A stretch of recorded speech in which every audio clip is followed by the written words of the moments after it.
Chapter 278. Reunion with an Old Friend. The turmoil caused by the Li family had settled after half a month. Autumn took its hold on the lake, rendering the waters dark and mysterious. The banks were covered in red and yellow leaves, and a creeping coldness gradually set in. The Fei family, having gained benefits, kept quiet on the northern shore. Jiang Yan, fearing ambush and revenge from Yu Shaogui and Yu Yufeng, refrained from appearing on the eastern shore. The Yu family silently licked their wounds, and for a while, there was an unexpected calm. Apart from the ruins of the Yu family's market, which had fallen silent, the scene was peaceful. How are things progressing?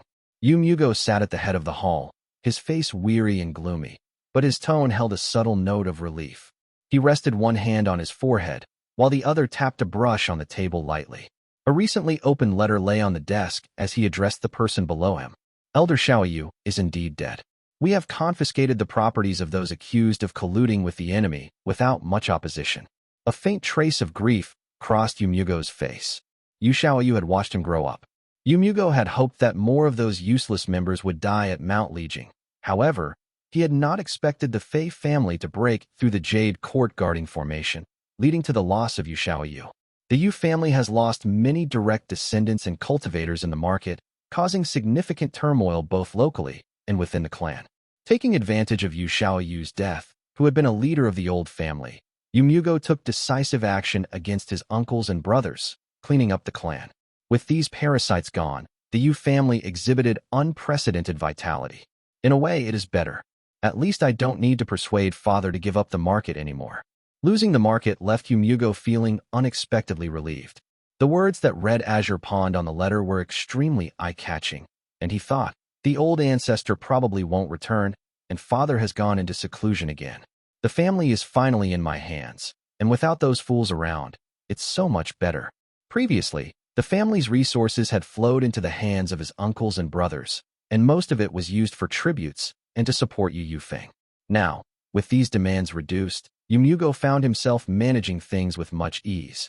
He doubted Yu Yufeng would survive, but felt no significant sorrow in his heart. If we had rid ourselves of these people 40 years earlier, and if father and the ancestor had listened to me instead of wasting time with blood sacrifices and the lake meetings, we wouldn't have suffered such losses. Looking at the young cultivators he had promoted, Yu Mugo felt a surge of confidence.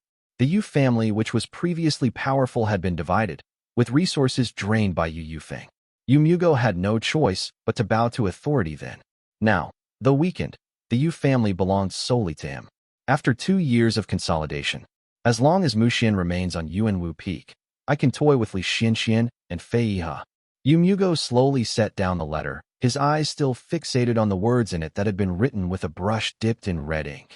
The autumn sunlight bathed the paper in a warm light, seeming to cause the red words to gleam like blood. The contents of the letter read, "Decades have passed without returning, nor have I sent any letters.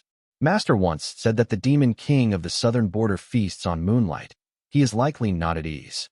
Senior brother is coming to the lake, and I will enter seclusion. Foundation establishment realm is within reach. Brother Shenfeng, I heard that a senior member of your esteemed family has recently reached Foundation establishment realm. Congratulations."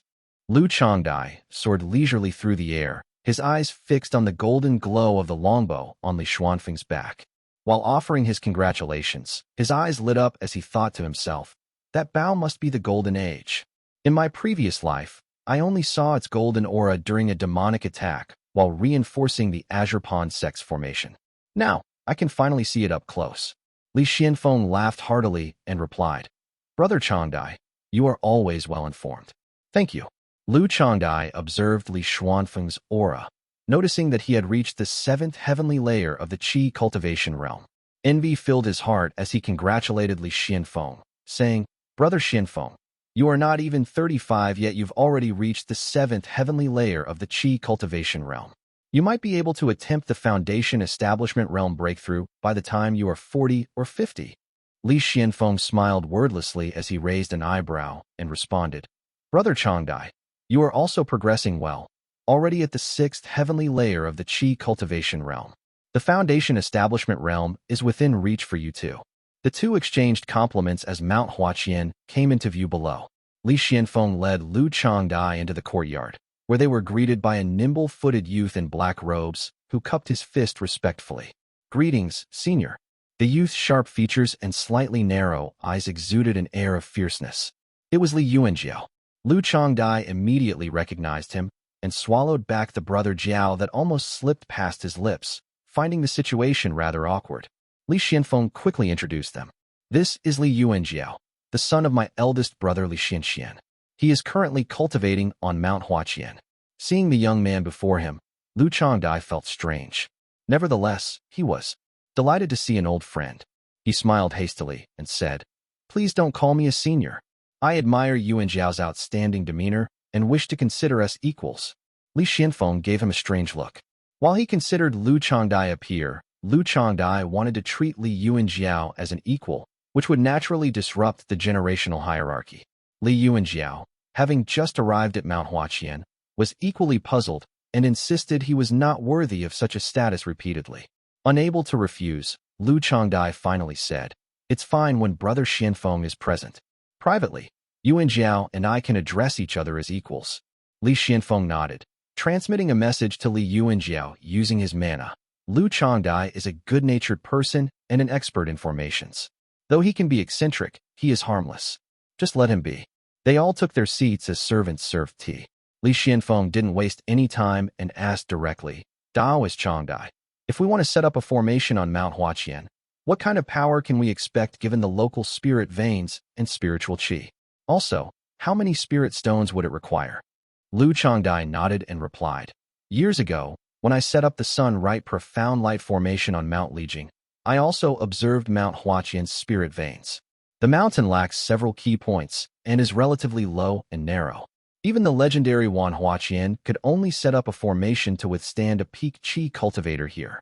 He smiled wryly and continued, "I once believed I could match Wan Huaqian's prowess. But standing before Mount Huaqian, I see now that his skills in formation far exceed my own. My best effort might withstand the strength of a late-stage Qi cultivator. However, if faced with an attack from a Foundation Establishment Realm cultivator, the formation would likely falter in less time than it takes for a stick of incense to burn." Li Xianfeng calculated the distance from Mount Lijing to Mount Huaqian and concluded that a stick of incense's time was more than sufficient. "That's long enough. But how many spirit stones would it require?" he asked. Lu Changdai saw Li Xianfeng's approval and nodded. "If your esteemed family lacks spare formation flags, we will need to use a formation plate. With Wan Huaqian's legacy as a reference, I can set up the formation for about 50 to 60 spirit stones." Li Xianfeng, no longer the inexperienced youth he once was, knew that this price was remarkably low. He frowned slightly and asked, "At 50 to 60 spirit stones, would there still be any profit for you, Brother Changdai?" Chapter 279, Guest Elder. Lu Changdai simply waved his hand and laughed. "To be frank with you, those 50 to 60 spirit stones would be just the cost. I am not after the spirit stones, but I do have a request." Li Xianfeng quickly realized what Lu Changdai meant and nodded as he replied, "Brother Changdai, feel free to speak. If it is within our family's capability, we will certainly not refuse." Lu Changdai paused to organize his thoughts before speaking softly. "I have devoted many years to the study of formations. The deeper I delve into the principles and patterns, the more difficult they become. Acquiring a perception technique would double my effectiveness and allow for further progress. Unfortunately, despite years of searching in this region, the immortal cultivators guard their techniques closely.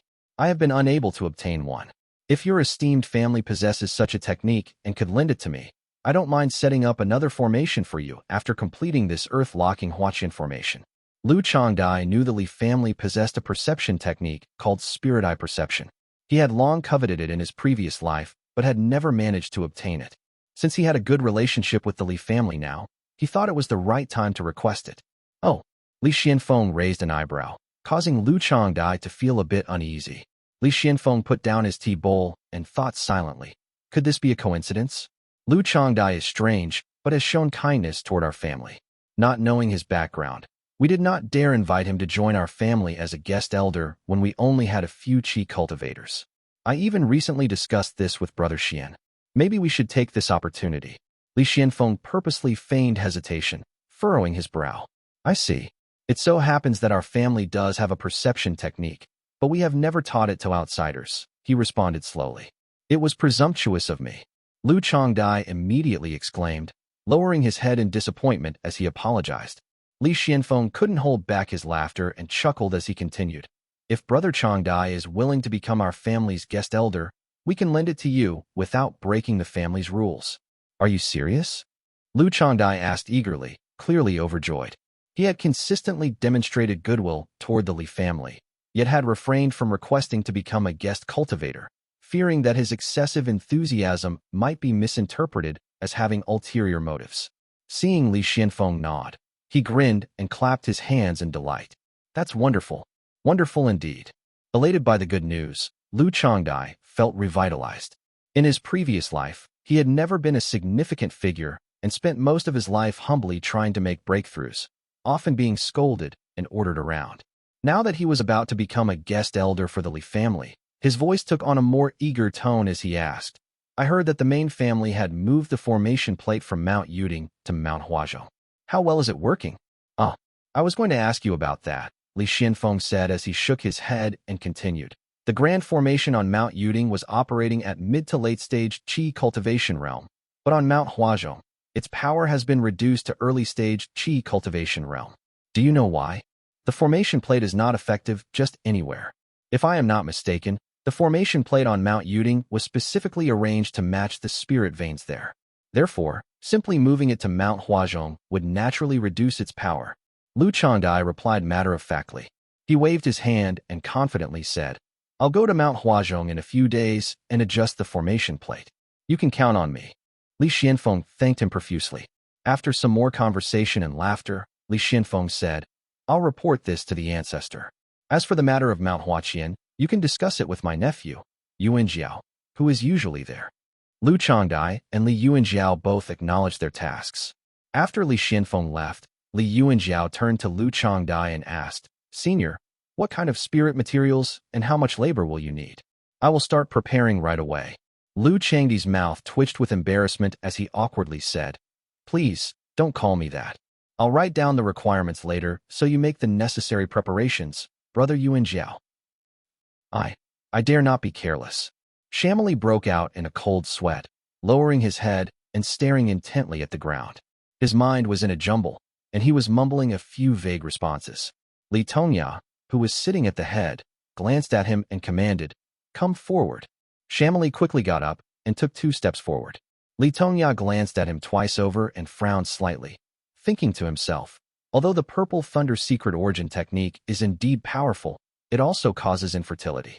Shamili indulges in wine and often engages in nightly revelries in his quest for offspring. It seems he also enjoys consuming various spirit materials in Mount Yu. His vitality is waning. If he continues like this, he won't last another 100 years. Seeing Shamili's timid appearance, Li Tongya thought of how diligent he had been over the years and advised, You need to nourish and conserve your vitality. Do not overexert yourself. Shamili nodded repeatedly, though Li Tongya was unsure if the man fully understood his words. Having said all he could, Li Tongya's thought drifted back to the juniors in the family and mused, Now that I see what's happening to Shamili, I should start finding some spirit herbs and elixirs to strengthen Qinghong's vitality. Li Tongya was always considerate of his juniors, often prioritizing his own children after his brother's offspring. He made a mental note of this and said, Your eldest son has begun cultivating.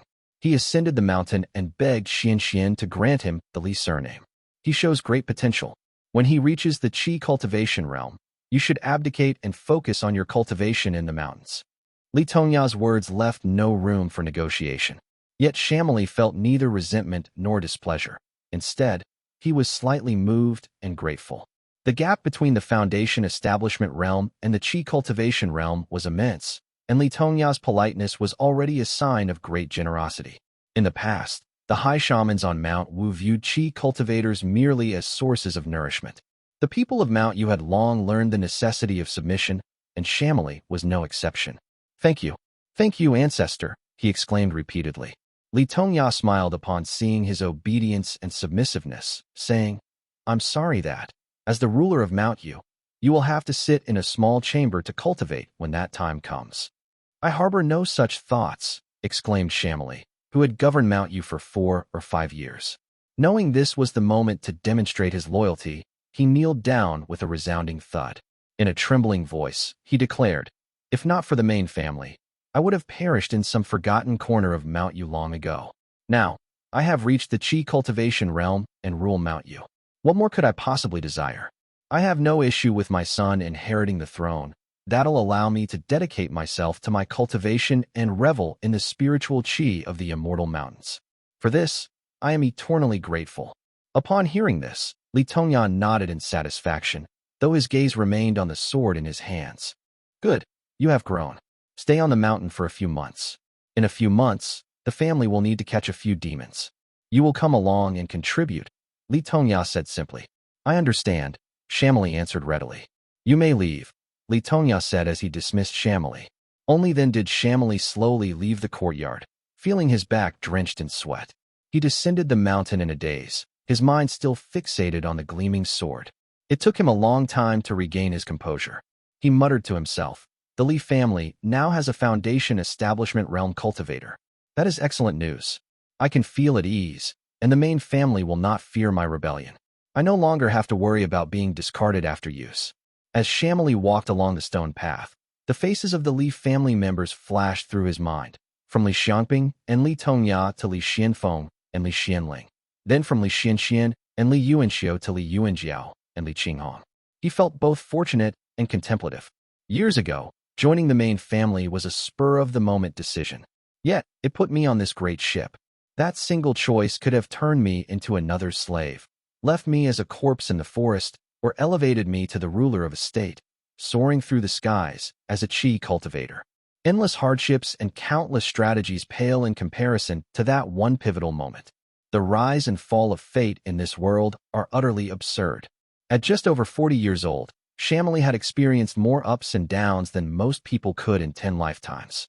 As he walked along the mountain path, his steps became lighter and lighter, feeling an immense weight taken off his shoulders. Chapter 280, Changes in the North. Li Tongya watched as Shamili retreated respectfully. After reading the jade slip for a while, he heard footsteps approaching as Li Xianxian hurried into the courtyard. "Second uncle, you called for me?" "Yes," Li Tongya responded, putting down the jade slip before continuing. "I asked you to gather information about the nearby Foundation Establishment Realm demonic cultivators. How is it going?" Having dealt with the family, Li Tongya now intended to find a few talisman Qi for the generation of Yuan and Qing. Once these matters were settled, he planned to cultivate in seclusion.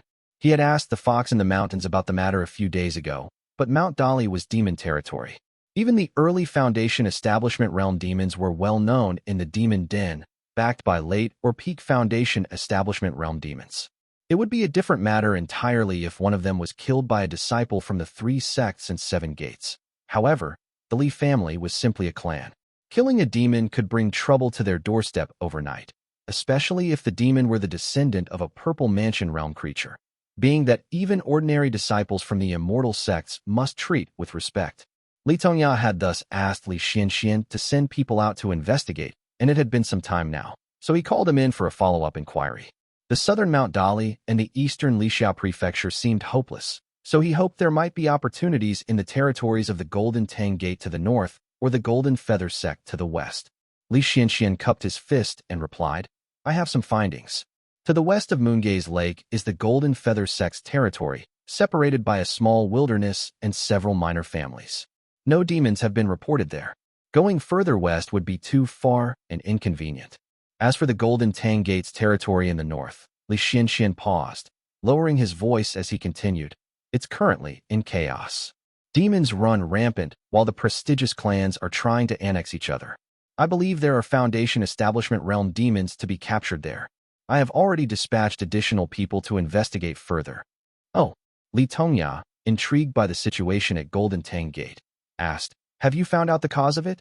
Li Xianxian nodded and replied, "Over 10 years ago, the Purple Mansion Realm ancestor of the Golden Tang Gate passed away, greatly weakening their strength. They had to rely on Azure Pond Sect for support. After a few years of stability, the last Purple Mansion Realm cultivator vanished, and many Foundation Establishment Realm cultivators within the sect also disappeared mysteriously. They could not even suppress the families and demons under their control, and this became particularly severe after Qi Wei's death. There are even rumors of devil cultivators appearing. Li Tongya remained silent, pondering for a moment before asking, "How have the other sects responded?" Li Xianxian shook his head and answered, "Our information is limited. We only know that Azure Pond sect has turned a blind eye to the situation, not sending a single person over.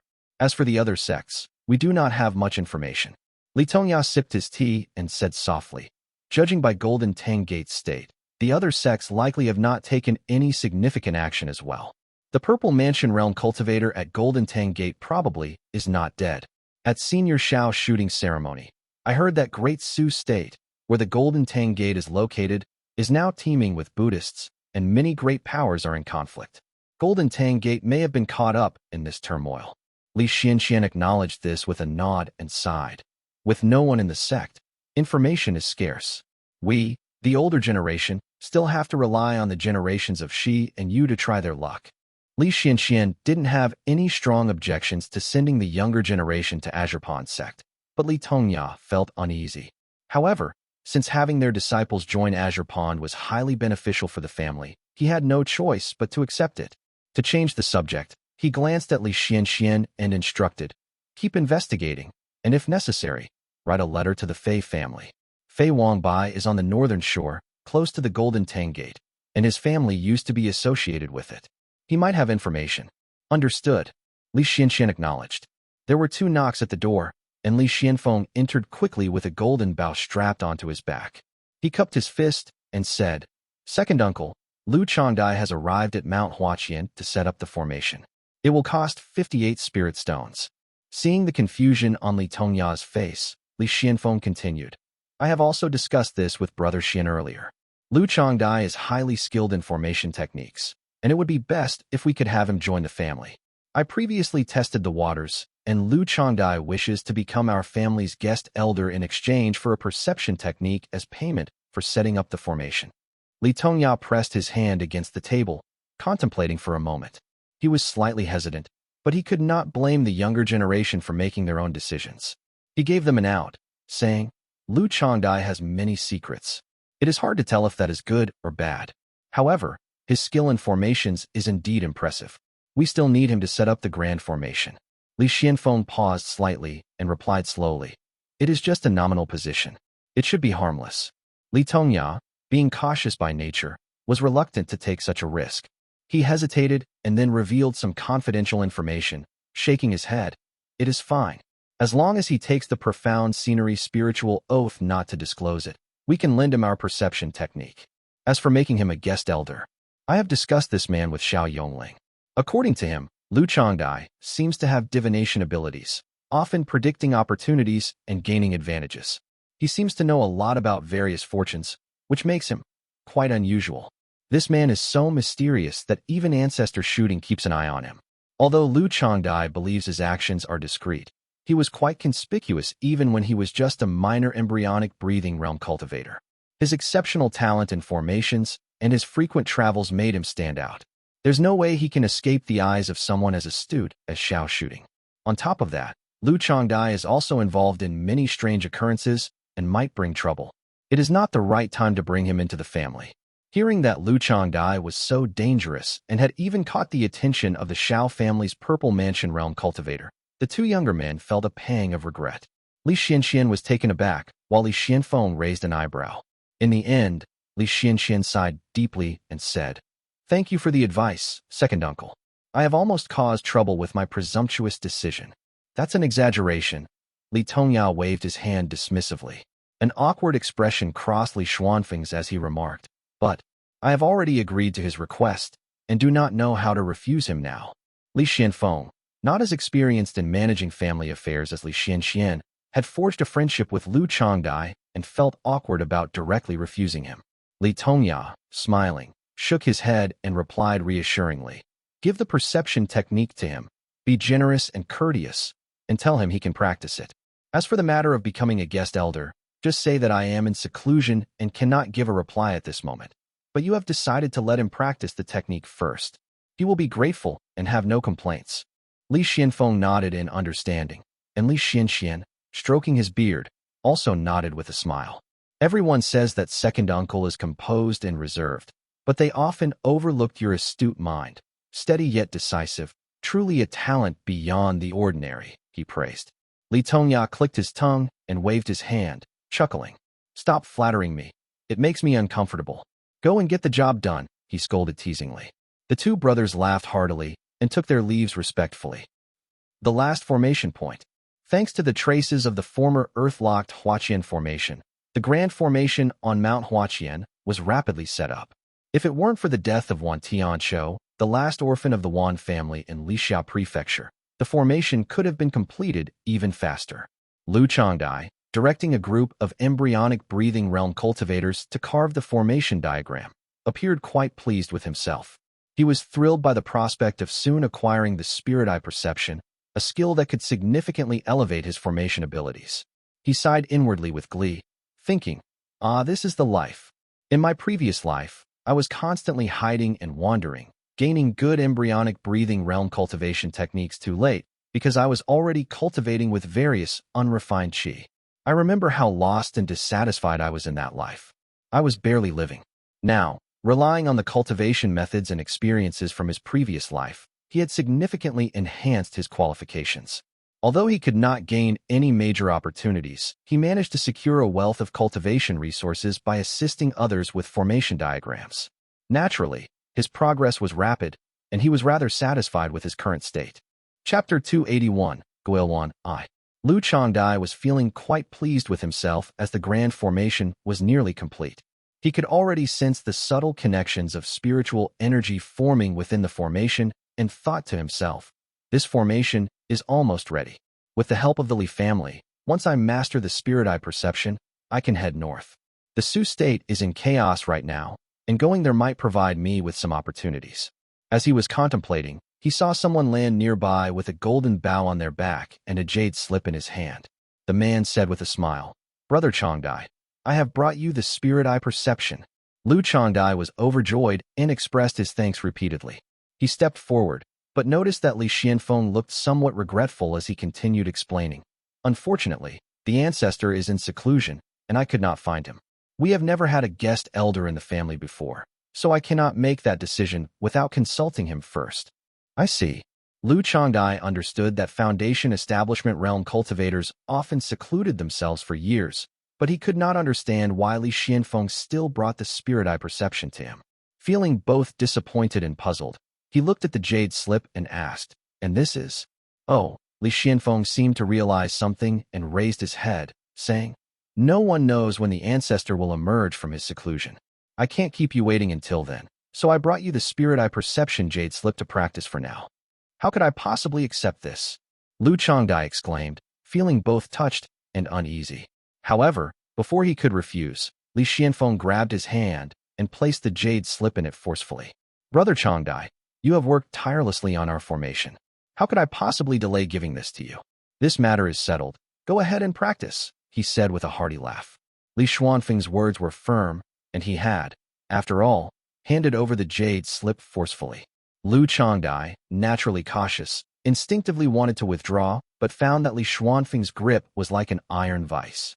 He could not pull away until Li Xianfeng finally released his hand. Lu Changdai was greatly shocked by his strength. Thinking to himself, I used my mana unconsciously, yet I couldn't break free. It is no wonder that in my previous life, everyone in the city feared Li Xianfeng. His strength is truly terrifying. In my previous life, Li Yuanjiao once said, Li Xianfeng likes to kill demons with arrows. One demon general thought he couldn't fight in close combat, and switched to attack him at close range, but Li Xianfeng had merely laughed and grabbed it with his bare hands, killing it with 2 strikes. I guess Li Yuanjiao wasn't exaggerating. Li Xianfeng noticed Lu Changdi's fear and quickly apologized, though there was a grin on his face. I have had great strength since childhood, and it seems I have startled you. My apologies. Li Xuanfeng's extraordinary strength was due to talisman qi, but of course, he was not going to say that to Lu Changdai. Seeing Lu Changdai repeatedly say, it is fine, Li Xianfeng added. Once you have taken the profound scenery spiritual oath, you can start practicing. Of course. Thank you, Lu Changdai said gratefully. After Lu Changdai had taken the profound scenery spiritual oath, Li Xianfeng handed over the jade slip and continued. This perception technique is difficult to master. No one in our family has succeeded in practicing it so far, so please do read the content carefully. Lu Changdai, full of joy, accepted the jade slip eagerly. No problem at all. Li Xianfeng had also practiced this perception technique. Lacking a crucial heavenly material called pure essence spirit water made it exceedingly difficult to master. Seeing Lu Changdi's confident demeanor, his thoughts stirred. Thinking to himself, the ancestor said that this man is shrouded in mystery and harbors many secrets. Perhaps he also knows the source of the pure essence spirit water. I must remain vigilant. He cupped his fist and said, Brother Changdai, if you discover any insights during your practice of this perception technique, please share them with my family. You will be generously rewarded. Of course. Lu Changdai agreed readily. Li Xianfeng wasn't sure if he had thoroughly examined the content, but could only cup his fist in return and left on the wind. Within a month, the grand formation on Mount Huaqian was completed. Lu Changdai managed to restore 70% of the original power of the earth-locked Huaqian formation set up by one Huaqian. It was more than enough to fend off late-stage Qi cultivators. It also drew power from the spirit spring within the Mount Huaqian cave dwelling, which circulated endlessly. This made it particularly effective against groups of low-level Qi cultivators and could even hold off a Foundation Establishment Realm cultivator for the duration it took to burn a stick of incense.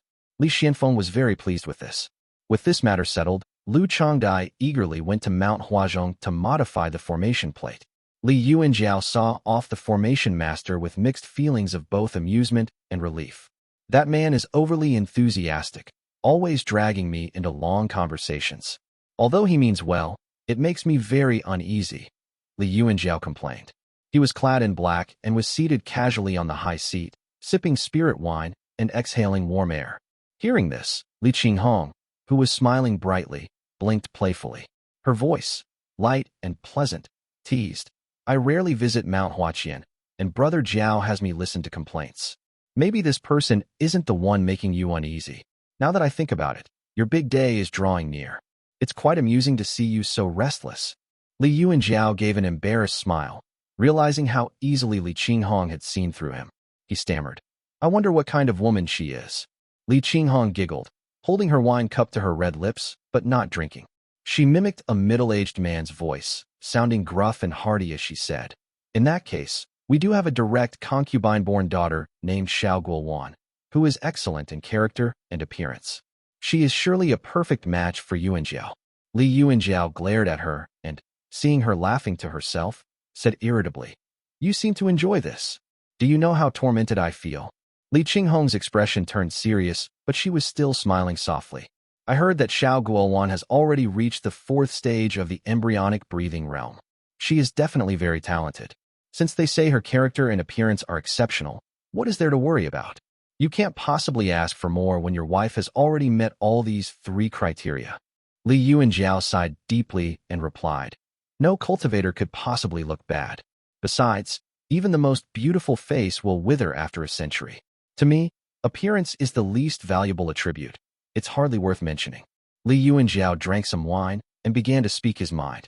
He raised one finger and continued. As for talent, being too exceptional or too lacking creates divisions among people. Being evenly matched is the best. Lowering his finger, Li Yuanjiao's face showed a trace of concern as he said, What worries me most is character. Senior Xiao Yuanci is an honest person, but when he says someone has excellent character, who knows what that truly means? Li Qinghong nodded thoughtfully and asked carefully, Are you worried that Xiao Guiluan might be too kind? Or perhaps too weak? Li Yuanjiao sneered and replied, Whether kind or ruthless, if she cannot read people's expressions, understand situations, or tolerate human nature, possessing any one of these flaws could bring disaster. Chapter 282, Guiluan 2. Li Qinghong fell silent for a moment before nodding in agreement. Brother, you have a point. But I still have one more question, she said solemnly. Seeing Li Yuanjiao raise his eyebrows, Li Qinghong's expression turned sorrowful as she said softly, But our eldest brother, he excelled in every way, yet he met such a tragic end. Li Yuanjiao closed his eyes and let out a long sigh, answering, Excelling in everything only means you have barely managed to get on the chessboard to become a pawn in this great contest, a plaything for the Purple Mansion realm cultivators. Li Qinghong was momentarily speechless. She harbored dreams of pursuing immortality and longevity, but despised the behavior of the Purple Mansion realm and Golden Core realm cultivators. She remained silent, watching Li Yuanjiao drink his wine before he laughed and said, "Regardless, the future depends on us." Li Qinghong nodded and smiled. "All right, let me tell you, brother. I am about to condense the final chakra." Li Yuanjiao froze, then slammed his cup down heavily and said angrily, "Damn it, why are you still drinking here? Go back to your cultivation." Li Qinghong laughed lightly before excusing herself and then left the courtyard. As she walked a few steps in the clear breeze, seeing the bustling scene at the foot of the mountain, she gripped her spear tightly and thought, "Among all my siblings, I'm the most talented. In the future, I must be the shield for our family. I cannot afford to slack even one bit." The Xiao family was now a Purple Mansion immortal clan. The Azure Pond Sect had gifted them nearly half of Lixiao Prefecture, and the northern Golden Tang Gate had ceded 6 towns to them. Although the territory was not small, the population had significantly decreased due to the Azure Pond Sect's past practices of overexploitation. However, it was still sufficient to support the mundane members of the Xiao family. The terrain of Mount Xianyu was gentle, and its spiritual energy was abundant. Since Xiao Shooting's breakthrough to the Purple Mansion realm, the highest peak, Xianyu Peak, had been designated for his exclusive use. The Foundation Establishment realm cultivators had moved to other peaks, yet the spiritual energy of Mount Xianyu remained ample, easily sustaining the cultivators of this region. Amidst the undulating mountains, a low peak was illuminated by the moonlight, casting a bright glow over the courtyard. The surroundings were intricately decorated with glimmering lights, giving an air of opulence. In the main courtyard sat a young woman in green. She was without makeup, her brows like willow leaves and her phoenix eyes sparkling with life. Her slender, white hand held an ink brush, gently sketching on the cloth in front of her. In a soft voice, she asked, "All the gifts for my husband's family are prepared. Is there any portion left from the family's allocation?" A servant nearby bowed and replied, "Aside from the 9 chests of dowry, there are just over 10 spirit stones left, my lady. I am not sure if that will be enough." The young woman in green, Xiao Guiluan, brushed her hair back and counted. The Li family heavily utilizes external clans. Tian, Lu, Run, Su, Chun, and even Madame Dou. These minor clans all need to be properly attended to. Just over 10 spirit stones are indeed insufficient. The dowry provided by the Xiao family was actually quite generous, but after all the necessary preparations for the wedding, there wasn't much remaining. Xiao Guiluan furrowed her delicate eyebrows as she asked gently, "Have you asked my father about this? Is he really unwilling to provide more?" The servant hesitated before nodding, then shook her head with a hint of frustration. She lowered her voice as she answered, "No, my lady. There have been several occasions now where the people sent to the foot of the mountain could not even get past the front gate." "I guess I can't blame him," Xiao Guiluan mumbled softly. After all, she was about to be married to the West. She simply shook her head quietly and said, "A married daughter is like spilled water. He is naturally displeased." But the Li family is, after all, a prestigious clan. It is not a poor match at all. "The old master's action is rather harsh," the servant said, visibly upset. Xiao Guiluan smiled gently, explaining, "If I followed his wishes obediently and brought in a cultivator as a live-in son-in-law, it would add significant support to him. Now that I am marrying into another family, I might be flourishing, but considering how he has no affection for me, he would only feel that he is losing out greatly and is naturally unhappy." The servant quickly fell silent, not daring to speak further. Xiao Guiluan placed her brush down and removed a jade bracelet from her wrist that glimmered with mana light. She instructed, "This jade bracelet, which I have used since condensing my profound scenery chakra, helps to calm the mind and absorb spiritual energy. It is a fine treasure. Take it down the mountain, find someone trustworthy to pawn it, and we can make up for the shortfall in spirit stones." The servant was visibly uneasy and responded, "My lady, is this really necessary? It is just a few minor clans. They should be the ones flattering you instead of the other way round." Placing the jade bracelet into the servant's hand, Xiao Guiluan explained, "The Li family has 4 branches, but there is only one family head. This requires long-term planning. You need not doubt my decision." She paused for a moment after speaking and glanced at the cloth on the table, then added, "Make sure not to let anyone in the family know about this." The dowry that the family provides should indeed include a portion from father, hence this shortfall. If he is unwilling to contribute, then so be it. But if the family finds out, he will be blamed, and it will stir up unnecessary trouble. She squeezed the servant's hand and whispered, "The opportunity to marry into a prestigious clan is rare. We are at a critical juncture now, so let us avoid any incidents that could embarrass me." Although Xiao Guiluan was of legitimate descent, she was born of a concubine. If she were to marry an external cultivator chosen by the family, the best she could hope for would be a Qi cultivator, who would most likely be over 50 years old. At only 17 or 18, Xiao Guiluan found that prospect unbearable. She had seen the portrait of Li Yuanjiao.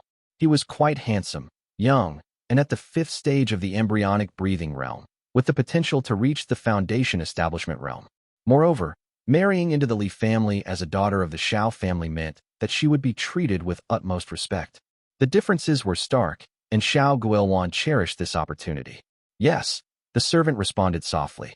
Xiao Guiluan nodded, picking up the brush to record this amount of spirit stones as her father's contribution. Just then, there was a light knock on the door of the courtyard. Xiao Guiluan frowned and called out, "Who is it?" "A servant of Master Xiao Jiuqing, delivering gifts from Mount Yu," came the answer from beyond the door. "Xiao Jiuqing," Xiao Guiluan signaled to the servant, who quickly went to open the door.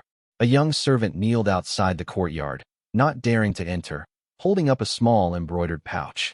"A gift for the young lady." The servant took it and handed it over to Xiao Guiluan. She weighed the small pouch and estimated it to contain about 5 or 6 spirit stones to her delight. She responded, "Tell your master that I appreciate the generous gift. His contribution is very much appreciated." The young servant repeatedly acknowledged her, not daring to look up at Xiao Guiluan, and then retreated. The servant girl closed the door and asked curiously, "My lady, we have never had any dealings with Xiao Jiuqing from Mount Yu. Why is he being so kind?" Xiao Guiluan covered her mouth with a smile and drew a circle on the cloth, answering, "He is trying to curry favor. He sees potential in the Li family, or specifically, in Li Yuanjiao." Despite her intelligence and wit, Xiao Guiluan was ultimately just a 17 or 18-year-old girl. Seeing her future husband being so highly regarded brought her a bit of joy. She picked up the brush again and wrote the letter Jiao on the cloth, murmuring, "Whether he is gentle or fierce, let us hope he is not a fool." Chapter 283, The Wolf Demon. A newly ascended Foundation Establishment Realm Wolf Demon at Mount Bianyan on the border of Su State. Li Xianxian muttered as he read the small note in his hand, feeling somewhat uneasy. He did not know the strength of this wolf demon, and if it had any backing. The 5 sects of Su State were constantly at war with each other, compounded by rampant devil cultivators and roaming monks, creating utter chaos. These sects could only protect a few towns under their respective mountain gates while demons ran amok elsewhere. This wolf demon occupied the remote Mount Bianyan in Su State, proclaiming itself the Bianyan Demon General and living quite happily. After all, being a Foundation Establishment Realm demon and cultivating alone in the mountains, no one bothered it most of the time. Only occasionally did it come out to cause some trouble and devour a few cultivators, which then made its existence known. Li Xianling pondered for a moment and clicked his tongue. He hesitated, saying, "We need to ask that fox about the affairs among these demons. Let us first send this up for second uncle to see." One of the subordinates stepped forward and took the note before heading up the mountain. Li Xianxian then bowed his head and began drawing talismans. The Yu family was currently in chaos, and the Li family had just annexed 2 mountains, which required him to oversee the allocation of manpower and distribution of spirit fields. Li Xianxian himself was not of exceptional talent, so he often stayed at the foot of the mountain drawing talismans and managing affairs. The wedding of Jiao is also within these months. Doing it well is no easy task. People from the Xiao family had already come several times, led by Xiao Jiuqing. He was a very articulate man, handling many matters thoroughly and efficiently, saving Li Xianxian quite a bit of effort. Looking at the congratulatory message handed over to him, Li Xianxian couldn't help but praise. This man is eloquent and capable.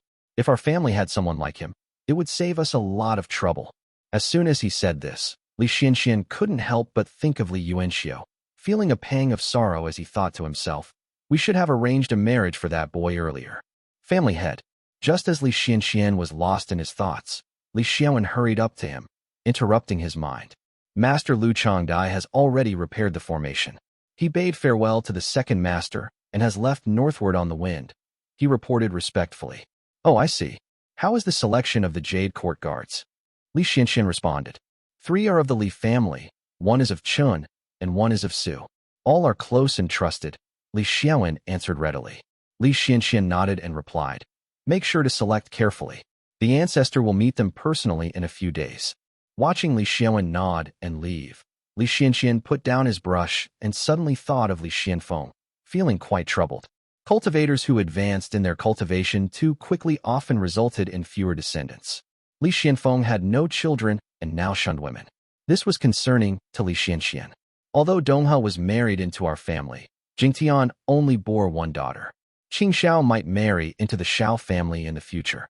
Given Xuanfeng's current state, does that mean he will be left without descendants?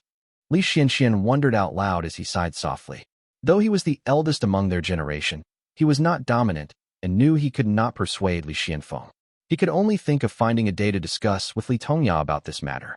The brush in his hand lightly moved across the paper, and the talisman under the tip of the brush shone brightly before finally converging into a brilliant light, flowing onto the smooth talisman paper. Li Xianxian chuckled softly. Done. This Qi Cultivation Realm talisman was a Shield Essence talisman. The Li family possessed 2 talisman manuals, Spiritual Talisman Method and Autumn Talisman Notes. The former, brought back by Li Jing, included 3 Qi Cultivation Realm talisman techniques, one of which Li Xianxian had just drawn. The latter also primarily involved Qi Cultivation Realm talismans, but were more difficult, and Li Xianxian had yet to master them. Drawing 1 or 2 out of 10 talismans successfully is not bad at all, Li Xianxian said as he put away the talisman. Though his talent in the art of talisman was the highest in the Li family, it was not particularly outstanding. Being able to draw Qi Cultivation Realm talismans relied solely on his hard work. Feeling satisfied, he smiled and said, with these talismans, the younger generation in the family will have better protection. Li Tongya was the only remaining cultivator on Mount Lijing now. Li Yuanjiao and Li Xianfeng had been sent to Mount Huaqian, while Li Qinghong and her father, Li Xianling, had gone to Mount Huazhong. Several external Qi cultivators were busy below, slaying demons and overseeing spirit fields so that the main family members had time to cultivate. The combined spiritual Qi of Meiche Peak and Lijing Peak finally allowed Li Tongya to freely cultivate. The spiritual energy of Mount Lijing was not dense, and Li Tongya, having received the Deep Ocean Long Whale Talisman, needed to breathe and circulate Qi like a whale. This made his cultivation more challenging than that of ordinary Foundation Establishment Realm cultivators. Li Tongya sat beside a bed, carefully reading a purple jade slip, while Lu Rochuan, with her head full of white hair, slept soundly beside him. Li Tongya was now 63 years old, and Lu Rochuan was only a few years younger than him. However, repeated failed breakthroughs had shortened her lifespan, leaving her vitality low.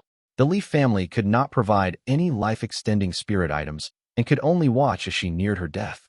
Lu Rochuan had little time left and, with her damaged essence, slept more often than she was awake.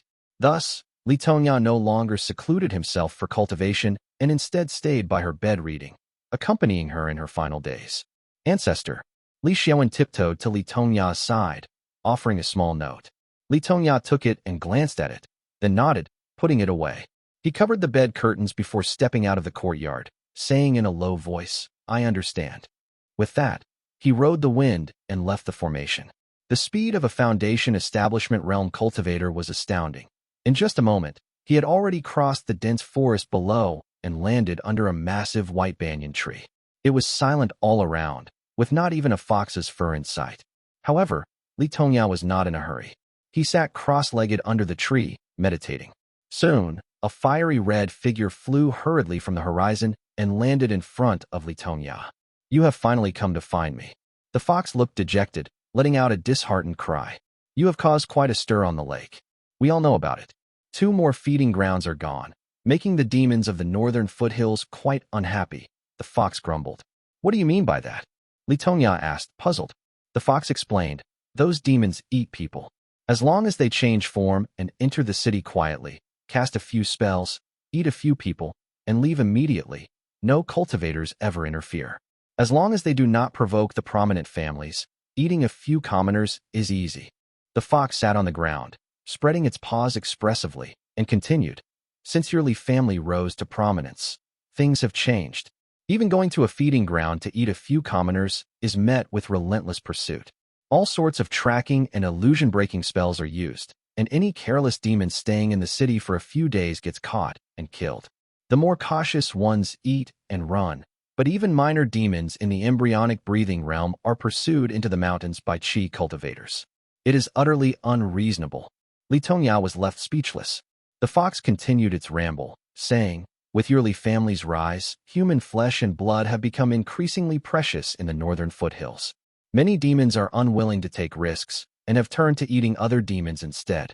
With dogs biting dogs and wolves biting wolves, life has been chaotic. In the past 6 months, as your family expanded again, these demons have lost 2 more feeding grounds, naturally causing dissatisfaction. Li Tongyao could only shake his head. The fox added, I heard this from a pig demon in the demon den that it wanted to teach your family a lesson. I tried to dissuade it, but that stupid pig demon threw me out of the den.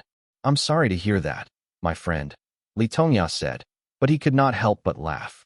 Nevertheless, the mention of the pig demon puzzled him. He asked, the demon den and the Azure Pawn sect are from different factions. What can that pig demon possibly do? Lead demon soldiers to attack us, or use some cunning scheme to harm my family. Chapter 284, News from Sioux State.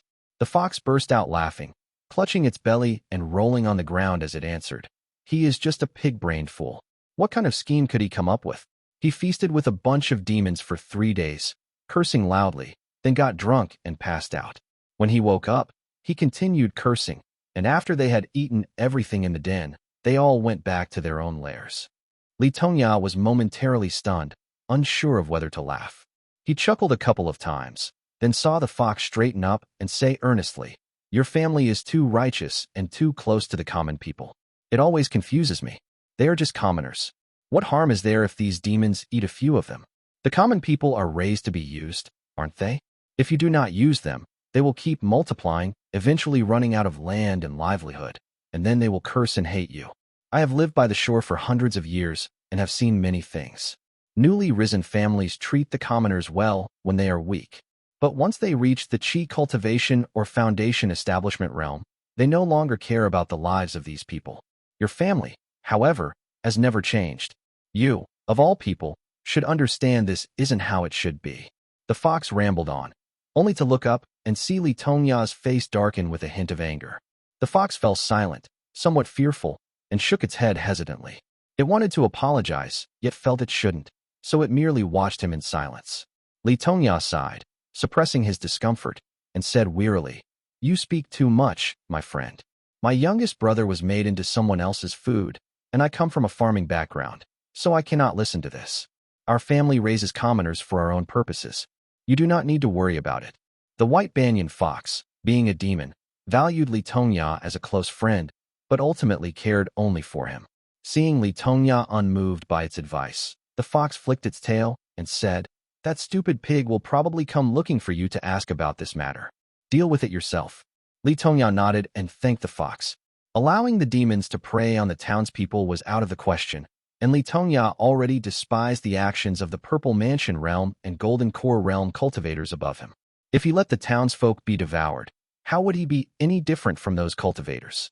Moreover, the formation of Talisman Qi required the support of incense and offerings. The greater the number of people under his rule, the better. According to the standards of the sacrificial ritual method, Li Tongya already felt that the talisman pills condensed from the incense provided by his people were too little, so he could not afford to lose them. Seeing Li Tongya's firm stance, the fox could only nod. Li Tongya then asked, do you know about the situation of the demons in Sioux State? Sioux State. A flash of fear crossed the fox's eyes, and it said in a low voice, how could I not know? The expansion of Buddhism to the south terrifies us demons more than you cultivators. Li Tongya raised an eyebrow, and the fox, flicking its tail, continued. Buddhism has these spells and techniques they call destinies or something. At first sight, they'll want to capture you. Once captured, they'll force you to become a vegetarian. And if that isn't enough, they make you their lackey, calling you a spirit beast. Who wouldn't be terrified?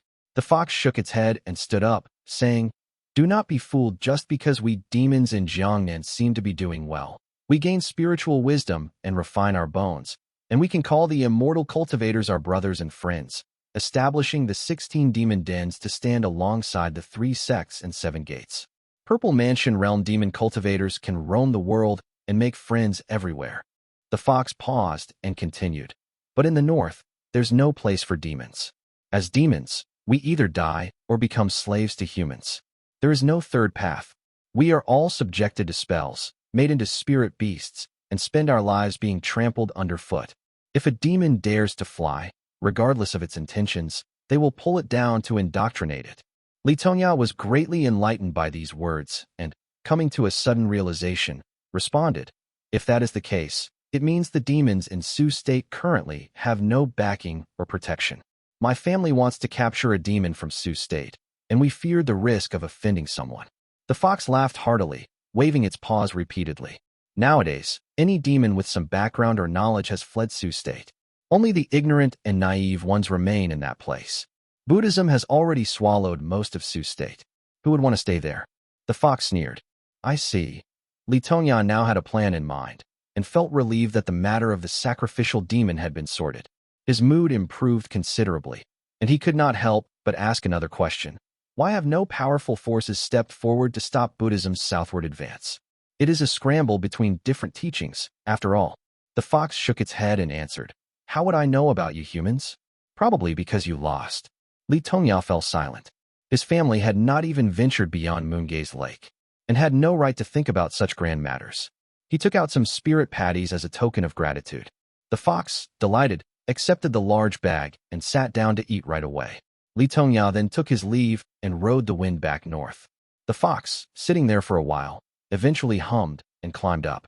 It dug out 2 spirit ores from a tree hole, moistened them with saliva, and mixed them with the spirit patties to eat.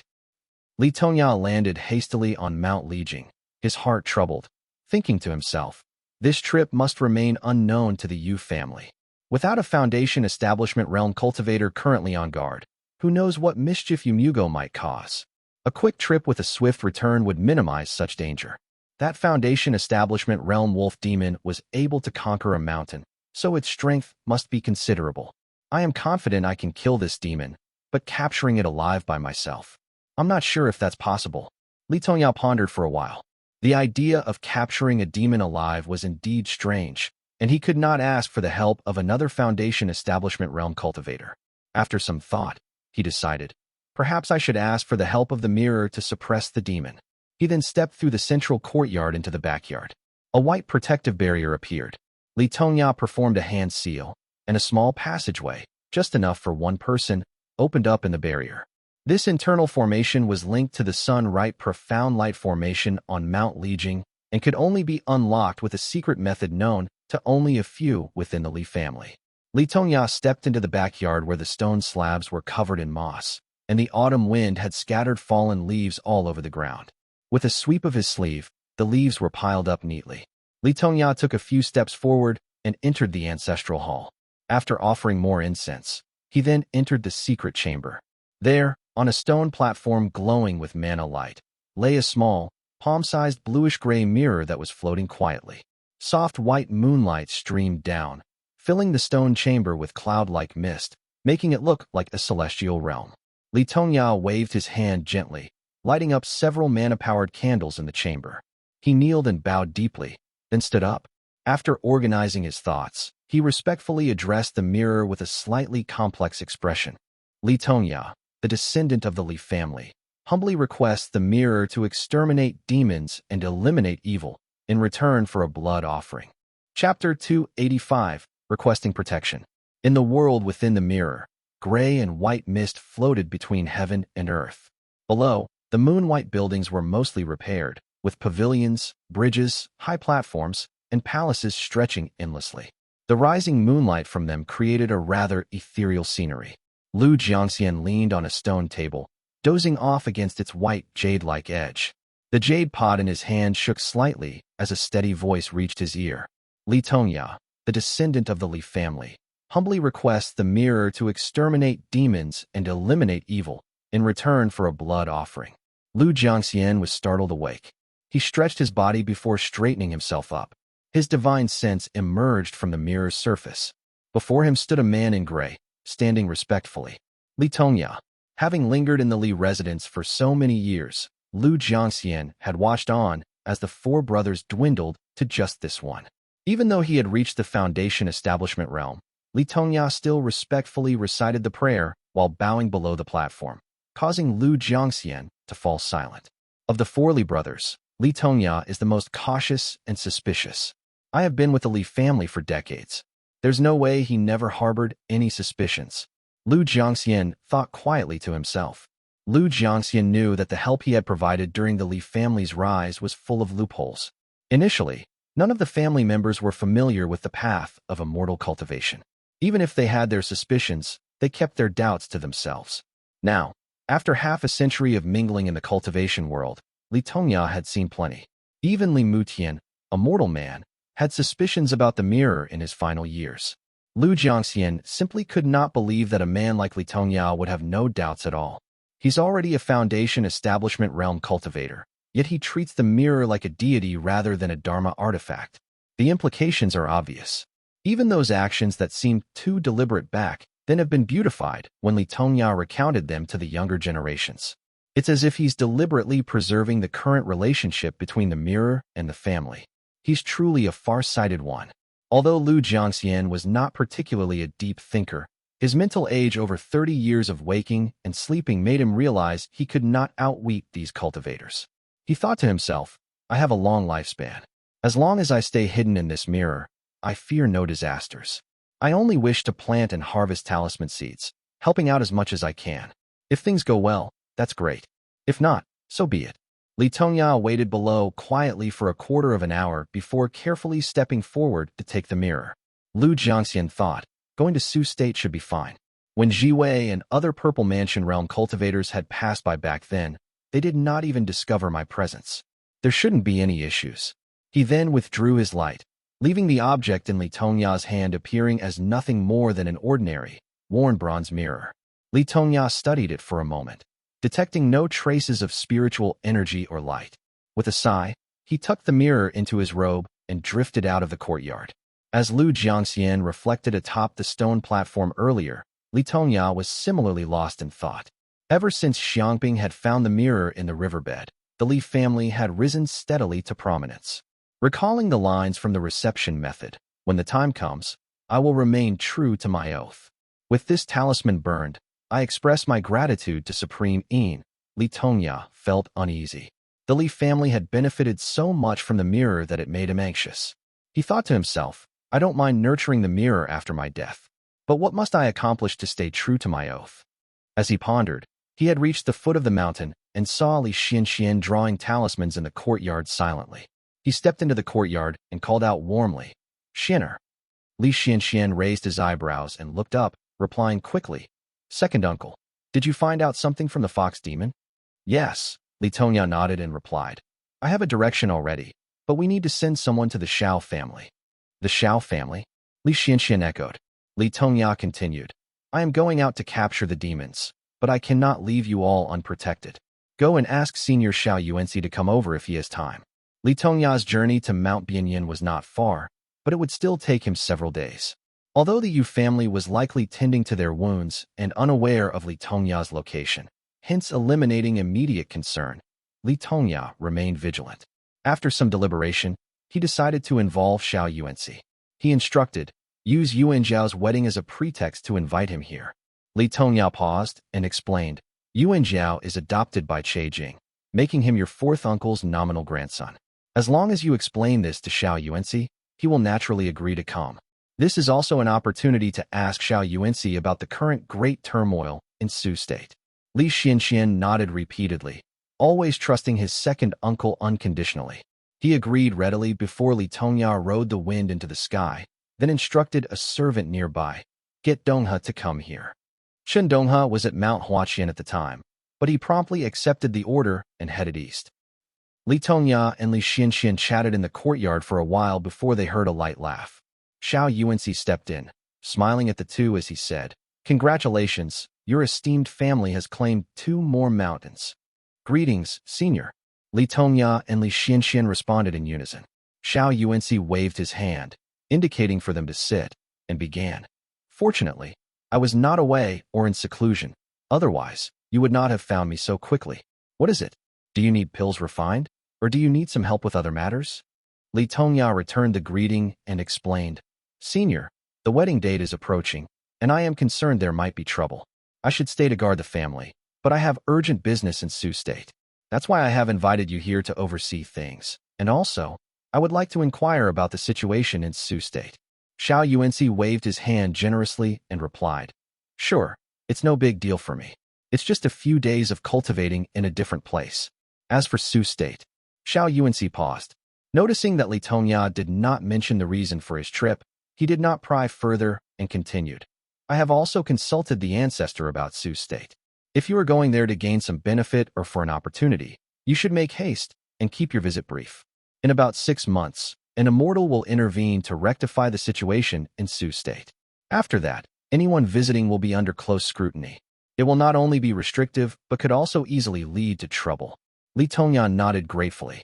Li Xianxian could not help but ask, is this immortal intervening out of goodwill, and because he is unable to bear the chaos? There is no goodwill involved. Xiao Yuanci shook his head and continued. They are not stepping in because of the chaos and the people suffering. It is because Buddhism is growing steadily. If they lose Sioux State today, they will lose Wu State tomorrow. They fear their Dao lineage will be suppressed. Li Tongyan nodded silently and asked in a low voice, is it a Golden Core Realm cultivator taking action? I do not know, but the situation has not deteriorated to that extent. There should not be a need for a Golden Core Realm cultivator. Xiao Yuanci replied as he shook his head and took a sip of his tea. The ancestor was secretive about it and did not go into detail. Most likely, they will send late-stage or peak Purple Mansion Realm cultivators, with Golden Core Realm cultivators overseeing the matter. If Golden Core Realm cultivators were to fight, the entire Sioux State, and even Wu and Yu states would be affected. Sioux State might lose its spiritual energy for 600 or 700 years, with the earth veins destroyed. Even if they win, what use is it? They would be left with devastated, unusable land. Nowadays, it's rare for Golden Core Realm cultivators to intervene directly, he explained. Li Tongya, thinking that the difference between Purple Mansion Realm and Foundation Establishment Realm was already significant, did not realize that Golden Core Realm cultivators were in fact this powerful. Curious for more information, he continued, if the Golden Core Realm cultivators are so formidable, can they not fight in the sky to avoid damaging the earth veins and disrupting the spiritual energies? Chapter 286, Mount Bianyan. Xiao Yuanci laughed heartily, shaking his head repeatedly as he heard this. Everyone says that the spiritual energy which connects the heavens and the earth exists in the sky as various spiritual qi, and in the earth as the earth veins and fiery abysses. How could fighting in the sky solve this problem? The spiritual energy is intertwined with the earth veins, and any disturbance would undoubtedly affect the whole system. If you studied the path of formations, you would know that it is not that simple. Xiao Yuanci paused briefly before continuing. Years ago, when the 3 sects and 7 gates besieged Li Jiangquan, they fought for 3 days and nights. Li Jiangquan was merely a Purple Mansion Realm cultivator who wielded a sword with unparalleled skill. Despite facing numerous foes, he managed to sever the earth veins and spiritual energy of the northern shores of Moongaze Lake. It took nearly 100 years for the area to recover. This shows the formidable power of Li Jiangquan. Imagine, then, the impact if the Golden Core Realm cultivators were to get involved. Would it not shake the heavens and the earth? Li Tongyan nodded in realization and could not help but sigh. Golden Core Realm. Who knows how many people, how many corpses, and how many years it takes to achieve it? Xiao Yuanci laughed sarcastically, seeming to want to say something. But he swallowed his words and merely replied, Golden Core Realm is beyond our reach. As for the Dao Embryo Realm above it, it exists only in imagination. Dao Embryo? Li Tongya was slightly puzzled. His cultivation method, the Supreme Breathing Meridian Nourishment Sutra, mentioned only 6 realms: embryonic breathing, qi cultivation, foundation establishment, Purple Mansion, Golden Core, and nascent soul. There was no mention of the Dao Embryo Realm, so he was naturally confused. Xiao Yuanci nodded and explained, it is the realm above the Golden Core. It has been so long since anyone has been able to reach it that the current cultivation world rarely mentions it. Not only in Jiang Yan, but also in Ma Bei, Ling Bei, and Zhejiang, there has been no talk of the Dao embryo realm at all. According to the ancestor, no cultivators has been seen attaining this realm in this world for 500 years. Hearing this, Li Tongya thought to himself, perhaps the nascent soul realm is the ancient term for Dao embryo realm. The supreme in-breathing meridian nourishment sutra must be very old, so the discrepancies in names are understandable. Thank you, senior. That's very enlightening. Li Tongya responded respectfully. Xiao Yuanci waved his hand with a smile, declining Li Tongya's gratitude. You're exaggerating, it's just some trivial news. He then stood up and said, if you are going to Sioux State, you should leave soon. No need to stay and entertain me. I will just stay on this mountain and read alchemy books. Time always flies when one is immersed in those profound mysteries. Li Tongya thanked Xiao Yuanci again and took his leave, riding the wind. Li Xianfeng was already waiting in the air with his golden bow, accompanied by Li Xianling. Several external cultivators, such as Shamili and Jian, were present as well. Li Tongya glanced at them and gave them a single command. Follow me north. Everyone quickly responded and ascended to ride the wind northward. After a moment of thought, Li Tongya said, I wonder how many subordinates the demon general at Mount Bianyan has. You all should find a mountain to lay low on first. I'll scout ahead to see how many Qi cultivation realm demons are with him. It would be best if we could capture them all in one fell swoop. Everyone agreed and rode the wind through the mountains for a day. They crossed dark green lakes and dense forests, passing beyond Yu State's borders and entering Sioux State. The scenery immediately changed, with scattered white bones littering the ground. The roads were overgrown with wild grass, and there were no signs of human inhabitation. Occasionally, a flash of mana light would appear briefly, only to quickly retreat and make a wide detour upon spotting the group. The members of the Li family wanted to find someone to inquire about the situation, but found no opportunity to do so, so they continued their flight. There were many signs of past battles on the ground, with swirling mana light, chilling auras, or multicolored lights across the landscape. Occasionally, they saw the remnants of white bones and flesh alongside starved wolves and tigers, which was eye-opening to them. The Li family did not want trouble, so they avoided places with strange phenomena. Mount Bianyan was not far off, and soon the terrain rose, and the mountain came into view. Li Tongya observed carefully along the way, finally finding a small formation in the mountains.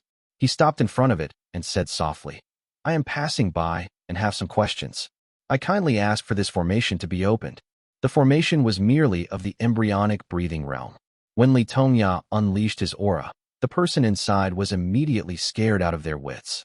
The formation melted away like ice and snow instantly, revealing a grand shrine with a lacquered gold plaque inscribed with the words, Jinhui Temple. An old man with a head full of white hair emerged hastily, followed by a large group of young boys and girls. The old man quickly kneeled down, saying respectfully, a humble cultivator from the mountains greets the exalted immortal.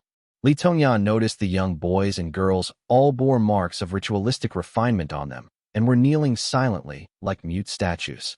He snorted coldly and remarked sternly, You seem to be enjoying a good life. What sort of demonic arts have you been practicing? The old man shook his head bitterly, pressing his forehead on the ground repeatedly, and replied, You have misunderstood me, exalted immortal. These children are prepared for the great king of Mount Bianyan. If I do not do this, he will consume even more people. It is merely a measure to balance the harm, to appease the beast's appetite. Li Tongya raised an eyebrow and replied, It seems I have indeed misunderstood you. What divine abilities does this king possess, and what kind of demon soldiers does he command? Do you know? The old man lifted his head abruptly, a look of realization on his face. He then stared intently at the group, saying repeatedly, Thank you. Thank you for believing me. That demon has 3 Qi cultivation realm subordinates, all at the 3rd or 4th heavenly layer. The stronger ones were either killed by passing cultivators or captured and turned into spirit beasts. These 3 have just recently grown. The demon itself, at the Foundation Establishment realm, rarely shows itself, hiding within a natural illusionary formation in the mountains. It sends its subordinates to gather food and has long been a source of trouble. Yet, no one has dealt with it. I see. You do not need to worry about this anymore, Li Tongya replied expressionlessly, waving his hand. The group immediately rode the wind away, leaving the old man staring blankly at the children, unsure of what to do next. A young cultivator approached joyfully and asked, "Old master, does that mean we can release them now?" The old man shook his head and said, "We still need to prepare for this year's offering. If those people cannot defeat the demon and the wolf demon eats them all, we will suffer without tribute to offer. Besides, these children have already been prepared and are crippled." The old man picked up one of the vacant-eyed children from the ground, his expression indifferent as he said matter-of-factly, "If the wolf demon dies, we'll enjoy this batch of offerings ourselves, so we won't waste them." "Understood," the young cultivator replied nonchalantly as if it was the most normal thing, and turned to leave. Mount Bianyan was grand and imposing, surrounded by peaks that formed a large formation. It was shrouded in a thick and dense mist that could affect even spiritual senses. The lush greenery below seemed eerie and ominous. Holding the mirror, Li Tongya could naturally see through the illusions. As soon as he closed his eyes, he sensed the wolf demon's lair, filled with chilling qi and scattered bones. He instructed the qi cultivators to hide and proceeded deeper into the mountain alone. As Li Tongya slowly departed, Li Xianling exchanged a look with the group, and, having thought of an excuse, instructed, "Everyone, observe the battle. If it is evenly matched, do not hold back. It would be ideal if we could capture a few Qi cultivation realm demons alive. We have connections in Mount Dali to sell these monsters to a demon den and make a hefty profit, which we will share with you." Hearing this, everyone immediately nodded in agreement. Chun Dongha, being steady by nature, remained calm, but Shamili, greedy by nature and coming from the poor regions of Mount Yu, nodded eagerly, his thoughts already wandering into the mountain mist. Chapter 287, Slaying Demons and Receiving Talismans. Li Tongya landed in the mountains as low wolf howls echoed through the forest. Clouds and mist shrouded everything in complete darkness. Sweeping his spiritual sense across the cave entrance, he felt a strong wave of demonic and bloody qi. Resting his hand on the hilt of his sword, he advanced, quickly conjuring a flame with his left hand and flicking it into the cave. The flame rose in the thick demonic qi for 2 breaths before flickering out. Li Tongya gazed at the giant creature in the cave expressionlessly, gripping his sword silently. "Why must you press me so hard, fellow Taoist?" A raspy voice echoed in Li Tongya's ears. The demon had long sensed Li Tongya's approach, but had relied on the large formation to remain hidden in the cave without making a sound. The dense fog of Mount Bianyan obscured everything, creating a desolate and uninhabited atmosphere that rendered spiritual senses ineffective. Assuming that a proud Foundation establishment realm cultivator would dislike the trouble of a tedious search, the demon retreated to its cave, waiting for Li Tongya to leave the area. To the demon's surprise, Li Tongya decided to descend into this area instead. Aware only that Li Tongya possessed some powerful Dharma treasure, the demon dared not confront him directly. The demon's voice turned harsh as it snarled, "I am a general under a demon king named Sanjun. I advise you to retreat quickly to avoid angering the demon king." "A demon king? If you had that kind of backing, you would not have dared to stay in Su State."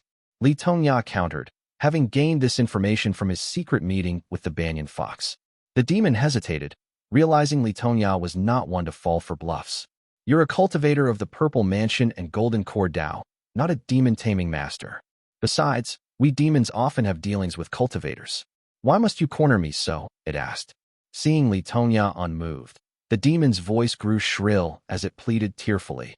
"I do not prey on cultivators or cause trouble. I live a solitary life on Mount Bianyan and only consume a few mortals when hunger compels me. It's the natural order of things. Why must you persecute me so, exalted immortal? Both your cultivation along with my demon power and intelligence have been hard-earned. Why must we fight to the death?" The wolf demon had cultivated in Mount Bianyan for many years where the practices from the north and south of Su State intersected, hence it had learned much from both sides. "I fled from the north and was fortunate enough to encounter a Maha or Dharma master. He predicted my destiny, saying that if I cultivated in Mount Bianyan for 100 years, a man would come to save me, bringing me great opportunities. Now, the time is near. Please spare my life, exalted immortal," it continued pleading. Li Tongya ignored its pleas, silently accumulating sword qi. The wolf demon, realizing its pleas were futile, finally gave up hope and shot out of the cave like the wind. A huge gray wolf, the size of a small house, appeared before Li Tongya, radiating intense demonic qi. Its ferocious green eyes burned brightly, and its thick, fluffy fur bristled. The demon spun around a few times frantically, trying to escape. Li Tongya had anticipated this, drawing his sword instantly to unleash a brilliant sword aura that locked onto the wolf demon and descended forcefully. The wolf demon had no choice but to turn and face him directly. Its expression was one of both shock and anger as it howled angrily. "Immortal, you are destroying my Dao. Not just your Dao." Deep blue-colored serpent dragons appeared behind Li Tongya, which was different from the dark green water of Minghui's lake. The waters of Mount Bianyan were colder, lending the serpent dragons their vivid, deep blue hue. The two serpent dragons snarled, moving menacingly as Li Tongya bellowed fiercely, "I want your life too." The wolf demon glared at Li Tongya, gritting its teeth as it remarked, "The Jing Dragon King, huh?" It then spat a beam of green light which split into 9 streams, shattering and dissipating Li Tongya's sword qi. The wolf demon's Dao foundation was the earth shaman's blessing, and it was powerful as it knew many secret techniques and nurtured a beam of green light in its chest. When Li Tongya's sword qi was instantly dissipated, he was forced to summon 2 serpent dragons for aid. Despite the setback, his sword continued striking the wolf demon relentlessly. Although the wolf demon was stronger, it had no intention of fighting Li Tongya as it thought to itself. This person doesn't seem to be a powerful sword immortal. He's just an ordinary cultivator, and these cultivators always group together. Killing one brings more trouble. I must find a chance to escape. I am just a small forest demon and cannot afford to provoke these immortal sect disciples. With a long howl, black shadows appeared from the forest below like a gust of wind. These were the Qi cultivation realm subordinates of the demon, who rushed up the mountain in response to the demon's call. Unexpectedly, several beams of mana light surrounded them almost immediately, revealing the members of the Li family, who now have them surrounded. "I knew it. You've come prepared." The demon grew more frightened with its focus still solely on escaping. However, it was prevented from doing so due to Li Tongya's continuous sword qi. It realized that while this cultivator was not an overwhelming threat, he was tenacious and difficult to deal with. Clearly not someone who could be defeated quickly. "Please, exalted immortal, spare my life." The massive demon continued fighting Li Tongya with its green light, but was anxious and kept begging for mercy. It kept a wary eye on Li Tongya, afraid he might pull out some talisman or treasure to finish it off in one blow. Li Tongya remained expressionless, his sword qi flowing continuously. He thought to himself, "This demon is not easy to deal with. I could use the Qingche sword or the mirror, but the mirror's power is too great. If it turns the wolf demon into minced meat in one blow, this trip would be in vain." Li Tongya's spiritual sense touched the mirror, faintly feeling the power of the supreme in profound light within it. He knew that if he were hit directly by one of the mirror's beams, he would not survive. Although the wolf demon was stronger, it might not be able to withstand its might either. The wolf demon made a decisive move, realizing that its situation was unfavorable. It was not sure if there were any other Foundation Establishment realm cultivators among the beams of mana light below. With a long howl, it fired out another 2 brilliant beams of green light from its throat, but this time they were mixed with blood which made them stronger than the one before. The 2 serpent dragons summoned by Li Tongya were dispersed, and 2 beams of green light flew toward Li Tongya. "Good," Li Tongya praised, drifting back as he sheathed his sword. With his left hand, he gripped a tightly wrapped long sword behind him, unsheathing a Heyuan of the green and white blade. Buzz. The swords in the hands of Li Xianling and the others below vibrated uncontrollably, and the rusted sword fragments among the corpses in the mountains shook. The wolf demon, terrified, gathered its demonic power and quickly erected a shield as it shrank back in silence. "This cultivator indeed has some treasure," it muttered softly and fearfully. With the mere draw of the Qingche sword, Li Tongya had managed to halt the 2 beams of green light. The sword arc from the celestial moon shone brightly, clashing with a loud clang, knocking the beams askew and back to the ground where they dissipated into green sparks. Awoo! The wolf demon's green light, a power it nurtured daily, was far superior to the 2 serpent dragons Li Tongya summoned with his boundless ocean. The broken spell caused the demon to spit out blood, staining the ground a bright crimson. Its demonic qi fluctuated wildly, clearly indicating severe injury. Li Tongya twirled his sword, not giving the wolf demon a chance to catch its breath. The sword's glow split into 3 beams of white light this time. Threefold moonlight. Chapter 288. Slaying Demons and Receiving Talismans, 2. The Qingche sword still contained a sword intent that had been nurtured by Li Jing. Li Tongya didn't need to use a cow cleaver to kill a chicken. He only needed to use the sword to execute his sword technique. The celestial moon sword intent was fleeting but grand, making the demon feel like it was indeed facing a formidable foe. The 3 beams of moonlight circled the wolf demon, which were followed by Li Tongya's sword qi, forcing the demon to retreat step by step. The sword qi made its first stand on end, and amidst the relentless assault, the demon repeatedly begged for mercy. In a duel, the role of a Foundation Establishment Realm artifact was significant, especially an immortal sword that seemed to have gained sentience. The wolf demon unleashed several spells, trying to ride the wind with its demonic qi, but the Qingche sword struck it down each time, gradually leading it to complete despair. Li Tongya, with his abundant mana, used the Qingche sword to disperse the wolf demon's spells and suppress it. The demon, now exhausted and out of power, growled dangerously. "Why do you insist on destroying my Dao and taking my life today, fellow Taoist? I just cannot understand why I must suffer such a deadly fate." Its voice was no longer pleading, but instead was now dripping with hatred. Li Tongya merely waved his hand in response. The Qingche sword suppressed the exhausted wolf demon, who could no longer resist. The sharp blade hovered over its brow. Li Tongya smiled and said, "You want to eat humans, so I will eat you. It is as simple as that."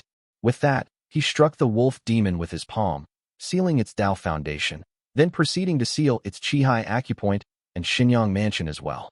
Just to be safe, he took out a few talismans and slapped them on the demon before dragging its massive body down the mountain. Once out of the misty mountain, radiant sunlight flooded the surroundings, casting the scenery in a bright and cheerful light.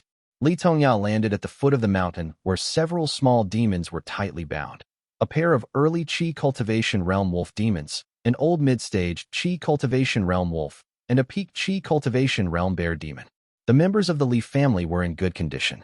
Li Xianfeng engaged the bear demon in combat, while the others handled the 3 smaller demons, eventually subduing the bear together. All of them were seasoned in demon extermination, except for Shamali, who, in his eagerness, sustained a heavy blow that left him somewhat dispirited. Fortunately, the rest of the group seemed unscathed. Seeing Li Tongya descend with the wolf demon in tow, everyone instantly felt relieved. Li Xianling said, "Brother Feng was about to go up the mountain to find you, but we stopped him." Li Tongya nodded. With the presence of the external cultivators, he did not say much and only gave a simple instruction to the group. "Let us return home." Back at home, Li Xianxian had already made the necessary arrangements for the sacrificial ritual. The external cultivators were given spirit stones and dismissed. Shamali returned to eastern Mount Yu. Since Li Furuo was pregnant, and Jian had paused his cultivation to keep her accompanied at the foot of the mountain. The Li family had not held a sacrificial ceremony for several years, making this year's ceremony particularly grand. The altar was divided into 2, one at the foot of the mountain, holding a Qi Cultivation Realm demon, and one on the mountain, where the wolf demon and other demons were placed. With so many eyes watching eagerly, the sacrificial ceremony could be understood as a local custom. Bringing a Qi Cultivation Realm demon to be killed could be seen as a way to intimidate and reassure the people. However, having the ancestor painstakingly capture a Foundation Establishment Realm demon general to slaughter on the altar would certainly arouse suspicion. The atmosphere at the foot of the mountain was lively while the mountain top was much quieter, with only the direct members of the Li family present. The round altar was polished to a reflective shine and was engraved with intricate patterns. The wolf demon, with its 6 senses now sealed and cultivation suppressed, was immobile, kneeling like a puppet on the platform. Among their own, there was no need for any disguises. The altar displayed the gleaming bluish-gray mirror prominently, reflecting the moonlight and drawing attention. The Li family of Lijiang offers respect along with fine delicacies and wine with unwavering devotion year upon year. We exterminate demons to safeguard the fields, observe the 3 Yuan festivals and 6 regular festivals, and maintain reverence, ensuring to pay timely respects. Through the smoke of our offerings and the blood of our sacrifice, we call upon the gods, seeking their blessings. Despite its unwillingness, the wolf demon succumbed easily under the jade knife. The rising blood qi, mingling with the light-colored incense smoke, flowed onto the surface of the mirror. Lu Jiangxian gently swept his sleeve, condensing the incense and essence qi before him into colorful clusters of light. He picked one up and murmured, "This is the first time it has been so plentiful." Almost like harvesting cotton, he lifted a strand of the colorful light, bundled it up, and condensed it into a blank Foundation Establishment Realm Talisman. Li Yuanjiao, or Li Qinghong. Foundation Establishment Realm demons were rare, and those that could be easily captured without any backing were even rarer. This blank talisman would determine the harvest for a long time to come. Li Yuanjiao, logically, he should be the future successor to Li Tongya's position, suppressing external families. His cultivation talent is quite excellent, only slightly inferior to Li Qinghong's. Li Qinghong has a strong desire for the Tao, is diligent in cultivation, and has the highest compatibility with talisman seeds since the founding of the Li family. It truly is a difficult choice, Lu Jiangxian mumbled as he pinched another wisp from the cloud, extracting a gray talisman at the peak of the qi cultivation realm. Gathering the remaining cloud, Lu Jiangxian thought to himself, "Let's use the power of deduction to decide." Lu Jiangxian, now far more skilled, had mastered many techniques in shamanic spell and talisman arts. He had used most of the power of deduction taken from Lu Changdai, and now drew another strand, using the remaining cloud as a propellant. Closing his eyes, he deduced for a moment and received only one word before him. Xiao. Lu Jiangxian shrugged, flicked his finger, and the white talisman floated toward Li Yuanjiao's forehead. His vision darkened as he saw a jade-colored brush stroke sketch out the words, "Flowing qi swallowing spirit." The bearer of this talisman could absorb qi swiftly, command clouds, disperse spirit mist, and ascend freely between heaven and earth. The thin writing in the second line exuded a chilling aura, Icebone's frosty flesh. This talisman qi could also enhance the efficiency of qi absorption, allowing one to command snow and ice, greatly benefiting the cultivation of frost-related techniques. The Li family does not have any frost techniques. Lu Jiangxian glanced at the options, then picked the flowing qi swallowing spirit talisman before sending the gray talisman into Li Qinghong's Shenyang mansion. After a pause, a dark red seal script, one, appeared before his eyes, looking extremely fierce and bearing the words, "Vast Sky Fierce Sparrow." The bearer of this talisman could move with exceptional agility, adept in both evasion and combat. Their bravery would be intensified at the sight of blood, enhancing their blood qi, making them formidable in battle and masters of wind manipulation. Not bad. Lu Jiangxian flicked his finger once more, embedding the talisman qi into Li Qinghong's Shenyang mansion. A sense of curiosity stirred in his heart as he mused. This talisman qi is indeed peculiar, varying so distinctly in each person. This vast sky fierce sparrow talisman seems similar to Li Tongya's deep ocean long whale talisman. When Li Xiangping received his talisman, the offering was merely an early-stage qi cultivation realm demon, yet he acquired the evade death, prolong life, divine ability.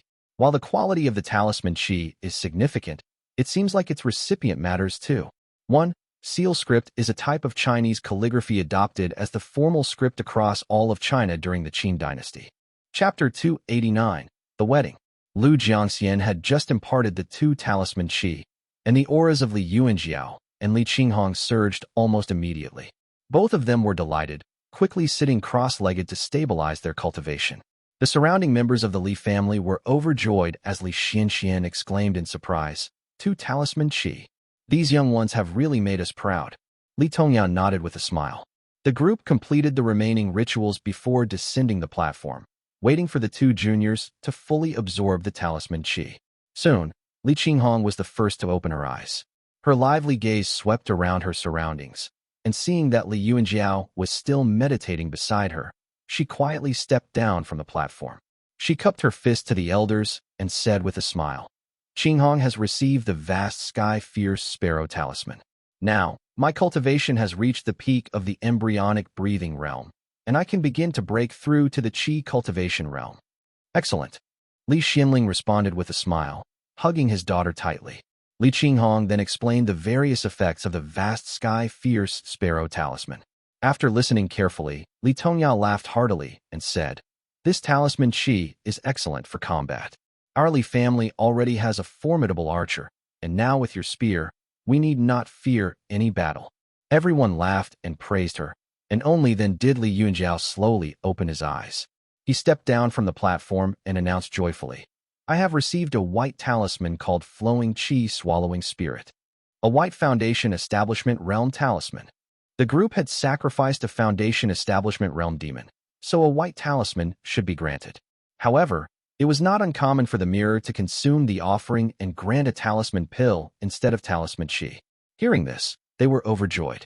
Li Yuanjiao continued, "My cultivation has reached the peak of the embryonic breathing realm, and I just need a specific spiritual Qi of heaven and earth to break through to the Qi cultivation realm.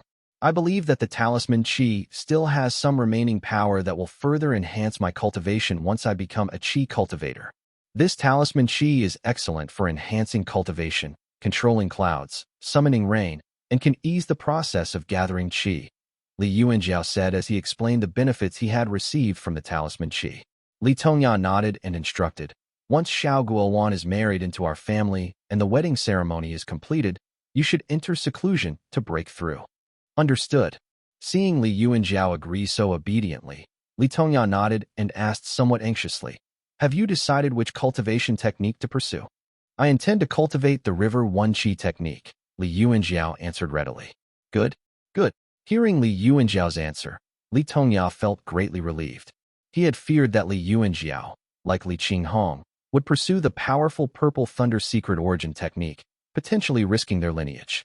Seeing that Li Yuanjiao had no such intention, Li Tongya was spared the need for further dissuasion and nodded repeatedly, beaming from ear to ear. "Excellent. Excellent indeed," he praised once more. Xiao family. The small peak was adorned in red, creating an exceptionally festive atmosphere. Figures constantly descended from it as the bustling crowd exchanged their congratulations. Xiao Guiluan's courtyard was lavishly decorated and was absolutely beautiful.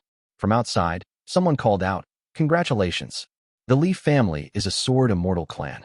Young lady is truly fortunate." A deep male voice answered, "Thank you, clan uncle." Xiao Guiluan immediately recognized it as her elder brother, Xiao Gitu. She furrowed her brow slightly as she asked, "Is father really unwilling to come?" The attendants around her shivered in silence. Xiao Guiluan sighed softly, her exasperation clear on her face.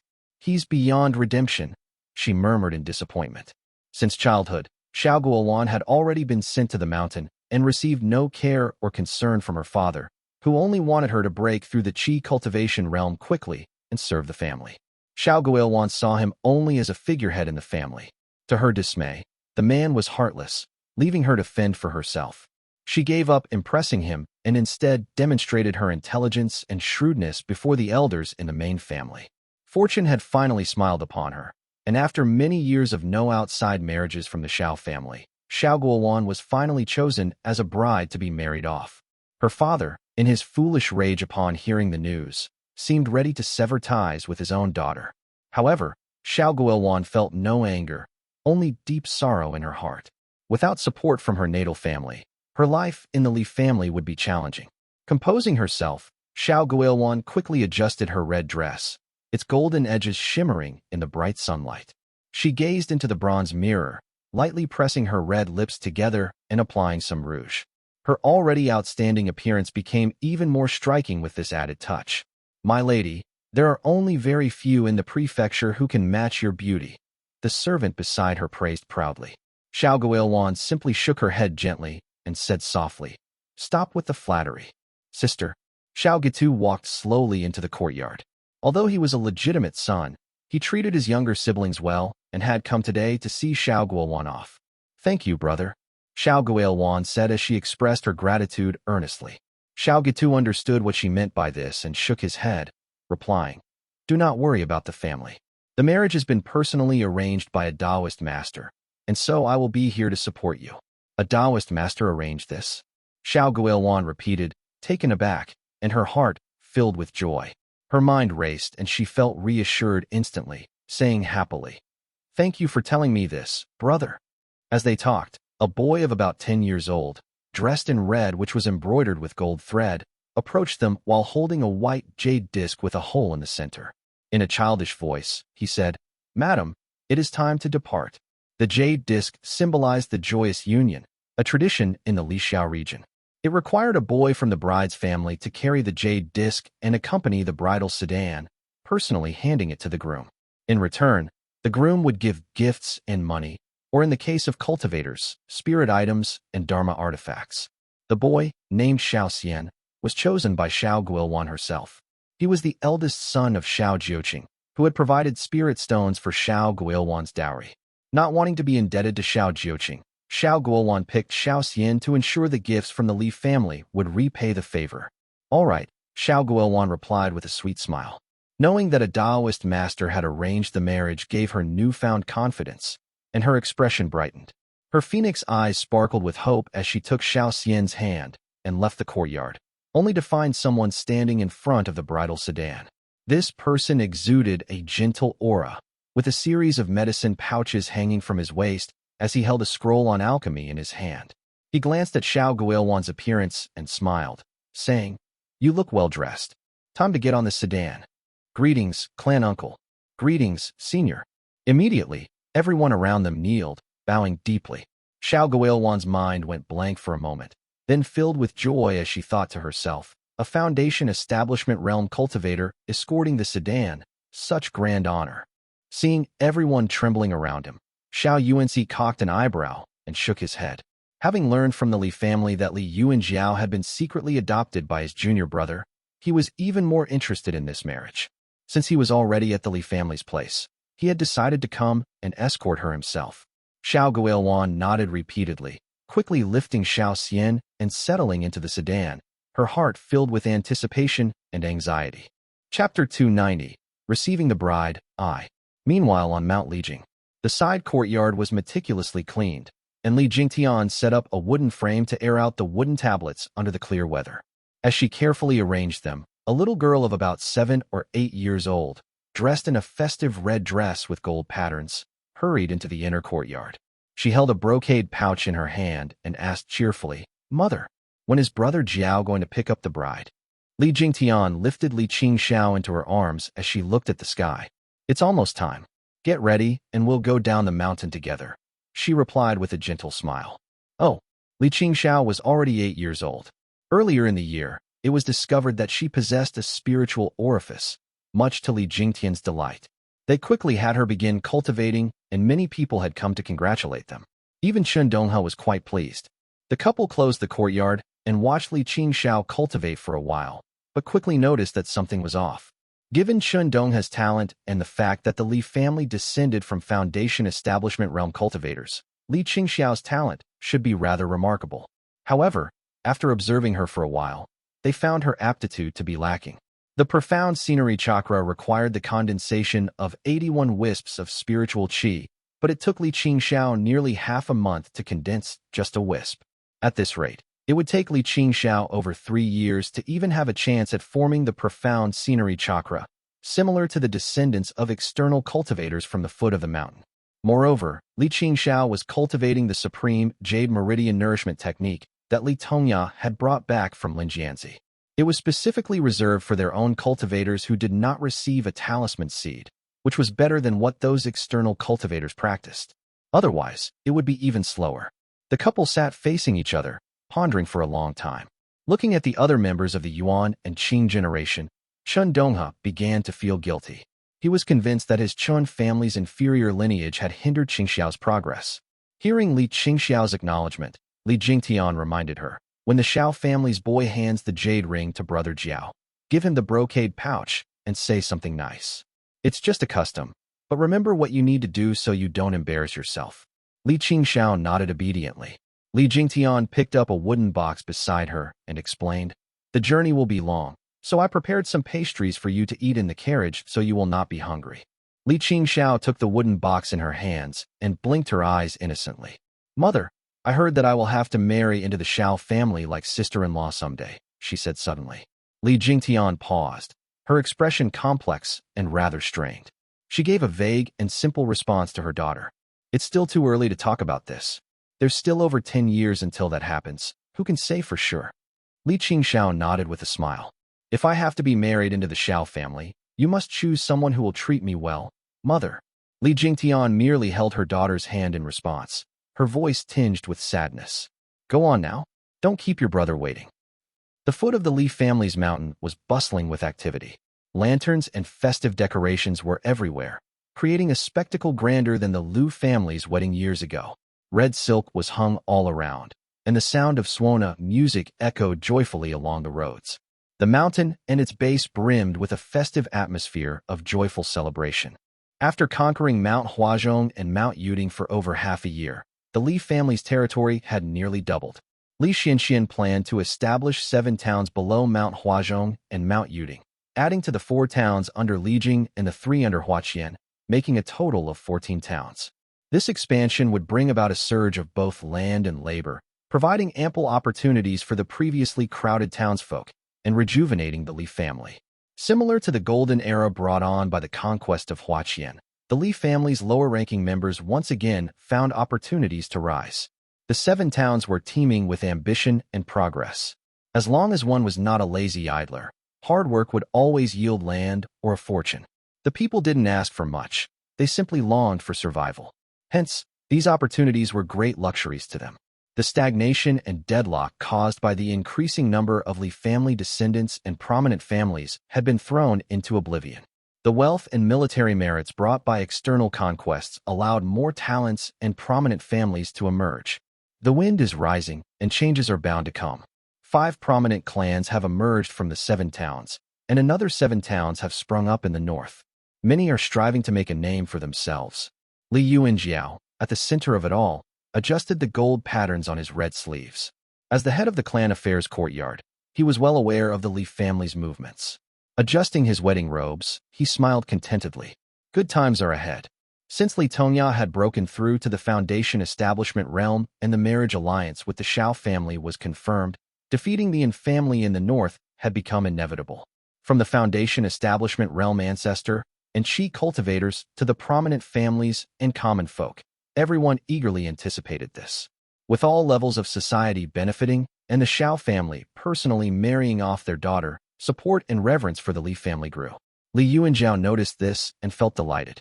The clan uncles around him assumed he was happy about the wedding and offered their congratulations, while only his half-brothers exchanged silent smiles. As the time approached, Li Yuanjiao and his group mounted their horses, following tradition to welcome the Xiao family. Fortunately, the Xiao and Li families were not too far apart, and the embryonic breathing realm cultivators had remarkable stamina. If the distance had been greater, they would have had to send someone to fly Xiao Guiluan over. The Gully Road had been renovated twice, with the Xiao family preparing relay stations and smooth roads along the way. Due to him being at the peak of the embryonic breathing realm, Li Yuanjiao did not need to rest. However, many of the Li family men were ordinary mortals, so they had to take several days to reach Li Xiao Prefecture. Xiao Guiluan had descended the mountain and was waiting in the prefecture, sitting in her sedan until word came that the groom had arrived. The group arrived to receive Xiao Guiluan, waiting at the foot of the mountain. The Xiao family's procession finally appeared in the distance. Red flower petals were scattered everywhere. Li Yuanjiao waited patiently, watching as the lavish bridal sedan approached. A boy of about 10, also dressed festively, jumped down, holding a round jade disc as he announced, "The phoenix sings, thriving through 5 generations with radiant peach blossoms, a perfect union for 1,000 years. May your home be prosperous, your union harmonious." After the boy had finished speaking, Li Yuanjiao thanked him before taking the jade disc. A little girl then emerged from the group behind him. It was Li Qingxiao. The child seemed a bit weary from the long carriage ride, but remained well-behaved, not crying or fussing at all. She smiled and handed a brocade pouch to Xiao Xian before leading him into the carriage, leaving Xiao Guiluan alone in the wedding sedan. Li Yuanjiao dismounted, offering incense and wine, performing all the Xiao family's rituals meticulously for 2 hours. Finally, with a nod, he mounted his horse and rode beside the bridal sedan leisurely toward the Li family. Finally having a moment to himself, Li Yuanjiao glanced briefly at the sedan, refraining from using his spiritual sense. He carefully observed the graceful silhouette projected on the curtain and spoke in a soft voice. "Fortunate to meet you." The silhouette paused as the figure raised a round fan. A clear, bright voice came from behind the curtain, light and gentle. "I have been waiting." Chapter 291, Receiving the Bride, 2. Li Qingxiao pulled Xiao into the carriage, and then finally let go of his hand. She slumped into the seat, her small face showing signs of discomfort as she muttered quietly to herself. Xiao, his palms still sweaty from being held all the way to the carriage, asked awkwardly, "What else do I need to do?" "My mother said we just need to return on this carriage," Li Qingxiao replied with a frown. The bumpy ride had made her feel unwell, so she lay down and endured it silently with her lips pressed tightly together. Xiao could only sit next to her quietly as well, leaning against the carriage wall. After having been up since early in the morning and kept busy for hours, he felt hungry. He reached for the pastries he had brought, but to his dismay, found that they had been crushed and scattered during the commotion. Sighing, the boy leaned back and closed his eyes, soon drifting asleep. When he awoke, it was dusk. Xiao noticed that Li Qingxiao seemed much better now and was peering out the window. Seeing him awake, she nudged him and said in a childish voice, "My name is Li Qingxiao. I am Xiao from Mount Yu," Xiao replied. The girl nodded and lay back down as the boy's face twisted in discomfort from his hunger. "Lady, do you have anything to eat?" he asked shyly, a flush creeping up his neck. Li Qingxiao was momentarily stunned, but then nodded.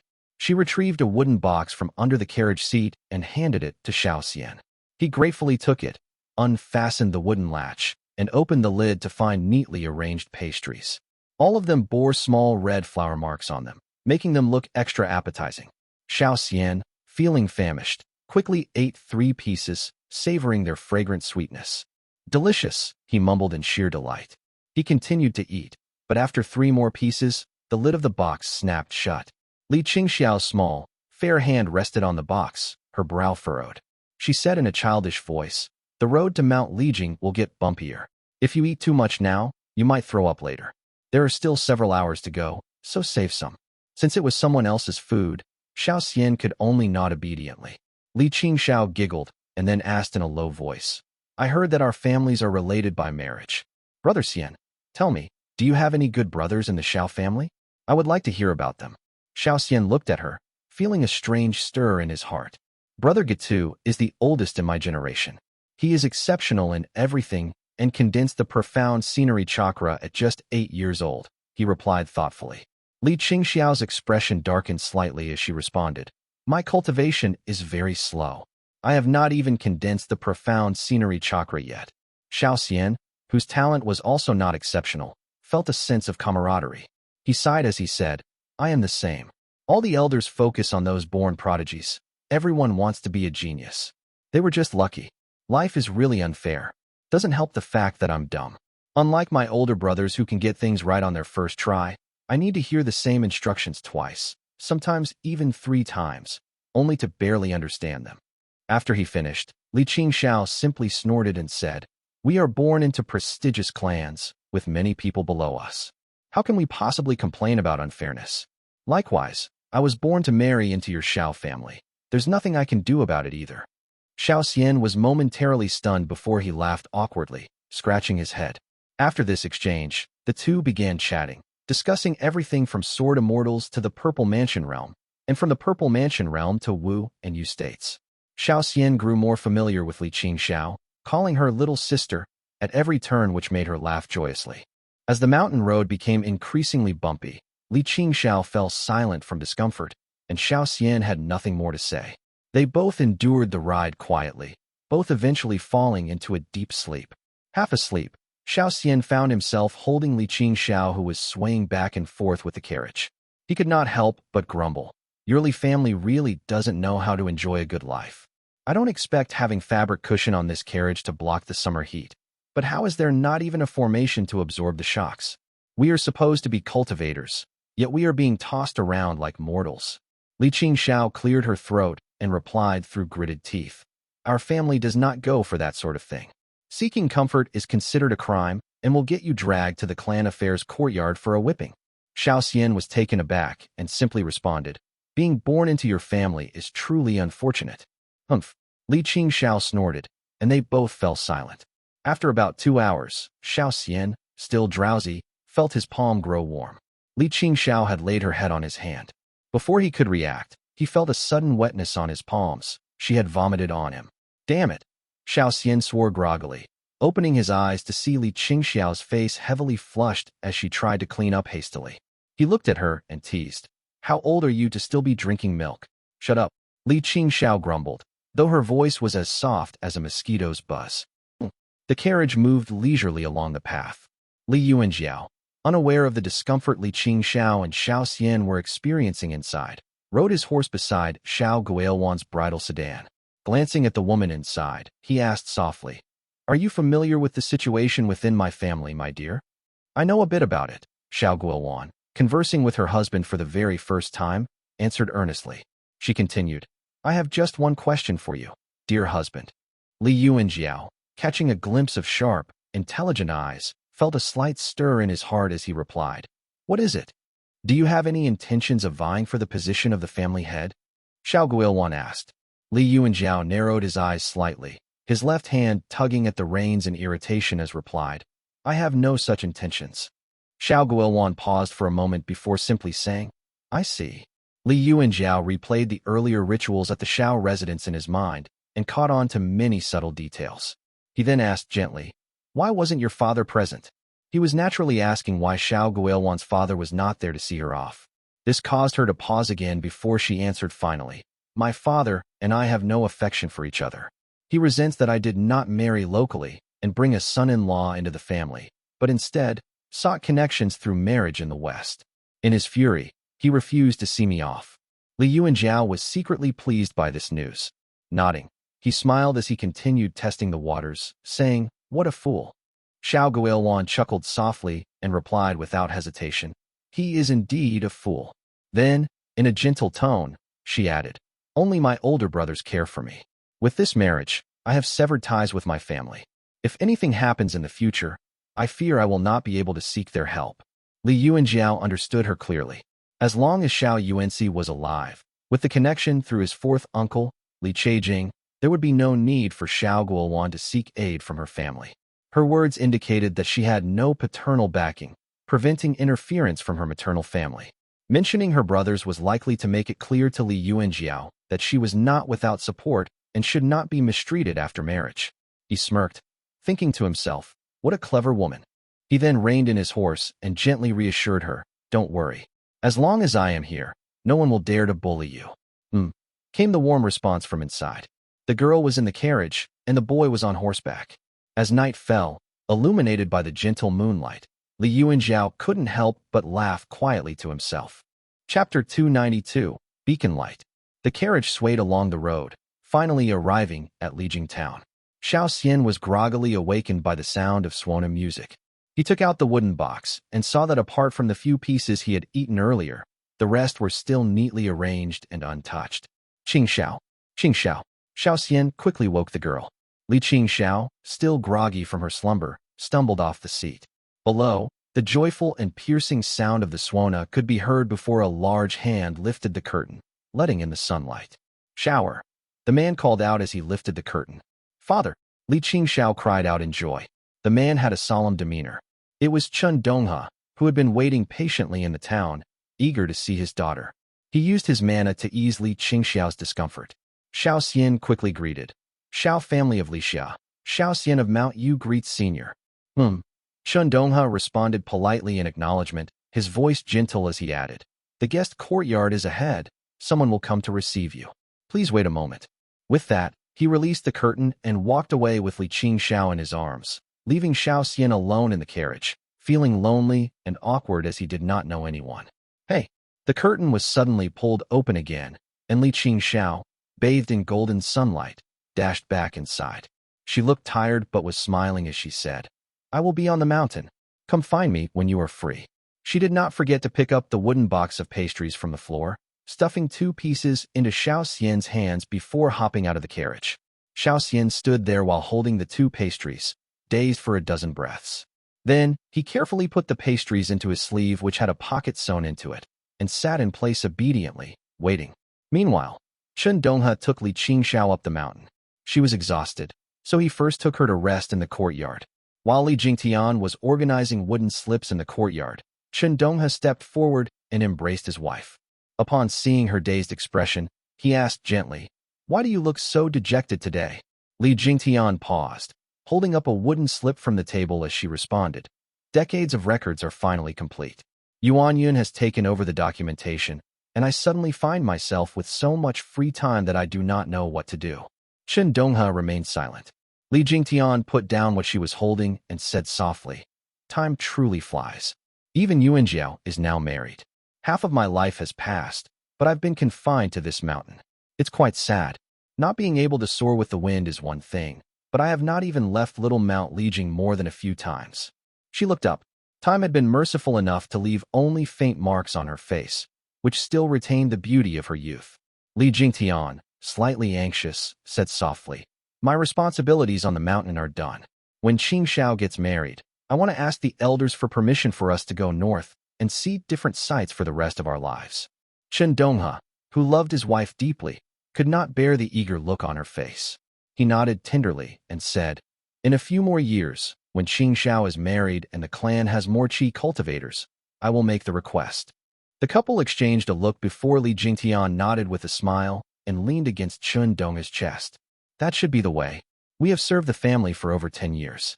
When the clan is stable and the borders are peaceful, we can think about ourselves," she murmured. She paused for a moment before continuing. "Qinghong and Yuanjiao both have their own ideas. The family is not as close-knit as it was when we were siblings growing up on the mountain, but the children are sensible and get along well. Qinghong wants to practice the Purple Thunder secret origin technique, and second uncle lets her. I wonder where will her enthusiasm lead her in the future. I have read many historical records. Every family is united when they rise, but they fall apart when they succeed. The road ahead might be rough. Li Jingtian has read many historical books and seen much, hence her worry."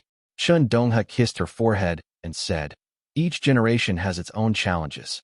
Only someone like Old Master Li is capable of planning for the next 5 generations. We do not need to worry about this. Let us see what Yuanjiao and Qinghong will do." An alliance with the Xiao family, with a Purple Mansion realm immortal clan personally marrying off their daughter. What is Xiao Shooting thinking? Yu Mugo stood on the wind in the sky, his face dreadfully grim. Behind him stood a group of people, all watching the procession below from behind the cover of clouds and mist. Yu Mugo had been watching for a long time, still finding it hard to believe. He said, "Li Chejing has been silent for decades, and the Xiao family still believes that the Li family will succeed?" Everyone remained silent. Yu Mugo gritted his teeth, unable to tell how many Foundation Establishment Realm cultivators were in the procession below. No matter how many schemes he had, he could only keep them to himself, staring blankly at the procession wordlessly. Xiao Shooting is a man of deep foresight.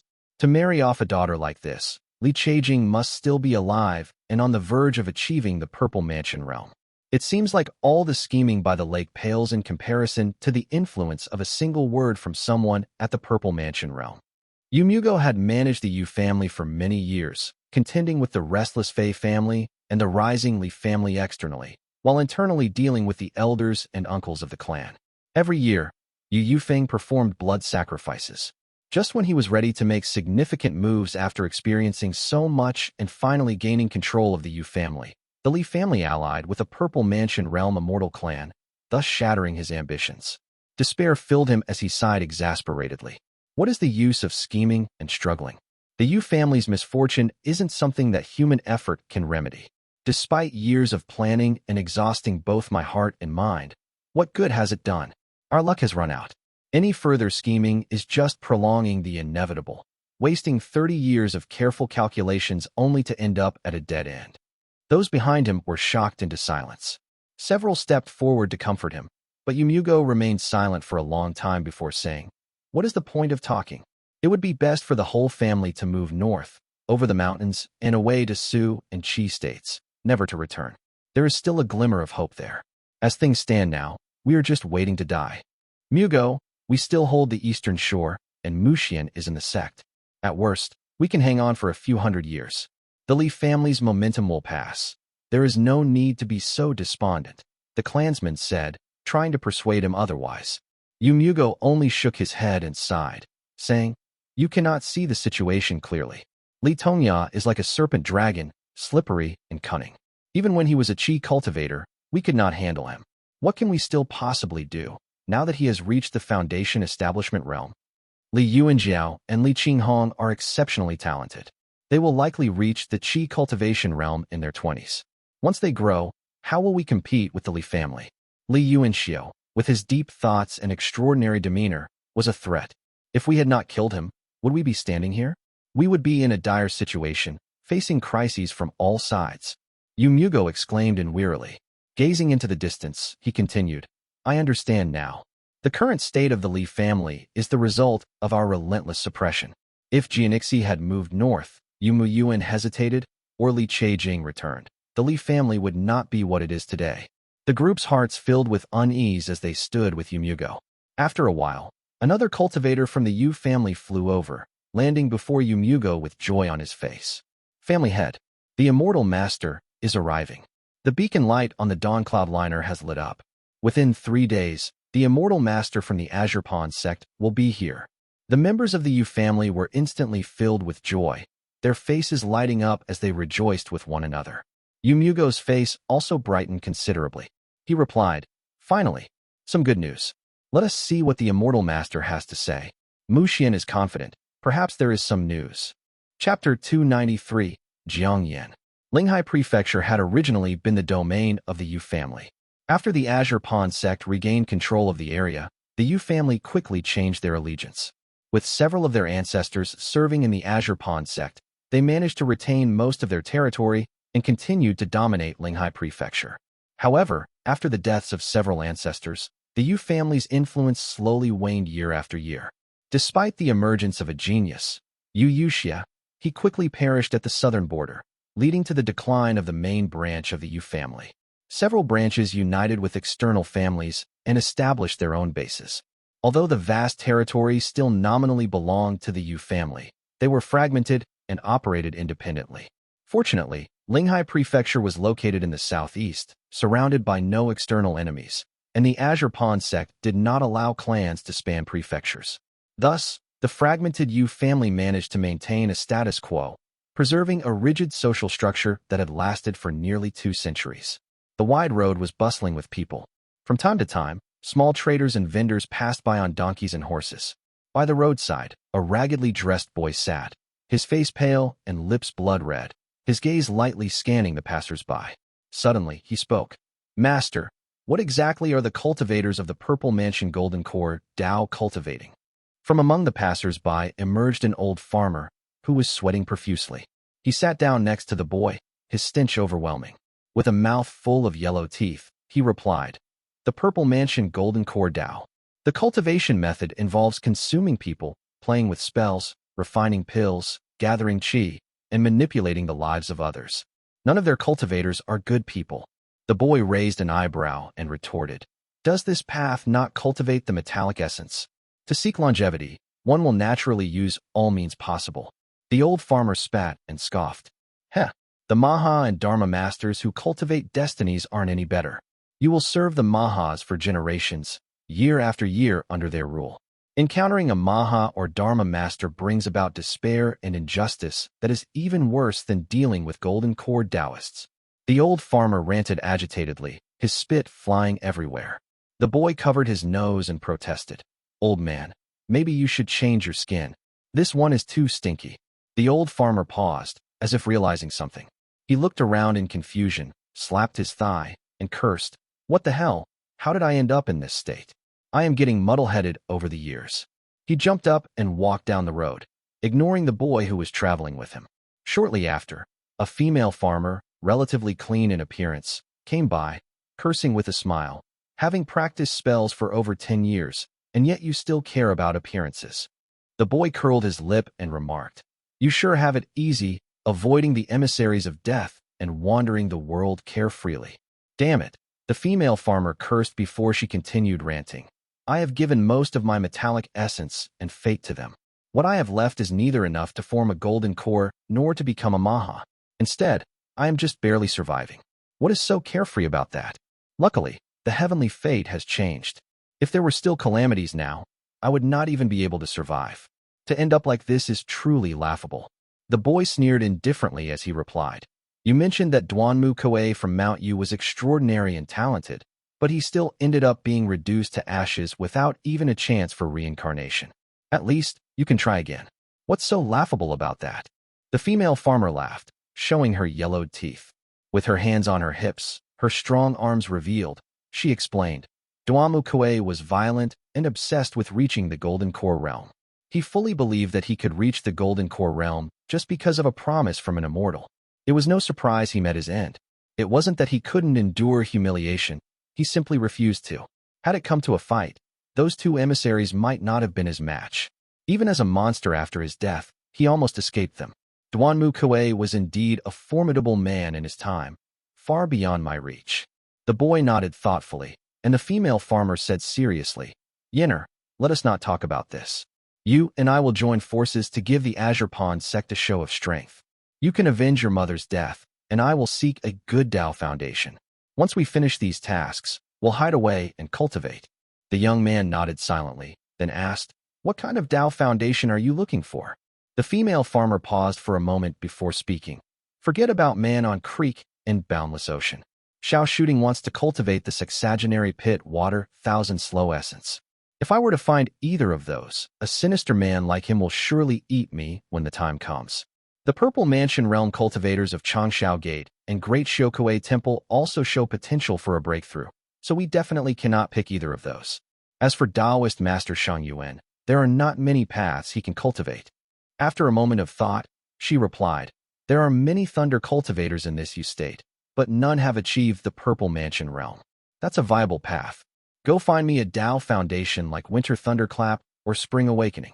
The young man nodded, tapped his foot on the ground, and rose lightly into the air. The female farmer on the ground hurriedly raised her wrinkled, calloused hands, pinched her fingers, and calculated, shouting loudly. 32 li to the north, there is a market town operated by the Azure Pond Sect. The young man heard her words, and in the blink of an eye, reached the illusion formation in front of the market town. The grand formation of the Azure Pond Sect's market town had already been shattered, revealing layers upon layers of buildings and densely packed spirit fields. Shouts and exclamations rose and fell in waves. Someone exclaimed, Why did you deactivate the grand formation, Senior Brother Qi? What are you doing? Hurry up and reactivate it. Are you not afraid of being punished by the sect? In the air stood a cultivator dressed in green robes, his face attractive but tarnished with a crazed expression. His robes were stained with blood as he cackled wildly with a bloodthirsty grin. He was clearly in a trance-like state. The cultivator flew forward to subdue Senior Brother Qi, but he drew his blade in a frenzy, slashing at the man. The man then hastily activated his Dharma artifact to block the oncoming attack. Clang! The artifact was repelled and sent flying out like a bird. Fresh, red blood splattered around violently. Both of them were usually evenly matched, but Senior Brother Qi was unnaturally strong today. He easily deflected the man's Dharma artifact and severed his arm with a single slash. The pain and shock were unbearable for the man, but to everyone's horror, his severed arm stretched out like a lump of mud, leaping and writhing like a frenzied mule, clawing at her own face. What kind of spell is this? Senior Brother Qi exclaimed in shock. Senior Brother, let us help you.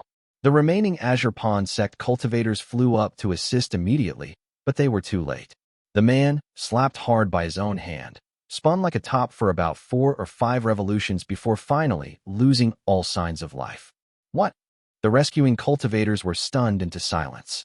The lifeless body of the man trembled momentarily in midair before his other hand reached up toward his neck. Without warning, he ripped out a bloody white spine, swinging it like a sword at the approaching cultivators. Realizing the impending danger, the cultivators quickly shot out over a dozen talismans, their faces pale with fear as they shouted, Devil Cultivator! A Purple Mansion Realm Devil Cultivator! Crack! Before he could finish, he was smacked hard on the head, spinning like a top before falling silent. His limbs were separated from his body, yanking out his heart, spleen, stomach, and lungs, which then moved independently, each seeking out other cultivators. Devil Cultivator! A Devil Cultivator! The entire market turned into a bloody massacre, with screams echoing everywhere. The young man stood quietly in the air, with flesh and blood swirling around him like obedient beasts, sticking close to his side. He smiled maniacally as he watched the fleeing cultivators and called out loudly to the distant figures. Tell the Azure Pawn Sect that Jiang Yan has come to avenge the massacre of the prefecture. His voice echoed through the air icily, and the Azure Pawn Sect cultivators fled even faster. Jiang Yan savored the moment, while the head of a man, with his hair now disheveled, flew past him, spitting blood and laughing as it spoke. The Azure Pawn Sect is so arrogant. This whole market does not even have a single Foundation Establishment Realm cultivator. Hurry and leave. The Yu family is already on their way. Chapter 294. Summons from the Upper Sect. The marriage arrangements of the Li family were sudden, but invitations were sent out to all the families with Qi cultivators and above on the lake. All the families, except the Yu family, attended. Even the Foundation Establishment Realm rogue cultivators on the western shore sent representatives to observe the ceremony. Fei Wangbai did not attend personally, but sent his grandson, Fei Tongyu, in his stead. Fei Tongyu, always the elegant gentleman of the Fei family, held a fan in his hand as he stood among the guests. His words were polite and courteous, but his demeanor showed little joy. He observed the various proceedings of the Li family, particularly at Li Yuan Xiao, who was holding a cup at the head of the table, and felt a sense of unease stirring within him. Li Yuan Xiao at the peak of the embryonic breathing realm, such rapid progress. Although I have not seen Li Qinghong here, with her talent, she must at least be at the 5th stage of the embryonic breathing realm. The rise of the Li family is too swift.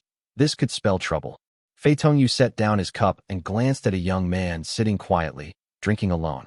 Despite having no apparent cultivation, he was seated in a prominent position, indicating his importance within the family. Fei Tongyu inquired, "May I know how to address you, brother?" Li Yuanyun, lost in thought, was startled by Fei Tongyu's voice. Although Fei Tongyu did not know him, Yuanyun recognized him as the direct descendant of the Fei family. He replied politely, "You flatter me, but I am just a commoner. My name is Li Yuanyun, a direct descendant of the Li family, but I do not deserve such respect from an immortal like you." After spending several years mingling among the common folk, Li Yuanyun had long shed his youthful innocence and put on some weight. He had tried countless folk remedies and rituals to nurture a spiritual orifice, from praying to gods and Buddhas to distributing wealth and seeking the blessing of paper talismans, all of which had worn him down to a weary semblance of a middle-aged man. Fei Tongyu, upon seeing him, then asked, "May I inquire about your relationship with Lady Qinghong?" "Li Qinghong is my elder sister, born of the same mother," Li Yuanyun answered. Fei Tongyu immediately perked up. Before he left, his younger brother Fei Tongxiao had begged him multiple times to bring along several letters for Li Qinghong. Seeing no sign of her at the banquet, Fei Tongyu quickly asked, "Is Lady Qinghong in seclusion on the mountain?" "Indeed," Li Yuanyun nodded. Fei Tongyu hesitated for a moment before continuing, "My younger brother." Seeing Fei Tongyu's hesitant expression, Li Yuanyun shook his head and interrupted, "My elder sister asked me to mention that her current cultivation method precludes descendants. That is all I can say on the matter." Fei Tongyu, not at all a fool, paused momentarily before calming down. He simply responded, "Thank you, Brother Yuanyun." Fei Tongyu had some admiration for Li Qinghong, but his feelings were more about the alliance's benefits and appreciation for her talent and conduct. Being older than Fei Tongxiao, he was less driven by romantic ideals. Upon hearing that Li Qinghong could not bear children, he easily dismissed any thoughts of pursuing her.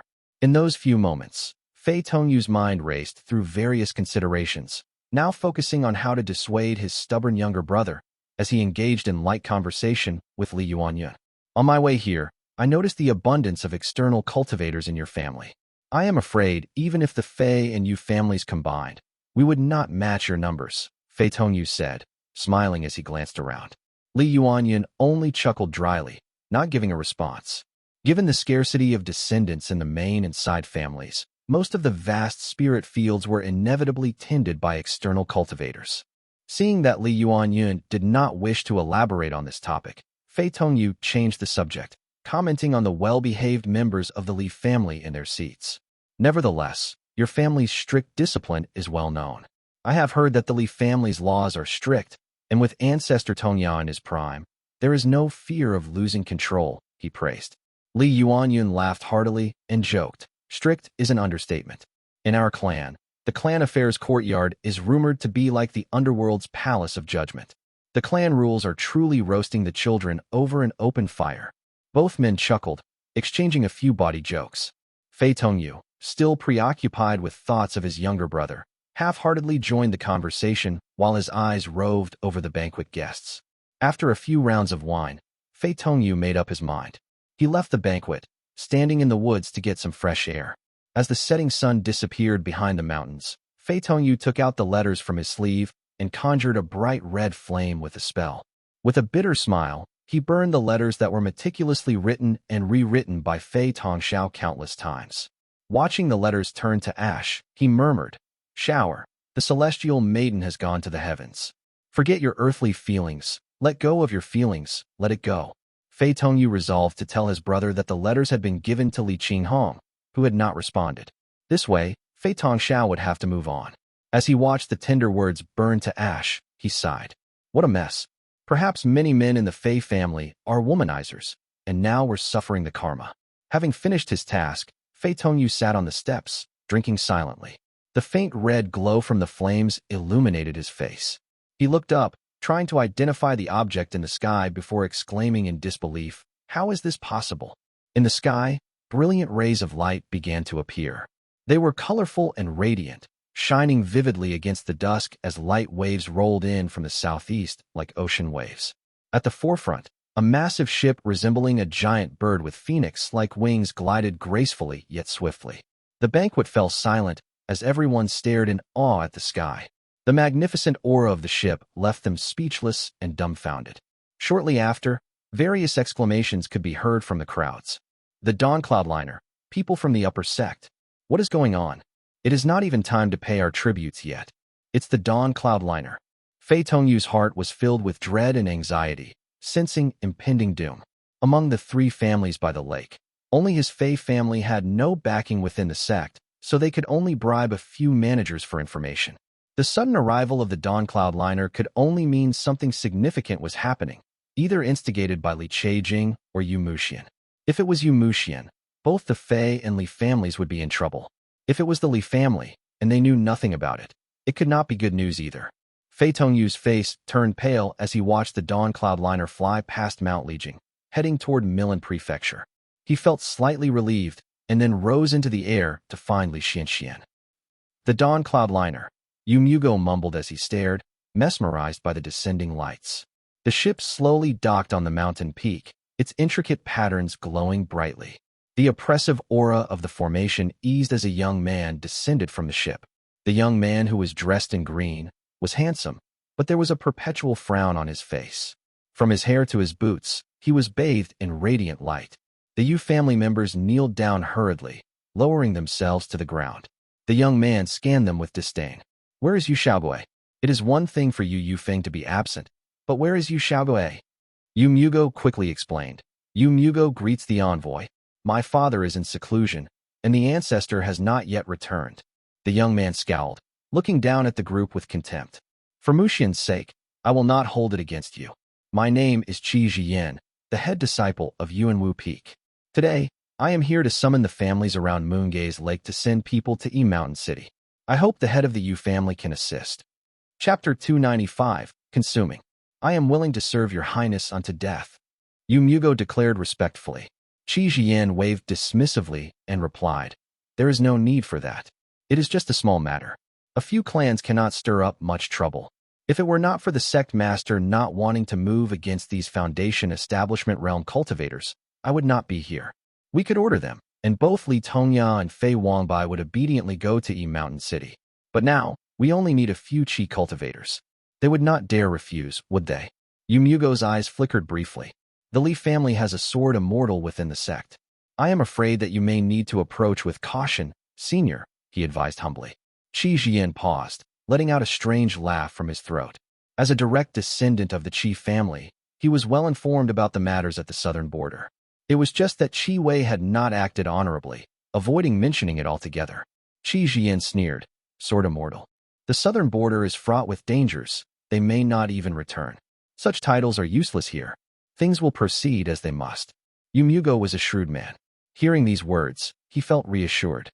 He immediately put on a sorrowful expression and lamented, "My lord, you may not fear them, But the Li family relies on the Sword Immortals' reputation to act arrogantly around the lake, oppressing us. One of my blood relatives has been captured by the Li family, serving as a slave. We are terrified and dare not speak out. Jiang glanced at Yumugo and sneered. My junior has already told me about this. There is no need to exaggerate. Your family, after all, is a clan and should not be so easily oppressed by the Li family. Listen carefully. Jiang paused and continued. Li Cheijing will most likely not return. Muxian is renowned within the sect and has a solid background, even more than that sort of mortal. There is no need to be afraid. The rivalries between clans are not something the sect interferes with. Li Tongya only has some rapport with Yuan Tuan. Unless it is a matter of life and death for the entire family, Yuan Tuan will not intervene. Yumugo repeatedly nodded, his heart filled with joy. He lowered himself even further, almost groveling at this point. Jiang glanced at him with a smile as he said, Remember this well, regardless of the chaos you create on the lake. Jiang bent down close to Yumugo's face and lightly patted his cheek with one hand while holding up 2 fingers with the other. There are 2 people who must not die. One is Li Tongya, whom you cannot kill anyway. The other, whom you may not know, is named Jiang Yan. Yumugo immediately broke out in a cold sweat, trembling as if he wished he could bury his head in the ground. Jiang laughed and straightened up, adding, If either of them dies, not even Muxian can save you. As for Fei Wangbai, his patterned brocade is useless. He is nothing but a corpse awaiting death. Yumugo's eyes widened, with bloodshot veins beginning to appear as he quivered and stammered his compliance, his sweat now pooling on the ground. Jiang, with a cocky demeanor, kicked Yumugo's shoulder and laughed heartily. Several people flew down from the flying boat, all dressed in the gray robes of the Azure Pond Sect's Yuanwu Peak. One of them, a man with a sneaky appearance, rushed eagerly to Jiang's side and said respectfully, My lord, please give your orders. Jiang simply snorted and stood with his hands behind his back. For the Fei family, that so-called young master will do. For the minor Qi cultivation realm families, take their strongest cultivators. As for the Li family, take Li Xianfeng. He is of no use after the massacre at Lixiao Prefecture. Yes, yes, the sneaky-looking cultivator responded as he nodded repeatedly. Jiang glanced at the dazed Yumugo and smiled. Cultivate well. Your family has the qualifications to dine at the table. As for the Li and Fei families, they are just dogs circling beneath it. If it were not for the ban on blood sacrifices at Moongay's Lake, they would have been eliminated long ago. Yumugo forced a smile, though his heart was gripped with fear. His legs trembled uncontrollably. Jiang, seeing his pitiful state, grew even more excited as he added, As for your family's ancestor, Yu Feng. Yumugo had a premonition and quickly looked up. Jiang laughed with a hint of mockery in his eyes. He has been dead for a long time. Yumugo was stunned and whispered, What? I do not understand. Which force's Purple Mansion realm cultivator took his life? I guess there's no harm in telling you. Jiang chuckled. He took great pleasure in trampling on geniuses and strategists. Seeing Yumugo so subservient, he felt immense satisfaction and replied, Yumugo, Yu Feng was killed by our Azure Pond sect in collaboration with Xiao shooting. This was also agreed upon by your own younger brother. Meanwhile on Xianyu Peak in Lixiao Prefecture, whoosh, an old man struggled to reel in a gleaming jade stone from the lake. With a strong flick of his jade fishing rod, he freed the stone from the clutches of the lake water and pulled it ashore. Xiao Shooting squinted his eyes as he remarked, Not bad. Shooting, the Dawn Cloud liner has headed to Moongay's Lake. Xiao Chucho, who was also sitting cross-legged nearby, muttered this quietly, casting a complex look toward Xiao Shooting. Xiao Shooting, however, remained indifferent. He examined the jade stone and asked, Xiao Chucho, do you resent me? Xiao Chucho's face, wrinkled with extreme age, twitched slightly as he replied, There is nothing to resent. It was a matter of necessity. When I left the family back then, I suppose you must have hated me even more. Xiao Shooting chuckled softly, his expression nostalgic as he responded warmly, At first, I did. But when the Azure Pond sect sent you Yuxia specifically to suppress Yu Feng, I suddenly realized that the decision you made back then may not have entirely been your own. Xiao Shooting's white eyebrows and beard twitched as if reflected in rippling water. He spoke with a sense of loss in his voice. The shadows in the great void were too thick. Since then, I have been both terrified and confused, questioning myself in countless painful nights. Xiao shooting, are you really you today? Or are you merely a puppet of some purple mansion golden core Taoists or the Mahas and Dharma masters? It might have been better not to know, to avoid this madness, Xiao shooting replied. However, his voice seemed to emerge from the void rather than his mouth. He spoke softly. Yu Yufeng did not believe in fate and resorted to blood sacrifices to heal his hands. He was indeed a genius, forcibly advancing a few more steps on his interrupted Tao, almost breaking through to the late-stage foundation establishment realm after decades. Even so, he met his end. How could he have survived against two Purple Mansion realm cultivators who had heavy murk and man on creek aiding them? The Jade, true unified void essence, is an untrainable state, incapable of forming an immortal foundation. From the moment he practiced the aged courtly path scripture, he was already a dead man. Xiao Chucho was not surprised. Having journeyed extensively, he knew just as much as Xiao shooting. His deeply wrinkled face twisted into a cold smile as he responded. Yes, have you ever wondered why you, Xiao shooting, cultivated man on creek, while I, Xiao Chucho, cultivated darkening clouds? A remarkable coincidence, isn't it? For them to be perfectly complementary Tao partners. Xiao shooting nodded and slowly stood up. A deadly aura emanated from him, causing snowflakes to rise and dance across Xianyu Peak. The sound of crashing sea waves rumbled overhead, with faint hisses of serpent dragons. Xiao Chucho's body grew increasingly frail, shrinking into a skeletal figure. He let out a few raspy laughs, and wisps of smoke drifted from his body, tiny eyes, mouth, and ears. The old man murmured, Xiao Xianyu. It was Xiao Xianyu all along. He had calculated everything from the beginning. He cultivated Boundless Ocean, also known as Jing Dragon King. What a marvel! Standing amidst the swirling smoke in the sky, Xiao shooting radiated a divine aura. His expression was sorrowful yet solemn, almost sacred. Brother, we have no path forward, no retreat. Dong! The bell on Xianyu Peak tolled ethereally like thunder echoing through the mountains. The inexplicable, flying snowfall continued falling as though it was trying to cover up all impurities. The members of the Xiao family fell to their knees, looking up in bewilderment. It is the aura of the Foundation Establishment Realm. An ancestor has passed away. Chapter 296, Yuzhi. The Dawn Cloudliner.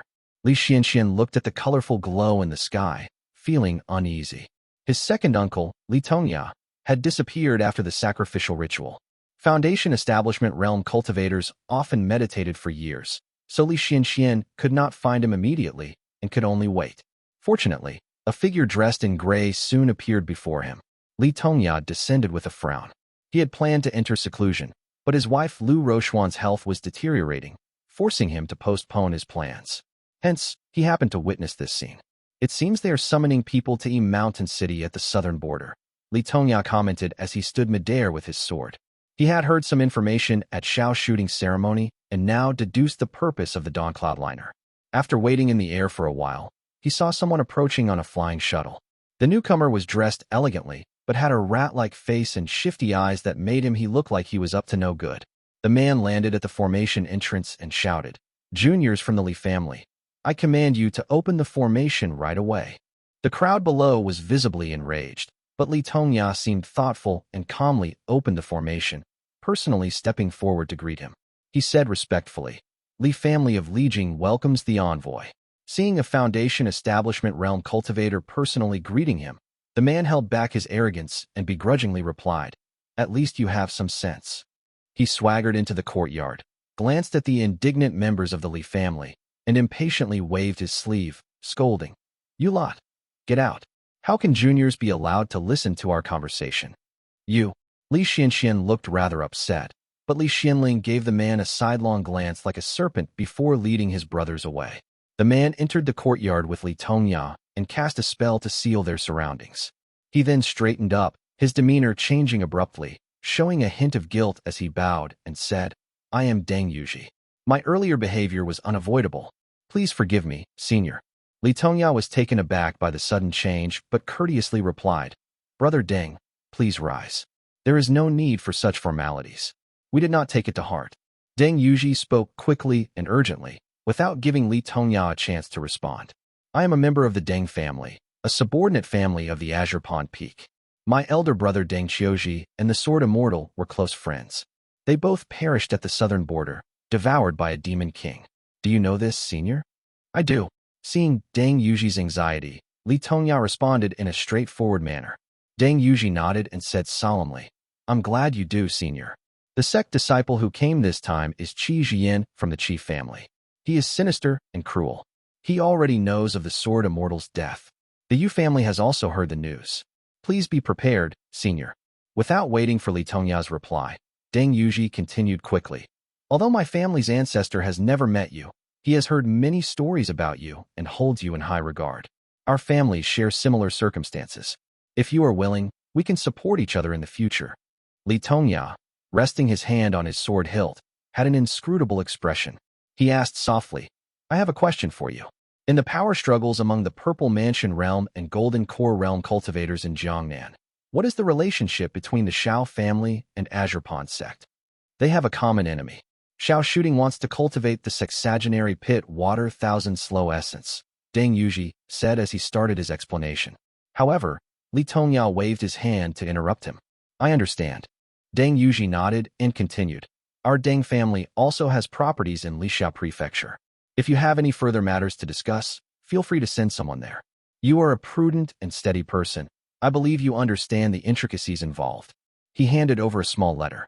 Li Tongya scanned it with his spiritual sense and saw that it contained records of several alleys in Lixia Prefecture.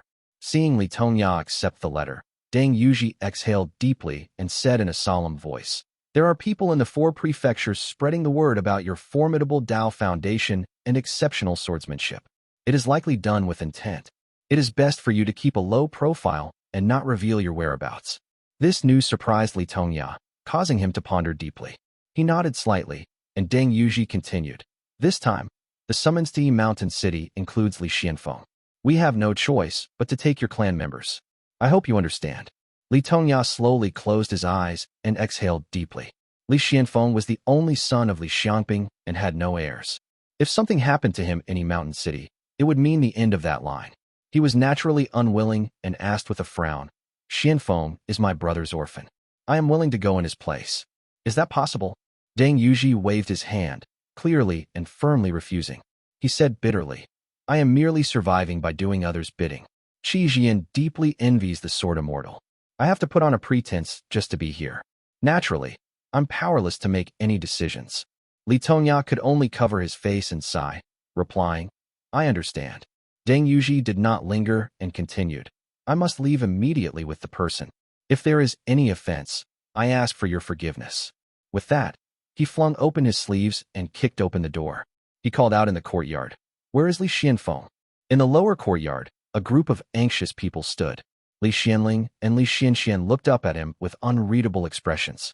Li Xianfeng, carrying his golden bow, stared directly at Deng Yuzhi and replied steadily, Here.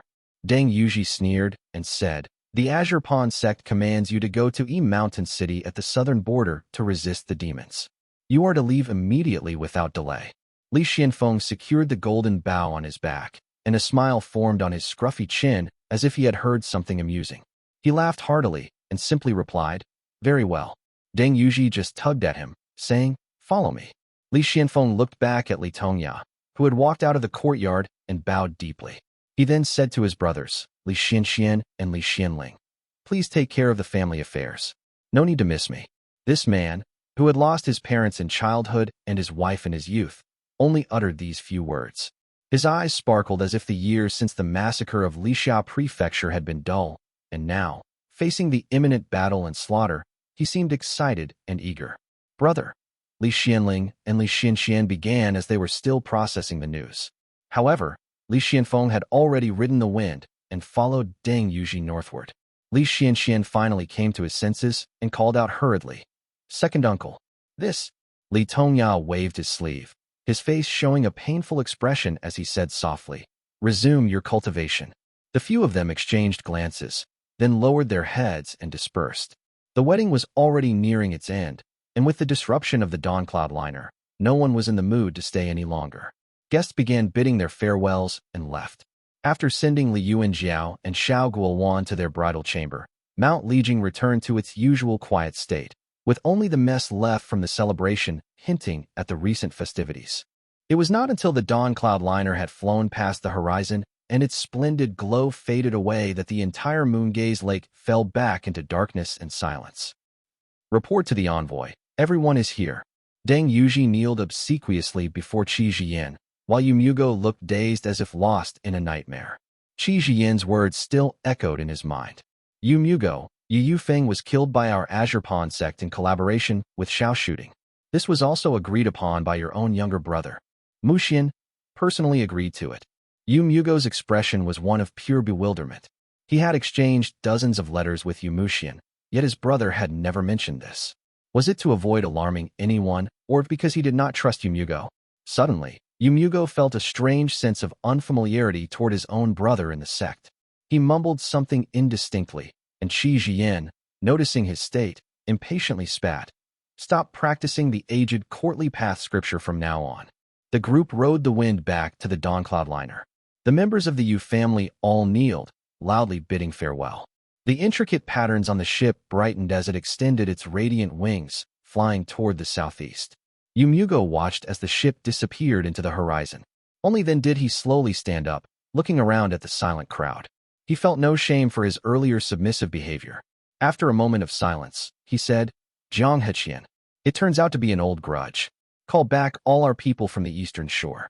Chapter 297, 5 years. Li Xianfeng was transferred to the southern border. Li Tongya's wife, Lu Rochuan, only lasted a few months before she died on the mountain.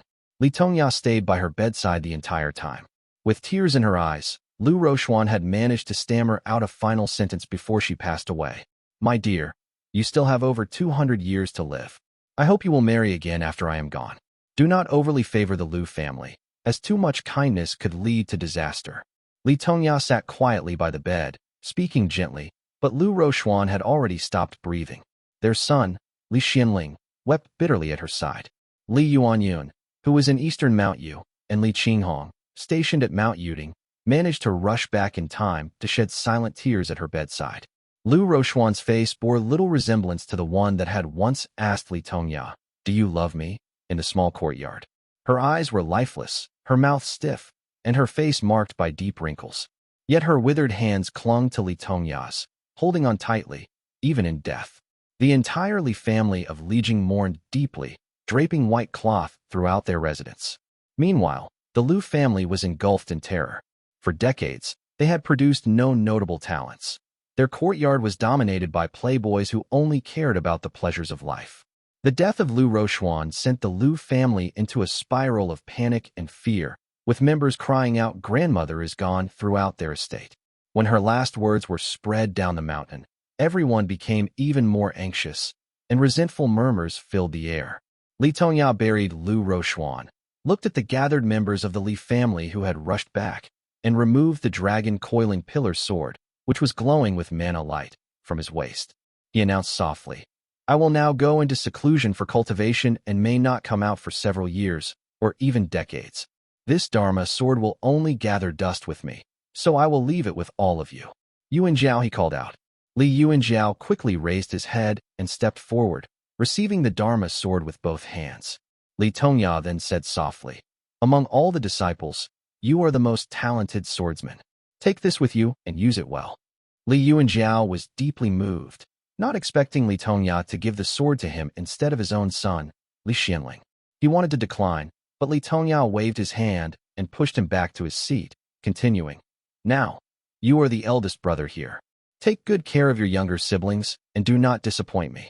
He then turned to Li Xianxian, paused thoughtfully, and handed him a storage pouch tied at his waist. I have reviewed the tributes that prestigious clans are expected to pay. The amount far exceeds what the current Li family can afford. We need to pay the next 5 years' tribute by next year. Inside this pouch, you'll find Dharma artifacts and spirit items I've collected over the years. Take them to the market and sell them to cover this gap. Li Xianxian nodded obediently as Li Tongya continued. This is not a sustainable solution. I've made some preliminary arrangements at the Cloud Crown Peak Market. There's a small shop they're looking to form an alliance with our Li family. Go there immediately, finalize the arrangements, and forge a new path for our family to earn spirit stones. Take the talismans you've crafted over the years to sell. Since you are not inclined toward cultivation, You will stay there to draw talismans. Leave family matters to the younger generation. Li Xianxian had no objections and nodded in agreement. Li Tongya then instructed Li Xianling. Try your best to assist your brother as much as possible when you're not cultivating. Seeing everyone nod in agreement, Li Tongya straightened up and said gently, work hard in your cultivation and take good care of each other. Yes. Everyone responded in unison, and before the echoes faded, Li Tongya's figure had already disappeared. Li Xianling wiped away his tears and exchanged a glance with Li Xianxian. Without further delay, they rode the wind toward Cloud-Crowned Peak together. The few members of the Yuan and Qing generation gathered together, encouraging each other before heading down the mountain. The lights on Mount Lijiang flickered. The brilliant dawn rose from the horizon, illuminating the Li family's territory. Smoke rose from the houses at the foot of the mountain, marking the arrival of a new day. Eastern Mount Yu is characterized by many mountains and few fields, making it unsuitable for sustaining a population. There were, however, numerous small hills and earth veins. Li Yu and Xiao had been surveying the area for several months, from west to east, probing each vein of spiritual energy. Finally, he found a suitable small mountain, Mount Wutu. Li Yu and Xiao rose into the wind, lightly circling the location on the map in his hand. He estimated the distance, examined the veins and spiritual energy, nodded slowly, and descended to the foot of the mountain. At the foot of the mountain stood a woman of noble bearing, her phoenix eyes radiating brilliance. She wore a graceful dress and held a boy, about 5 or 6 years old, who looked smart and handsome. He was peering around curiously. As soon as Li Yu and Xiao landed, the boy jumped and shouted, "Dad, this mountain looks like a bird." This boy was Li Yu and Xiao's son, named Li Shiji, now over 4 years old. He was well-behaved and adorable, greatly loved by Li Yu and Xiao and his wife. Ha ha ha. Li Yu and Xiao laughed heartily. Beside him, Xiao Guiluan gently asked, "How is it?" "The veins and spiritual energy are sufficient. It is not inferior to Mount Lijiang, and it is one of the best in eastern Mount Yu," Li Yu and Xiao replied, then continued. "According to the ancient texts, the spirit fields on Mount Wutu are fertile and intact. There is no better place within eastern Mount Yu. Then let us settle here." Xiao Guiluan's eyebrows showed a trace of worry as she whispered, "The clan's tribute is too heavy. We have been running at a loss every year. We cannot afford to waste any more time." Li Yu and Xiao fell silent for a moment, then nodded in agreement. Indeed, 5 years had passed in the blink of an eye. The lake remained relatively peaceful during this time. The Yu family had relaxed their control and tribute demands on the Eastern Shore families, retreating into Milan Prefecture and becoming quiet. The Li family quietly digested the territories of Mount Huazhong and Mount Yuding, enjoying a period of calmness.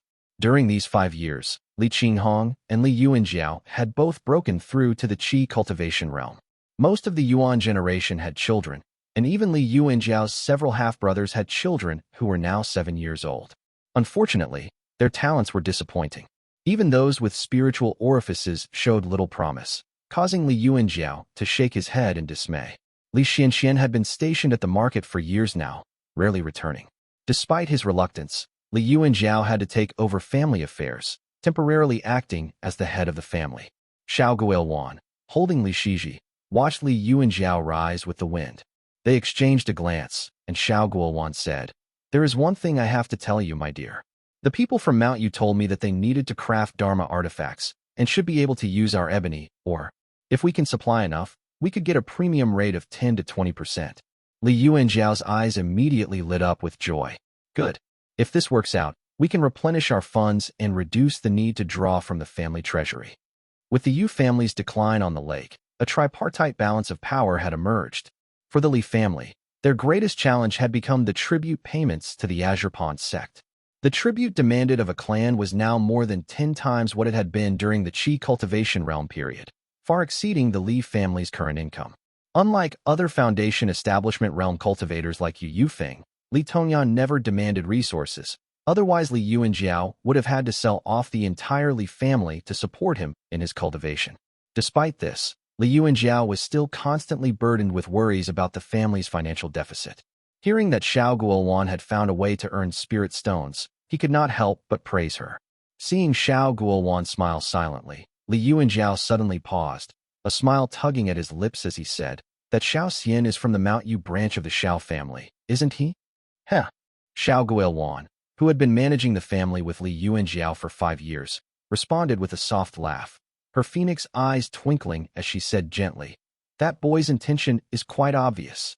He runs to our Lijiang town every month just to find an excuse to see Qing Xiao. Now that the Mount Yu branch has sent him to handle this matter, he is overjoyed." Chapter 298, The Dou Family, I. Xiao Xian. Li Yu and Jiao stroked the dragon coiling pillar's sword at his waist, his brows furrowing.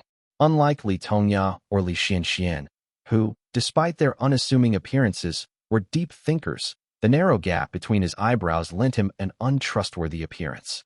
Now, with his brows furrowed, he looked even more like a serpent dragon. The Mount Yu branch of the Xiao family. Qing Xiao's marriage into their family is somewhat of a slight, but Xiao Jiuqing is quite adept and has a promising future. If Xiao Xian is sincere and my little sister is willing, he might be a good match. The Mount Yu branch is one of the most prominent branches in the Xiao family, Xiao Guiluan remarked, holding on to Li Yu and Jiao's arm. Xiao Xian's talent is not great, but he has the potential to achieve the Qi cultivation realm. Qing Xiao's talent is poor, but with the resources of the Mount Yu branch, Xiao Xian could help her reach the Qi cultivation realm with unrefined Qi, which is a good thing, she continued. As they chatted and laughed, Mount Lijiang appeared beneath them. The couple descended into the courtyard where the clan guards immediately approached, greeting them respectfully. "Family head, madam. Young Master Yuanping is already waiting in the house." Li Yu and Jiao nodded slightly and pushed the door open. Inside, a young boy dressed in white clothes was admiring the calligraphy and paintings on the wall, holding a fan. He appeared to be about 12 or 13 years old, with a slightly pale face that gave him a sickly look. Hearing the door open, he turned his head, his eyes lighting up as he smiled. "Brother, you are back." "Yes." Li Yuanping was born to Li Xianxian and his wife, Madame Dou. He was the younger brother of Li Yuanxiu from the same mother. Unfortunately, Li Yuanxiu passed away when Madame Dou was pregnant with Li Yuanping. This loss deeply affected Madame Dou and had a profound impact on the unborn child, leaving Li Yuanping with a congenital deficiency. Fortunately, both his parents were cultivators, and Li Yuanping possessed a spiritual orifice. Although not very talented, he was considered average. After 5 years of cultivation, he has condensed the radiant lure chakra and reached the second stage of the embryonic breathing realm. Li Yu and Jiao responded and saw Li Yuanping smile as he said, "I heard that you broke through to the 3rd heavenly layer of the Qi cultivation realm. Congratulations." In truth, Li Yu and Jiao had not been burdened with many mundane affairs over the years. Most of the family's affairs, whether related to embryonic breathing realm cultivators or worldly matters, were handled by Xiao Guiluan. She managed things efficiently, with fair rewards and punishments, earning the respect of the entire household. With Xiao Guiluan's assistance, Li Yu and Jiao's cultivation progressed rapidly. He had received the flowing Qi-swallowing spirit talisman, and his cultivation had advanced by leaps and bounds. Within 5 years, he has already reached the 3rd heavenly layer of the Qi cultivation realm, surpassing even his father, Li Xianxian. Li Yu and Jiao nodded lightly, took 2 steps to the main seat, and sat down. Looking at his still youthful half-brother, he asked gently, "How is it? Are you able to handle the clan affairs courtyard?" "It is going well," Li Yuanping replied as he nodded, smiling. "The Jade Court guards have already reached the 4th or 5th stages of the embryonic breathing realm. The 5 of them together can suppress any disturbances, though they usually only deal with petty thieves." Li Yu and Jiao had no interest in managing affairs. Seeing Li Yuanping grow up day by day, he hurriedly handed over the clan affairs courtyard to him. Now, seeing that he managed well, Li Yu and Jiao nodded in satisfaction and said warmly, "Uphold the family laws strictly. Ensure there are no arrogant individuals among the family's disciples." As the 2 brothers were chatting, someone approached hurriedly from below. He bowed in the courtyard and reported respectfully, "Family head, there is a letter from Cloud Crown Peak." Present it. The person below, clad in armor, with a square face and thick eyebrows, had an honest appearance. He quickly handed the letter over to the man. However, Li Yu and Jiao took the envelope but did not open it. Instead, he stared at the armored man. The messenger from the hall had always been someone from the Lu family, whom Li Yu and Jiao was accustomed to seeing. However, this person seemed unfamiliar. After a moment of scrutiny, he asked in confusion, "Are you from the Dou family?" With a thud, the armored man kneeled in front of him instantly, slightly fearful as he replied, "Family head, my name is Dou. Madame Dou is my paternal aunt. The regular messenger fell ill, so I took his place." "I see. You are someone from my mother's family." Since Madame Dou was the wife of Li Xianxian and the mother of Li Yuanping, Li Yuanjiao should technically call her mother as well. Instead, Li Yuanjiao feigned sudden realization and smiled at Li Yuanping as he said, "I guess he can be considered your cousin." Li Yuanping, sitting nearby, merely nodded upon hearing this. He did not look at Dou, but continued to pour himself tea. Li Yuanjiao understood the situation immediately. He waved his hand casually to dismiss him and said with indifference, "In that case, you may serve by Yuanping's side and find a position in the clan affairs courtyard." Dou nodded repeatedly and retreated slowly. Li Yuanping smiled wryly and said, "This is certainly not my mother's doing. It is probably the Dou family's initiative." "I know." Li Yuanjiao nodded as he sighed. "As they say, when the wall is about to fall, everyone pushes. The Lu family is, after all, the family of the ancestor's wife, so we still need to keep a Lu family member in the hall. As long as news reaches us, the public will have some fear and will not go overboard with their actions."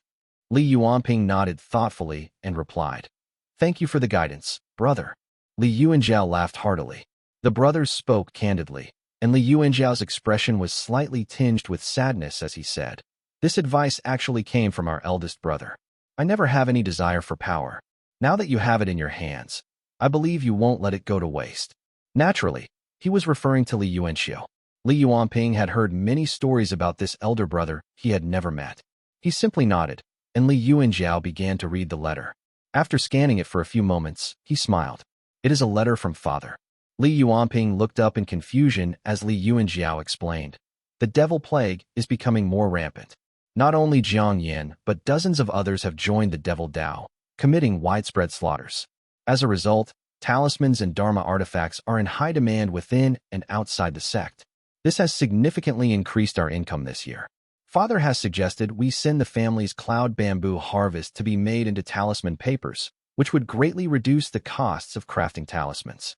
Li Yuanping, upon hearing the news, lowered his head and said, "The devil plague has been going on for more than 5 years, yet the Purple Mansion realm cultivators of the Azure Pond sect have never intervened. I wonder what Zhiyun is thinking." Li Yuanjiao paused and set down his tea bowl before replying, "The devil plague is not simple. As for Jiang Yan, no one knows who he is or whose pawn he might be. You've studied the family history and should be aware of a Purple Mansion realm cultivator's power. If they are letting Jiang Yan run amok, it must be a deliberate act." Li Yuanping pondered silently to himself. After exchanging a few more words, he glanced at the time and, not wanting to disturb Li Yuanjiao further, took his leave. Once Li Yuanping had left, a dignified woman in a luxurious flowing dress walked out from the back of the hall. She greeted him with a slight bow, her brow furrowed slightly, and said in a serious tone, "My dear, the decline of the Lu family has been alarmingly rapid. In just 5 short years, they have gone from a prestigious family to one with members scattered everywhere. There must be something unusual going on." "That's true. How could that Lu family member fall ill at this time? They've tried every trick to push someone in front of me, just to test how much affection we still have for the Lu family." Li Yuanjiao carefully stored the letter under a pile of scrolls and continued listing out everything. The Tian family was sent to the Mount Yu region. The remaining Run, Chun, Su, and Dou families must have been plotting to push the Lu family out of prominence for years. The Lu family descendants were still indulging themselves. Once the news spread from the mountain, the other families began to act. The Lu family never had many capable members. They only managed to last 5 years due to the caution of the other prominent families. Guiluan nodded, smiling. Times have changed. Many things that belong to the Lu family should now bear the Dou name. I have met Mother several times. She is tough and has a temper." Li Yuanjiao laughed heartily, catching the underlying meaning in Guiluan's words, and responded gently, "I have known Mother for many years. To her, the entire Dou family holds less value than Yuanping's little finger. The Dou family is merely the next Lu family. There's nothing to worry about." He paused and continued, "Yuanping's temperament mirrors that of Madame Dou. He is not one to be easily deceived. In a couple of years, we'll hand over the family affairs to him. Then, you and I can retire to Mount Wutu to cultivate and live as an immortal couple. Wouldn't that be wonderful?" Guiluan nodded slightly. However, she was from the Xiao family, a centuries-old prestigious clan rife with fierce internal power struggles, unlike the newly established and harmoniously family. She had seen too many instances of kin turning against each other. Holding no power made her uneasy, not for herself, but for fear that their son, Yuzhi, might suffer the consequences. This intelligent woman had also figured out her husband's temperament well and refrained from immediately disagreeing with him. Instead, she nodded with a smile, gazing at the flickering candle flame as she pondered how she could secure more support for Yuzhi. Chapter 299, The Dou Family, 2. Li Yuanping left the courtyard, snapped his fan shut with a swish, and walked on with a displeased expression. Dou followed closely behind, feeling as though he had caused trouble and dared not speak. Li Yuanping suddenly stopped. Caught off guard, Dou nearly stumbled into him. Young master, he called out hurriedly. Shut up, Li Yuanping hissed, using his fan to steady the man, frowning slightly. He then said softly, which idiot from the Dou family took it upon themselves to replace that Liu family member? You nearly made me lose face in front of my elder brother. If mother finds out, she will surely have you all punished. Dou knew he would have to stay by Li Yuanping's side from now on, but could not bear to blame his father, so he merely stammered in response. Why yes. Li Yuanping waved his hand gently and turned his head as he walked, saying, You do not need to tell me. I know it was probably old Master Dou. When people get old and gain power, they start scheming more. Dou quickly followed, replying respectfully. This was also for your benefit, young master. The clan affairs courtyard has always been the stepping stone to becoming the family head. Young Master Yuan Jiao has often expressed his desire to relinquish his authority. Now that you are in charge of the clan affairs courtyard, it's only a matter of time before you ascend to the family head. Father simply wanted to place more people to help you. Li Yuanping chuckled, amused. You speak with such certainty. Your father isn't trying to help me. He's trying to sabotage me. If he truly wanted to help, he would patiently wait 3 years. There's no need for him to meddle now.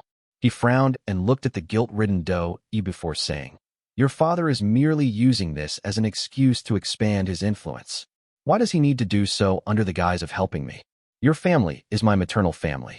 When I assume leadership, you will naturally have your place. There's no need for all this. Don't assume I am young and easily deceived. Dou quickly broke out into a cold sweat. Li Yuanping, waving his fan, continued calmly. Let us set that aside. I do not care who sent you. Since my elder brother has assigned you to me, you will work for me from now on. Forget about your Dou family. Dou was stunned. What Li Yuanping said was completely different from what his father had instructed. Old Master Dou had always told him, Young Master Yuanping and Madame Dou are the pillars of our Dou family. Rely on them to secure more power for our family. In the future, our Dou family will rise to prominence. Hearing Li Yuanping's tone now, it was clear that neither he nor Madame Dou regarded the Dou family as supporters. Instead, they were guarded against them, fearing that the Dou family might drag them down. Dou felt a pang of bitterness and said mournfully, Young Master, the Dou family is entirely at your command and only listens to you. Back then, the Tian and Liu families rose with the tide. Distant relatives are also your arms. Why push them away? Unexpectedly, Li Yuanping stopped and looked back at him with interest sparkling in his eyes as he smiled and said, Cousin, my surname is Li. I am a legitimate son of the main family. With that, he turned and walked away. Dou, startled, dared not speak further and just followed him closely. The two walked through the mountains for a while and entered a brightly lit large courtyard. Li Yuanping waited at the courtyard entrance for a moment until a female servant hurried out carrying a basin of water. He asked gently, Has mother gone to sleep? Madam has washed her feet and is waiting for you in her room, the female servant answered hastily. Dou immediately understood that this was Madame Dou's courtyard. Remembering his father's foolish actions and his aunt's tough nature, his legs trembled, and he lamented silently. My foolish father has caused trouble, yet I have to pay for it. What a plight. Li Yuanping paid no heed to him and led him into the courtyard. They were greeted by a scene of layers upon layers of pale yellow drapery, with flickering lights and a faint scent of incense wafting through the air. Two female servants stood obediently by the bed. Li Yuanping kneeled respectfully and greeted softly. I've arrived, mother. Congratulations on your breakthrough. The Qi cultivation realm is certainly within your reach. Madame Dou, sitting upright at the head, was dressed in luxurious clothing, her appearance youthful. Her aura had reached the peak of the embryonic breathing realm, and she was now just a step away from the Qi cultivation realm, making her one of the most formidable among the external cultivators. Over the years, Madame Dou had skillfully managed to keep Li Xuanxuan's numerous wives and concubines in check, while also elevating her own family's status in agriculture. Simultaneously, she continued to advance her own cultivation. No need for formalities, Pinger. Though Madame Dou was known for her stern demeanor, she was unreservedly affectionate toward her child. She immediately invited him to sit. Li Yuanping nodded and recounted the evening's events, including the details of Li Xuanxuan's letter. Madame Dou listened intently, and by the end, Dou felt his scalp tingle. He glanced up timidly, only to meet a pair of eyes that were as cold and piercing as starlight. "Come here." Madame Dou's voice was gentle. Dou quickly stood before his aunt. A delicate hand with long nails stained with balsam flowers emerged from behind the drapery. Dou stared blankly at the hand, and with a light flick, Madame Dou beckoned him closer. Slap. Dou received a solid slap across his face, leaving half of it bright red. He dared not show any anger, only bowing repeatedly and pleading. "Mercy, auntie. Mercy." Madame Dou's words drifted gently to his ears. "Go back and deliver this slap to your father. Tell him this." She parted her red lips and slowly uttered the words. "Try something funny again, and his life will be as good as gone." Meanwhile on Mount Yuding, Li Qinghong exhaled deeply, her breath visible as a stream of white in the air. The long spear resting on her knees shimmered with mana light. Opening her eyes, which had been nurtured by mana, they sparkled brightly in the dark chamber. "Second heavenly layer of the Qi cultivation realm," she mumbled softly. For the past 5 years, Li Qinghong had mostly stayed on the mountain to cultivate. She had broken through to the Qi cultivation realm in the first 3 years, and then reached the second heavenly layer in the subsequent 2. Now in her early 20s, her cultivation speed was notably swift compared to the usual 3 to 5 years typically needed for each heavenly layer. Only Liu and Xiao had progressed slightly faster than her, aided by the flowing Qi-swallowing spirit talisman. Rising with her spear, a faint purple hue coursed through her eyes, enhancing her already captivating appearance. As a former Grade 4 Thunder technique, the Purple Thunder Secret Origin technique made Li Qinghong's aura exceptionally strong, far surpassing the usual Qi cultivation realm of the second heavenly layer. Clan sister. A man stood cautiously outside the stone chamber. He was one of Li Xuanxuan's concubine-born sons, lacking a spiritual orifice. Among Li Xuanxuan's numerous offspring, he had little presence and had been sent to manage a town on Mount Yuding. Li Qinghong's red lips parted slightly, commanding curtly, "Speak." The man respectfully replied, "Recently, men have been disappearing. For 3 months, clan cultivators have investigated but found nothing. 3 days ago, 9 families perished suddenly. We've reported to the main family and were granted permission to seek your aid, clan sister." Li Qinghong nodded slightly and asked in confusion, "What about uncle?" The man understood she was referring to Chun Dongha and answered hurriedly, "He has gone to the market with Eldarin to send the furs and spirit items. The family head is searching for mountains within the Mount Yu region. We are unsure if he has returned, so, all right." Li Qinghong nodded before taking him up with her in the wind and began asking for more details about the situation. For the first time in his life, the man experienced the thrill of riding the wind. Looking down at the small town and the passing clouds and birds, a sense of envy overwhelmed him. He eagerly answered Li Qinghong's questions, pointing out directions while feeling a rush of exhilaration. Following his directions, Li Qinghong descended to find several empty houses with traces of blood left on the ground. With a swift glance, her Dharma eyes detected many peculiarities beneath her feet. She set down her clan brother, then with a graceful movement, sketched several runes in the air before casting a talisman. Chapter 300, Immortals and Devils, I. The talisman floated gently in the air, emitting a pale white light that illuminated the surroundings. Bloodstains and severed limbs appeared before them, glowing faintly in the darkness. Li Qinghong glanced around her, a flash of anger in her eyes. The man beside her bowed his head respectfully and reported, 27 families, 110 people, not a single survivor. Li Qinghong narrowed her eyes as she pressed her spear to the ground, and then cast a spell to investigate, murmuring, "No demonic qi." It was not the work of a demon. It must have been a bloodthirsty cultivator. Swoosh. As Li Qinghong was still carefully observing the scene before her, a black dart suddenly shot toward her, imbued with mana light and tied with a dark thread. It traveled in her direction quickly before disappearing into the darkness. Li Qinghong had been on guard. She flicked her black hair, and with a thrust of her spear, a purple light exploded. The black dart was struck and fell to the ground crookedly. Li Qinghong called out loudly, "Who dares to seek blood in the Li family's territory? You are quite bold to be lurking here, fellow Taoist." A black mist surged from the darkness, revealing a withered old man with an unpleasant expression, dragging the black thread on the ground with a clinking sound. The old man glanced at Li Qinghong, frowned, and said, "Why make a big deal out of this, young lady? I have not harmed any of your clan.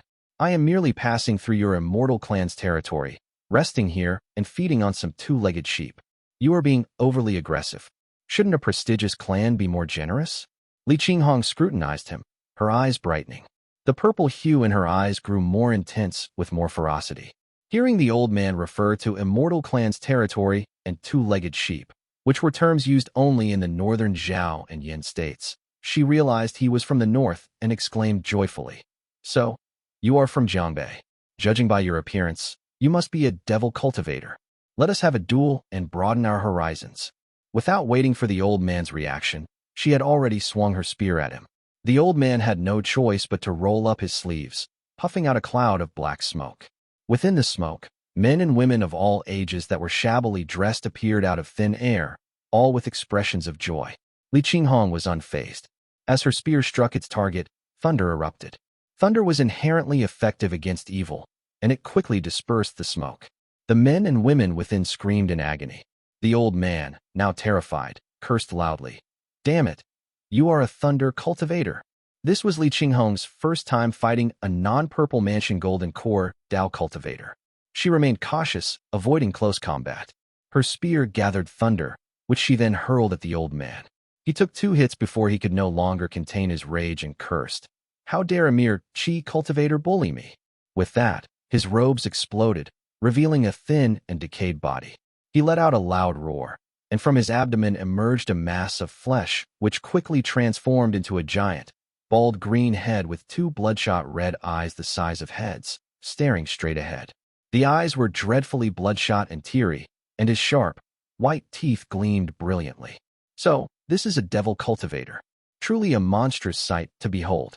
Li Qinghong thrust her spear once more, with thunder rippling out like water.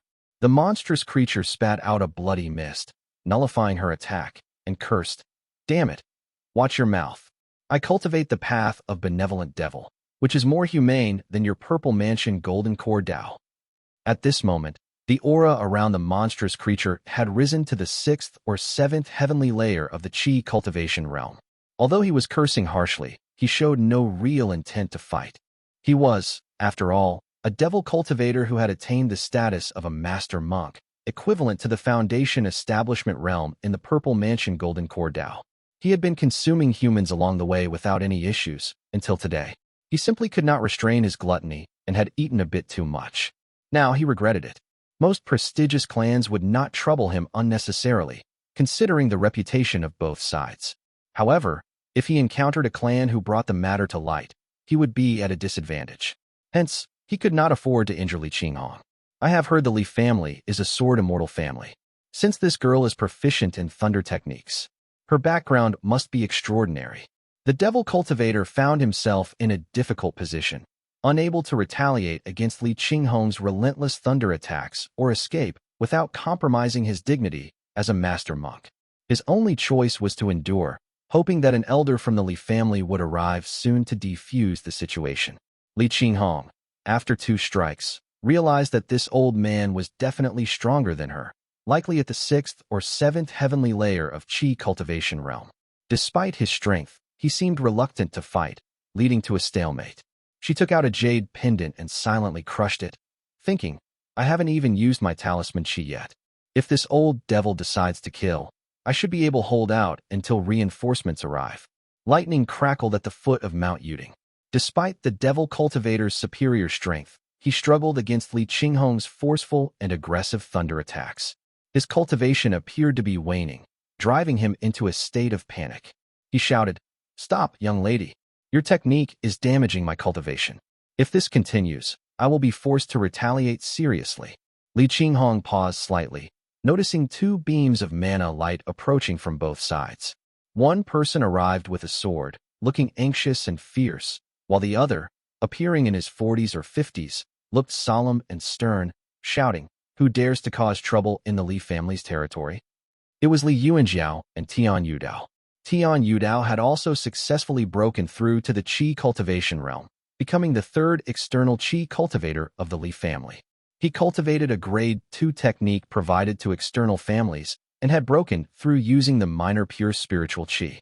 The two landed beside Li Qinghong with Li Yuanjiao remaining vigilant, thinking to himself, "This person arrived at a convenient time, just as Jiang and Uncle Donghe were away. Only a few of us are left at home. We might not be able to handle him without alarming the ancestor." The devil cultivator, seeing more people arriving, quickly undid his bloody devilish form and returned to his human appearance. With a hint of bitterness, he introduced himself. "I am Murong Xia. I came to the south for a journey, passing through the immortal clan's territories. Indeed, I consumed some two-legged sheep. If I have caused offense, I seek your forgiveness. They were merely mortals, not worth making enemies over." Li Yuanjiao frowned upon hearing this. Li Qinghong whispered, 27 families, 110 people. Murong Xia was stunned. Though old, he understood from Li Qinghong's words that these people did not resent him for taking without asking, but genuinely despised him for eating humans. He immediately cupped his fist and responded sincerely, "You have lived in Jiang Yan for a long time and may not be familiar with our devil sect's teachings. The immortal sects often said that we devil cultivators are inherently evil and revel in eating humans, but this is a big misunderstanding." Li Yuanjiao and the others found his words rather amusing and exchanged quick glances with each other. They watched Murong Xia continue earnestly. "Even those facing death are allowed their last words. Please hear me out and do not condemn all devil cultivators." Li Yuanjiao, seeing more and more townspeople gathering with uneasy looks on their faces, frowned and said, "This is not the place to talk. Please come with us to the mountain." "Fine." Murong Xia agreed surprisingly without fear, nodding. Li Yuanjiao gestured politely, and the group headed up the mountain together despite the tension earlier. Li Qinghong sneered and transmitted her voice. "Eating humans is eating humans. Can he really talk his way out of this?" Li Yuanjiao silently shook his head and replied through mana voice transmission. "The mountain has a grand formation and the ancestor's suppression. Once he enters the formation, we can handle him as we please." Chapter 301, Immortals and Devils, 2. Murong Xia sat casually on a wooden chair on the mountain, smiling at the crowd. His gaze lingered on Li Qinghong for a moment before he spoke. "My Murong family cultivates orthodox devil Dao that has ancient roots. Cultivators nurture a euphoria head within their stomach for cultivation. This is the most orthodox form of devil cultivation. Even a Maha or Dharma master would find no fault with it." He paused, observing Li Qinghong's shaking of her head, and continued softly, "You all know the state of this world. Purple Mansion Golden Core Dao cultivators grow people for consumption, and the Maha and Dharma masters cycle through endless reincarnations. For mortals, life is nothing but suffering, something that is worse than death. It would be better for them to be consumed by me." Li Qinghong sneered and retorted bluntly, "It is precisely because of people like you, who consume humans, that mortals endure a fate worse than death. It's not that life is so unbearable that being devoured would be a preferable option. Fellow Taoist, isn't it rather excessive to twist reality for the sake of self-deception?" Murong Xia raised his eyebrows and said earnestly, "Not at all. Devil cultivation is about saving all beings. My Murong family cultivates the Euphoria realm precisely for this reason. Without it, we would not consume humans." He paused again, looked at the crowd, and continued calmly. "Within the Euphoria head lies the Euphoria realm. There are fine wines, exquisite delicacies, luxurious clothing, and untold riches, where men and women indulge without the burdens of life and death, free from the worries of conflict and torment. Endless pleasure and happiness await within.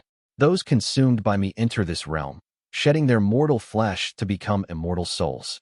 As long as I, Murong Xia, continue my cultivation, they will revel in eternal delights. Isn't that wonderful?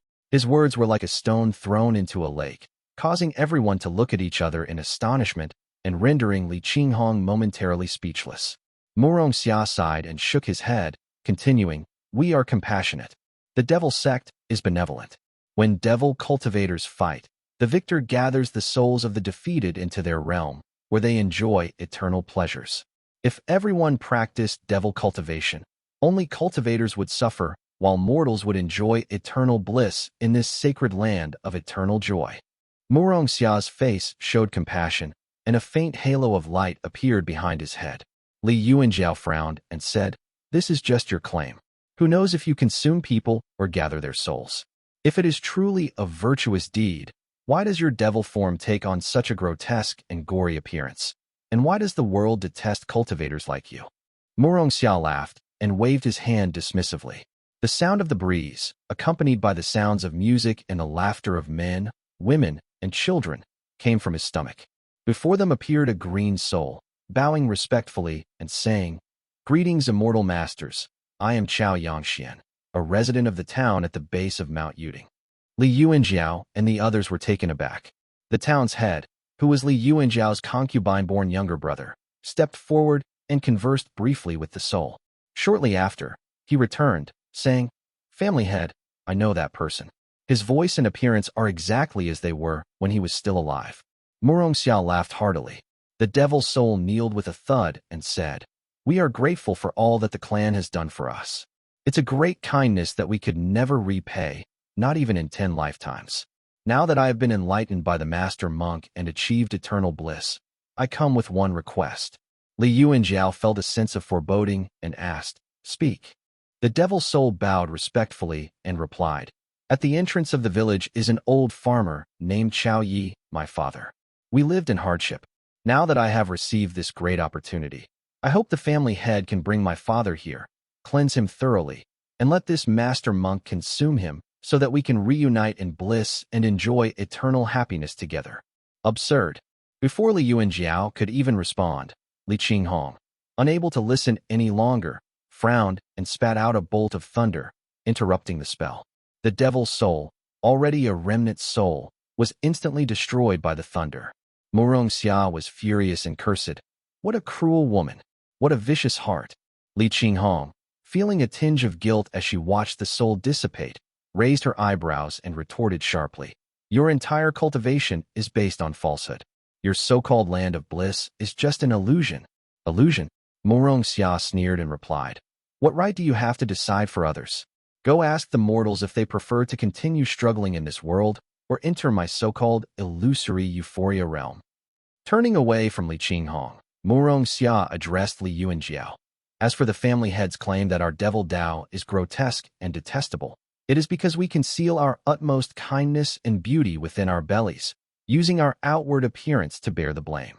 The elders of my family are all good people who could discuss Dao with the Mahas and Dharma masters." Murong Xia's voice echoed through the courtyard, and he continued through gritted teeth, "In my humble opinion, it is the Purple Mansion Golden Core Dao cultivators who are truly selfish and self-serving. They appear ethereal and transcendent, but seek only personal transcendence, regarding all other beings as mere ants. That, I argue, is the true essence of the devil Dao.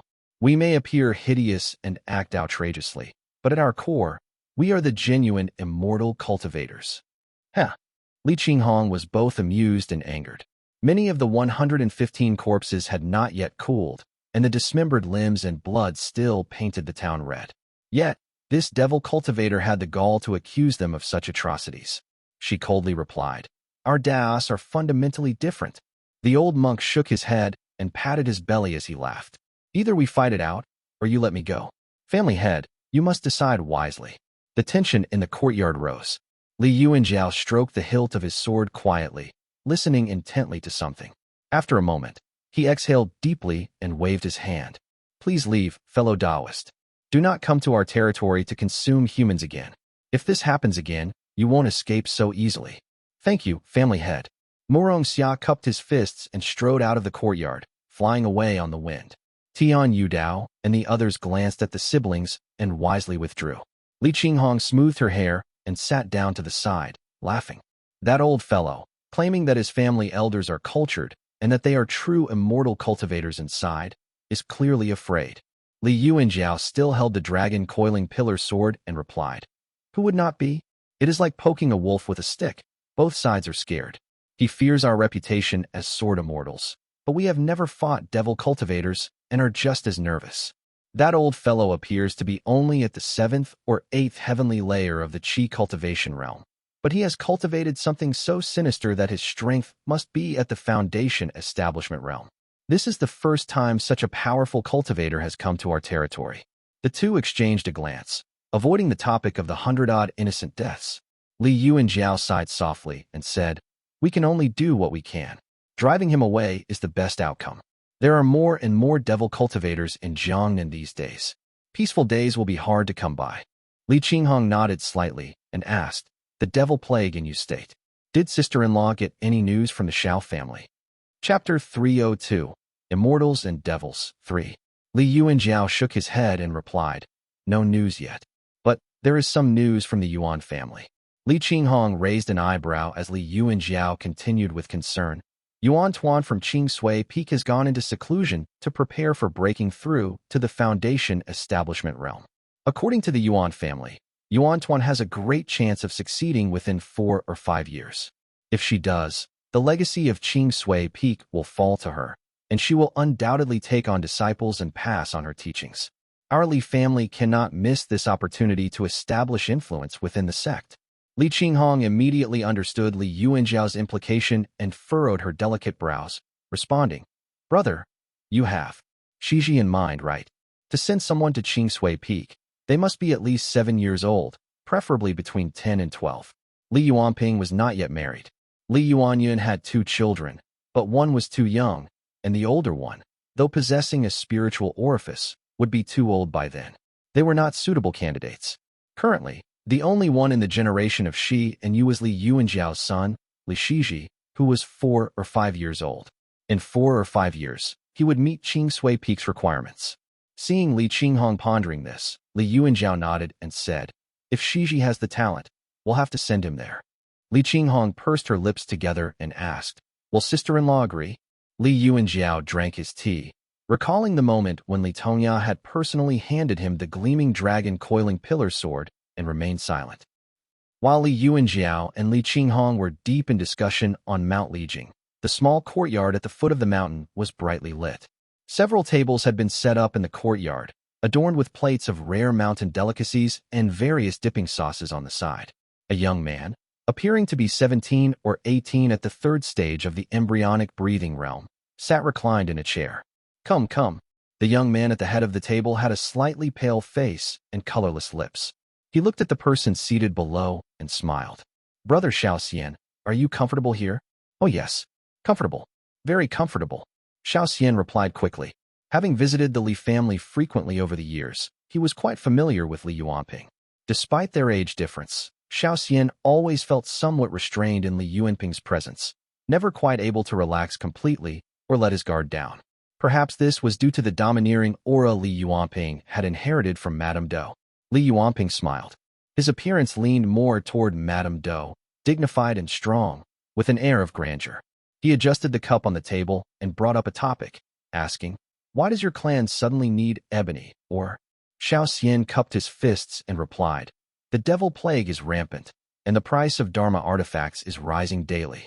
My family happens to have a fire vein and a tradition of smithing, so my father thought of taking this opportunity to make some profit." "I see," Li Yuanping said as he nodded slightly and glanced at Xiao, then brought up a couple of topics related to Li Qingxiao. Xiao listened attentively, and as the conversation flowed, they began to open up. Li Yuanping then asked, "Brother Xiao, how much do you know about the situation in the Great Su state to the north?" Xiao, slightly tipsy by now, noticed Li Yuanping's composed expression and inwardly praised his remarkable tolerance. He replied, "A few years ago, you asked me to investigate. I've learned a bit more since then." He paused and continued, "For nearly 100 years, the immortal Dao in Su state has been declining, with demonic and devil cultivators emerging everywhere. It was not until 4 years ago that the 3 sects and 7 gates united with the Purple Mansion realm cultivators of Jiang Yan, advancing northward and driving back many of the devil sections. The main forces in this war were the Golden Feather Sect and the Cultivating Sect, led by the Peak Purple Mansion Realm Sword Immortal, Taoist Master Heyuan. He killed 2 merciful ones and 3 other demons before finally bringing stability back to Su's state. At this point, Xiao Xian hesitated briefly, but then continued. As for the Dou foundations of these Purple Mansion realms that you asked me to investigate, it was challenging.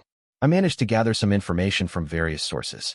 The Taoist Mazer from the Azure Pond Sect practices Heavy Murk, while the one from the Profound Peak Gate practices Fool's Mountain Chase.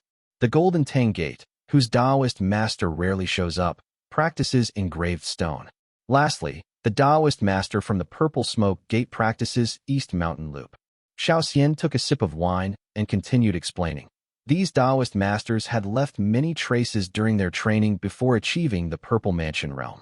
I searched through my family's library for a long time to piece together their immortal foundations. Thank you, brother. Li Yuanping responded, silently noting down the information. Xiao Xian did not understand why Li Yuanping was gathering this information, but wisely refrained from asking. Brother, you have great tolerance. I can barely keep up. After exchanging a few more cups of spirit wine, Xiao Xian, with his lower cultivation, began to feel dizzy and smiled in defeat as he announced his intention to depart. Li Yuanping, having obtained the information he needed, did not detain Xiao Xian any longer. He watched as Xiao Xian was escorted out by the Xiao family servants. Throughout their lengthy drinking session, Li Yuanping discreetly filled his cup with clear tea, ensuring his sobriety while maintaining the appearance of indulgence. He cleared the table, laid out the brush and ink, and carefully recorded the information before folding it neatly and handing it to a trusted aide. Give this to my brother, he instructed gently. Li Yuanping and Li Yuanxiu were both born of Madame Dou, and under her influence, they had shed much of the ruthless cunning that came from the Li family's grassroots origins, replacing it with a grand, authoritative demeanor. Dou Yi, seated below, took the letter. Li Yuanping glanced at him, and Dou Yi could not help but recall the long nails that were always stained with balsam flowers. Li Yuanping chuckled and asked, Did you deliver that slap from my mother to your father? Dou Yi nodded hastily, stammering, Yes, young master. I did. Father kneeled in the courtyard himself. I conveyed every word exactly as it was, even replicating the strength. The red mark is still on his face. Ha! Li Yuanping laughed heartily and shook his head, saying boldly, You people fear power but lack respect. My brother has shown leniency repeatedly out of respect for mother, but he shows no restraint. Now he has lost face and damaged our relationship, and he has only himself to blame. Dou Yi dared not say anything, simply responding timidly. Li Yuanping glanced at the letter in Dou Yi's hand, and this action scared him enough to send him scurrying off. Only then did Li Yuanping turn back to his desk, muttering, However, I still do not know what the Dou partner of this immortal foundation called Spring's Echo that uses the cave spring clear chi is.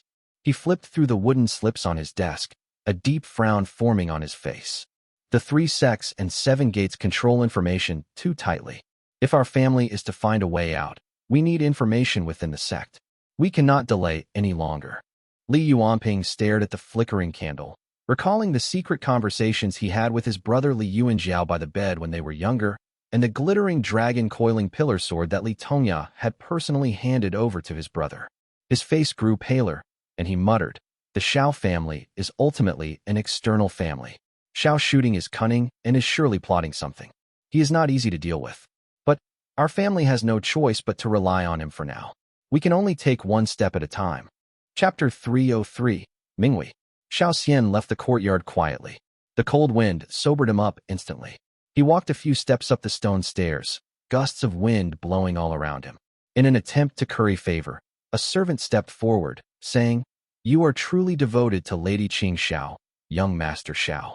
You even allow Li Yuanping to boss you around, all for her sake. Everyone can see it. Lady Qing Xiao must be deeply moved. Xiao Xian nodded with indifference, inhaling the scent of incense wafting through the air in Lijing Town. He was a kind-hearted person, so he did not mind the servant speaking casually and using phrases like boss around. The servant, seeing him silent, could only follow quietly. He had indeed hit the nail on the head. Preoccupied with his own thoughts, Xiao Xian rubbed the jade ring on his finger absent-mindedly. Although he was indeed fond of Li Qing Xiao, He did not feel that he was as devoted as everyone said he was. His actions were not solely driven by self-interest, but were also in the best interest of the entire Mount Yu branch. Ancestor Chucho was always kind toward our branch, but he died of old age last year. Our family lost its support, and my father has become increasingly worried.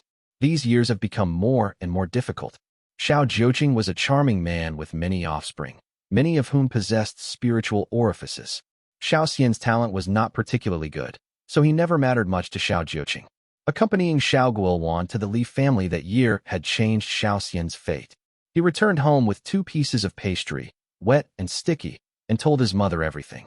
Her sharp instincts, honed from years of fighting and scheming in the mansion, quickly identified key points to leverage.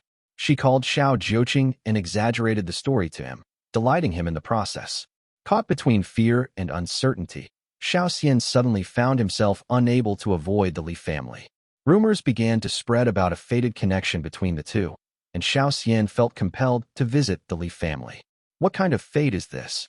For the past few years, Xiao Xian had been diligent, unable to tell if it was due to family pressure or his feelings for Li Qingxiao. He smiled wryly. Without Xiao Jiuqing's many resources and connections, Xiao Xian, with his limited cultivation, would never have been able to obtain such secretive information to share with Li Yuanping. As the evening breeze brushed past his face, Xiao Xian sobered up even more. He had not actually drunk much spirit wine, but being around Li Yuanping always made him uneasy, causing him to find an excuse to leave the courtyard after a few cups. In the darkness, Mount Lijing lay silently. Xiao Xian turned to look at the mountain, which was coiled like a serpent dragon. A faint sense of fear rose in his heart. The Li family has the appearance of wolf leaders. They are probably crouching and hiding now, but they would never be content living under our Xiao family or even the Azure Pond sect. Our family's alliance with the Li family might bring disaster in the end.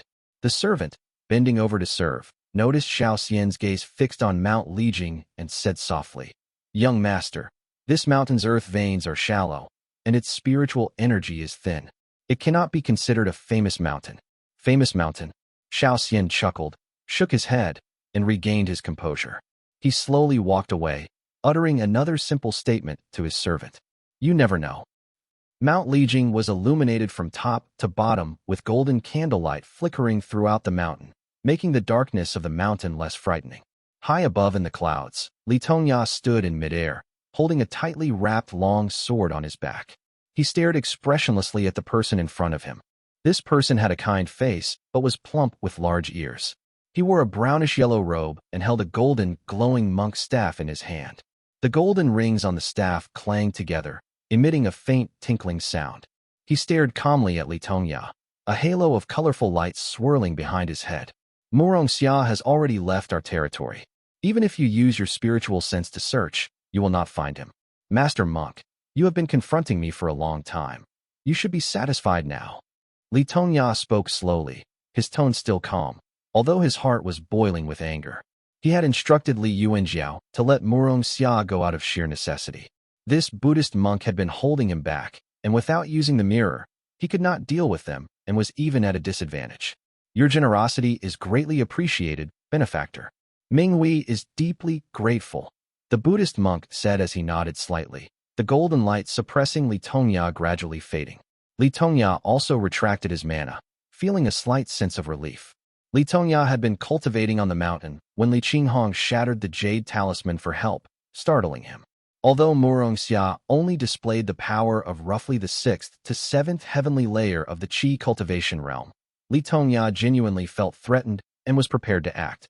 However, this unknown Buddhist monk had intercepted him. Without another word, the monk raised his staff and emitted golden light, forcibly suppressing Li Tongya. After exchanging dozens of blows, Li Tongya felt his internal organs burning like fire and realized that he was not the monk's match.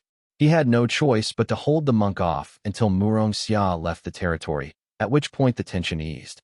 To think a Buddhist monk would protect a devil cultivator who eats humans. "Master Monk, you have quite the heart." Li Tongya mocked blandly. Minghui, the monk, smiled softly and replied, "You are mistaken, benefactor. Murong Xia merely removed these people's physical forms to bring them salvation. It is a great fortune for these 2-legged sheep to enter the Euphoria realm, a grand blessing that can only be achieved over 9 lifetimes. Li Tongya sneered without responding. Minghui formed a hand seal and explained, I am the top disciple of the Lotus Temple, ordered to escort Murong Xia south. If there has been any offense, please forgive me.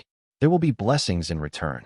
Murong Xia follows the virtuous benevolence Devil Dao, which is also part of my virtuous benevolence Zen Dao. He was ordered to go south and consume 106,756 people.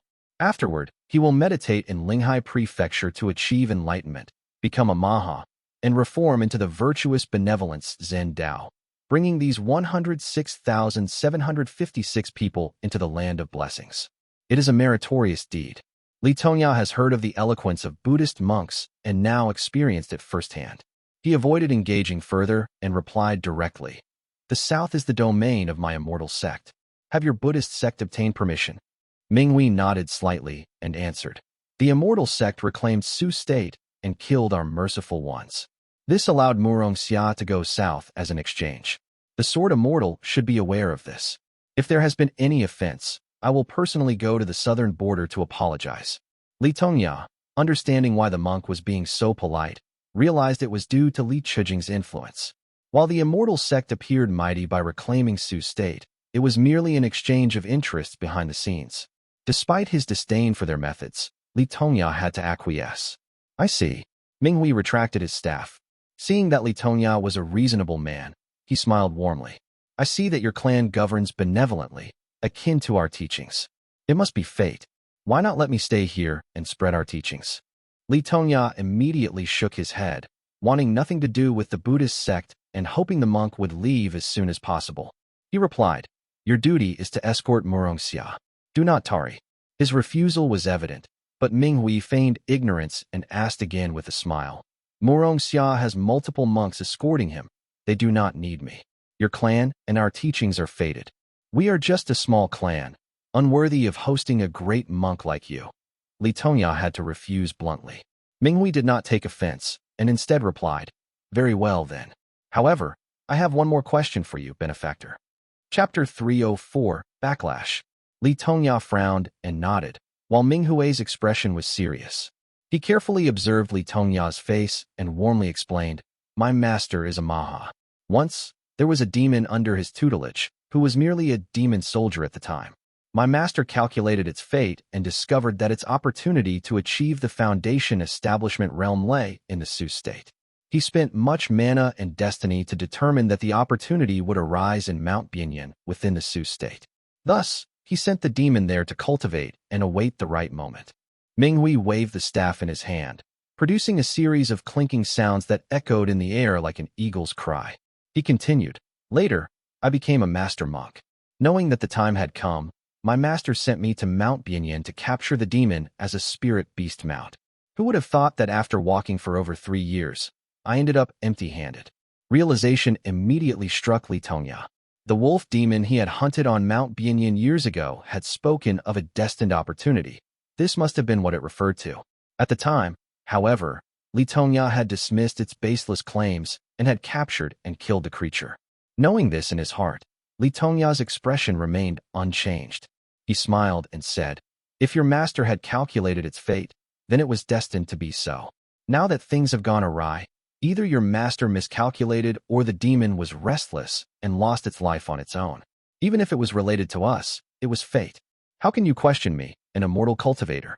Minghui forced a smile, despite suspecting that the Li family was involved. He felt rather helpless in this situation. The many battles between Purple Mansion Realm cultivators in Mount Bianyan had already made it difficult to maintain the fabricated fate.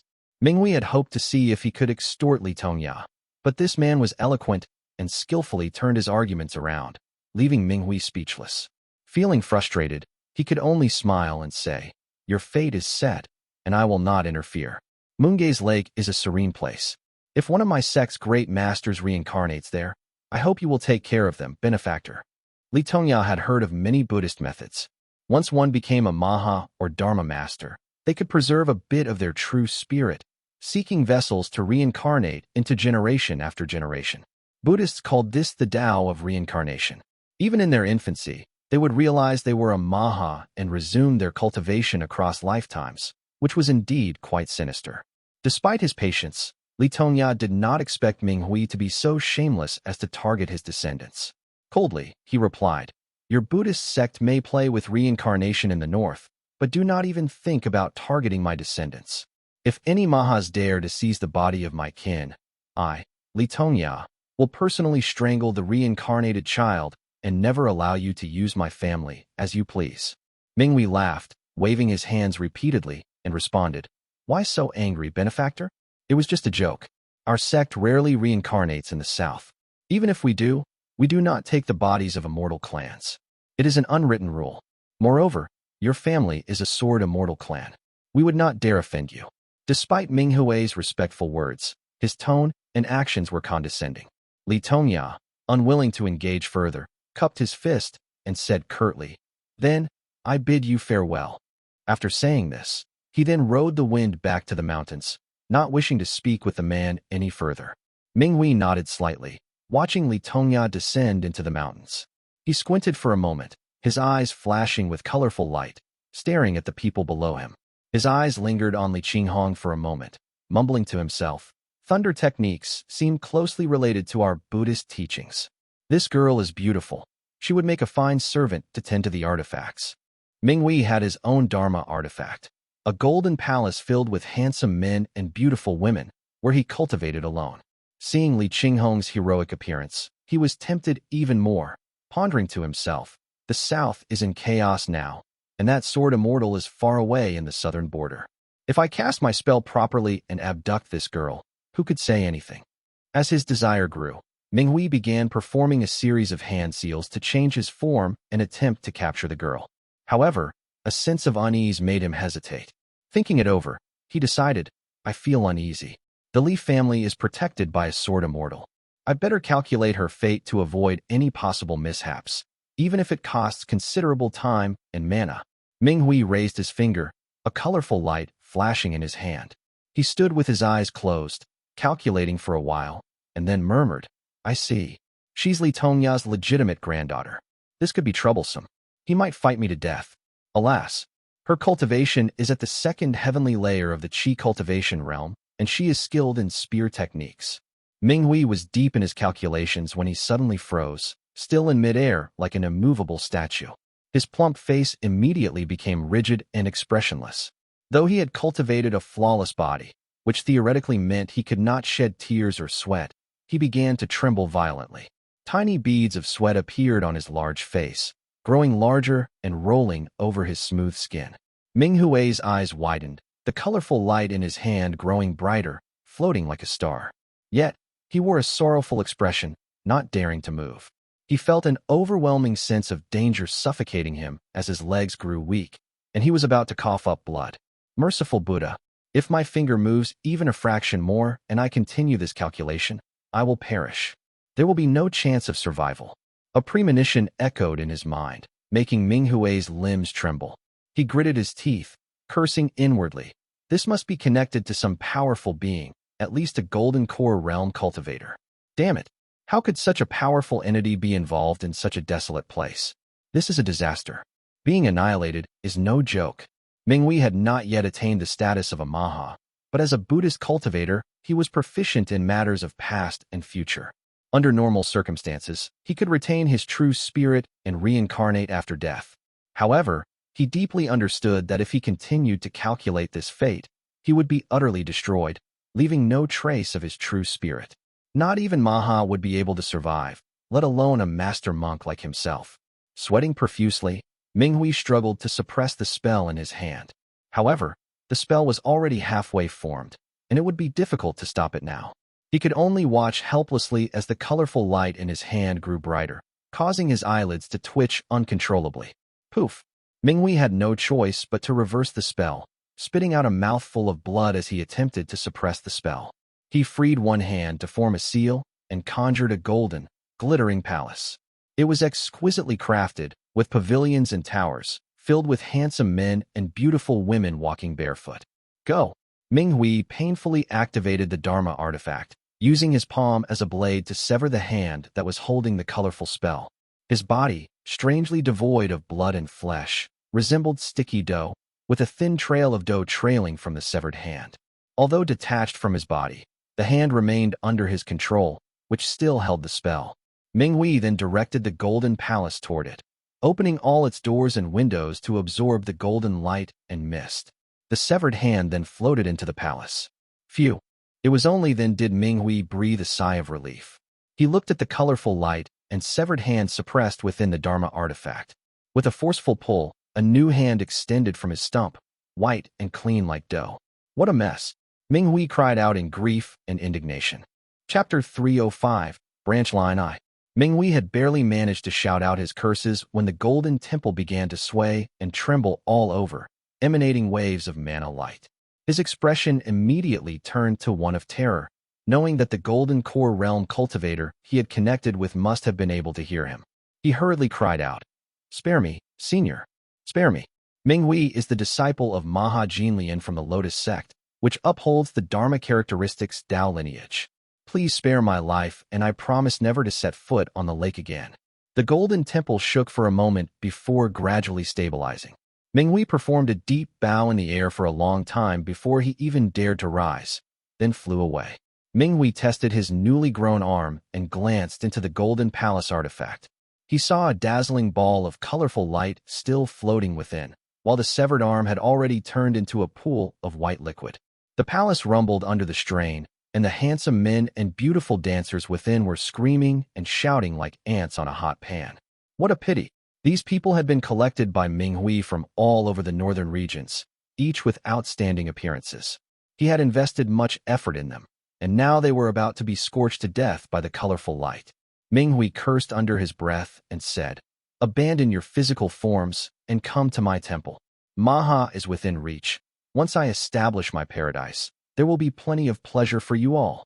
He then raised the golden palace above his head, opening his mouth wide to reveal his white teeth and pink tongue.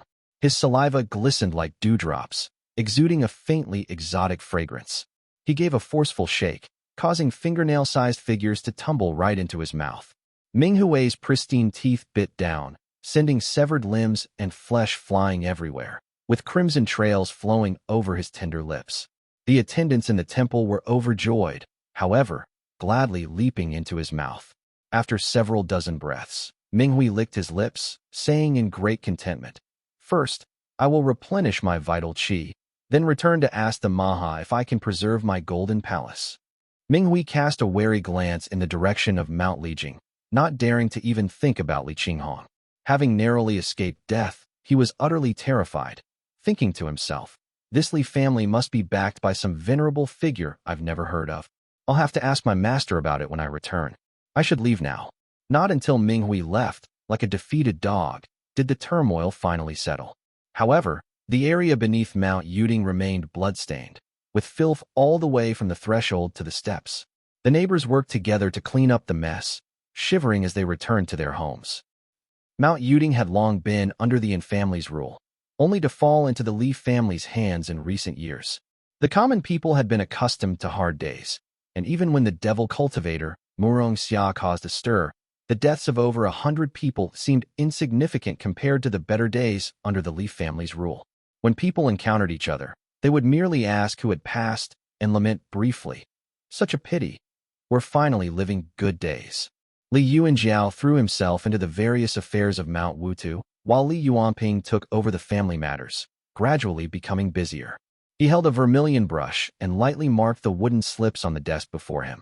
Innate illness made Li Yuanping appear frail and weak, his eyebrows constantly furrowed, as if weighed down by countless heavy burdens that he could not relieve from his shoulders. Even when sitting in the most honored position in the courtyard, he still exuded an air of anxiety.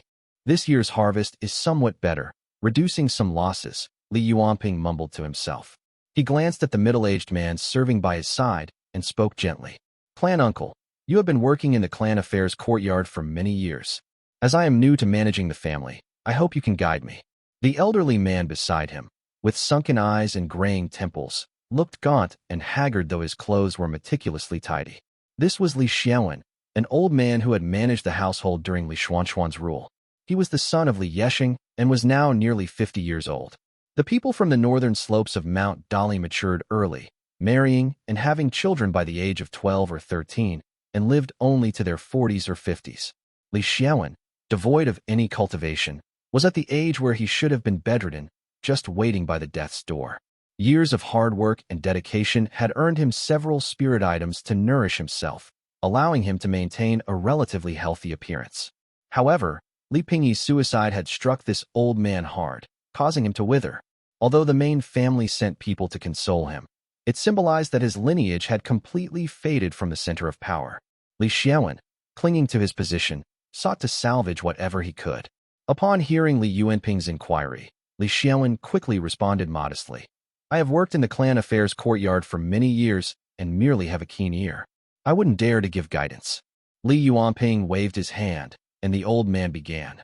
Currently, there are only 3 among the non-main lineage Qi cultivators in the family practicing authentic techniques, and Jian at the 7th heavenly layer of the Qi cultivation realm, Chen Donghe at the 4th heavenly layer, and Tian Yudao at the 1st heavenly layer.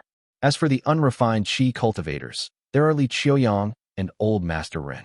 Unrefined Qi cultivators merely hold the title of Qi cultivators and are not worth consideration. Additionally, there are 2 at the peak of the embryonic breathing realm, 3 at the 5th stage, 10 at the 4th stage, and 115 minor cultivators below that stage, mostly useless old fellows. Li Yuanping nodded slightly. Li Xiaoan continued.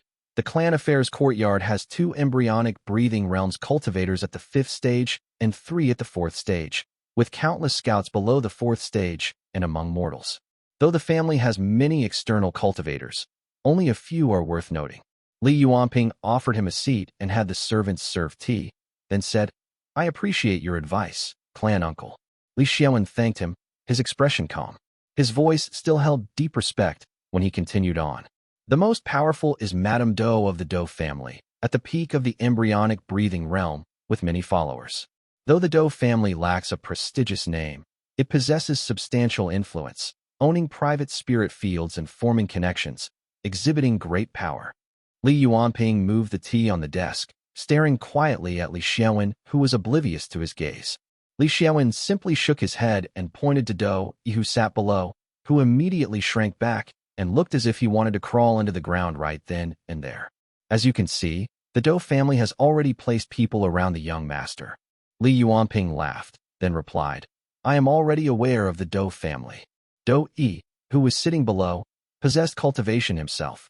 However, when in front of Madame Dou and Li Yuanping, he cowered. Now, being pointed at and criticized by an old mortal man, he felt a surge of anger in his heart. He raised his head cautiously, only to meet Li Yuanping's direct gaze, and lowered his head hastily again. Li Xiaoan nodded silently and cupped his fist, saying, The Chen family relies on Chen Donghe, who has always been the foremost among the prestigious families and respected by all. Old Master Chen keeps a low profile and never flaunts his influence. However, the Chen family has a young disciple named Chen Mufeng, who is 17 years old and already at the 4th stage of the embryonic breathing realm. He is a disciple of Li Qiuyang, with excellent talent and great potential for promotion. I see. Li Yuanping responded with a broad smile and nodded. The old man with a face full of wrinkles continued softly. As for the other families, the Tian family is scattered, the Liu family is in decline, the Su family has few offspring, and the Ren family's various branches are not in harmony. Only a few people, like Tian Zhongqing and Su Gongming, are worth noticing. The rest are mediocre and of little use. Li Yuanping, suddenly coming to an understanding of the matter, nodded again and asked a few more questions about the family's affairs. He then grasped Li Xiaoan's hand and said earnestly, I am young and inexperienced. I truly hope that clan uncle can guide me more in family matters. Li Xiaoan naturally agreed repeatedly and soon took his leave. Li Yuanping sat back down, his pale fingers picking up the jade cup on the desk. He looked at Dou below and smiled. Uncle Xiaoan managed the household under my father for many years. It is a pity his health is declining, or I would have entrusted him with significant responsibilities. He then picked up the wooden slips to read carefully, having just sent off Li Xiaoan, when a clan soldier interrupted him with a report. Young master, Madam has arrived. Chapter 306, Branch Line 2. Madame Dou was now in her 40s, but having cultivated for many years and taken good care of herself, she looked to be just in her 30s. Her jade-like nails were dyed with balsam, exuding an air of elegance and dignity. She walked gracefully into the hall as Li Yuanping quickly came down to greet her with a smile. "Mother, how rare of you to visit." Madame Dou nodded gently and sat down beside him. She glanced at Dou Yi, who was trying hard to minimize his presence, and then said to Li Yuanping, "Managing the household is not an easy task. Have you met with the branch family members?" "Of course I have," Li Yuanping responded. "Li Qiuyang is out, so I sought out Li Xiaoan. He just left before you arrived, mother," he added. Madame Dou picked up a teacup and, upon hearing Li Xiaoan's name, sneered. "When Li Xiaoan served under your father, he was loyal and never interacted with the branch families. After Li Pingyi died, the old man knew he had no way out and immediately aligned himself with the branch families. Over the past few years, he has become a representative of their interests. It seems that Li Yexing has taught him well. His ability to switch sides and play both ends against the middle is impressive." Madame Dou was known for her harsh methods and sharp tongue. With just a few words, she had thoroughly criticized the man. Li Yuanping, naturally aware of the intricacies involved, had specifically sought out Li Xiaoan to understand the opinions of the family elders from the branch families. He replied, "Li Xiaoan has offended many people with all he has done. He does not want to rely on us remembering old ties, so he naturally needs to change his position and find a way to survive." Madame Dou, however, was much tougher and more stubborn. She simply commented, "I just cannot stand that old scoundrel." Both mother and son exchanged a glance. Li Yuanping took a sip of tea and replied, "The Lu family used to be friendly with our branch families, but they were undermined by the Dou family, and most of the clan's businesses and properties have been taken over by the Dou family. According to the branch families, the rise of the Dou family has threatened their interests, which has caused much dissatisfaction." Li Xiaoan's words were barbed, and his insinuations were clear. The Yi and Li branch families now number in the thousands, with many cultivators among them. They are related by marriage, making it difficult to manage. "Mother, you might need to rein in the Dou family a little," he added. Madame Dou rubbed the jade cup in her hand and glared fiercely at Dou Yi, scaring him into silence. She replied, "I have always kept them in check. Otherwise, the Dou family's arrogance would have soared to the heavens by now. I just fear that with your father away, these family elders will bully us." Li Yuanping chuckled softly and replied, "Eldest brother is still at Mount Wutu, and the old ancestor is at Mount Lijing. Where would they get the courage to act out? They are just using him to make some noise." The last words of the old ancestor's wife were for us to not shelter the Lu family. They cannot figure out what the old ancestor is thinking and do not dare to speak out. He paused, then continued, "From Li Xiaoan's words, it seems the Chun family is friendly with the branch families. Chun Mufeng, a disciple of Li Qiuyang, is exceptionally talented and has been engaged since childhood. He is a rare genius, reaching the 4th stage of the embryonic breathing realm at 17. Perhaps we could recall him from Mount Huaqian for use."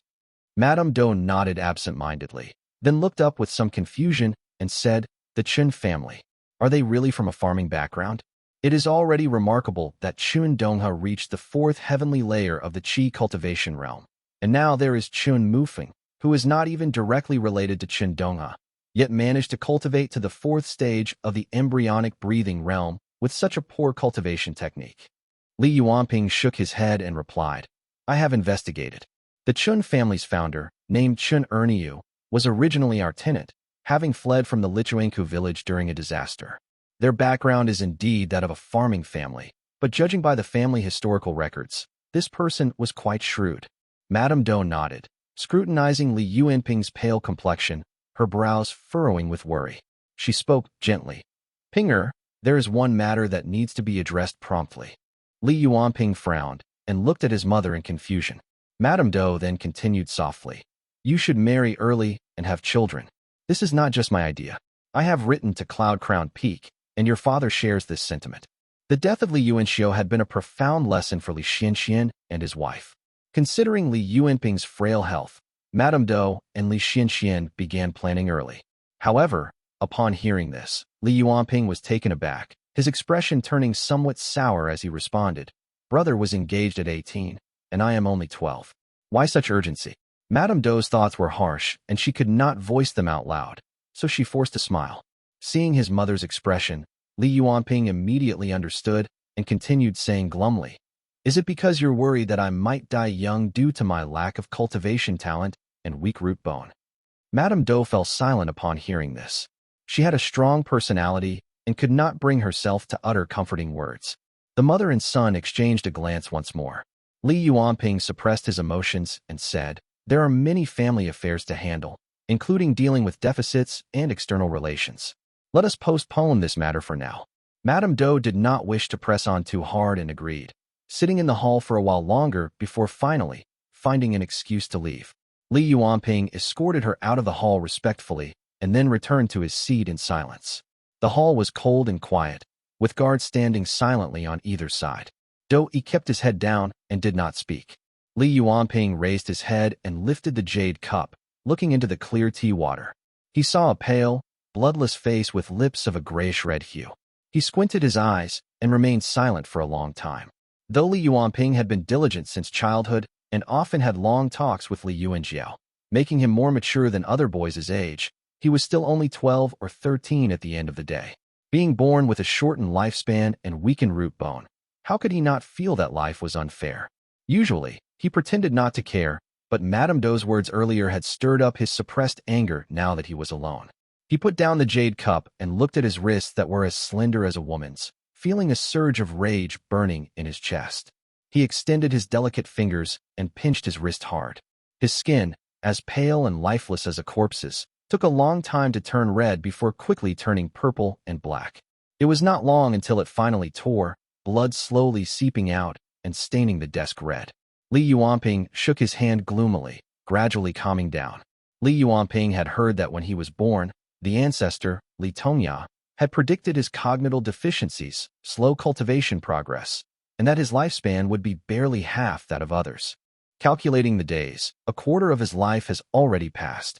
He dared not waste any more time, and quickly wiped away the blood on the desk before picking up the vermilion brush and silently wrote, "Dear brother, I am of age to marry and bear children. Are there any suitable matches among the prominent families or towns with a spiritual orifice? If there are, please inform me." Folding the letter, Li Yuanping called out, "Someone, come." A person came forward hurriedly and looked up at Li Yuanping expectantly. It was a member of the Dou family. He had been squeezed out of his position by the Dou family, but was personally reinstated by Li Yuanping, so his eyes were full of gratitude.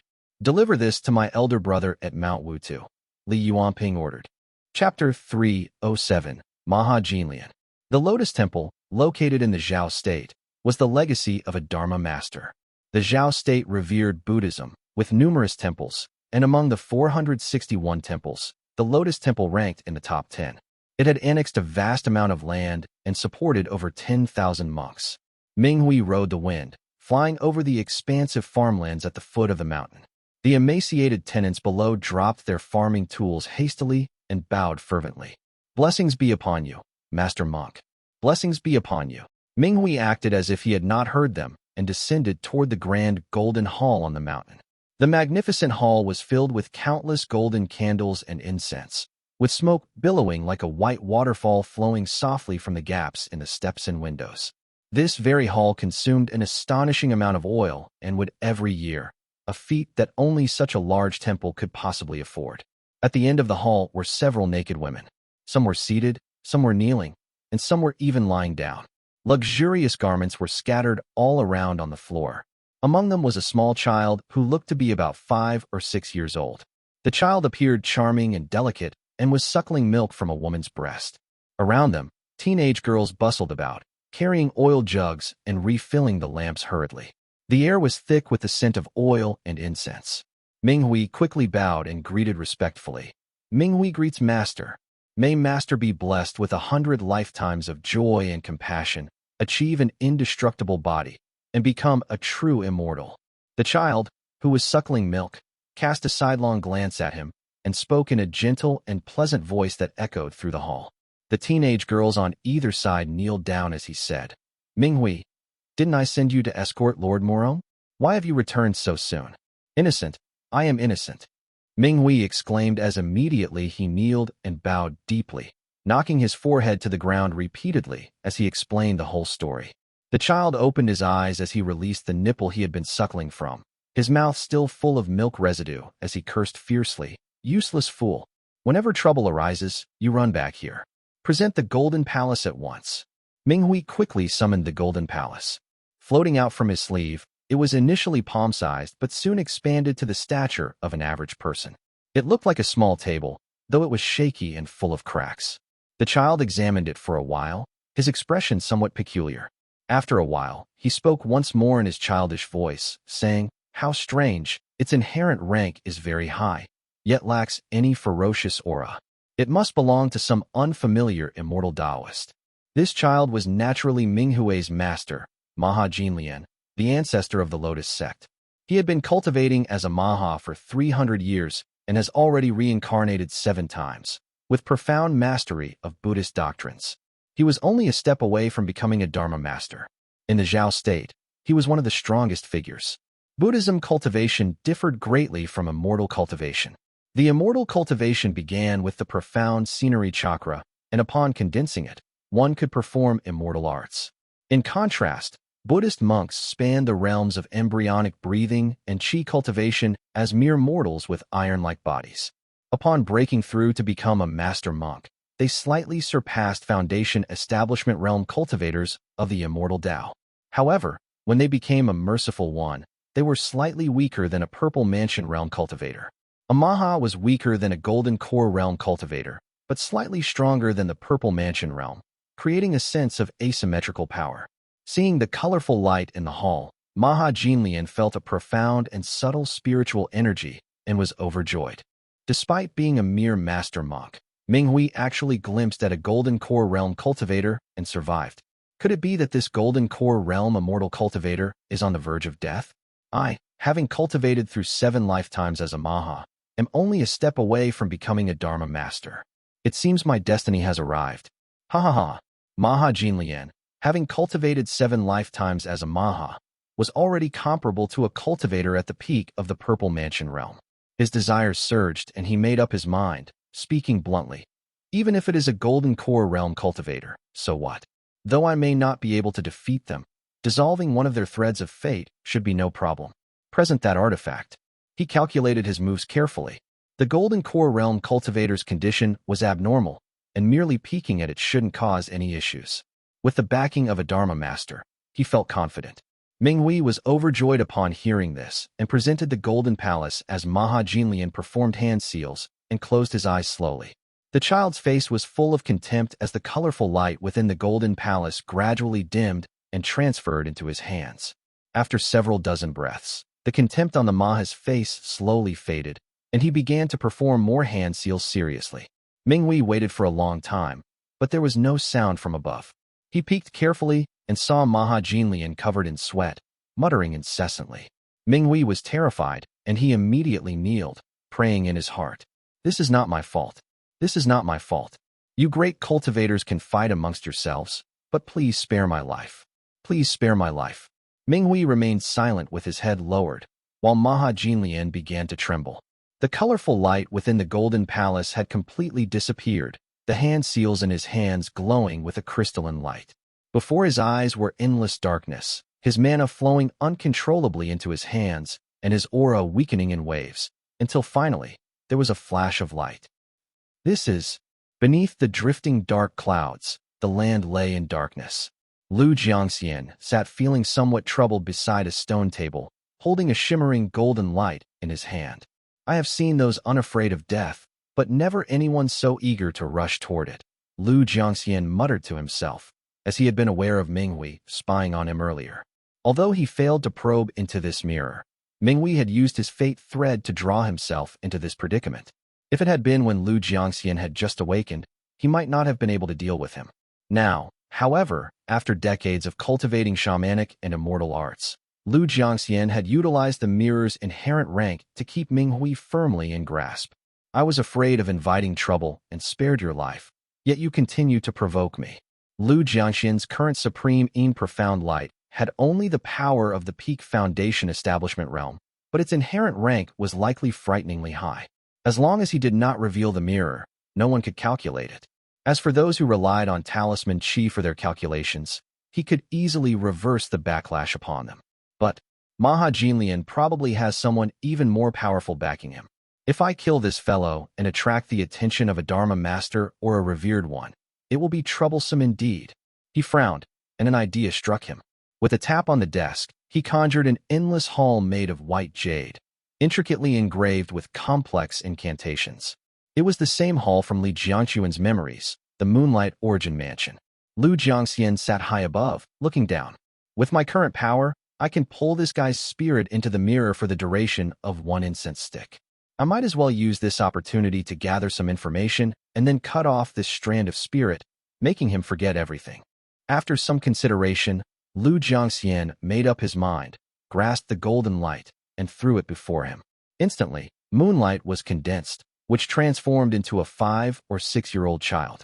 He looked well-behaved and cute and was draped in a robe, kneeling on the white jade floor of the hall. "Who are you?"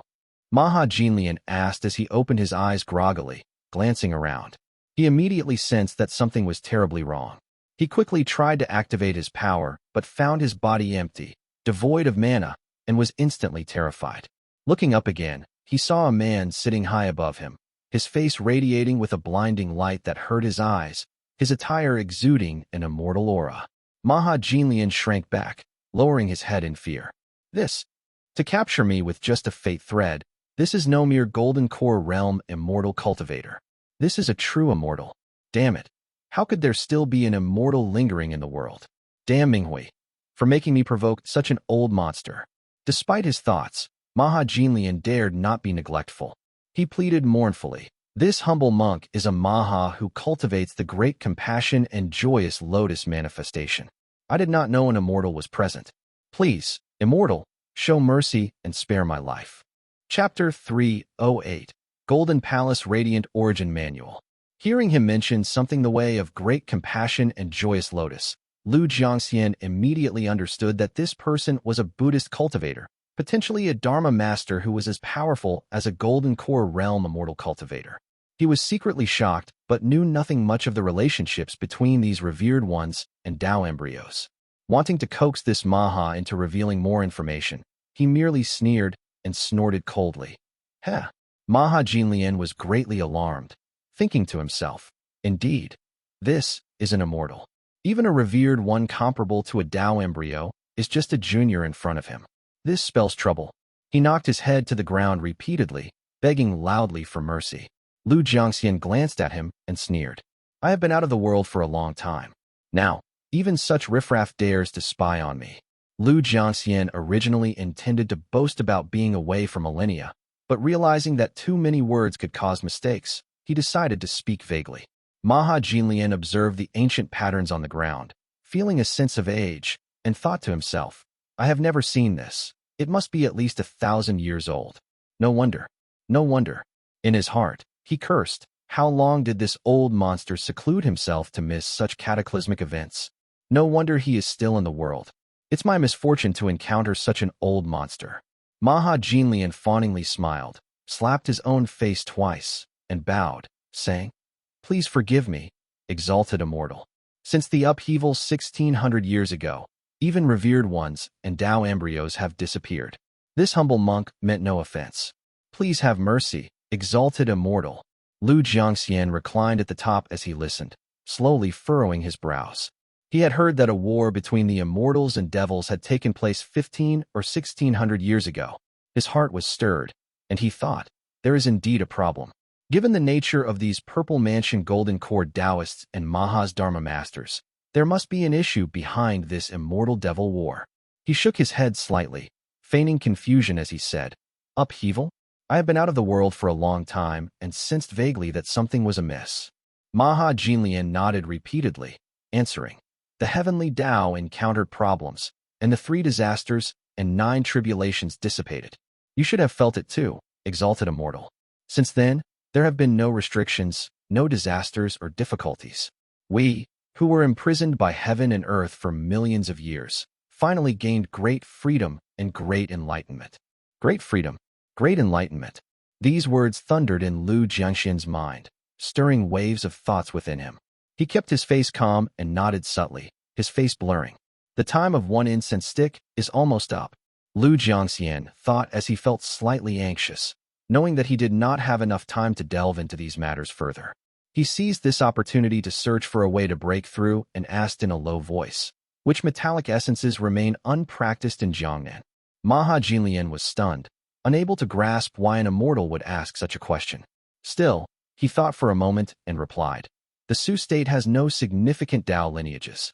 The 3 sects and 7 gates of Yu state, and the 4 sects and 9 families of Wu state, have lost the supreme Yang and supreme Yin. Only some thunder techniques and 1 or 2 types of water and metal essences are missing. Lu Jiangxian could no longer wait for him to prattle on. He needed to prompt him to think about these things. The fragment of Maha Jinlian's spirit was at his mercy in the mirror. Lu Jiangxian gathered moonlight in his hand, stirring Maha Jinlian's thoughts while he was deep in contemplation, trying to retain as much information as possible. Lu Jiangxian was not adept at soul-capturing techniques, and his efforts caused Maha Jinlian to tremble as his eyes bulged, and he cried out, Exalted Immortal, spare me, spare me. Lu Jiangxian's spell could not be sustained for long, and Maha Jinlian could not endure such torment any longer. The fragment of his spirit burst with a bang, leaving nothing behind. Lu Jiangxian waved his hand to dismiss the illusion, then looked at the cluster of golden light in his hand. With a stir of his divine sense, he gained an understanding of most of the Purple Mansion realm divine abilities in Jiang Yan. So that's how it is. The Azure Pond Sect and the Golden Feather Sect are backed by early-stage Golden Core realm cultivators who cultivated the Clear Water Origin Talisman Core and the Golden Supreme Origin Green Core. The Yu Cultivating Sect has a mid-stage Golden Core realm cultivator. Lu Jiangxian then understood why these 3 sects were known as the 3 sections. It was because all 3 were following the Golden Core Dao lineage. Even if these Golden Core realm cultivators and Dharma masters did not care about secular Dao lineages, it did not change the fact that the Azure Pond Sect and the Lotus Temple were formidable. Difficult. Too difficult. Lu Jiangxian could not help but click his tongue in admiration. Growing up within such a colossal entity as the Azure Pond Sect, lying low for a century to break through to the Purple Mansion realm, and finally becoming independent while making peace with the Azure Pond Sect, Xiao Shooting's means were extraordinary. Although Xiao Shooting remained silent and lacked a resounding reputation, his character and talent were top-notch. While marveling at Xiao Shooting's impressive methods, Lu Jiangxian was deeply worried about the dire situation in Jiangnan.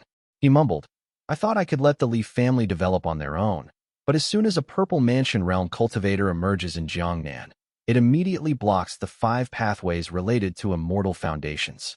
Purple Mansion realm cultivators have a lifespan of 500 years. If I cannot find a path for the Li family in time, who knows how much time will need to be wasted? Lu Jiangxian sorted through the memories of Maha Jinlian, finding mostly Buddhist cultivation methods, which were all rather sinister. Naturally, Lu Jiangxian did not want to use them. After flipping through them, he finally found a suitable cultivation method. Golden Palace Radiant Origin Manual, a grade 4 cultivation technique. The immortal foundation it forms is called the Radiant Origin Pass. Although the required spiritual chi of heaven and earth is somewhat difficult to gather, it comes with a corresponding method for gathering chi. This immortal foundation was once cultivated by the northern immortal sects, and there is no inheritance of it in Jiangnan. This is perfect. The only problem is, Lu Jiangxian sighed softly, feeling somewhat helpless.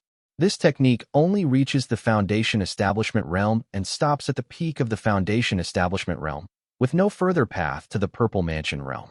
With a light flick of his sleeve, he conjured a golden book in his hand. Lu Jiangxian took up his brush and transcribed the Golden Palace Radiant Origin Manual, flipping through a few pages. He then placed it alongside the shamanic spell book and murmured, I will bestow this upon the generation of Shi and Yu. No matter what, this is still a better choice than those grade 3 techniques or any technique that has already produced a Purple Mansion realm cultivator. Li Tongya has already been targeted by one. Continuing to cultivate the River One Chi technique is a bad move. Lu Jiangxian understood well that if a Li family cultivator achieved an immortal foundation and died, regardless of the distance, all their cultivation would be absorbed by him. This was verified by Li Cheijing, which directly led to Qi Wei's failure to break through. In other words, no matter who is targeting Li Tongya, they will eventually fail. They will not be able to refine divine abilities for that Purple Mansion realm, and will have to find another boundless ocean to devour. If the disciples from the Li family continue to cultivate this technique, they will just die prematurely, one after another. After 3 or 5 cases, a Purple Mansion Realm cultivator will definitely grow suspicious, and that would be troublesome. Having made so much progress in planning the future of the Li family after a long period of idleness, Lu Jiangxian felt exhausted. He was inherently a lazy and unmotivated person. Placing the Golden Palace Radiant Origin manual before him to avoid forgetting it, he then drifted back into his dreams.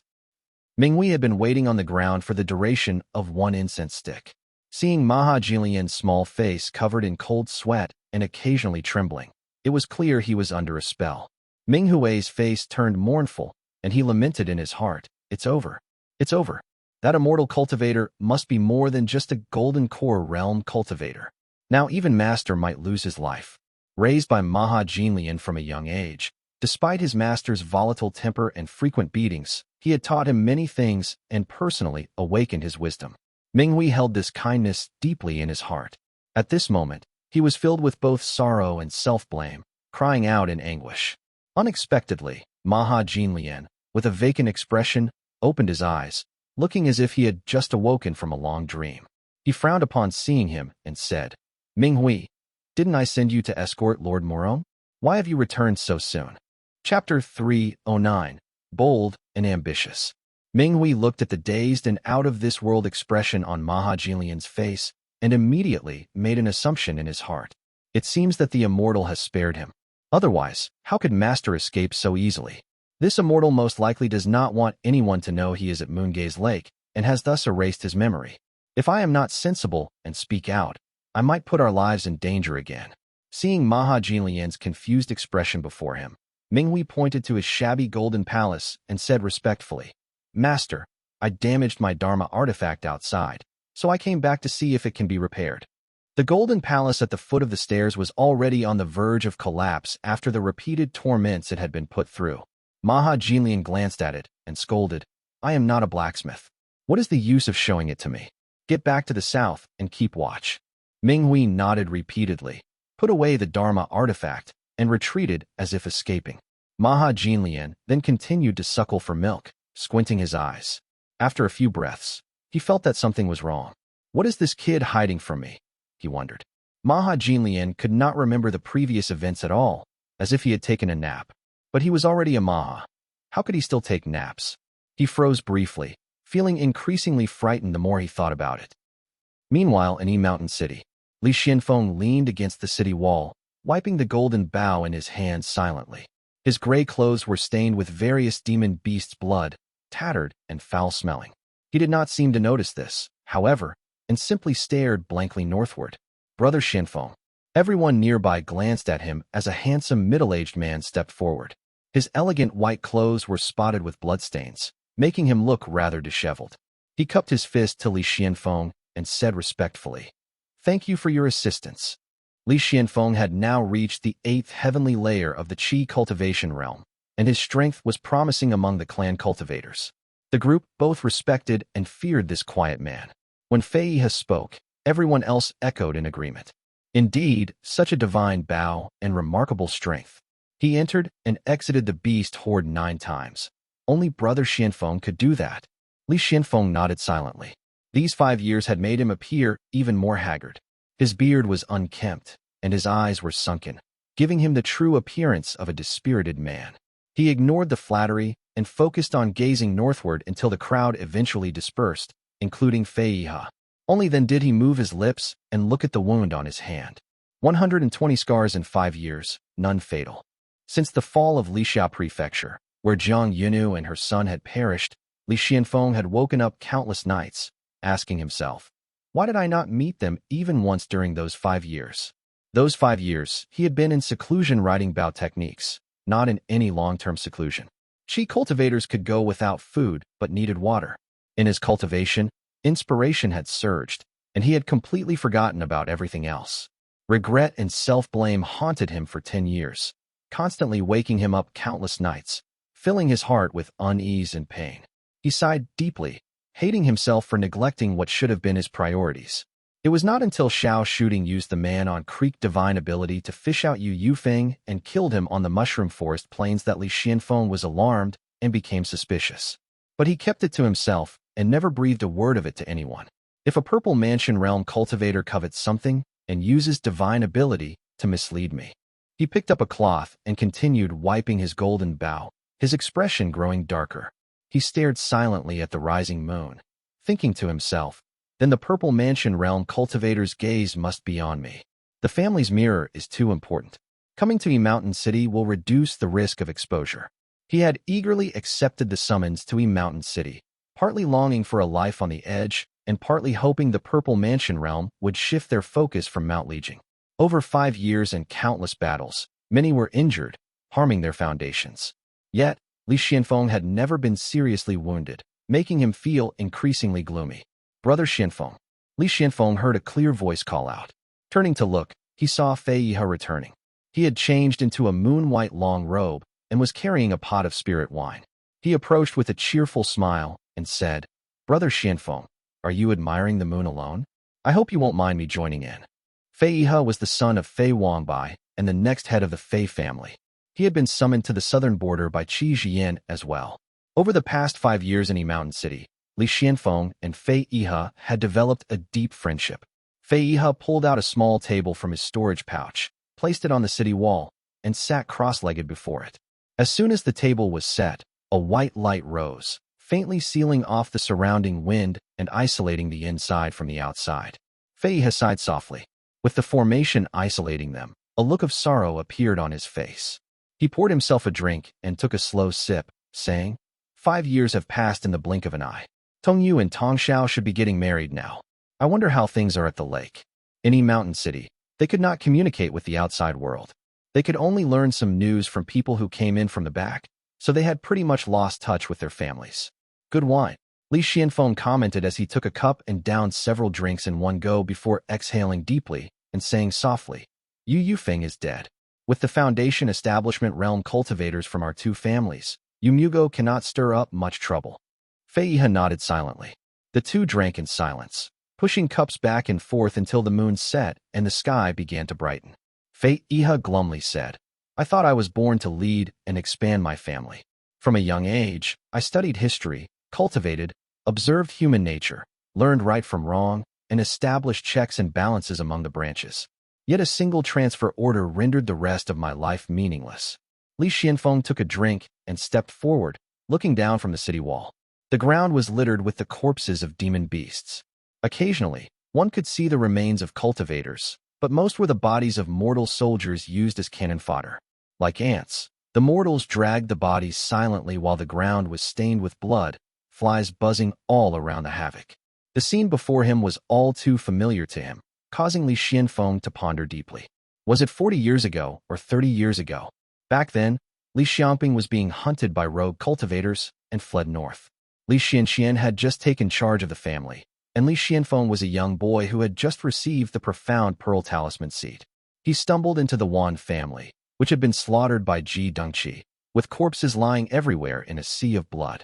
Terrified, he was fortunate to find Li Tongyao upon his return.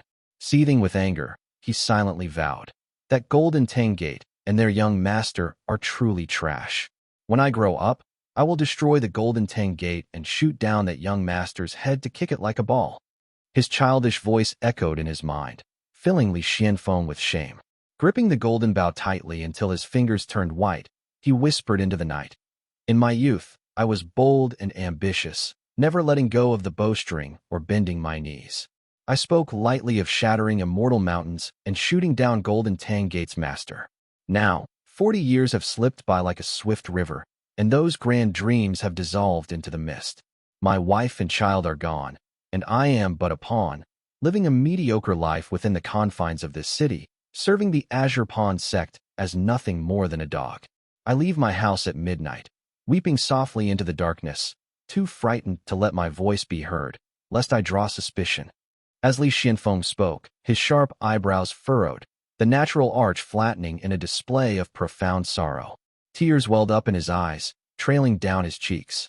The innate arrogance and wild spirit that had been part of Li Xianfeng since childhood had eroded over 40 years, turning into a long sigh that escaped through his nose and mouth, dissipating into the silent night air like a vanishing mist. Li Xianfeng coughed harshly, flecks of blood staining his lips. Fei Yihe rushed to his side, offering support with a steadying hand. He couldn't help but notice how much Li Xianfeng had come to resemble his elder brother Li Xianxian with the weary look on his face. Chapter 310, Duanchen Village. The Xiao family had risen to prominence in recent years, and Cloud Crown Peak was no longer a place for paying tribute. As a result, the foot traffic had decreased significantly. Fortunately, with the destruction of the Yu family's market and the northern Su state still in a state of disrepair, the majority of visitors from Moongay's Lake and half of Su state flocked to the Cloud Crown Peak market, preventing it from becoming too desolate. Deep within the market, Li Qiuyang squatted in front of a store, holding a few pelts and arguing with a rogue cultivator.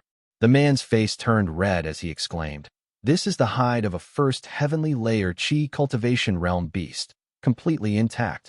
How can it not be worth 7 spirit stones?" Li Qiuyang had become an unrefined Qi cultivator, so his Dao cultivation had essentially reached the ceiling. Obtaining nearly a century of extended life was already fortunate. Cultivators of various unrefined Qi had poor combat abilities, merely possessing the name of Qi cultivator and the ability to ride the wind. The Li family's market stores needed staff, and Li Xianxian thought it better for family members to earn spirit stones rather than outsiders, so he had called Li Qiuyang to the market to find work. Seeing the rogue cultivator causing a scene, Li Qiuyang simply smiled wryly and replied, "Fellow Taoist, although this hide is from a Qi cultivation realm beast, it lacks luster and is quite shabby. It is clearly from a young demon beast who had just attained the Qi cultivation realm. While the pelt is complete, it is just a small animal, no bigger than a child. Stop spouting nonsense and slandering me." Thirdly, the man saw Li Qiuyang demeaning the hide and immediately started scolding him, his face contorted in anger. Li Qiuyang was nicknamed Thirdly because he worked under Li Xianxian and Li Xianling in the store. Li Qiuyang remained unbothered and cupped his fist. "Fellow Taoist, no other shop will give you 7 spirit stones for this." The man glared at him, then threw the gray pelt onto the table and huffed. "Fine, 6 spirit stones it is." Li Qiuyang nodded, took 6 spirit stones, and handed them over. The man snorted as he snatched the stones and left in a huff. As he exited the courtyard, an ordinary-looking young boy with slightly arched eyebrows peeked out from a corner. "That guy has quite a temper," he commented. Li Qiuyang shook his head, accustomed to the attitudes of rogue cultivators. Though he was an unrefined Qi cultivator, the mortals called him an immortal master. However, in the market, he ranked lower than an outstanding embryonic breathing realm cultivators. He shook his head and replied, "Mufeng, the family intends to bring you back to the lake. Perform well, get close to the clan members, and strive to obtain that grade 3 legacy." Chun Mufeng nodded vigorously, his voice tinged with yearning as he said, "The clan's grade 3 technique is usually reserved for the main family. External cultivators from lesser branches only receive them for great merits. I have heard that Uncle Dongha was rewarded only after risking his life following Lord Xiangping to the west. Getting this technique will not be easy for me." Li Qiuyang remained silent, thinking to himself, "I wonder how Xianfeng is doing in Yi Mountain City. I've heard the southern border is full of demons and monsters. Fortunately, the Sword Immortal is also in the south. This should provide him with some protection." "Shopkeeper." Li Qiuyang was deep in thought when Chun Mufeng called out to him, snapping him back to reality. He saw someone descending the stairs, all dressed in gray. The man had meticulously combed gray hair and beard, with his hands clasped behind his back. "Clan head," Li Qiuyang greeted, and Li Xianxian nodded. He was nearly 50 years old now and preferred not to move around much, choosing to oversee the store instead. The market was fiercely competitive. Although the Li family had foundation establishment realm cultivators to back them and marital ties with the Xiao family, most of the market belonged to the Xiao family, who were considered insiders. Li Xianxian had to balance maintaining relationships and earning sufficient profits, which was mentally taxing. He stroked his gray beard, calculated the days, and said anxiously, "Xianling has been gone for months, has he not? Why has he not returned yet?"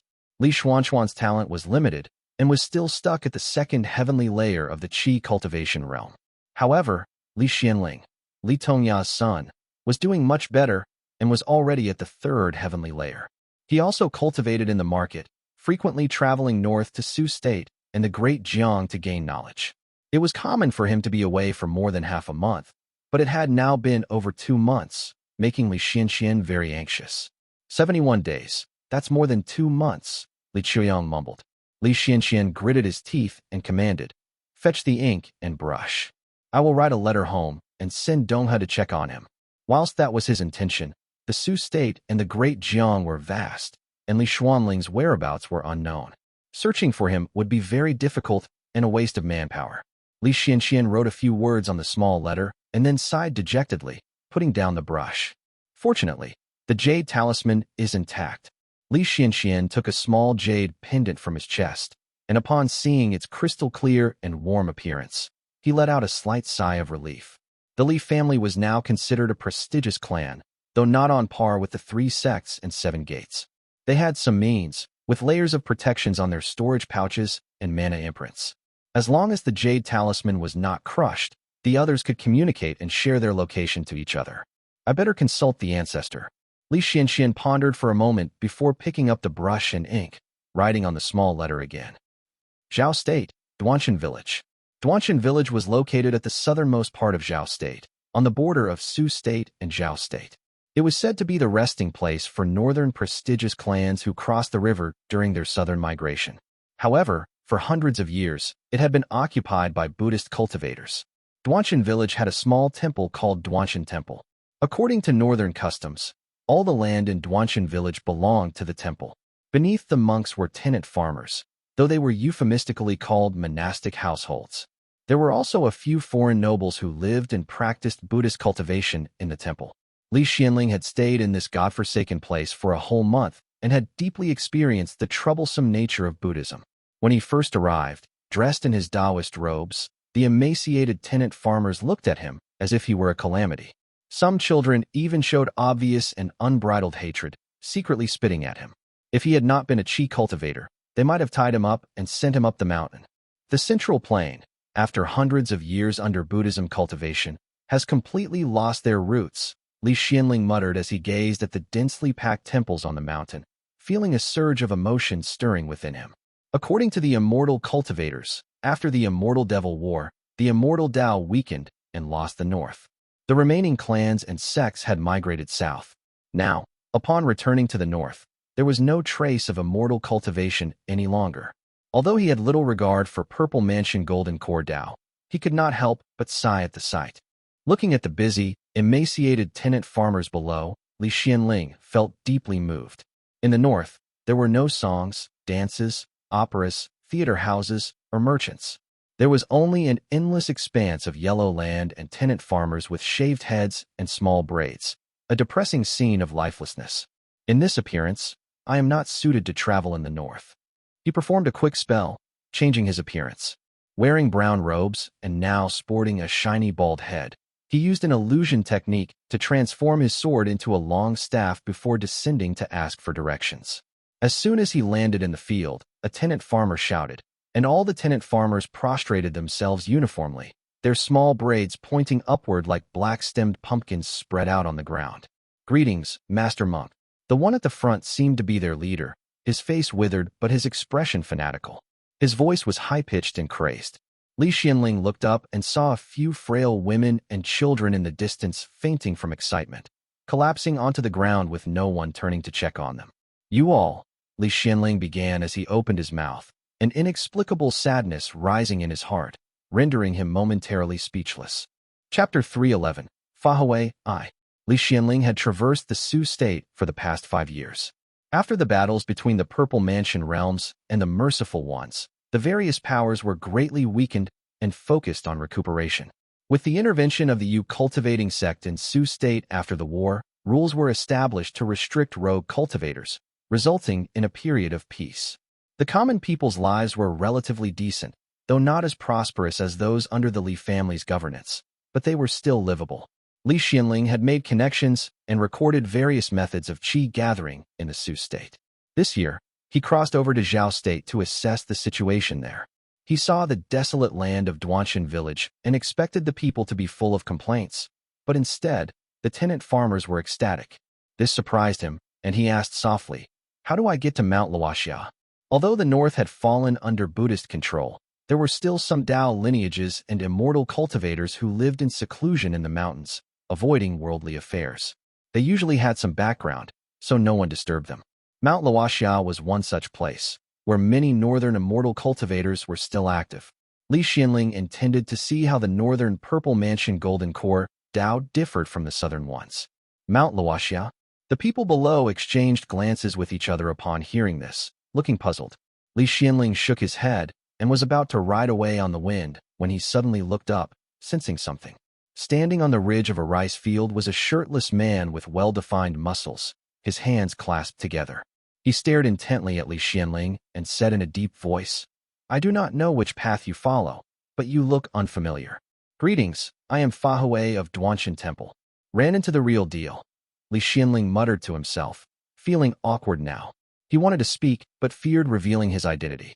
He nodded and was about to ride away on the wind when the monk shouted loudly, "Ha! I knew there was something wrong with you, heretic." Fahui leaped from the ridge like a soaring eagle, aiming a punch at Li Xianling. Li Xianling quickly rode the wind, alarmed, thinking to himself, "Is this man crazy? Why is he attacking me out of nowhere?" Without considering the consequences, he quickly performed a spell to create a mana shield around him while simultaneously grabbing the sword at his waist. His true essence flowed like water as he spoke. "We have no enmity. Why are you attacking, monk?" The monk's eyes were wide with rage, and his fists, which were like iron, pounded on the shield loudly. Li Xianling drew his sword, preparing to strike. Fahui kicked the shield, using the force to leap and dodge the sword, then descended like an eagle.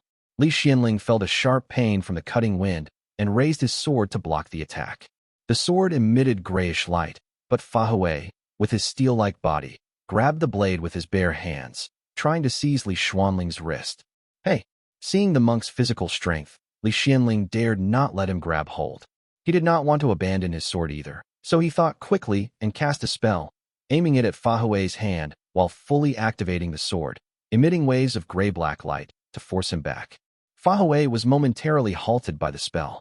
He crushed it with his palm, but his other hand was hurt, and the golden light on it showed cracks. Fahui thought, "For some reason, I find this person loathsome. My anger is uncontrollable, but this sword is sharp, and holding it will break my Dharma body. I must let go." He threw a final strong punch at the shield, causing it to shatter with a loud boom, then released the sword and leaped away. Li Xianling had gained much experience from killing demons and people in Su state. This was his first encounter with a Buddhist cultivator and had taken a beating. With a moment to catch his breath, he quickly realized, this person probably can't fly and is only staying aloft by leveraging my power. I don't need to fight him.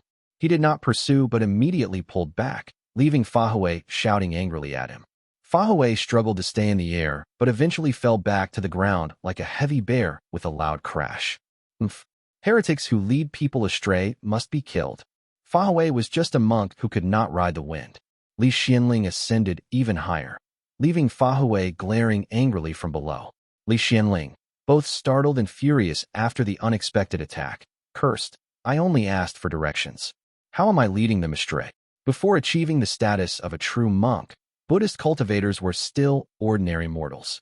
Despite this, Fahui was highly skilled, breaking Li Xianling's mana shield with only 2 punches. Li Xianling, from his elevated position, could have attacked with his sword but hesitated due to Duanchen Temple's local influence.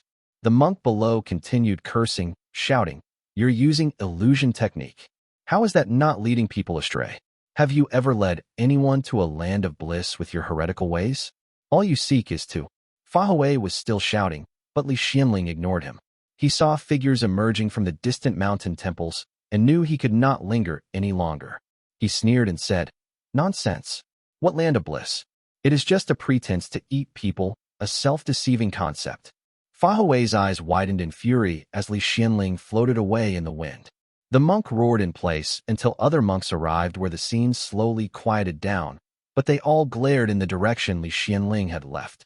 A monk beside Fahui spoke kindly, trying to calm him down. After a while, an old monk appeared, wearing a gray robe and holding a string of crystal-clear beads. He smiled and said, "Fahui, your destiny has arrived." "Abbot," Fahui responded, looking surprised. He asked, "Why do you say that?" The old monk nodded, looking delighted, and quickly said, "You have been intelligent since young, progressing rapidly in your cultivation. You have the deepest roots of wisdom in our temple and are only a step away from becoming a master monk. I went to the great temple to inquire about you, and now it seems that the opportunity has come. What do you mean? Fahui asked in a low voice, and upon realizing this concerned his path of cultivation, he immediately shifted his attention, feeling overjoyed. The old monk stroked his white beard and replied, I crossed 3 mountains to seek enlightenment. The merciful one sat at the head, and I detailed the situation. He said, this person was a fisherman in his past life, fond of snake soup. He fished year after year until he encountered a storm and was swallowed by a great whale. In this life, he's fortunate to become human. A Taoist riding the wind will appear, with mana and true essence like rivers. He is the reincarnation of a serpent dragon. If he can convert this person and thus eliminate evil, he will cultivate a land of bliss within his stomach and become a master monk. Fahui clapped his hands repeatedly, his eyes shining with divine light. He laughed and said, I see, this must be it.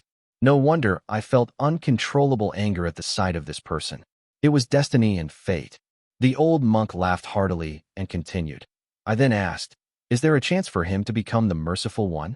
Fahui's eyes widened at this, and he licked his lips, staring intently at the old monk. What was the answer? He asked eagerly, his eyes gleaming in anticipation. Chapter 312, Fahui 2. The old monk deliberately paused. Fahui, already hot-tempered, grew impatient and shouted, Abbot, do not keep me in suspense. Tell me quickly. Ha ha ha. The old monk laughed loudly and said, the merciful one calculated, listening intently, and after a long while answered, he must seek the great whale. If he does not survive this ordeal, he will still perish in the belly of the whale dragon. Everyone exchanged glances, deep in thought, discussing among themselves. Fahui hesitated, then took an artifact handed to him by a fellow monk and said fiercely, no matter the ordeal, I will convert this heretic and become a master monk. With that, Fahui bowed deeply to the old monk, then cupped his fist to the other monks and said loudly, fortunately, he mentioned going to Mount Luoxia, so he should not be hard to track. I'll be off now. With that, he took off swiftly, leaving a trail of dust behind him. The remaining disciples gathered around the abbot, and one of them said, Senior Brother Fahui practices the Wrathful technique and is on the verge of a breakthrough. If he can catch that person by surprise, he can still kill him. Indeed, they discussed it eagerly among themselves while the old monk's smile faded. He trembled as he turned away, muttering, opportunity is also an ordeal. There is no such thing as a perfect situation. Fahui of Duanchen Temple had set his sights on Li Xianling. Meanwhile, Li Xianling flew on, crossing field after field, his heart filled with concern. He thought to himself, this Xiao state is full of Buddhist cultivators, and if they are all as crazy as this one, it's too dangerous here. I don't even know where Mount Luoxiao is, and it's not a place I must visit. I've been out for a few months, perhaps it's best to return now. He then changed direction and flew south. It was already late, and as he looked down at the gray-yellow land beneath him in the twilight, he saw tenant farmers sitting around fires. They were listening to monks talking about the suffering of this life and the promise of becoming Maha or Dharma master in the next. Li Xianling concealed himself quietly, listening to the ordinary monks speaking with great longing. Although the tenant farmers were emaciated and covered in scars and dirt, their eyes were bright with hope and yearning. Li Xianling stood silently in the darkness for a while, listening to their joyful cheers and devout prayers, his heart filled with complex emotions. Whether the talk of lands of bliss and reincarnation is true or false, who among the immortals, devils, and Buddhists is right or wrong, the world is filled with deceit and darkness beyond words. Time on the lake passed as smoothly as the water, the deep blue waves gradually growing colder. Xiao once again brought several family servants to Lijing town, sitting nervously under the main hall. Brother Xiao, Li Yuanping called out, his face pale. He smiled as he sat at the head of the hall, looking down at Xiao. We have not seen each other for a few months, and your cultivation has improved greatly, he commended with a smile. Xiao talent was mediocre, having just broken through to the 3rd stage of the embryonic breathing realm. Li Yuanping's words were naturally flattery, and Xiao simply smiled and let it pass. After sitting for a while, not knowing how to start the conversation, Li Yuanping decided to take the initiative and asked, What brings you here today, Brother Xiao? Xiao nodded, organizing his thoughts before replying respectfully. I am now 18, and my family is preparing to find a wife for me. Hearing this, Li Yuanping immediately understood his intentions. He stroked his chin and thought, Qing Xiao is now 13 or 14. Mount Yu's branch probably wants to settle this matter early, fearing problems later. Xiao Xian paused, and then continued sincerely. You probably already know, but I have admired Lady Qing Xiao for a long time and sincerely wish to marry her. Could you convey my feelings to the elders and the lady herself? If it is agreeable, my family will send a proposal. Li Yuanping rubbed the jade cup in his hand. Marriage proposals between clans were not made rashly. Typically, someone would first sound out the other party to ensure a positive response before formally proposing. Xiao Xian was now bringing this matter forward formally. After all, for a clan, a direct rejection would be a blatant insult. Giving prior notice prevented awkwardness and enmity from forming if the proposal was unsuccessful. Li Yuanping nodded, put down his teacup, and said solemnly, Brother Xiao has helped me greatly. I will not stand idly by. I will inquire and speak well of you. You can expect good news. Xiao Xian had gone through all this trouble for this assurance. Seeing Li Yuanping agree without asking for anything in return, he felt deeply relieved and grateful. Thank you very much, young master, he expressed sincerely. Li Yuanping smiled, and the two chatted about various topics. Suddenly, Li Yuanping remembered something and asked, earlier this year, a devil cultivator named Murong Xia passed through our territory. He was quite domineering. Do you know what became of him? Murong Xia. Xiao Xian repeated as he thought for a moment and replied, Does he cultivate the virtuous benevolence devil Dao? The one who nurtures a human head in his belly? I have heard some things about him. Indeed, Li Yuanping confirmed. Seeing his affirmation, Xiao Xian became more spirited and replied, This person went south after passing through your family's territory. In our land, he devoured hundreds of people, acting as if everyone were treated equally. He claimed that they all went to enjoy themselves in his belly. Li Yuanping remained silent, feeling a stir in his heart, and asked, I heard my brother mention this person. From your perspective, is this so-called land of bliss real? Xiao Xian sneered and answered, Whether it is real or not, I do not know. I would rather die than enter it. Even if it is true, what good is pleasure when you're under someone else's control? He paused and smirked sarcastically before continuing. As for this Murong Xia, it is said that after devouring 16,756 people, he will become a Maha. He must have some incredible background, with many master monks and merciful ones escorting him. Even our family had to respectfully send him off. He took a sip from his tea bowl and continued. I thought he was some great Dharma master, but he deliberately avoided the territory of the Yu cultivating sect. I guess he was scared. Li Yuanping suddenly understood and, after a moment of thought, replied, Could it be the sword immortal Taoist master Heyuan? Being both a sword immortal and at the peak of the Purple Mansion realm, even Murong Xia would not dare provoke him. Xiao Xian nodded and said, Exactly. Excluding the Golden Core realm cultivators, Taoist master Heyuan is the strongest in this region. The vast land of Su state belonging to the Yu cultivating sect proves this. Taoist master Heyuan cares for the common people and clans. If Murong Xia dared to flaunt his ways there, not even a few merciful ones could save him. The two chatted in detail for a while, but Xiao Xian seemed restless. Seeing this, Li Yuanping laughed and said softly, Please wait a moment, brother. I will go up the mountain and inquire for you. Chapter 313, Ping and Xiao. Li Yuanping performed a hand seal before passing through the golden barrier of the sun-right profound light formation and ascending Mount Lijing alone. Since Li Tongya had gone into seclusion for cultivation and Li Yuanjiao had gone to Mount Wutu, Li Yuanping took over the responsibilities of the Li family. He often stayed at the foot of the mountain for several months, leaving Mount Lijing largely deserted. The weeds between the stones had grown wildly, giving the place an overgrown look.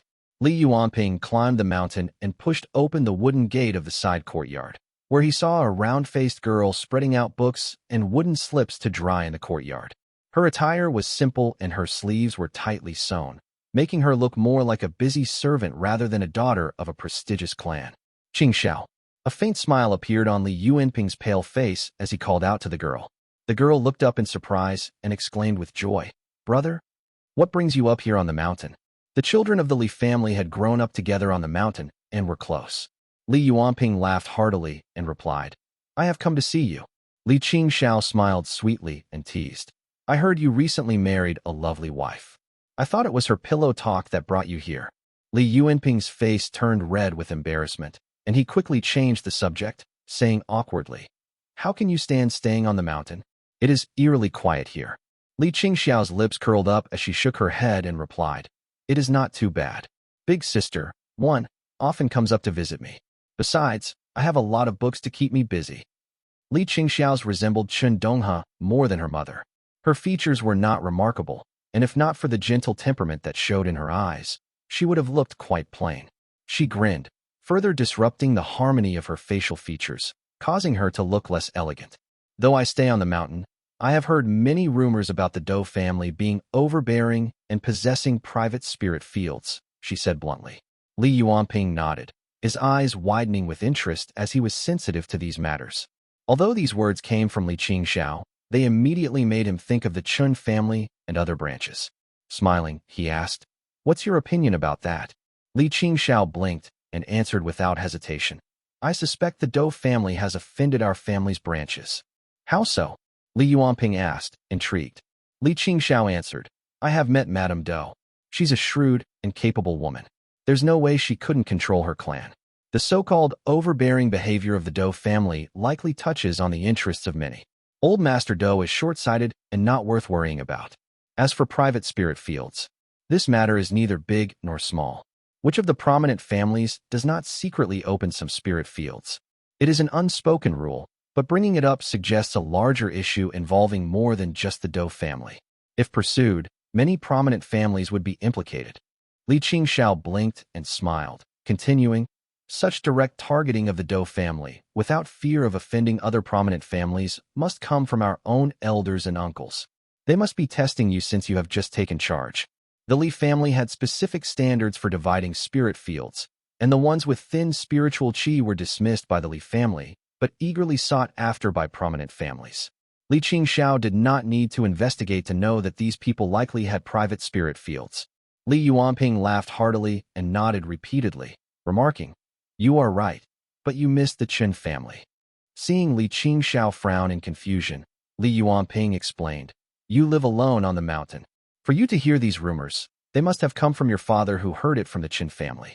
These negative rumors have shown the Chun family's stance." Li Qingxiao suddenly understood, clapping her hands in realization. Li Yuanping then continued seriously, "In the past 5 years, our family has taken over Mount Yuding and Mount Huazhong.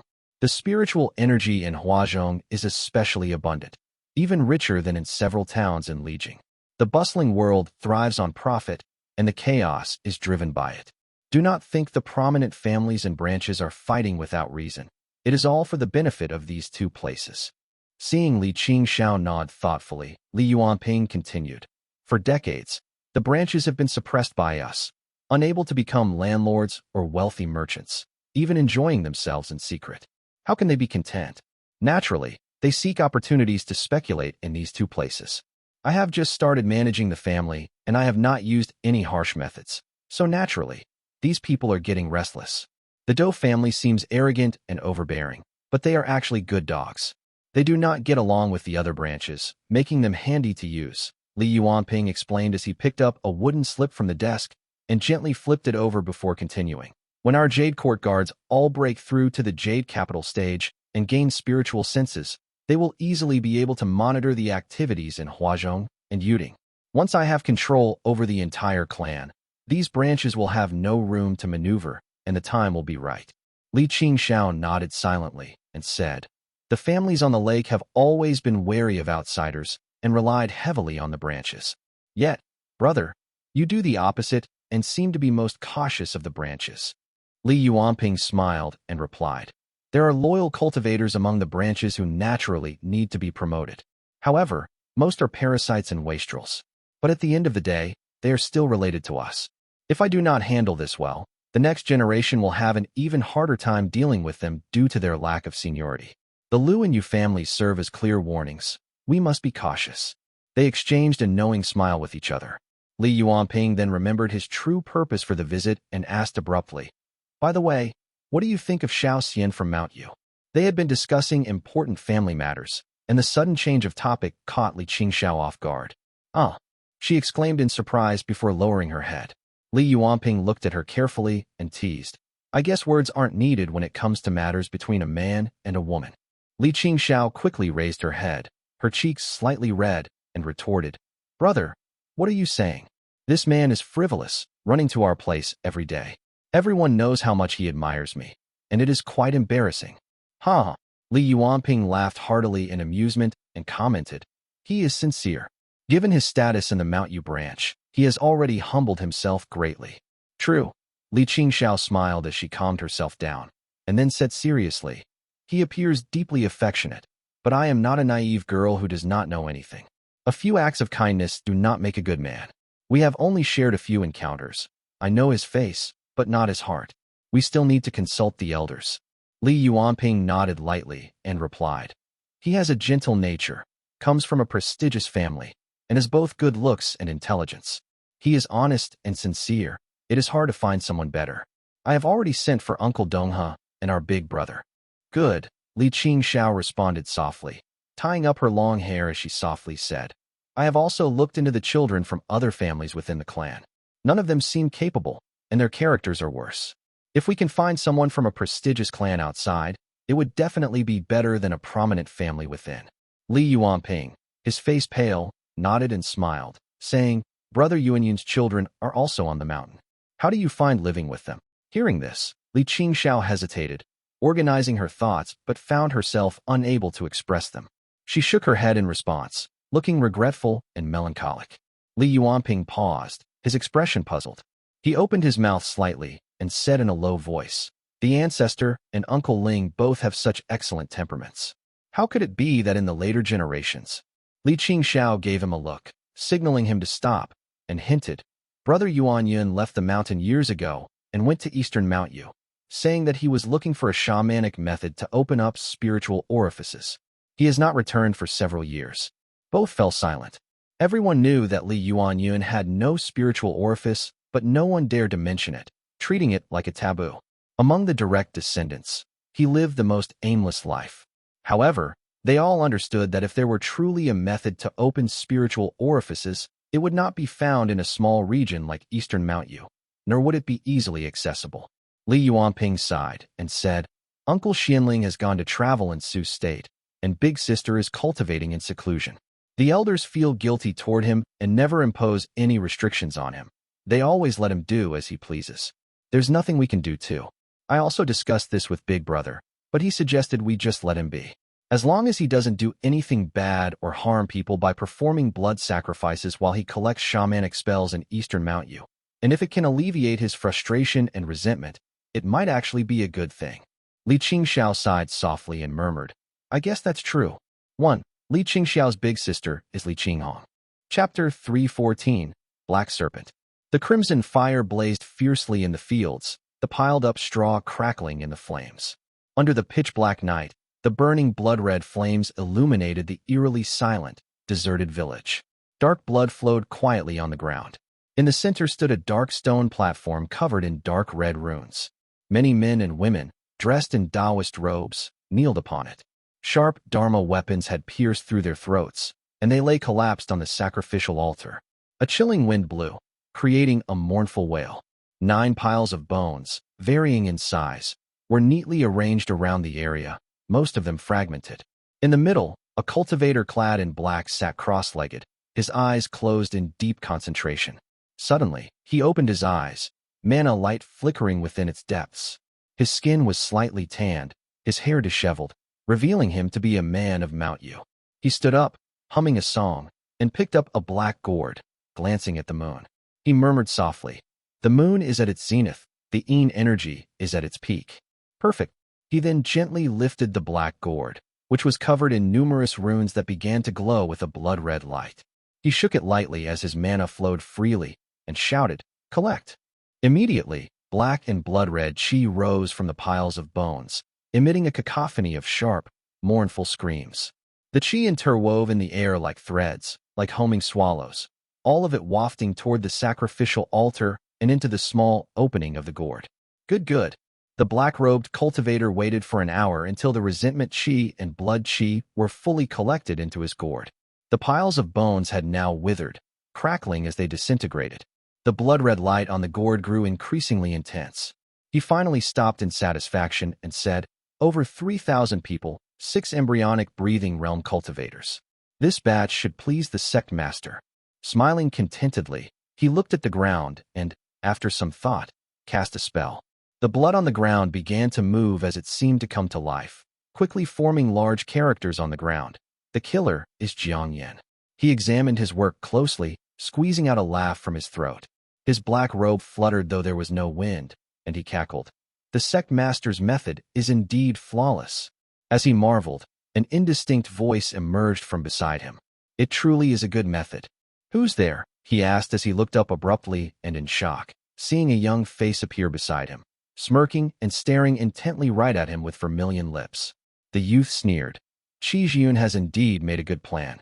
The Azure Pawn sect collects the resentment chi and blood chi while I, Jiang Yan, take the blame." Jiang Yan. The man was terrified, exclaiming, "Are you not in Linghai Prefecture?" Realizing the situation, his eyes filled with mana light, blood chi rising from his body.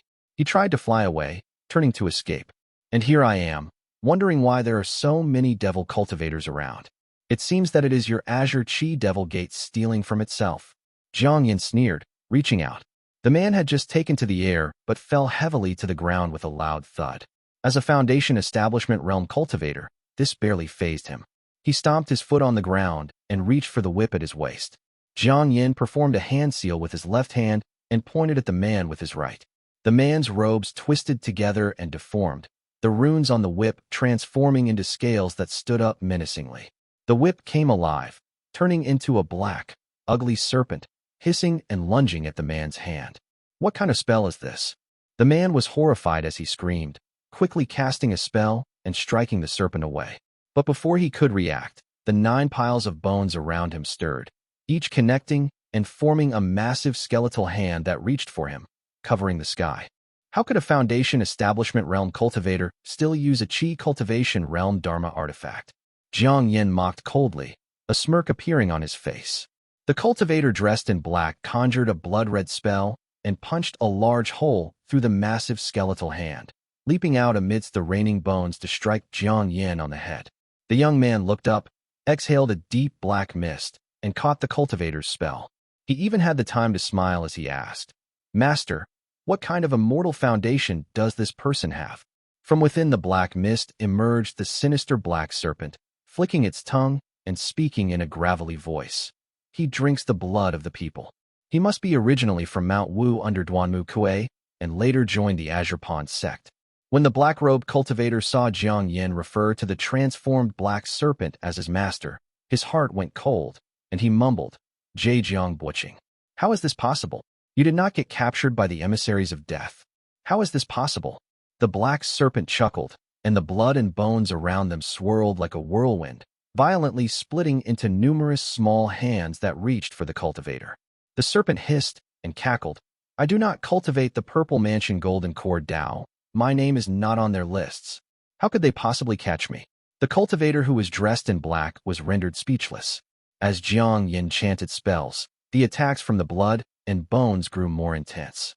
Forced into a corner, he thought to himself with relief, "Fortunately, I collected the blood chi and resentment chi first. Otherwise, this spell would have been much stronger." Looking up again, the black serpent had vanished. The black-robed cultivator's heart skipped a beat, his spiritual sense searching all around him as he said respectfully, "Master Jiang, our Dao lineage are similar, both derived from the immortal talisman and curse. I have long admired you." But before he could finish begging for mercy, a sinister voice hissed in his ear, "Where is the answers to a beggar's questions under the mulberry tree?" I do not know." Hearing the name of the secret technique, answers to a beggar's questions under the mulberry tree, terror almost overflowed from the cultivator's face. He stammered, "And not only the Purple Mansion realms of the 3 sects and 7 gates, but even the pristine water is—" Silence. The black serpent's scales bristled, its eyes bulging as it scolded, "How dare you speak that name out loud? Are you mad? This is not Duanmu Kuei's territory. You dare utter that name in Azure Chi Devil Gate's territory." Why yes," the black-robed cultivator stammered, continuing, "Even the true monarch personally went to Mount Wu. There truly is nothing there. If I'm lying, I'll be struck by 5 thunders and never reincarnate. Ha ha ha, you are quite clever. The black serpent's voice carried a snake-like hiss, sinister and eerie. In this day and age, what good are oaths? Since the true monarch himself came, could he not have divined the truth, or perhaps searched souls and seized spirits? The snake hissed. The black-robed cultivator's immortal foundation was operating at full capacity, barely holding off the skeletal attacks. His eyes were bloodshot, blood vessels clearly visible as he stammered. As senior, do not deceive me. Minghui met the Immortals. His fate is so chaotic that even if there were an opportunity, who would dare to calculate it? The grace of Immortals is vast, and their might is like a prison. Even the true monarch would not dare to probe. As for searching souls and seizing spirits, Minghui failed his breakthrough and has become a locust shade ghost. Where could you search for his soul? The black serpent fell silent, its voice full of resentment as it hissed. You have cultivated on Mount Wu for many years. Have you ever seen this secret technique? Never. The black serpent said nothing more. The cultivator knew this meant trouble, sensing Jiang Yan's murderous intent. Trapped by Jiang Yan's skeletal spell, he knew he could not escape. Gritting his teeth, he shouted, I beseech the profound light, true talisman, this wicked ghost and demon, disrupting my path. I humbly request the profound light, too.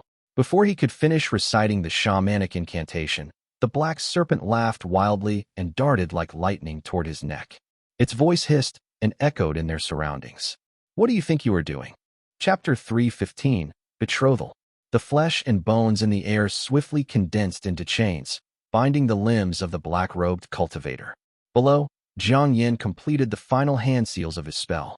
The cultivator was already in a state of shock and despair, watching as the black serpent slithered around his neck. Senior, since you know I am from Mount Wu and are aware of many secrets, you should also know that even if I cannot defeat you, I have plenty of ways to take you down with me, he yelled threateningly. With a resolute expression, the cultivator glared at the approaching black serpent. The serpent flicked its tongue and let out a cold laugh, taunting, Why not give it a try? The black-robed cultivator's eyes widened in sudden realization, and he exclaimed, This is Blood Drinker. How is this possible? You. Strange, dark red mana lights began to rise from his body, obediently flowing toward Jiang Yan, dancing and swirling around the serpent. Why is it impossible? Jiang Yan continued taunting as he flicked his tongue, his hissing voice calming down as he said lightly, I, too, once sought the Supreme Shaman's 3-9 blood essence. Though I later abandoned that cultivation path to focus on other methods, I am still far stronger than a half-baked cultivator like you. The black-robed cultivator could only make incoherent sounds, while Jiang Yan's voice was filled with satisfaction as he exclaimed, The blood drinker still recognizes me, but it holds you in utter contempt. Below, Jiang Yan watched the drama unfold lazily, saying, Master, did you not want that thunder attribute, Immortal Foundation? What kind of metallic essence does this blood drinker have? The black serpent straightened its body, finally transforming into a long black whip that slowly fell to the ground. A dark cloud rose on the face of the black-robed cultivator, who began to babble nonsensically. Let's use this body for now, and look for a better one to replace it. Although Minghui is dead, no one practices the Supreme Shaman's 3-9 blood essence anymore. Answers to a beggar's questions under the mulberry tree is nowhere to be found. Where can I find the remaining immortal foundations? There is no way forward with this blood drinker. Jiang Yan nodded, and then heard Jiang Yan's sinister voice from above. It is still a Foundation Establishment realm body, and it is not easy to take over. Guard me while I occupy it. The black-robed cultivator sat down heavily, the dark cloud swirling on his face.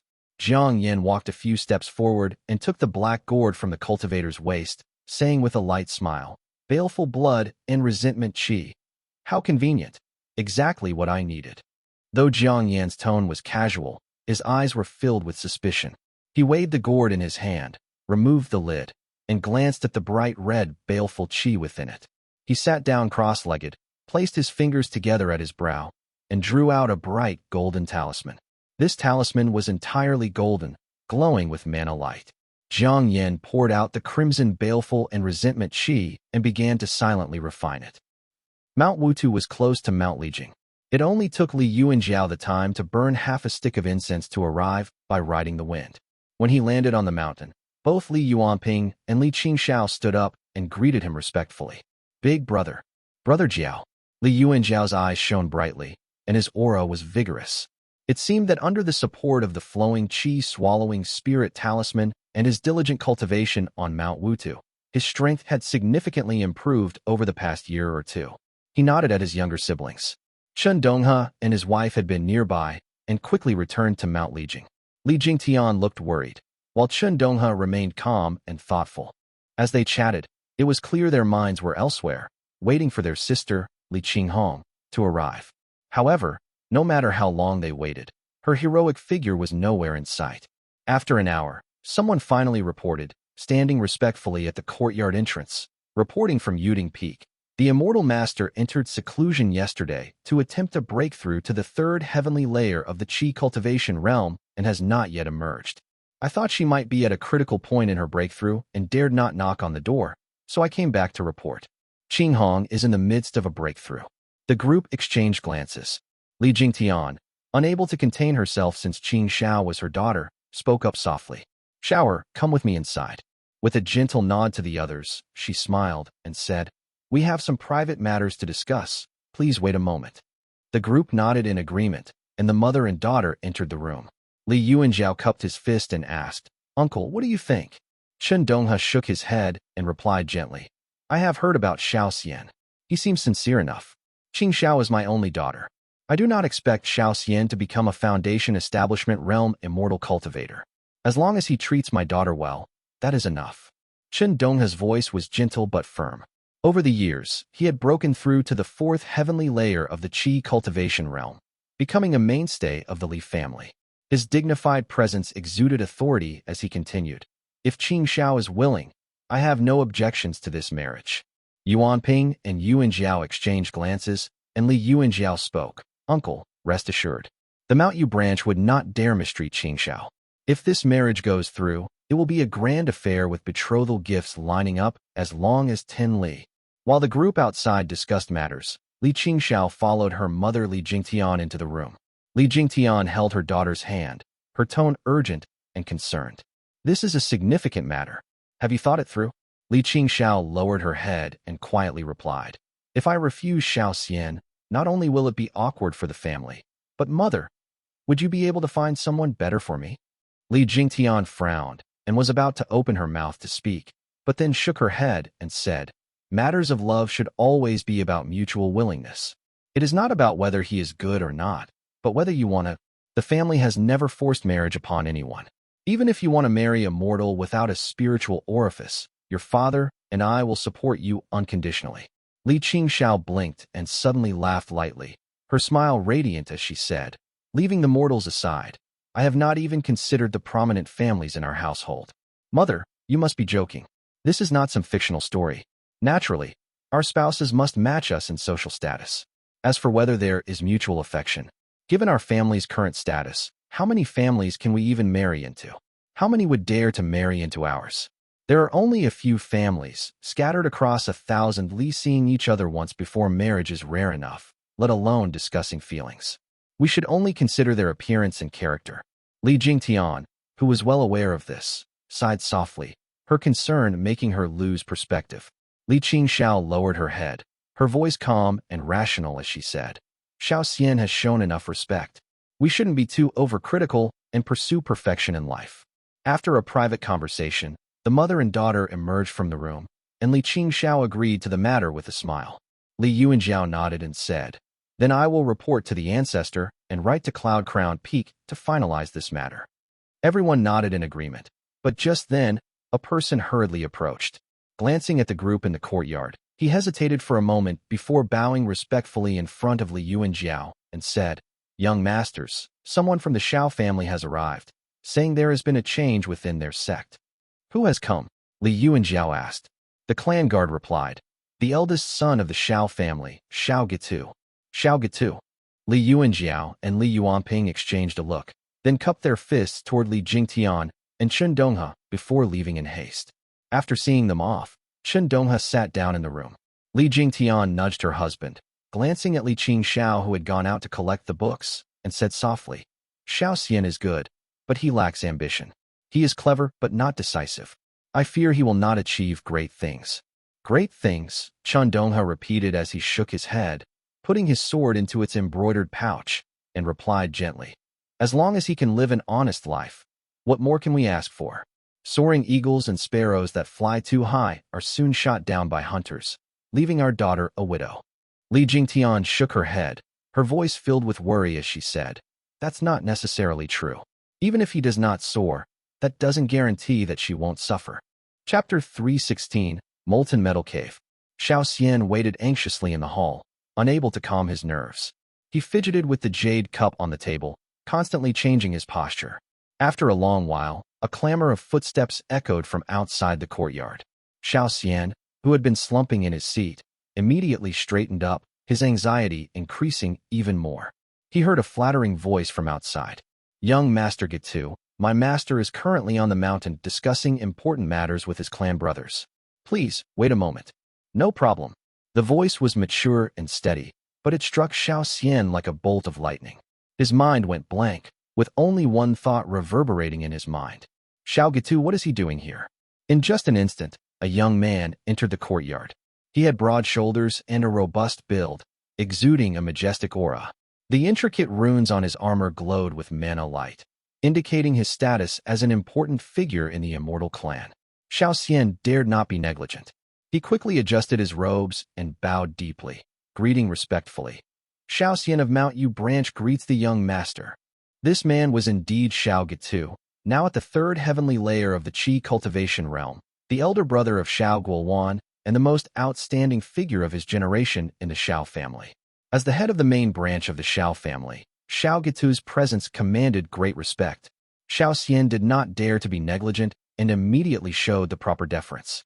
Xiao Xian of Mount Yu. Xiao Gitu glanced at him with a curious expression and smiled. I have heard of you. The Mount Yu branch has done well these past few years. I have also heard you have some connection with the second young lady of the Li family. Xiao Xian forced a smile, uncertain of Xiao Gitu's intentions. He hesitated but then invited him to sit.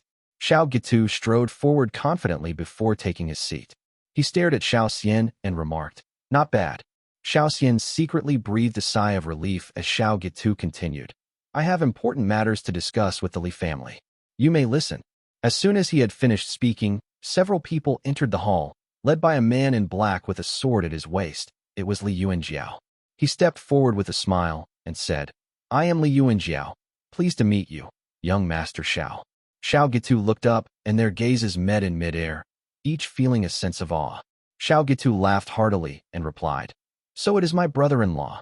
I am Xiao Gitu. I have heard much about you. Li Yuanjiao nodded and took the main seat. With Xiao Gitu seated, Xiao Xian had no place to sit and stood respectfully beside him. When Li Yuanping entered later, he dismissed the others with a nod. As the people left the courtyard and carefully closed the courtyard gates, an isolating barrier was activated. Xiao Gitu sipped his tea and got straight to the point, speaking in a serious tone. I came here for two matters. First, our clan uncle, Xiao Yongling, has broken through to the Foundation Establishment realm, achieving the Dou Foundation of Eastern Feather Mountain. He will take over guarding the north and will not return to Cloud Crown Peak for several decades. Congratulations. It is a pity our ancestor is in seclusion. Otherwise, he would have personally seen him off, Li Yuanjiao responded respectfully. Xiao Yongling, being of the same generation as Li Tongya, was referred to with great respect. Xiao Gitu accepted Li Yuanjiao's congratulations on behalf of Xiao Yongling and continued. Second, according to the Yuan family, Yumushian has come out of seclusion and has also broken through to Foundation Establishment realm, achieving the Immortal Foundation Molten Metal Cave. This Immortal Foundation has not been achieved for over a century and has even drawn the attention of Taoist masters. After these words were spoken, everyone present fell silent. Li Yuanjiao played with his jade cup, his expression somber as he replied, Thank you, young master. Xiao Gitu paused, giving him some time to think, and then continued. Molten Metal Cave specializes in smithing but is extremely difficult to cultivate. Firstly, it requires exceptional talent. Secondly, during cultivation, one must constantly endure the pain of skin peeling off. Yuanwu Peak once had a disciple who practiced this method, but he wailed day and night, and eventually abandoned it. Yu Muxian's ability to master this Dao shows great perseverance and should not be underestimated. Li Yuanjiao nodded, his expression unchanged, and sincerely said, "Our family also heard that Yu Muxian is rumored to be well-connected within the sect, quick-witted, and eloquent. I have one more question. Is this Molten Metal Cave a certain Purple Mansion Realm cultivator's Dao partner?" This question was too sensitive, causing Xiao Xian to lower his head. Xiao Gitu paused, his eyes bright, and answered, "I considered this as well. Before leaving home, I specifically asked the ancestor this. There is no metallic essence in Jiang Yan that aligns with the Molten Metal Cave." The two men exchanged a glance, both realizing the underlying issue. Li Yuanjiao lowered his voice and sneered. "Qi Jun really thinks highly of him." Xiao Gitu drank his tea unhurriedly and replied, "Qi Jun wants to support the Yu family at Moongay's Lake to keep our family in check. Yu Muxian is just the lucky one. However, this lucky person is ruthless, which is concerning." Li Yuanjiao looked up, carefully observing Xiao Gitu's expression, and asked softly, "What do you mean, young master?" Xiao Gitu shook his head silently and replied, "It's a complicated matter. The divine abilities of Purple Mansion Realm cultivators are extraordinary. The higher their cultivation, the more divine abilities they possess, and become increasingly inhuman. It is impossible for those below Purple Mansion Realm to interfere. The fact that the Taoist master personally received Yu Muxian makes the intention clear." Li Yuanjiao tactfully stopped pressing. Xiao Gitu cupped his fist and continued, "After Yu Muxian came out of seclusion, there were rumors within the sect about a sword immortal being unwell. Your clan should be cautious." He paused and explained, "There are very few sword immortals in the world. The Qing Sui sword immortal was famous throughout Jiangnan and Jiangbei during his years. Now, he has not appeared for decades, causing widespread suspicion and rampant rumors." Li Yuanjiao sighed silently. He had only recently learned the truth, that his nominal grandfather had perished at the southern border. Judging from Xiao Gitu's tone, the entire Xiao family was likely aware of this. He nodded in agreement, discussed some matters concerning Xiao Guiluan, and then had Li Shiji brought up. The child obediently called him uncle, bringing a genuine smile to Xiao Gitu's face.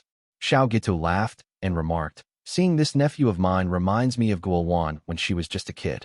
I still vividly remember how she was always rowdy and full of laughter. Guiluan came back to visit these past 2 years, and I've heard about your marriage. It's indeed good news."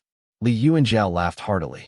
Xiao Gitu played with Li Shiji for a bit before sending the child away, then cupped his fist and took his leave. Xiao Xian followed behind, managing only a quick cup of his fist to Li Yuanping before saying hastily, "Please inform me if there is any news." He then quickly chased after Xiao Gitu.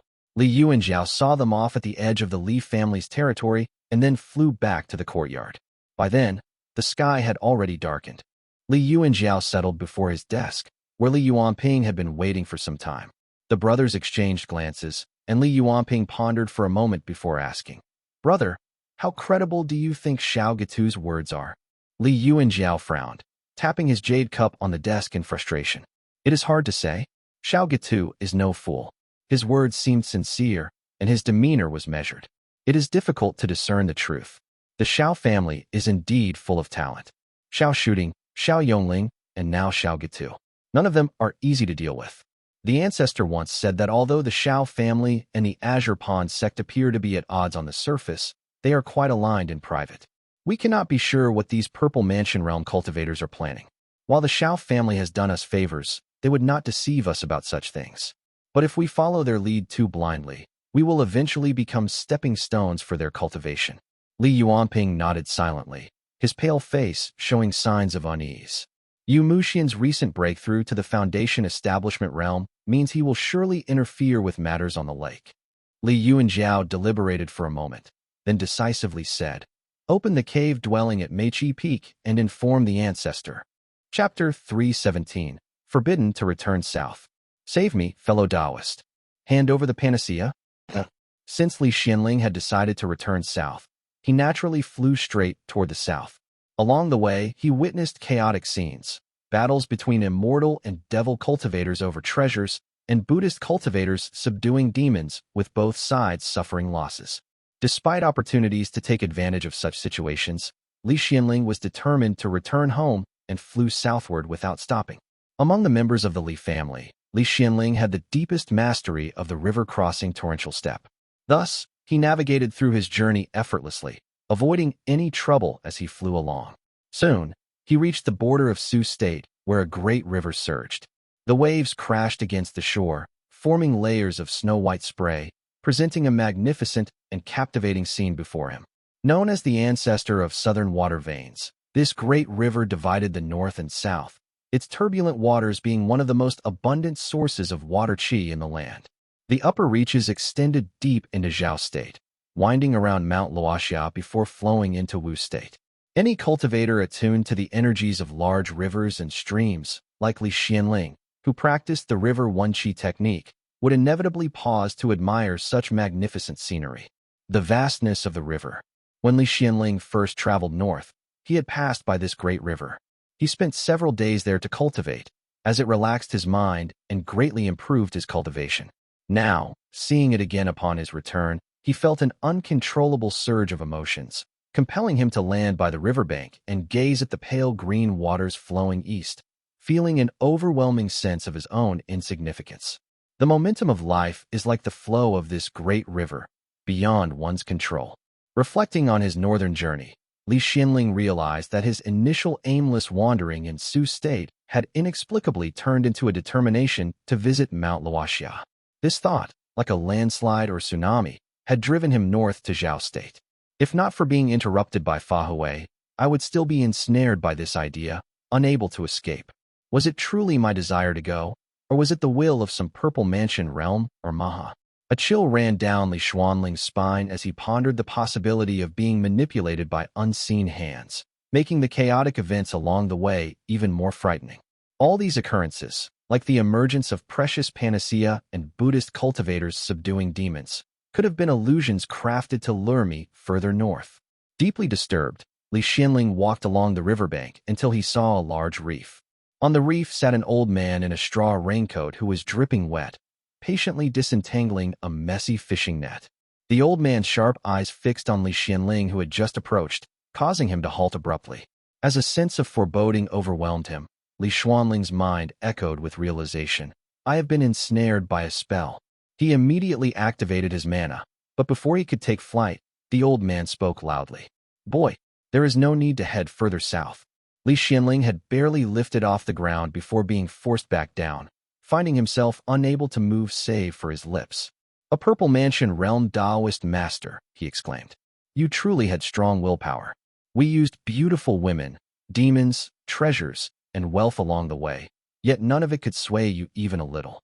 The fisherman lowered his head again, focusing on the tangled fishing net in his hands, and said gently, I had to step in personally to intercept you. Li Xianling, still unable to move, could only open his mouth slightly and murmur, I am just a qi cultivator, and you are a great immortal. Why go to such lengths to ensnare a lowly cultivator like me?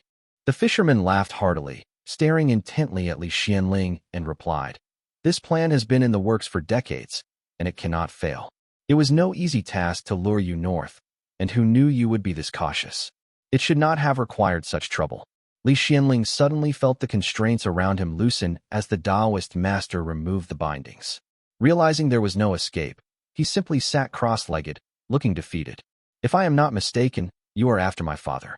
I am merely bait, right? He asked. The purple mansion realm Taoist master shook his head and shot a glance at him, smiling once more. Incorrect. Your father is the bait. A chill ran down Li Xianling's spine. He opened his mouth and said in a hoarse voice, But my father is always cautious. I am afraid he will not satisfy your expectations. The purple mansion realm Taoist master shook his head again and said softly, Li Tongya has no choice but to come. He already has a premonition. Otherwise, he would not be sitting quietly on Mount Lijing. With a sigh of respect, the Taoist master continued, We purple mansion realm cultivators have observed the changing world for hundreds of years and seen all kinds of people. I must say, Li Tongya is remarkable but not ruthless enough. He cannot let go of his family and principles, so he must sit and wait for his fate. Li Xianling was silent, clutching the long sword at his waist, tears welling up in his eyes as his face turned red. He asked, If my father and I both go to our deaths, can the Li family have a night of peace? The fisherman gave him a deep look, clapped his hands, and replied, The demon den of Mount Dali and Xiao shooting will protect your family. The Li family will be fine. Li Xianling exhaled deeply, intending to ask more, but the Purple Mansion Realm Taoist master waved his hand and said, "Enough. I answered out of respect for your father, but you keep asking questions. Go, head to Mount Luoxia." Li Xianling pressed his lips together and sighed deeply in his heart. He had no choice but to cup his fist to the Taoist master before flying northward. The Purple Mansion Realm Taoist master stayed behind, tidying up the fishing net, grumbling, "What a mess, unable to control even the fate of a Qi cultivator. To think that I had to intervene myself." The cold winter gradually swept in, and the news of Xiao Yongling's breakthrough reached the market. Li Xianxian prepared a modest yet substantial gift and personally delivered it to Cloud Crown Peak to congratulate Xiao Yongling. Xiao Yongling, having successfully reached the Foundation Establishment realm, was in high spirits. He looked at Li Xianxian with a complex expression as he received the jade box on the table. With a sweep of his spiritual sense, he recognized the spirit pill inside as the finest among the Qi cultivation realm and nodded. "You are too thoughtful. Thank you for your care over the past few years, Senior." Li Xianxian had been managing the market for these years, and Xiao Yongling's presence had indeed been a significant help. He was naturally full of gratitude and responded respectfully. Upon hearing this, Xiao Yongling hesitated slightly. He rubbed the jade cup before him with some restraint, wanting to speak, but holding himself back. After pausing for over 10 breaths, he waved his hand somewhat disheartened and pointed to the white-robed man beside him who was holding a long staff. He said, "After I leave, Ryu will be in charge of the market. If your family has any important matters, you can go to him." "Greetings, my lord." Li Xianxian greeted as he cupped his fist immediately. The white-robed Xiao Ryu smiled lightly. Now at the 8th heavenly layer of the Qi cultivation realm, he said softly, "I have a good relationship with Brother Xianfeng. There is no need to be so formal. Just call me Ryu." After exchanging a few words, Li Xianxian cupped his fist and took his leave. Xiao Yongling frowned, his expression showing some guilt as he watched Li Xuanchuan's departing figure. "Weary," he said, "Li Xianling has most likely reached the north. With the Purple Mansion Realm Cultivator's maneuvers. I cannot speak plainly. The ancestor did his best to be subtle, but this is the result, leaving me feeling ashamed toward Li Tongya. It is something beyond our control." Xiao Ryu appeared more mature, his eyes firmer, and his voice heavier as he spoke. "Our Xiao family has done all we could." Xiao Yongling gave a bitter smile and replied, "Who knows? This is the best outcome. No family can dominate Moongaze Lake. Once this matter passes, the Purple Mansion Realm cultivators will hopefully settle down, sparing us from living in constant fear." Chapter 318, Devouring Life. As one of the top 5 peaks of Azure Pond Sect, Yuanwu Peak towered twice as high as the nearby Qingsui Peak, overlooking various other immortal peaks below. Misty clouds swirled all around, and being the first peak for weapon forging, fire veins surged intermittently. Occasionally, cultivators ascended and descended, creating a lively scene. In a hidden cave on Yuanwu Peak, the spiritual qi was dense, and a spirit spring gushed forth. The dark stone stood out vividly against the white spiritual mist while a crystal jade table sparkled with brilliance, holding a pot of wine and 2 jade cups. On the left was a person dressed in white and wearing a jade crown. He had a handsome appearance and an ethereal demeanor, exuding an otherworldly aura. He held a jade cup, portraying a celestial elegance, and said with a beaming smile, "This Foundation Establishment realm is indeed different. From now on, it will nourish life and extend my lifespan by 300 years, granting me some divine abilities." The person on the right had an ordinary appearance. He nodded contentedly as he heard those words, paused, and said, "Mu Xian, you endured the pain of flesh and blood falling away for these 20 years, and finally, you have made it through. It was just a small ordeal." Mu Xian chuckled as he waved his hand dismissively, his expression resolute with a faint smile. "Senior Brother Tang, I only wish to cultivate divine abilities and seek the metallic essence. No matter how many hardships I face, I am willing to endure all of them. Although cultivating the molten metal cave is painful, it directly points to the Tao of the Purple Mansion realm. Nothing can replace it." Senior Brother Tang nodded respectfully and spoke softly. "Since you have achieved Foundation Establishment realm, should you send a letter home? I have not seen you contact the Yu family for some time." "No need. Mushian's expression was cold, his aura of immortality imposing as he said sternly. Xijian deliberately told Mugo some things to scare him. It has been years since he wrote to me. My big brother is always cunning and has probably seen through my words, no longer trusting me.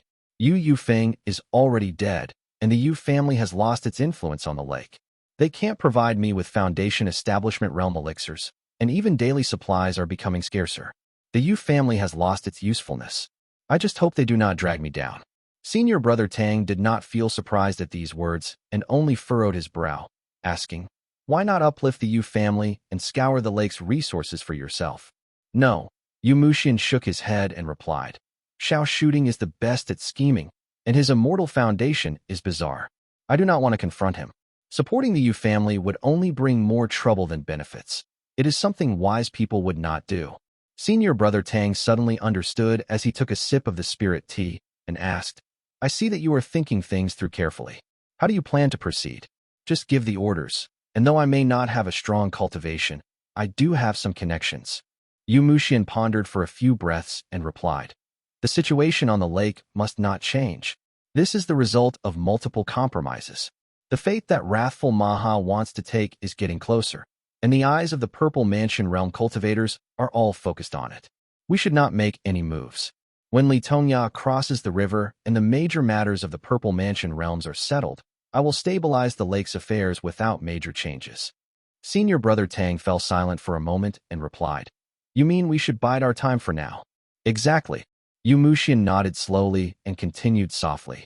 The current Jiang Yan appears bright, but hidden currents run deep. To the north is the Maha reincarnate, and to the south is the shaman.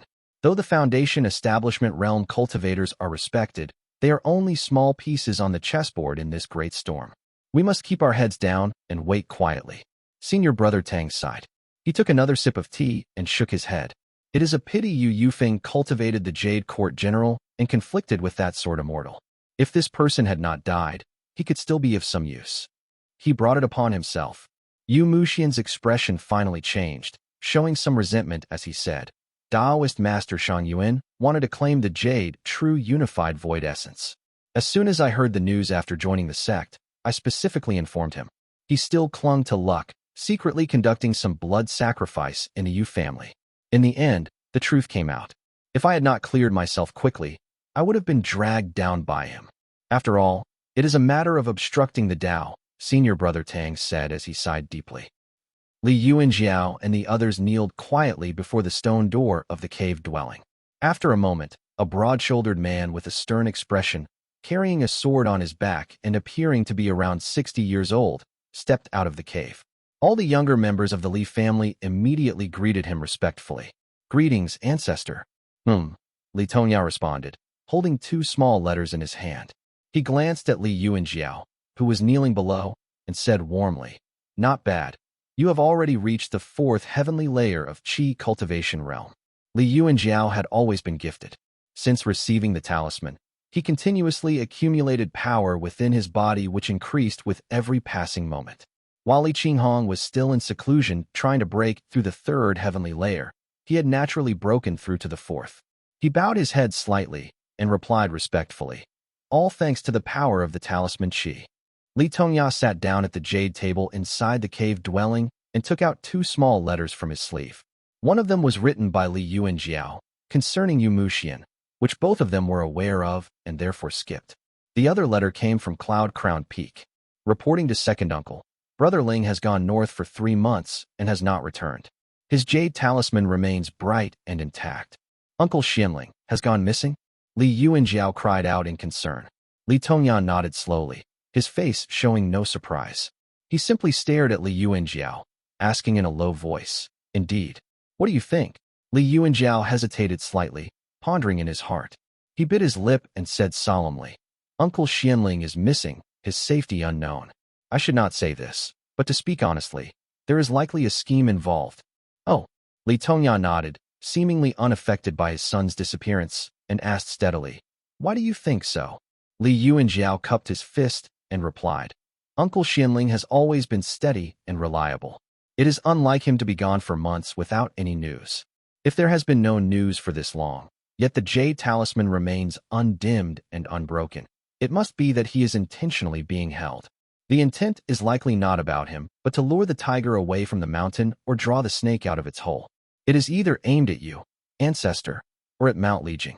Li Tongyan nodded approvingly and said gently, if I continue to stay on this mountain and do not go north, within a few months, someone will bring a letter from Xianling seeking rescue, forcing me to go there anyway.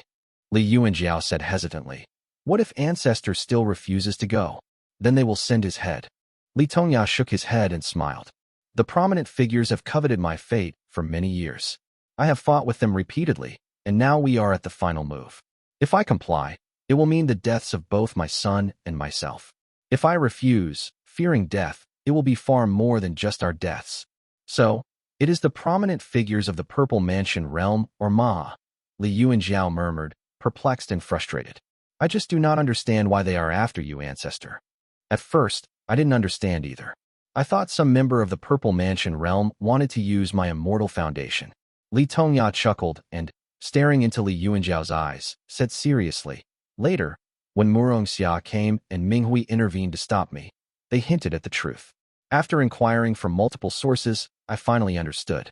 The one who wants my life is not someone of the Purple Mansion realm, but a Maha. Li Yuanjiao frowned deeply, unable to hide his pain. Running his thumb along the dragon coiling pillar's sword at his waist, he asked in a low voice, but the Maha does not need an immortal foundation. What good does it do him to harm you, ancestor? Li Tongya took off the Qingche sword, unwrapping the layers of cloth covering it. With a flick of his finger, the long sword extended to Heyuan, its translucent green-white blade gleaming brightly, illuminating his eyes. His eyebrows arched, and his originally calm demeanor transformed, revealing a sinister, serpent dragon-like aura. Gently gazing at the immortal sword of Peak Foundation Establishment Realm, Li Tongya said, immortal cultivators consume qi, while Buddhist cultivators devour life. The Maha covets my deep ocean whale dragon fate. Chapter 319, Leaving the Cave. Fate. Li Yuanjiao muttered to himself as Li Tongya sheathed his sword, fastening the Qingche sword to his waist for the first time. With a serious expression, he said, Yuanjiao, the family will need your care from now on. If I go and do not return, you must lower your head and endure for a while. With the Xiao family supporting us, at worst, we can cede Mount Huazhong and Mount Yuding. It is of no great consequence. Li Yuanjiao felt as though the sky was darkening and the world was collapsing around him. He said hoarsely, ancestor, the family cannot do without you. Li Tongya slowly shook his head and spoke gently. Xianling is likely beyond saving, and Xianfeng is stuck at the southern border. Let your father manage the marketplace. He should not come back and complicate matters. You, Yuanxiao, and Yuanping are all capable of managing the family. You must be cautious. Qinghong is still in seclusion and does not need to be called out. She acts too hastily, pursuing immortality single-mindedly, which could lead to her downfall. Make sure she acts with caution. Seeing that Li Yuanjiao was listening attentively, Li Tongya nodded and advised, once this matter is settled, there should be many peaceful days ahead. After the death of the Yu family's ancestor and the collapse of their marketplace, Yu Muxian, despite having many connections within the sect, remained passive and did not even utter a word. He doesn't seem to care much for his clan and is unlikely to offend the Xiao family. You needn't worry about him. Yes, Jiao will keep your words in mind, Li Yuanjiao replied. His eyes shone brightly as he asked, ancestor, what about the Azure Pond sect? At the mention of this name, Li Tongya's expression turned complex. He said softly, the Azure Pond sect has entrenched itself in Jiang Yan for hundreds of years. Its background is far deeper than we can see, with intricate interests and ruthless methods of suppression and slaughter. It is not something that can be opposed in a single lifetime. Yuan Heyuan was right. We must climb onto the Azure Pond's table rather than fall into its bowl. However, my generation has an unresolvable blood feud with Azure Pond, making reconciliation impossible. After I am gone, you must send our descendants into the sect. Even if they become servants or sacrifices, it is the only way for the family to secure a future. Tears fell silently as Li Yuanjiao nodded. Li Tongya grasped his hand, his gray hair fluttering lightly in the wind. Then, with a somber tone, he continued, remember, do not perform blood sacrifices, do not massacre innocents. and do not indulge in evil desires. Beside him, Li Yuanping's eyes were already red, unable to control himself any longer. Li Tongya took his thin arm, and a glow of mana appeared in his hand, erasing the bruises on Li Yuanping's arm. Feeling somewhat guilty, he said, "If our family had any precious elixirs to mend your root bones, you would not have to suffer this way." Wah! Li Yuanping could not hold back anymore and began to cry hoarsely. Li Yuanjiao bit his lip, holding back his tears as he stood. Li Tongya looked into his eyes and said softly, "If Yuan proves to be useless, do not indulge him. If he dares to engage in any murderous blood sacrifices, kill him." Li Yuanjiao nodded, a glimmer of understanding flashing across his eyes. Despite never having left the mountain, his granduncle seemed to know everything about the world below. Li Yuanping, stifling his sobs and looking up with a flush of excitement on his pale face, said solemnly, "Rest assured, granduncle. As long as Yuanjiao and I are here, the family will not fall into chaos." Li Tongya nodded approvingly, then stood up, and with a hearty laugh, said, "Do not be too pessimistic. Though this journey is fraught with danger, there is also a chance of survival." Adjusting the storage pouch at his waist, Li Tongya took out a pale blue jade box and handed it to Li Yuanjiao solemnly. Li Yuanjiao received it with both hands, and Li Tongya instructed, "This is the sword Immortals Legacy, the Law of Celestial Moon, a grade 5 sword technique." The sword Immortals Legacy? Both brothers were astonished. Li Yuanjiao's legs went weak, holding the jade box carefully, as if fearing it might melt in his hands. He bowed respectfully and said in a deep voice, "Yuanjiao accepts the task." Li Yuanjiao understood that by entrusting him with this legacy, Li Tongya was passing on the responsibility of the Li family to him.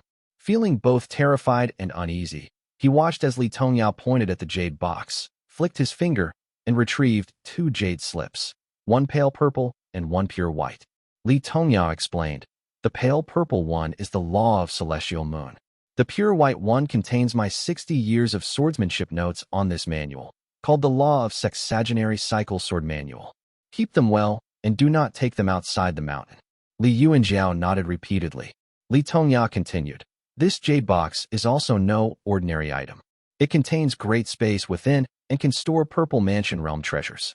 Without saying any more, he took out most of the items from his storage pouch, leaving only a few healing and chi-replenishing pills. He nodded and finally said, "I'll be off now." The 2 brothers quickly stood up and bowed in unison, saying respectfully, "Take care, ancestor." A gentle breeze passed by, and when the 2 brothers straightened up, Li Tongya's figure was already gone from the courtyard. Li Yuanjiao hurriedly collected the items on the table, wiped his eyes, and walked back to the desk. Picking up a brush, he said solemnly, "I'll quickly write a letter to notify father. If anything happens to the ancestor, we must keep a low profile in the marketplace." While the 2 brothers were busily making arrangements at the top of Mount Lijing, Li Tongya descended the mountain but did not immediately leave.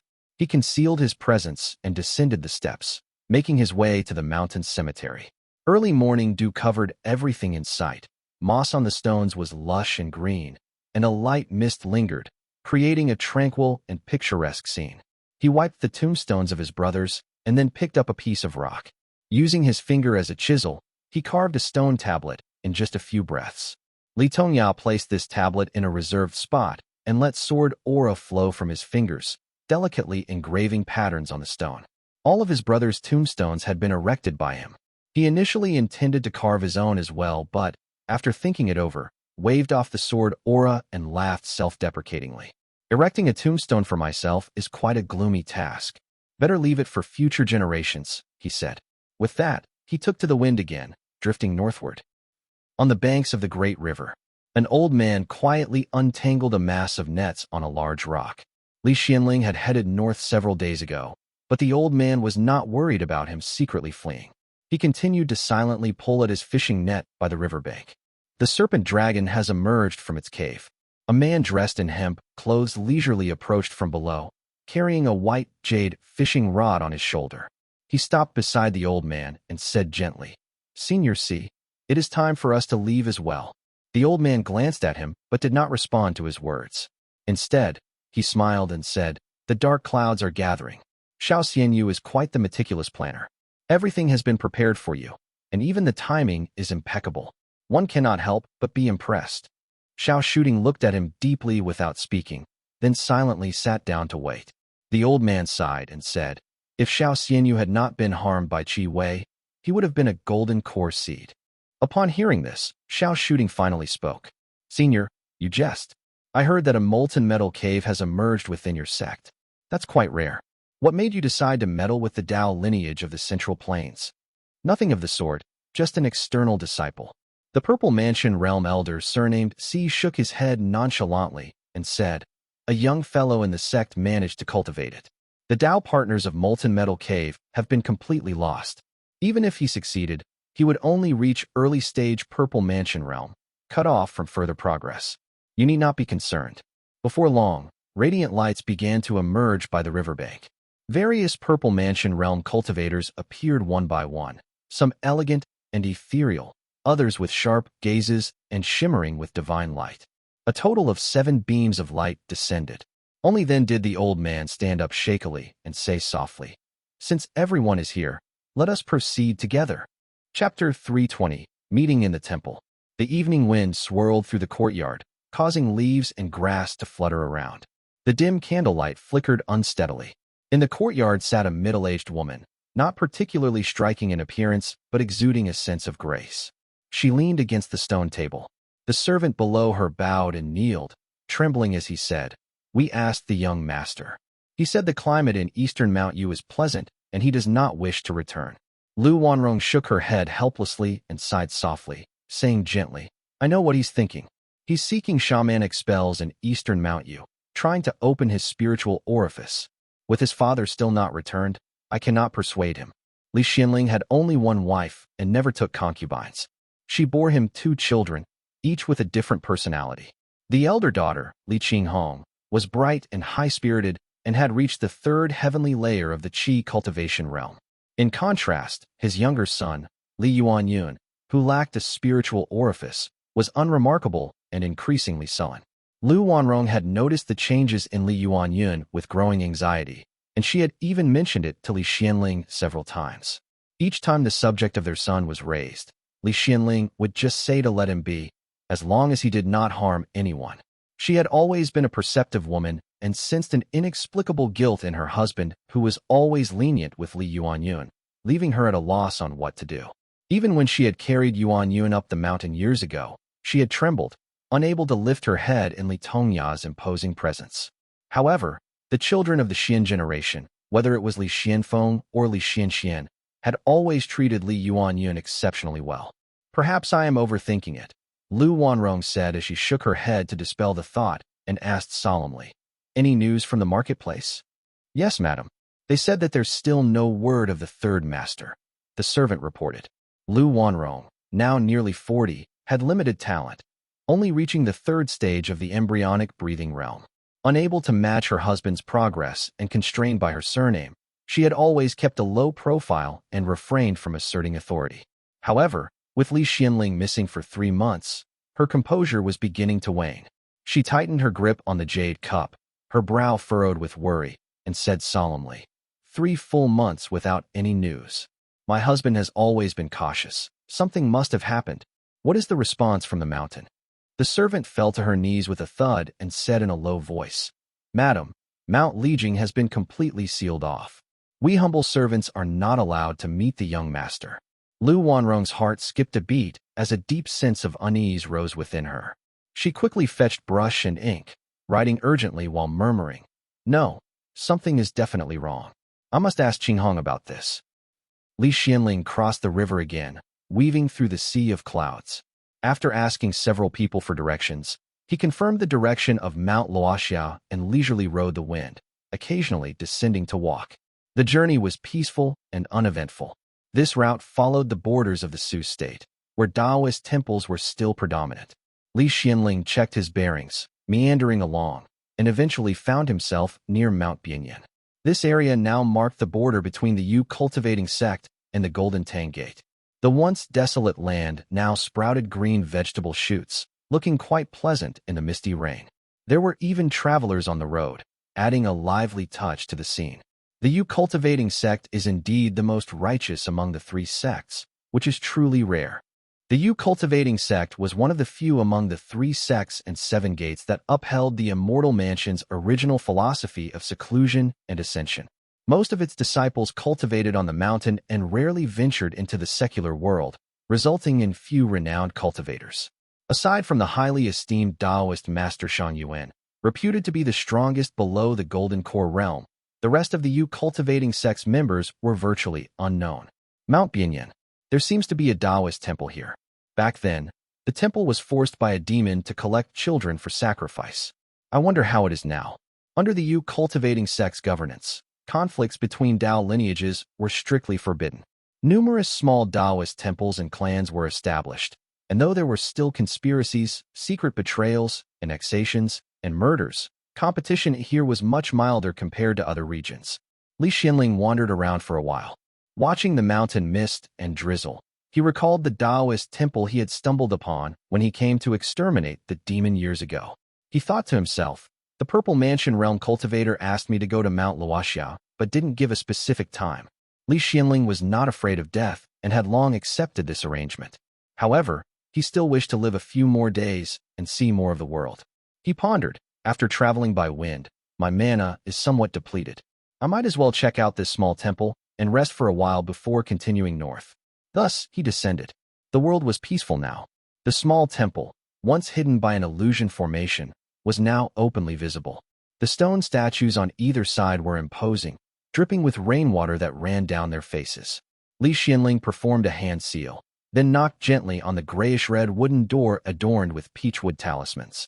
With a smile, he said, "A wandering rogue cultivator is here to visit. May I request the host to open the door?" Li Xianling called out twice, but received no response. Feeling a bit uneasy, he hesitated before raising his hand to knock again. Just then, the gray-red door creaked open slowly. It opened on its own, allowing the morning breeze, fresh with rain, to flow into the hall. Li Xianling stood silently, staring blankly at the scene inside. The drizzle dampened the courtyard, accompanied by the cries of white cranes.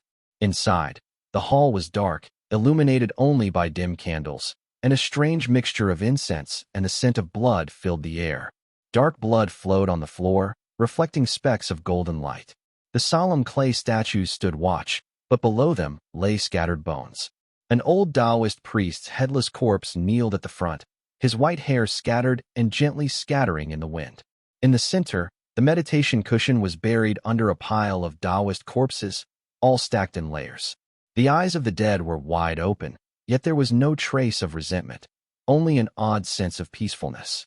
Atop the mountain of corpses sat a monk, shirtless, who had defined, blood-red muscles. With his hands clasped in meditation and eyes closed, a golden mark glowed on his forehead. The floor was covered in dismembered limbs and blood, hiding the gilded runes. Blood dripped from the soaked Taoist cloth, a dripping sound echoing as each drop fell onto the monk's near-perfect muscles. However, he remained still, unaware. Fahui. This was the monk who had fought Li Xianling in Xiao State's Duanchen village 10 days ago for no reason. Now, drenched in blood, his aura fluctuated as he sat cross-legged atop the corpse mountain. Fahui's ears twitched, his determined face covered in dried blood. His eyelids fluttered before slowly opening, his pupils ablaze with a golden-red fire. He stared silently at Li Xianling below. "Vile Serpent, I have waited long for you." Chapter 321, Struggle. Fahui stood up, looking down at Li Xianling with a cold smile. His sharp, white teeth gleamed and blood dripped from the intestines hanging from his body. He sneered coldly. "Wretched beast, I chased you all the way and gradually awakened memories of my past life. I knew you would come to this small temple, so I waited here." "Wretched beast?" Li Xianling, already frustrated from being forced north by the Purple Mansion Realm Cultivator, was further offended by the monk's insult. All these emotions turned into a blazing fury, burning within him as he spat. "You keep calling me a wretched beast, a sinner. Look at the corpses under your feet. Why don't you open your eyes and take a good look at the blood on your body? You'll see who the real beast is." "Ha!" Fahui laughed in a crazed rage as golden intricate patterns appeared on his body. He clasped his hands together, causing the blood and flesh on the ground to melt like red wax, transforming into a thin golden mist that spread throughout the courtyard. "You were the black serpent I caught in my left hand. If you are not the wretched beast, Then who is? I never thought you would escape to the south for decades, acting all high and mighty. Now that I am about to reclaim my Maha status, you shall complete my path. Before he had even finished speaking, his body shot forward like a cannonball, his fist aimed directly at Li Xuanling's face. Li Xianling placed his left hand on his sword. The celestial moon-slash technique had been gathering power for a long time, and he drew it out, unleashing a white sword light that illuminated the hall brilliantly. Clang! Fahui caught the sword light with his bare hands, which glowed with a golden radiance, and crushed it into fragments between his palms. His inhuman eyes, shimmering with a golden hue, followed Li Xianling as he pulled back. Laughing, he said, "As for the Taoists in this temple, the fact that they got killed by me is proof that their sins were indeed too great." "You?" Li Xianling was momentarily stunned by his words, then sneered, dismissing them. Fahui raised an eyebrow and said angrily, "You do not believe me?" His strong arm slowly rose, causing the golden mist on the ground to swirl like serpent dragons and converge into a radiant golden light in his palm. Within this light, various scenes materialized. A wolf demon of the Foundation establishment realm appeared, riding the wind and enveloped in black mist, with demonic qi swirling around it. The wolf demon devoured the temple master, forcing the old Taoist to gather infants for its consumption. The light revealed a harrowing sequence of crying infants and grieving Taoists, one scene after another. Li Xianling knew these Taoists had committed misdeeds, but he understood the circumstances and was not easily swayed. He sneered. Offering infants was a desperate measure. If they hadn't done it, the wolf demon would have devoured all the villagers. It was a lesser evil. How can you judge so easily? Judge. The temple roof had been pierced through, allowing the drizzle to fall through. The dim sunlight filtered through the thick rain clouds, casting a pale light on half of Fahui's face. His eyes shone gold as he solemnly said, "Evil is evil. Evil must be punished, no matter the excuse. Everyone in this world faces difficulties, but that cannot be used to justify evil deeds. This group deserves to be killed. Once I have eradicated all evil, the world shall be pure again." With that, he leaped forward, his palms glowing with golden light. Li Xianling was momentarily speechless, and the golden light in the temple grew even more intense. He felt dizzy, his mind overwhelmed with anger and irritation.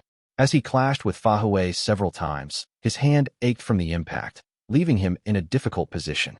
Fahui's fists were powerful and relentless, each strike fiercer than the last, far beyond what an ordinary monk without mana should possess. Li Xianling felt increasingly desperate, thinking to himself, "They must want me to die by his hands to complete this person's destiny. A Maha reincarnate, huh? My death shouldn't be a huge impact, but the Li family must rely on father to survive." At that moment, the profound pearl talisman seed in Li Xuanling's Xinyang mansion suddenly activated, releasing a stream of cool energy that swirled through his mind. His mind cleared instantly, as if he had eaten a large piece of ice on a scorching summer day. His previously faltering defense stabilized, and Li Xuanling's spirits lifted. He heard a calm, gentle voice in his ear. "Remain calm and hold out for the duration of an incense stick." Li Xianling now realized that the previous illusions were all due to Fahui's spell, which was strange and hard to defend against. Someone had intervened to dispel his spell, filling him with both joy and doubt as he thought quietly to himself, "Who could it be? Xiao shooting? But it doesn't sound like him." Under the dark and somber mist, the mountain was desolate, with moon-white buildings scattered throughout. On the uppermost platform, fallen leaves landed on the jade-like table. Fate. Lu Jiangxian sat before the jade-like table, holding a thin, pure white thread in his hand that extended into the boundless void, swaying gently. In his other hand, he held a silver glow that floated up and down as if it was alive, exuding a mystical aura. "When I bestowed the deep ocean long whale talisman on Li Tongya, this Maha has long locked onto Li Tongya from afar and began his plans. The wrathful Maha has cultivated for 9 lifetimes, gathering various fates, and in this life, he intends to kill Li Tongya to achieve enlightenment. The Southern Purple Mansion realm and Golden Core realm cultivators are scheming against each other, using divine abilities to protect Li Tongya, using him as bait to kill this Maha." Lu Jiangxian frowned slowly, feeling puzzled. What exactly is the relationship between talisman, qi, and fate? Everyone receives different talismans. Is it because the talisman qi manifests their fate, or does it bestow a certain fate? As he pondered this, Lu Jiangxian suddenly had a moment of clarity. Li Tongya is bait, not a sacrifice. If managed properly, he may not necessarily die. As long as he can hold out until the wrathful Maha fully awakens in Fahui, and the Purple Mansion realms intervene, he can survive. Lu Jiangxian had not yet recovered his strength to the point of contending with Purple Mansion realms or Mahas, nor the Golden Core realms or Dharma masters. But he was no longer the confused and powerless novice he once was. Though cautious, he refused to sit idly by and watch Li Tongya be used as a pawn. Even if I cannot intervene directly, I will not let others manipulate us. He carefully considered. Back then, both Minghui and Maha Jinlian were powerless against the mirror. This proves that the mirror has a high inherent rank, likely at the level of an immortal. As long as this matter does not involve an immortal, I can make a move without risking being detected. Lu Jiangxian activated the power of deduction he had obtained from Lu Changdai. The silver light shrank by a third and then formed a single word, auspicious. Not bad. Although it was already a scheme among the Purple Mansion realm cultivators and Mahas, Lu Jiangxian felt more at ease now that he had done a reading. The thread in his hand shimmered with white light as he set a limit for himself. I will only act through the profound Pearl Talisman seed as a medium. This way, even if those Purple Mansion realm cultivators go crazy and capture Li Xianling or Li Tongya, they won't detect anything. The profound Pearl Talisman seed was one of the roots of the mirror. Even an immortal might not notice it. If not for this, Li Qiajing and Li Tongya would have been captured long ago by the Purple Mansion realm cultivators.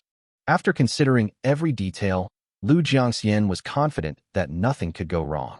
A slight smile appeared on his lips as he murmured, I will play along with these people for now, treating it as gaining experience.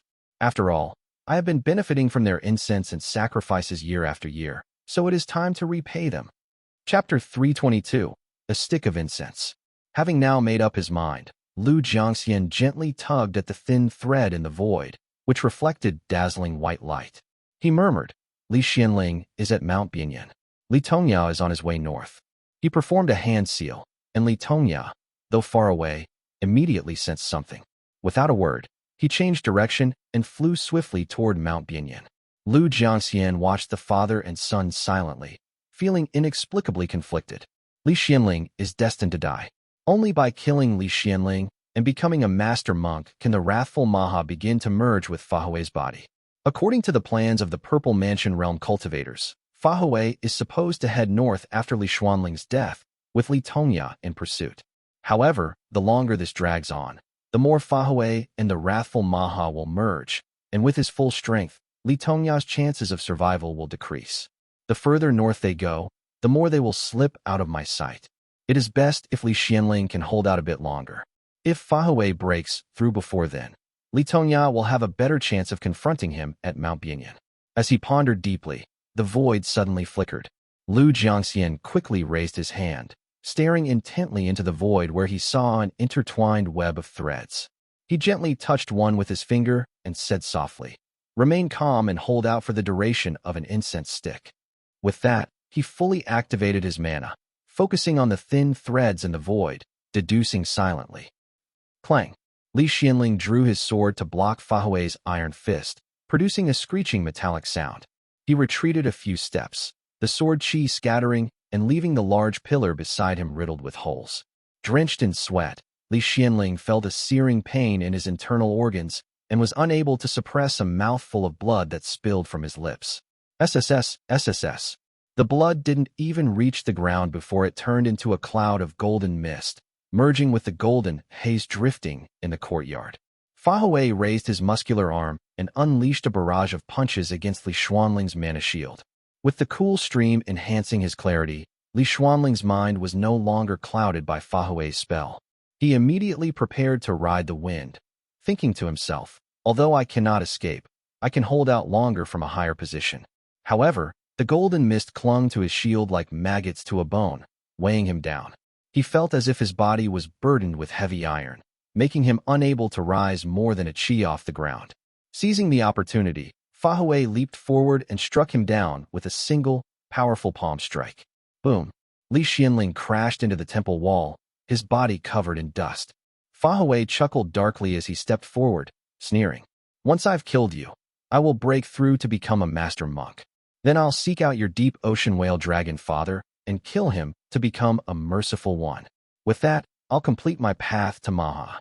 Path to Maha. Struck down, and with his internal organs impacted, Li Xianling felt his condensed mana scatter. Though exhausted, he gritted his teeth upon hearing Fahui's words, mustering newfound strength. He reached into his storage pouch at his waist and flicked out 5 talismans. Thanks to Li Xuanxuan's tireless work on talismans, Li Xianling had several at his disposal. 2 were of the peak embryonic breathing realm and 3 of the early-stage qi cultivation realm. They transformed into flames, icy rain, lightning, and poisonous fog, all exploding onto Fahui's body. Though his memories were awakening, Fahui only recalled fragments and had little experience in fighting cultivators. He raised a golden light shield hastily to block the incoming attack. The 2 peak embryonic breathing realm talismans were manageable, but the early-stage qi cultivation realm talismans hit him squarely, exploding on his gold-patterned body and forcing him back a step. Li Xianling was also shaken by the residual energy. His face paled even more as he spat out a mouthful of blood again. Fortunately, Fahui had been momentarily forced back. Seizing the opportunity, Li Xianling rolled to his feet, pulling away and gaining a few precious seconds. Fahui brushed off the dust from his body, staring straight at Li Xianling with a smile. You are much stronger than these Taoists. I guess this is the difference between unrefined qi cultivators and true qi cultivators. Even among us Buddhist cultivators, such distinctions exist. A simple exchange of blows reveals whether one possesses the true path. Li Xianling paid no attention to the monk's rambling, his mind racing only with the thought of delaying the monk as long as possible. He shouted, I do know something. The true path of Buddhist cultivators lies in the land of bliss.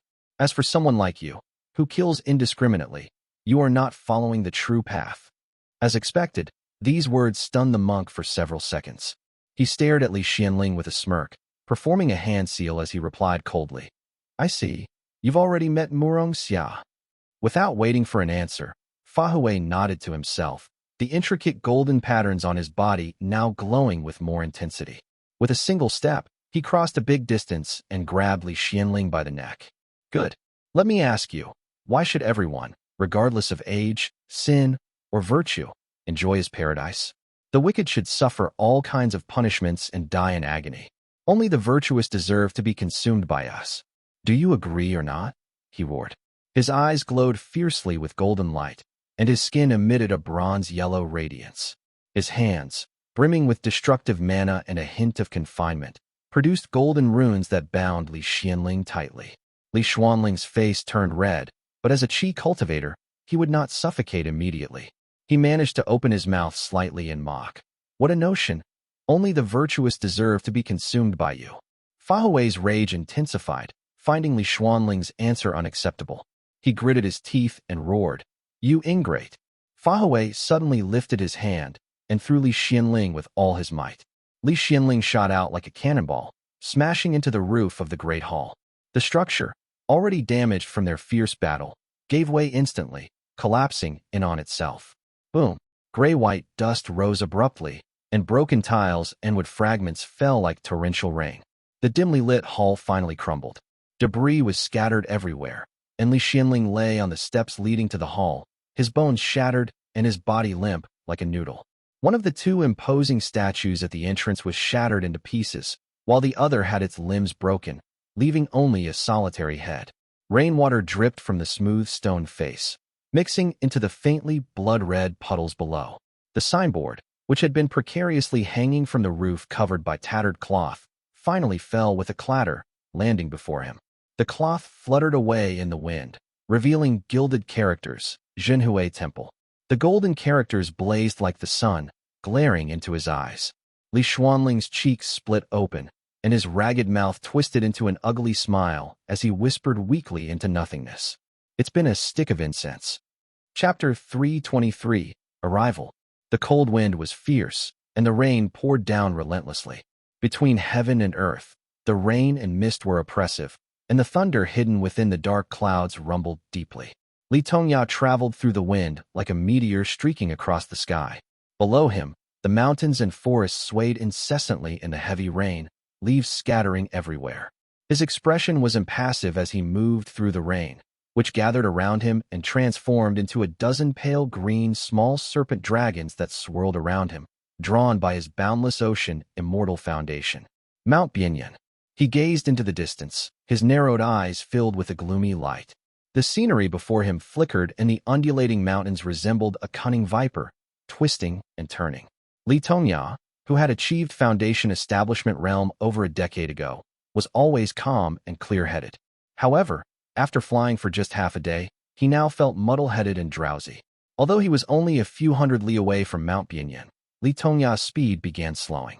The path before him split into dozens of trails, and he suppressed his anger, thinking to himself, I wonder how many Purple Mansion Realm divine abilities have clashed over the hundreds of li I've flown.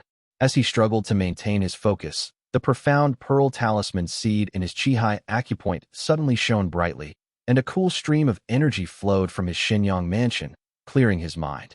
This is... Li Tongya's drowsiness and distractions were instantly swept away, filling him with joy instead. He sensed the direction of Mount Bianyan and decisively closed his eyes, withdrawing his spiritual sense as he flew straight on ahead. The mists of Mount Bianyan, perpetually present throughout the year, interwove in the mountains. Now, with the rain clearing the heavens and earth, the scene appeared even more desolate. Trusting his instincts, Li Tongya landed in the mountains. He slowly opened his eyes, then extended his spiritual sense. Before him lay ruins, the rain splashing recklessly and stirring up droplets of pale red blood. A signboard hung in front of him, broken into 3 pieces. Despite this, its gilded characters remained glaringly visible. Jinhui Temple.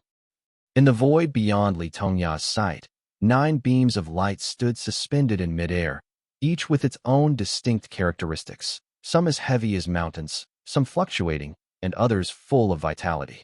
The light of their divine abilities interwove, each pulling the situation in different directions. As these divine abilities clashed together, distortions were created in the void. As Li Tongya neared Mount Bianyan, the Purple Mansion Realm cultivators continuously performed hand seals, until finally, one of them could no longer take it. He stood with hands behind his back and sneered.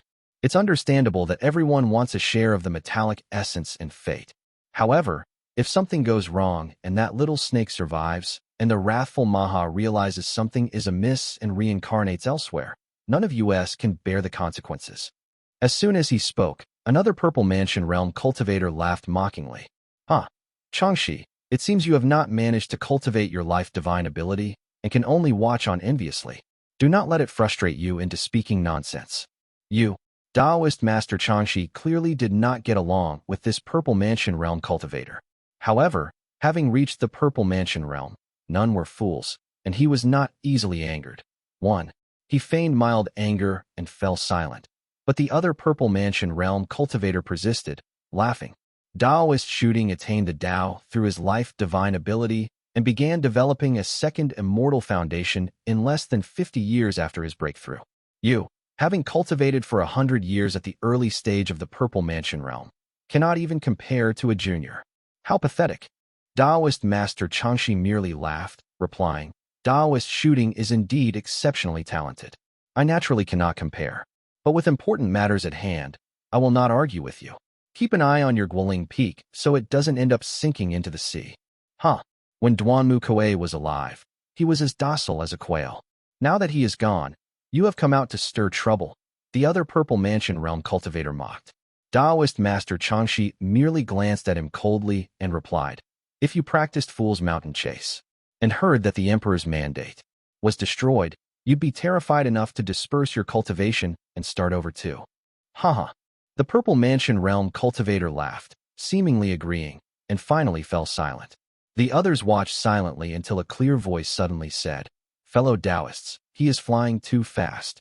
The Purple Mansion Realm cultivators continued performing hand seals silently, but some nodded and released their spells. To their surprise, Li Tongya was not only unaffected but paused, closing his eyes for a moment before flying straight toward Mount Bianyan. The clear voice appeared again. Taoist shooting.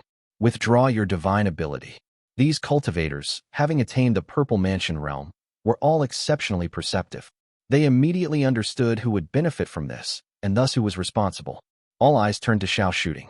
Dressed in a white robe and carrying a white jade fishing rod, surrounded by pale blue divine light, he stood motionless, though inwardly alarmed. I have already withdrawn my divine ability. It was not me.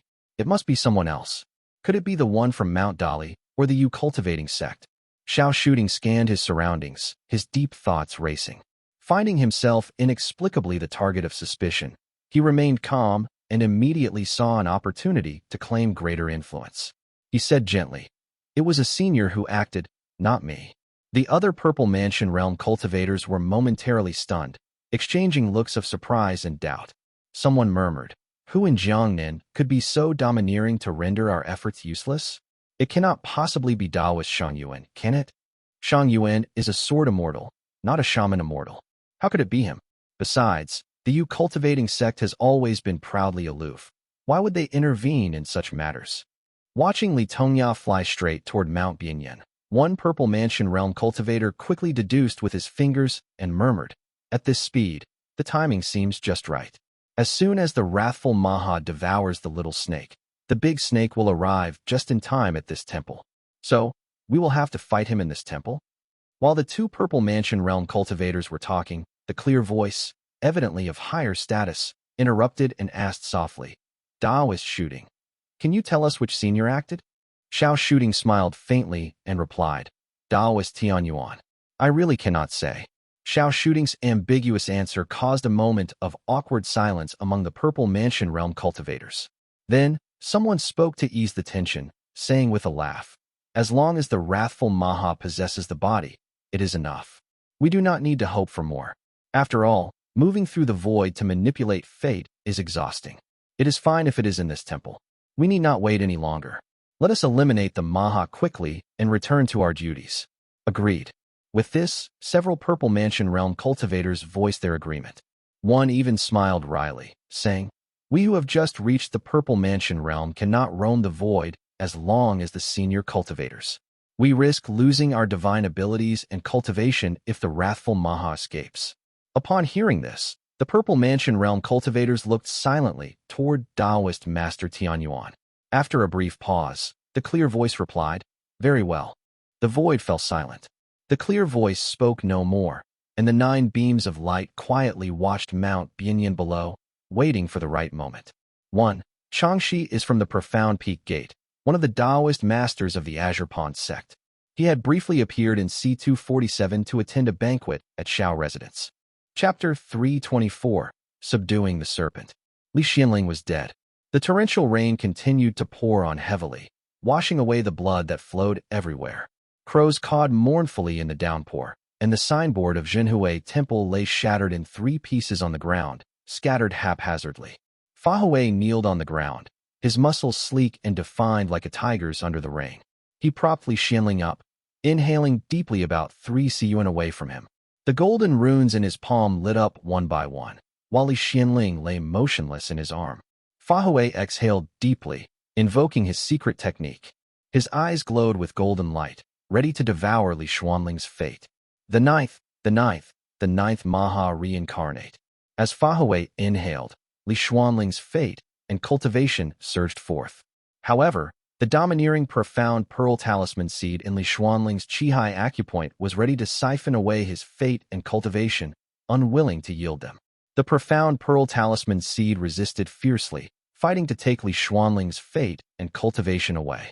Fahui, being merely a Maha reincarnate, naturally could not compete with it. Despite his spell, it seemed he would end up empty-handed. This is bad. Fortunately, Lu Jiangxian had been closely monitoring the situation. From thousands of li away, he formed a hand seal, controlling the profound pearl talisman seed which buzzed loudly, dispersing the cultivation and fate into the void. If Fahui could not extract Li Xianling's fate under the watchful eyes of the Purple Mansion realm cultivators, it would be a glaring flaw. Lu Jiangxian quickly took control of the profound pearl talisman seed, allowing it to release Li Xianling's fate and cultivation. He also erased any memory of the mirror from Li Xianling to prevent any mishaps before retreating back into the mirror. Damn it, Lu Jiangxian cursed, upset about losing the talisman seed he had nurtured for decades. Though the Qi cultivation realm seed was no longer of much use to him, it was still a small loss. You guys can have the Qi cultivation, but don't even think about taking Li Tongya's, he muttered inwardly. Fahui cheered triumphantly as fresh, invigorating white ribbons finally appeared in the void. He inhaled all of them deeply, like mist and smoke. A sweet, spring-like taste lingered on his tongue, and warmth began to spread through his limbs. I have attained the Dharma. Brilliant rays of light appeared behind his head, and the bronze markings on his body deepened. His eyes shone brightly like two lone pearls in the dim rain. Plop! As Fahui rode the wind, he released his grip, letting Li Xuanling's body fall back to the ground with a dull thud. His eyes were wide open, staring at the sky. A gray-robed figure slowly grew larger in their reflection, descending quickly in front of the temple. Swoosh! Gray, ordinary cloth shoes stepped into the rain puddles. The pale red water receded quickly to make way. The dark gray robe fluttered lightly in the wind as Li Tongya stopped in his tracks. Linger. With interventions from various Purple Mansion realm cultivators and Lu Jiangxian guiding from afar, compromises and restraints aligned perfectly for Li Tongya to arrive just in time to see his eldest son die before his eyes. Li Tongya's gray beard fluttered gently in the wind, his expression slightly dazed. His right hand pressed down on the hilt of his sword. The rainwater at his feet surged continuously, climbing up his robe. Whale Dragon, you arrived so quickly. Fahui glanced at him with his golden eyes, feeling an itch in his throat. He could not help but cough violently, the world spinning around him as he coughed and laughed, eventually spitting out two sharp, white teeth. Before the teeth hit the ground, they rapidly darkened to amber gold and transformed into two short rods, each covered in intricate patterns. They struck the ground with a resounding thud, creating two large, cracked pits. Ha! Fahui picked up the two short rods, wiped the blood off them, and held one in each hand. He laughed and said, I wonder why you even bothered to come. Was it not you who made sure he died at my hands? Li Tongya remained silent, the torrential rain forming two pale blue serpent dragons beside him. The old man stared silently at the monk before him, but Fahui did not flinch and met his gaze calmly. You know I am going to devour you. You also knew that I would use your kin to lure you out. Anger rose in Fahui's golden eyes as the patterns on the short rods began to glow. His voice turned boundless like the ocean waves as he said, But you did not know who I would use to lure you. So, you deliberately sent Li Xianling north, sacrificing your own son. It is fate that I let me devour him, allowing me to break through to a master monk. But I should thank you too. Fahui saw a flash of anger and guilt cross Li Tongya's face, which dispelled his lingering doubts. He laughed and continued, I do not know where you got your information to arrive so quickly. Fortunately, I had prepared for this in my previous life and set up a divine ability to delay you. Otherwise, you would have interrupted my achievement in this life. He added, You are quite bold indeed, knowing a Maha has targeted you, yet using your own son to bait me. But caught in my divine ability, you arrived too late. The regret must be unbearable. As Fahui and the wrathful Maha merged more closely, his eyes shone with brilliant golden light. He continued to speak, trying to buy more time, when suddenly a white light illuminated the mountains. Li Tongya drew his sword. The green and white Qingche sword shot out, releasing a massive white sword aura as large as a sail, which roared through the air. The surroundings were instantly bathed in white, shattered statues, temple ruins, and rain puddles on the stone slabs. They were all enveloped by the brilliant light. Good! Fahui shouted angrily, rushing forward with weapons in hand. The golden patterns on his body glowed intensely, intertwining along the lines of his well-defined muscles. A burst of golden light clashed with the white light between the heavens and earth. Unexpectedly, the white sword light was extraordinarily agile. It pulsated, fainting under Fahui, and then weaving up his arm, landing lightly. Clang! The law of celestial moon was known for its ferocity from the outset, and unleashed by the Qingche sword, it shone brilliantly. Another burst of gold light appeared as Fahui's left arm was swiftly severed. He raised an eyebrow and smiled. So this is a sword essence. Good. Despite his words, Fahui's remaining right hand reached for the severed left arm. Suddenly, 3 streams of white light emerged, floating up and down, aiming for his heart, brow, and abdomen. Splat! Fahui had only just broken through to a master monk. Li Tongya's Qingche sword unleashed the celestial moon sword essence. Each sword light was imbued with its own consciousness.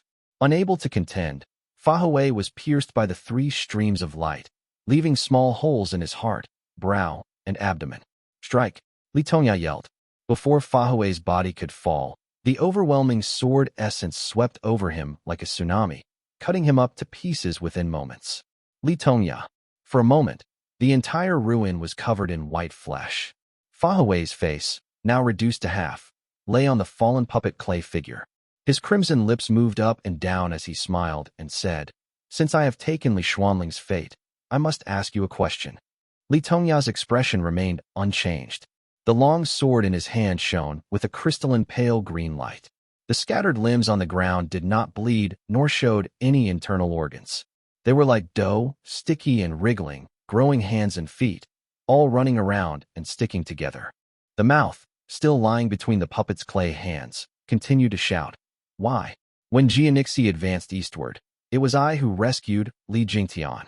I brought her deep into enemy territory among the Mount Yu tribes, serving as a slave and laborer. It was I who brought her out, preserving her purity and my own life, so that neither of us would be used as leverage or hostage. The half-face trembled, the red mouth opening and closing, revealing sharp white teeth as it emitted mournful cries. In terms of intellect, how am I inferior to Li Xianxian? I am far superior to him. In talent and cultivation, Li Xianxian could not even compare to me. So what? The mouth moved up and down, not casting any divine abilities, nor using any curses or shamanic spells, yet it made Li Tongya's usually unmoved expression crack like an avalanche on a snowy mountain. "Father, why did he get to be the family head for 28 years? Why did I have to marry the enemy's daughter, live in obscurity, and be sent to my death?" Chapter 325, Wrathful Form. Li Tongya held the sword in his left hand, pointing it diagonally toward the ground. The puddles on the stone bricks reflected the green and white glow, while the white flesh on the stones and broken tiles moved toward the center. The words from that mouth changed Li Tongya's previously calm expression into one of uneasy resentment. The wriggling flesh had already formed Fahui's head.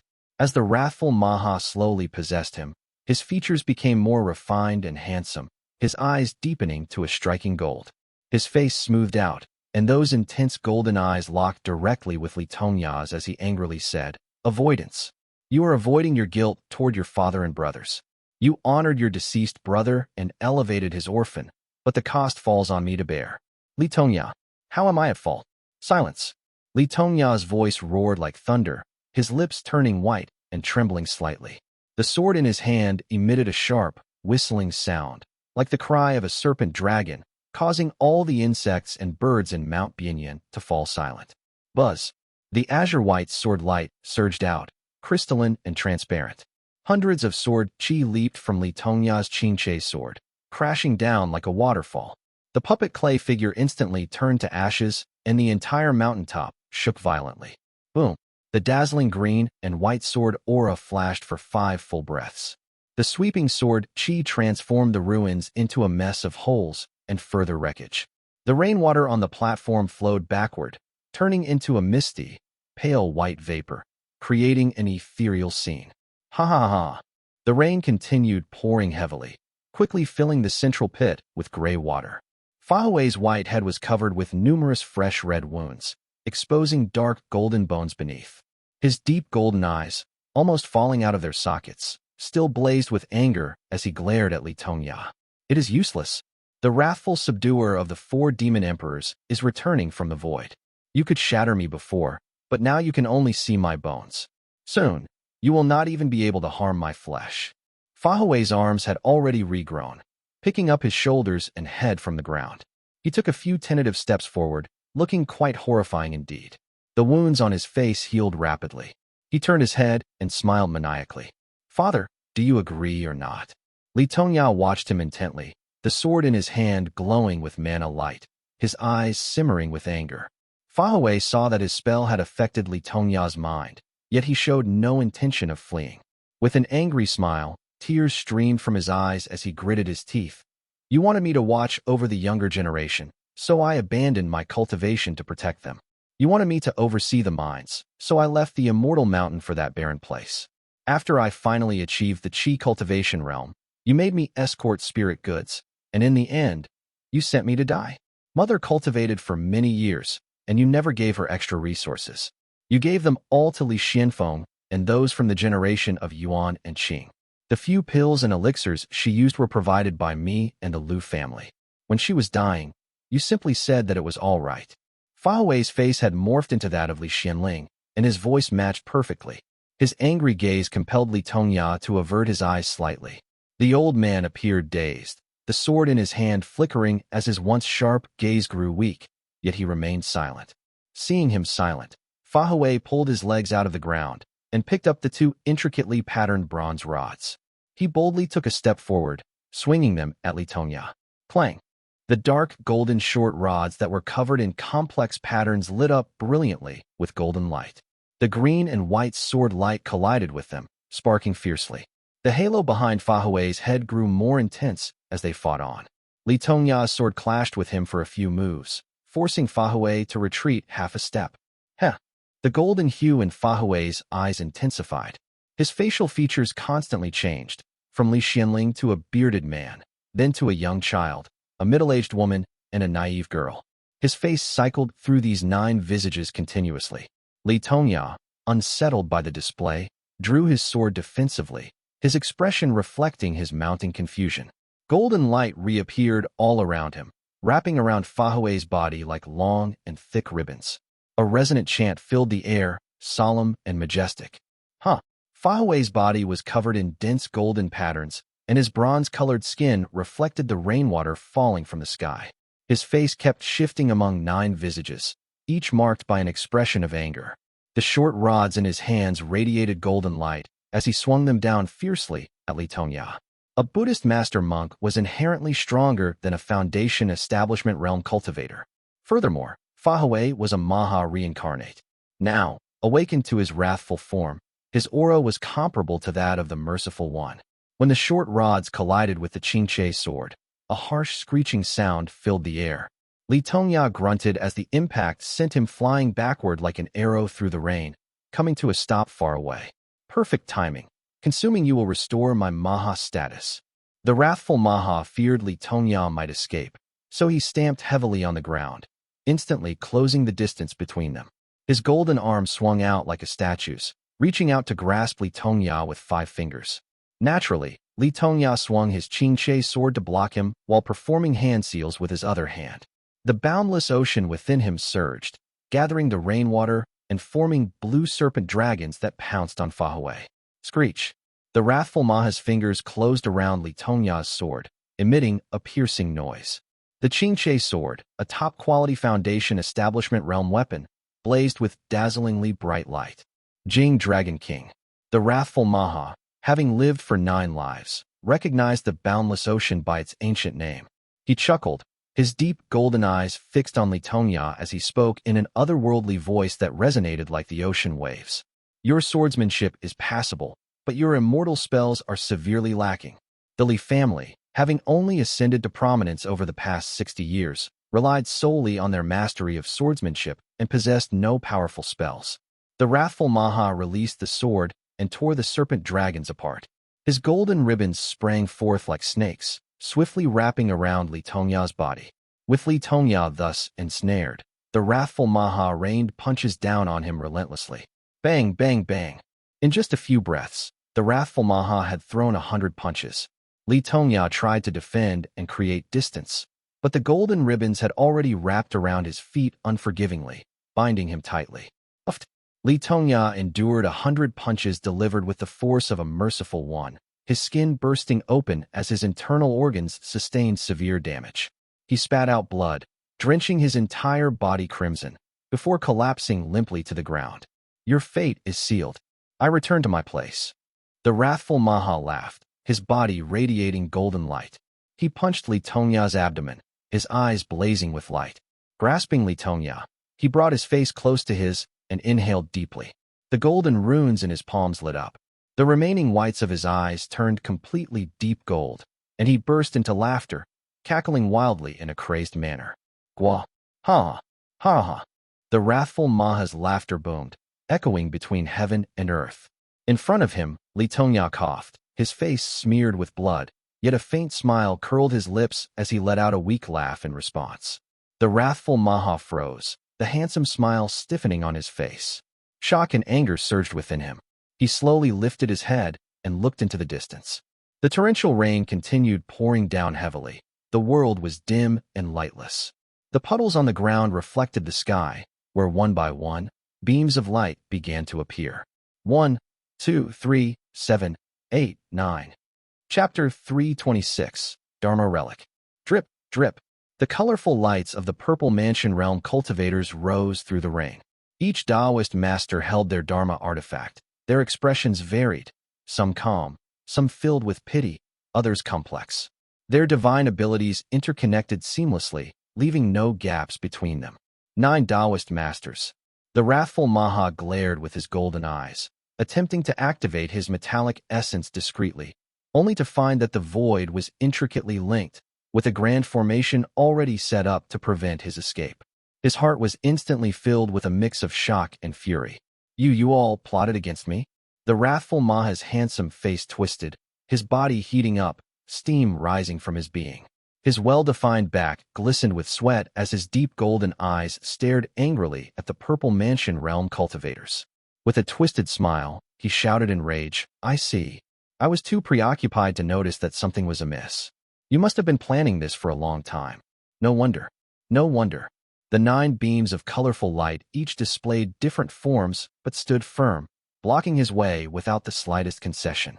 Azure Pond Sect, Golden Feather Sect, Changshao Gate, Purple Smoke Gate, Golden Tang Gate. Excellent. You are all here. The wrathful Maha roared maniacally, his voice causing the surrounding forest to bend and animals to bow. The oppressive aura thickened, his presence growing ever more powerful. As the wrathful Maha faced off against the Purple Mansion Realm cultivators, Li Tongya kneeled on the ground. The overwhelming pressure forced him to stay low, crawling carefully and painfully slowly. Blood continued to pour from the wound in his abdomen, dripping steadily into the rainwater. Hiss. Li Tongya took a deep breath, performing a hand seal and using the last of his mana to form a water membrane, covering the gaping hole in his abdomen. Using the Qingche sword for support, he inched toward Li Xuanling's remains. Linger. After the fierce battle, Li Xuanling's body was now in pieces with only his head remaining, eyes open. Li Tongya curled his body and cradled his son's head. With blood-soaked hands, he reached for his waist, only to realize that his storage pouch had been lost in the fight. Throughout his frugal life, he had only used the most basic storage pouch, with no protective enchantments. Without his mana to shield it, the pouch had been torn to shreds by the immense power around them. Fortunately, the pouch had contained only items of little value. Li Tongya struggled on the ground for a moment, taking deep breaths to restore his strength.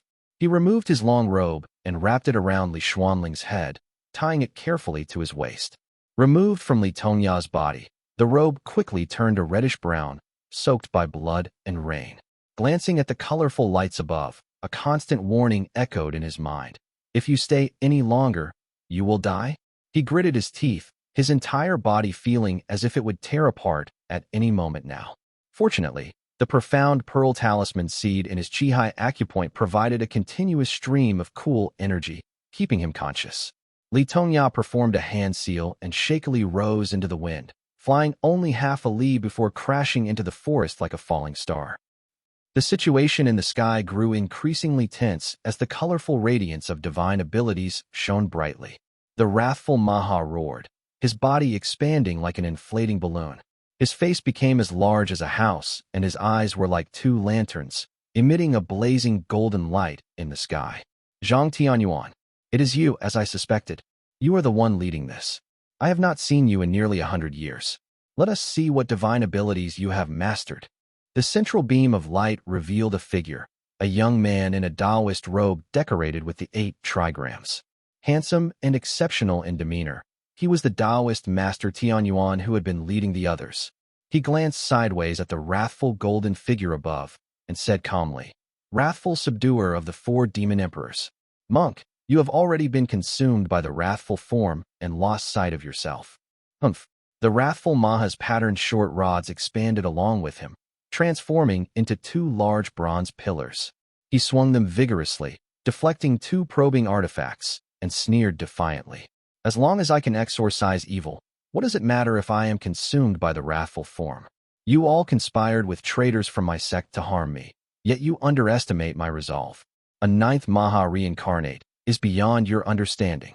The extremely complicated golden patterns on the rods shone brightly.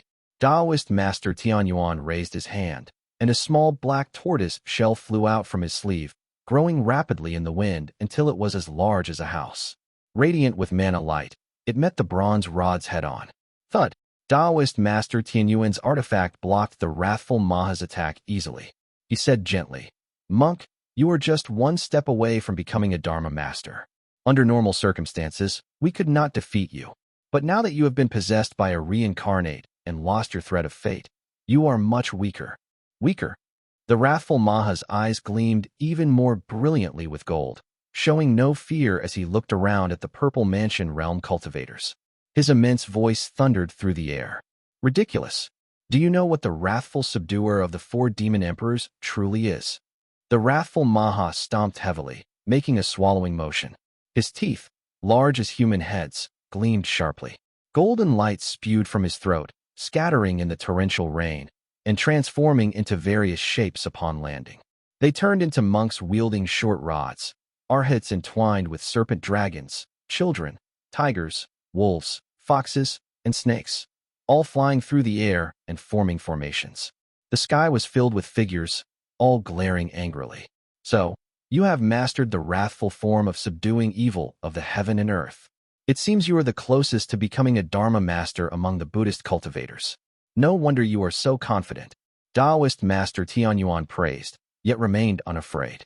He smiled and continued, "In these centuries, I have not seen a more talented Buddhist cultivator than yourself.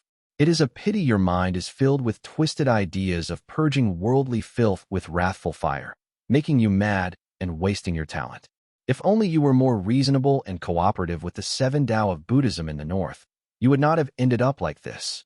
The Wrathful Maha, sensing Taoist Master Tianyuan's calm demeanor, felt a growing sense of unease. Speculation began forming in his heart. Taoist Master Tianyuan laughed as he clasped his hands together and performed a hand seal, saying, "I respectfully invite the Dharma relic to appear." Clang.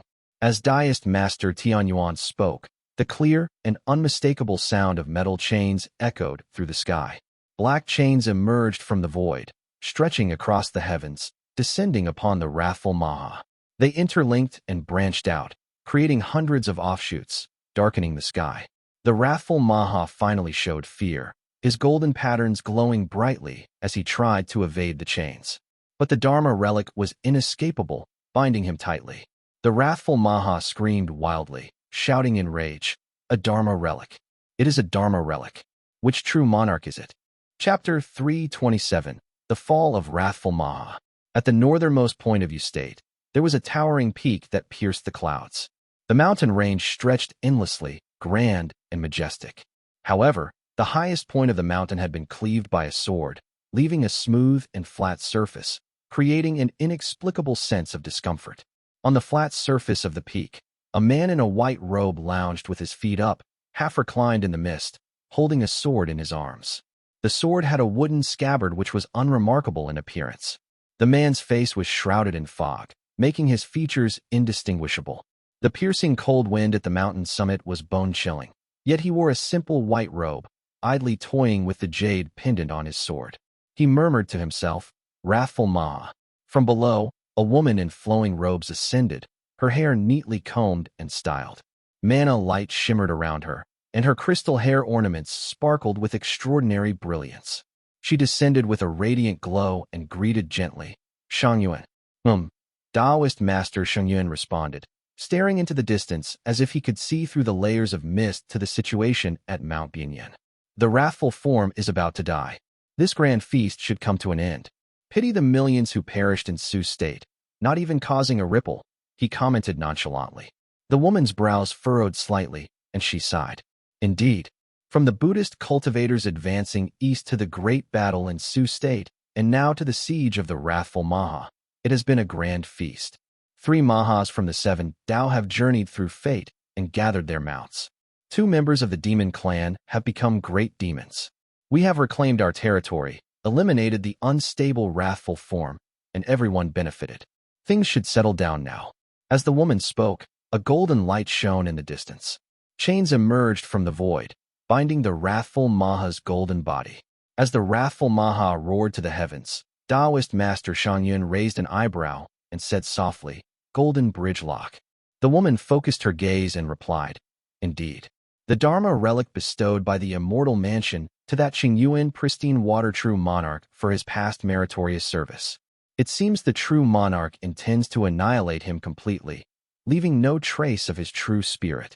Upon hearing this, the mist on Taoist Master Xiang face swirled, as if he were struggling to contain something. Suddenly, he spoke with deep hatred in his voice, saying, "Old scoundrel, one day I will tear apart his immortal body, shatter his golden core, and make him taste." Xiang. The woman's face turned pale with shock. She hurriedly grabbed his sleeve and whispered, "No matter what, he is still a golden core realm cultivator. You cannot speak so recklessly." Taoist Master Xiang composed himself, nodding as if nothing had happened. His Dharma eyes watched the cultivator who had fallen into the forest until he landed safely. It was only then did Taoist Master Xiang pat the sword in his arms and said, "I will go take a look." Mount Bianyan. The sky was filled with dense chains and intertwining golden light. The Dharma relic blazed with the intensity of 1,000 suns, exuding an invincible aura. It effortlessly cut through the golden ribbons on the wrathful Maha, coiling around his bronze skin and producing sizzling noises. The golden chains of the Dharma relic seared the wrathful Maha as if they were imbued with a unique power, leaving charred marks on his once beautiful skin. The excruciating pain caused the Maha to howl in agony. "Fellow Taoist, is this a Dharma relic?" Taoist Master Changshi asked as he stared dumbfoundedly, his face flushed from the relic's power. Beside him, Xiao shooting secretly marveled. The Purple Mansion realm cultivator who had previously quarreled with Changshi in the void sneered and replied, "Small factions are always so ignorant. A Dharma relic naturally possesses boundless power. This is merely a golden bridge lock. If you saw the Dharma relic of the immortal mansion, the sun-moon profound light, you might faint on the spot." Taoist Master Tianyuan nodded slightly. Seeing Changshi's embarrassed expression, he quickly stepped in to smooth things over, smiling as he said, "My master gave me explicit instructions for this mission, saying that the Azure Pawn Sect places great importance on this matter and has even deployed a Dharma relic. Honestly, even I didn't expect it to be this formidable." Changshi's expression eased, and Tianyuan turned to the Purple Mansion realm cultivator, agreeing, "Taoist Master Xianyao, you are indeed knowledgeable. I have heard that the Dharma relic of the immortal mansion can emit the sun's essence during the day and the moon's essence at night. Naturally, this golden bridge lock is incomparable." Taoist Master Xianyao was also surprised, clearly just learning about this, and he admired the marvel of the relic. Xiao shooting nodded, adding, "Perhaps it should be called an immortal artifact rather than a Dharma relic." As the Taoist masters conversed, the wrathful Maha's suffering intensified. His deep golden eyes widened with rage. The more he suffered, the angrier he became, his aura surging and straining against the golden bridge lock, causing loud creaking noises. The Purple Mansion realm cultivators unleashed their divine abilities, bombarding his golden body. The heaven and earth were filled with the radiance of their mana, causing the ground to shake and the spiritual energy of Mount Bianyan to wane. "Stop!" Amidst their display of power, a faint voice drifted from the sky. It was not particularly harsh, yet it flowed past the Purple Mansion realm cultivators' ears, causing them to stop and look up silently. "Who dares to interrupt?" Zhang Tianyuan's expression darkened, but his gaze was quickly drawn to a figure holding a sword in the sky. He halted abruptly, smiling apologetically as he said, "Fellow Taoist Xiangyuan, this matter has been agreed upon by the 3 sects." Taoist Master Xiangyuan nodded, nonchalantly saying, "I am aware. However, if you continue to recklessly use your divine abilities, you will destroy this entire mountain range. Once you leave, the spiritual energy here will be unusable for 300 to 500 years. This, Taoist Master Tianyuan hesitated. He had not considered this and quickly offered, "How about I present a compensation gift?" No need. Taoist Master Shangyuan responded softly, his hand resting on his sword as he continued softly. I will just kill him with one strike. This statement caused a brief silence.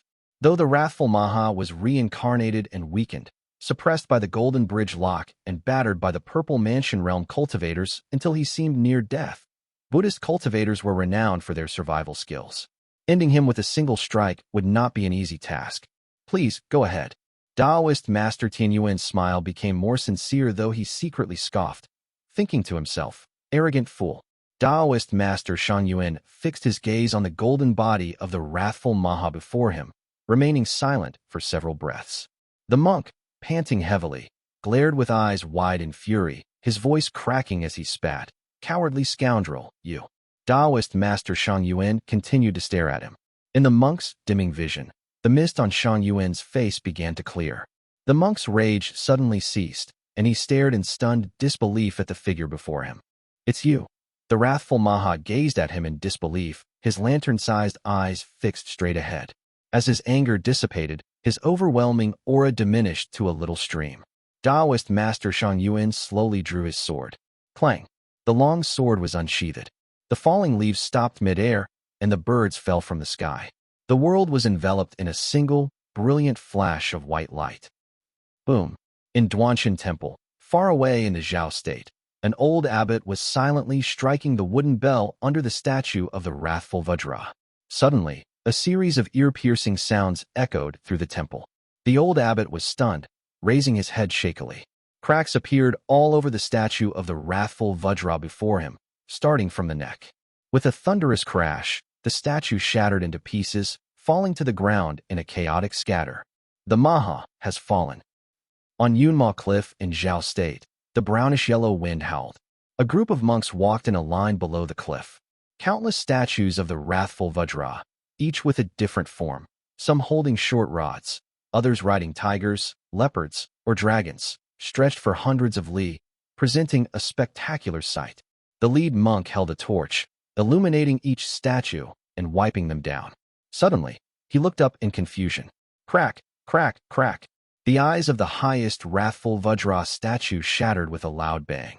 Tiny stone fragments rained down, covering the monk's head and face. How is this possible? How is this possible? The monks scattered like headless chickens, pushing and crying as if the sky itself were collapsing. The sound of the breaking statues resonated through the air, turning into a sea of shattered limbs and debris amidst the cries. Similar events were happening in Su State's underground cave and Beiliang's Buddhist grotto. Wrathful subduer of the four demon emperors form, the ninth Maha reincarnate, fell at Jinhui Temple on Mount Bianyan. Chapter 328, renowned throughout Yu State. When Li Tongya finally regained consciousness, the world was a dusky yellow. He had fallen by a small river on Mount Bianyan, half of his body submerged in the water. Several blue river crabs scuttled around his feet, lingering due to the influence of his boundless ocean immortal foundation. Cough, cough. Li Tongya slowly stood up. Orange-red clouds floated in the sky, and the colorful lights and the golden figure on Mount Bianyan had disappeared. Only a few carrion crows stood on the ruins, cawing mournfully. It is over. Resentment, guilt, and helplessness surged within him. Barefoot, Li Tongya stepped by the riverbank, staring blankly at the clouds on the horizon, gradually closing his eyes. The water membrane on his abdomen slowly dissipated, and his flesh wriggled to cover the gaping wound, making it look less horrific. Only Li Tongya knew that none of his internal organs were intact. He was barely clinging to life with his immortal foundation. From now on, he feared he could no longer progress in cultivation, and even maintaining his current cultivation level would prove to be a challenge. Immortal cultivation differed from Buddhism cultivation. Buddhist cultivators believed the body was a vessel of suffering, and once they achieved the realm of Master Monk, their internal organs turned to white clay. In higher realms, they could freely change their bodies. In contrast, immortal cultivators seek personal transcendence. At least until they attained the metallic essence, the body was fundamental to their cultivation. Yu Yufeng's progress stalled after being struck by a single sword from Yu Yuxia, even though his internal organs weren't damaged like Li Tongya. The pain surging in Li Tongya's heart had not yet subsided when he felt a weight at his waist. He belatedly untied the long robe from his waist, and a round head rolled out. Linger, Li Xuanling's nose had been broken, likely during the battle in the temple. It looked crooked on his serene face. Li Tongya reached out to straighten it, but it flopped back down. He tried again and again, blood oozing from the fractured face, dripping downward. Linger. Li Tongya did not cry when he saw Li Xianling die before him, nor when tortured and cursed by the Maha. But now, the broken nose of his eldest son easily made this old man, who had borne family and clan grudges for 60 years, wail in sorrow. A stream of tears rolled down his cheeks, falling into the lifeless eyes of Li Xianling. It is my fault. I failed you and your mother. Li Tongya cried as he managed to choke out these few words. The old man trembled, filled with shame and helplessness, and cried out in a mix of self-justification and despair, Our family. Our family rose from humble farmers, born into this chaotic world of great strife, killing demons and exorcising evil, navigating through power struggles. Your father never had a moment of peace, never relaxed for a second. Your father did his best, Ling. Your father did his best. His originally white inner robe was now covered in mud and water, turning gray and yellow. Holding Li Xuanling's head, he alternated between murmuring to himself and crying out loud. With the brilliant sunset behind him, he staggered forward, one step at a time. The Purple Mansion Realm Cultivators and the Maha's 100-year plan. It is beyond the power of one family, one generation. Human effort has its limits. Li Tongya, dressed in his thin white robe with his hair disheveled and his gray eyes full of tears, shone brilliantly in the reflection of the setting sun. Jinlian. One day, Li Tongya's lips trembled as he spoke. Gradually, he moved deeper into the dark forest. The pitch-black shadows of the trees slowly covered his robe. As his figure was swallowed by the darkness, his voice faded into the sounds of chirping insects and birds. Lijiang Town. Congratulations. Congratulations to the family head, a middle-aged cultivator praised. Li Yuanping sat at the seat of honor, all dressed in white, his face pale. He was continually sketching with a brush on the desk, not even glancing at the person below him. He replied with a tone of indifference. What is there to be happy about? Li Tongya had been missing for several days. The scouts sent to gather information only reported that there had been earthquakes and roars of a giant golden figure in the southern part of Sioux State. Beyond that, nothing else could be found. Li Yuanping, coordinating with various parties, was worried about this matter and had not slept for several days. The middle-aged cultivator below, with a fawning smile, repeatedly cupped his fist and replied, I am a rogue cultivator under the rule of the Golden Tang Gate. A few days ago, I crossed south to this lake and unexpectedly encountered the renowned Li family of Lijiang. I hurried to offer my congratulations. With a thud, he kneeled down and presented a wooden box with both hands, saying respectfully, This is a gift, cloud floral fruit, a specialty of Sioux State. It is a spirit fruit of the embryonic breathing realm, gentle in its medicinal properties, able to stabilize cultivation and enhance mana.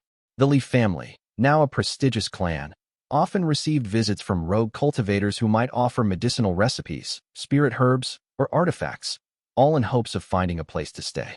Li Yuanping had seen many of these. Seeing that the man was still holding back information, he said warmly, Put the gift aside for now. Please share the good news. If the information is valuable, we will not be stingy. The cultivator nodded repeatedly, responding respectfully. Your esteemed ancestor slew the Maha reincarnate, Fahui of Duanchen Temple, at Jinhui Temple. The green and white sword light was earth-shattering, shaking Sioux State. Now, the 3 sects and 7 gates all speak of his name, calling him the Celestial Moon Sword. What? Li Yuanping was stunned, his face flushing with excitement. He quickly dropped his brush and hurried down in 2 steps, his face full of joy and disbelief. Grabbing the cultivator's hand, he asked urgently, Which ancestor? Which ancestor? Seeing Li Yuanping's huge reaction, the cultivator also looked pleased. Not daring to mention Li Tongya's name directly, he replied respectfully, The ancestor from the Tang generation, named Ya, skilled in swordsmanship, and rides a serpent dragon. It is him. The cultivator was unaware of the Li family's generational names and just assumed Li Tongya was of the Tang generation. But Li Yuanping understood him immediately, his face flushing with joy. He looked up and laughed heartily, his excitement causing him to cough. He had to lower his head and laugh quietly. Ha! Dou, sensing the change in atmosphere, stepped forward cheerfully and asked, Young master, Should we go to Mount Wutu to report this news? Hearing this, Li Yuanping coughed twice and suddenly straightened up, startling the two people beside him into lowering their heads quickly. He looked at the cultivator and smiled. Where did you get this information? The cultivator quickly cupped his fist and began to speak in a rambling manner. It turned out that this person was a humble servant in the market under the Golden Tang Gate. Overhearing a conversation between two disciples of the Golden Tang Gate and hearing that the Li family was inquiring about the matter of Mount Bianyan, he immediately sensed an opportunity. He decisively abandoned his job in the market, sold everything he owned to buy the spirit fruit, and rushed overnight to Moongaze Lake to try his luck. Upon arriving at Moongaze Lake, he indeed found that the Li family was still unaware of this news, so he loudly came forward to report it. It does seem somewhat credible, Li Yuanping mumbled as he listened carefully and nodded secretly. He patted the man's shoulder kindly and said, "Thank you, fellow Taoist. Please wait a moment while I verify the authenticity of this news. There will be a generous reward if it proves true." The cultivator repeatedly nodded and thanked him, then hurriedly left. Only then did Li Yuanping beckon Dou to come closer and whispered, "Please ask Brother Xiao to return." Chapter 329, Return, I. On Wutu Peak, clouds and mist enveloped the surroundings entirely. Sunlight pierced through the pale white fog as a young man dressed in black exhaled slowly. Spiritual energy and qi flowed into his mouth like mist, competing to enter, creating a rather mystical scene. Phew! A beautiful young woman sat on a large rock nearby, dressed in jade armor. With a spear laid across her lap, absent-mindedly reading the light-colored jade slip she held in her delicate hands. Tiny characters were finely engraved on the edge of the jade slip. Wing clipper spear technique. The woman mimicked movements with her hands silently. The young man beside her let out a long breath, exhaling white mist. When he finally opened his eyes, the morning glow was slowly rising on the horizon. His face was full of worry as he said, "The ancestor has been gone for several days, and we have not heard any news." Li Qinghong, who was beside him, put down the jade slip in her hand and picked up the spear on her lap. She then jumped down from the stone, saying sullenly, "Maybe I should go out and look for him." "No," Li Yuanjiao exclaimed as he quickly shook his head, getting up to stop her and saying solemnly, "When the ancestor left home, he specifically instructed me to take good care of you. I called you to Mount Wutu to guard you personally, precisely to prevent you from going out alone to look for him." Li Qinghong flipped her hand to put away the jade slip and shook her head with some frustration. "Who can calm down like this? I have read this spear technique from the Xiao family over and over again, but I cannot help worrying about him. When you cultivate, you keep glancing at the sky, making no progress either," she exclaimed in exasperation. Li Yuanjiao shook his head and took out a warm jade from his bosom, which was dim and had faint cracks. Li Qinghong leaned over to look and opened her mouth, but no words came. After the Li family became a prestigious clan, Li Tongya had specially sought someone to craft this item. He initially wanted to use items like soul wood or soul lamps, which could indicate life or death, but was deterred by the high cost and could only opt for the relatively cheaper life jade. As long as the life jade was nourished with a drop of blood for a certain period of time, it could show the life and death status of the blood donor. It was already quite expensive and required at least the power level of the qi cultivation realm to use. Hence, only a few qi cultivators of the Xian generation and Li Tongya had one made. This item should have been in the ancestral hall. Li Xianling and Li Xianxian took theirs to the market, and Li Xuanfeng's life jade had lost its effectiveness due to long neglect. Only Li Tongya's remained at home, and Li Yuanjiao had specifically taken it out and checked it from time to time. Seeing the life jade dim and lifeless, the siblings exchanged a glance, seeing the worry in each other's eyes. Li Qinghong sighed deeply, her delicate brows furrowing as she said softly, "In the past, with father and grandfather guiding us, I always felt secure. Now that you and I must support the family, the path ahead seems dark and perilous, filling me with dread." Indeed, Li Yuanjiao felt this most deeply among the children, as Li Tongya had personally entrusted the Li family into his hands. When he took the jade box, it felt unbearably heavy, almost suffocating him. After pondering for a moment, he said softly, "The effect of the flowing qi swallowing spirit talisman is excellent. I am now at the 4th heavenly layer of the qi cultivation realm. Within 20 years, I might hope to reach the foundation establishment realm. Li Qinghong had just broken through to the third heavenly layer of the Qi cultivation realm, and hearing this, she was somewhat envious. No wonder it is a foundation establishment realm talisman Qi. It is truly remarkable. You used to cultivate slower than I did, but now you have surpassed me, she commended. As they were chatting, a young man who resembled Chun Donghe approached them. He looked to be about 20 years old, but was already at the fourth stage of the embryonic breathing realm. He was Chun Mufeng, Li Qiuyang's disciple, now transferred from the market to assist Li Yuanjiao. Young master, young lady. Chun Mufeng respectfully saluted and reported, Young master Yuanping requests your presence. He says there is news. What? The siblings were overjoyed, exchanging a glance before immediately taking flight toward Lijing Town, without saying another word. Mount Wutu was not far from Lijing Town.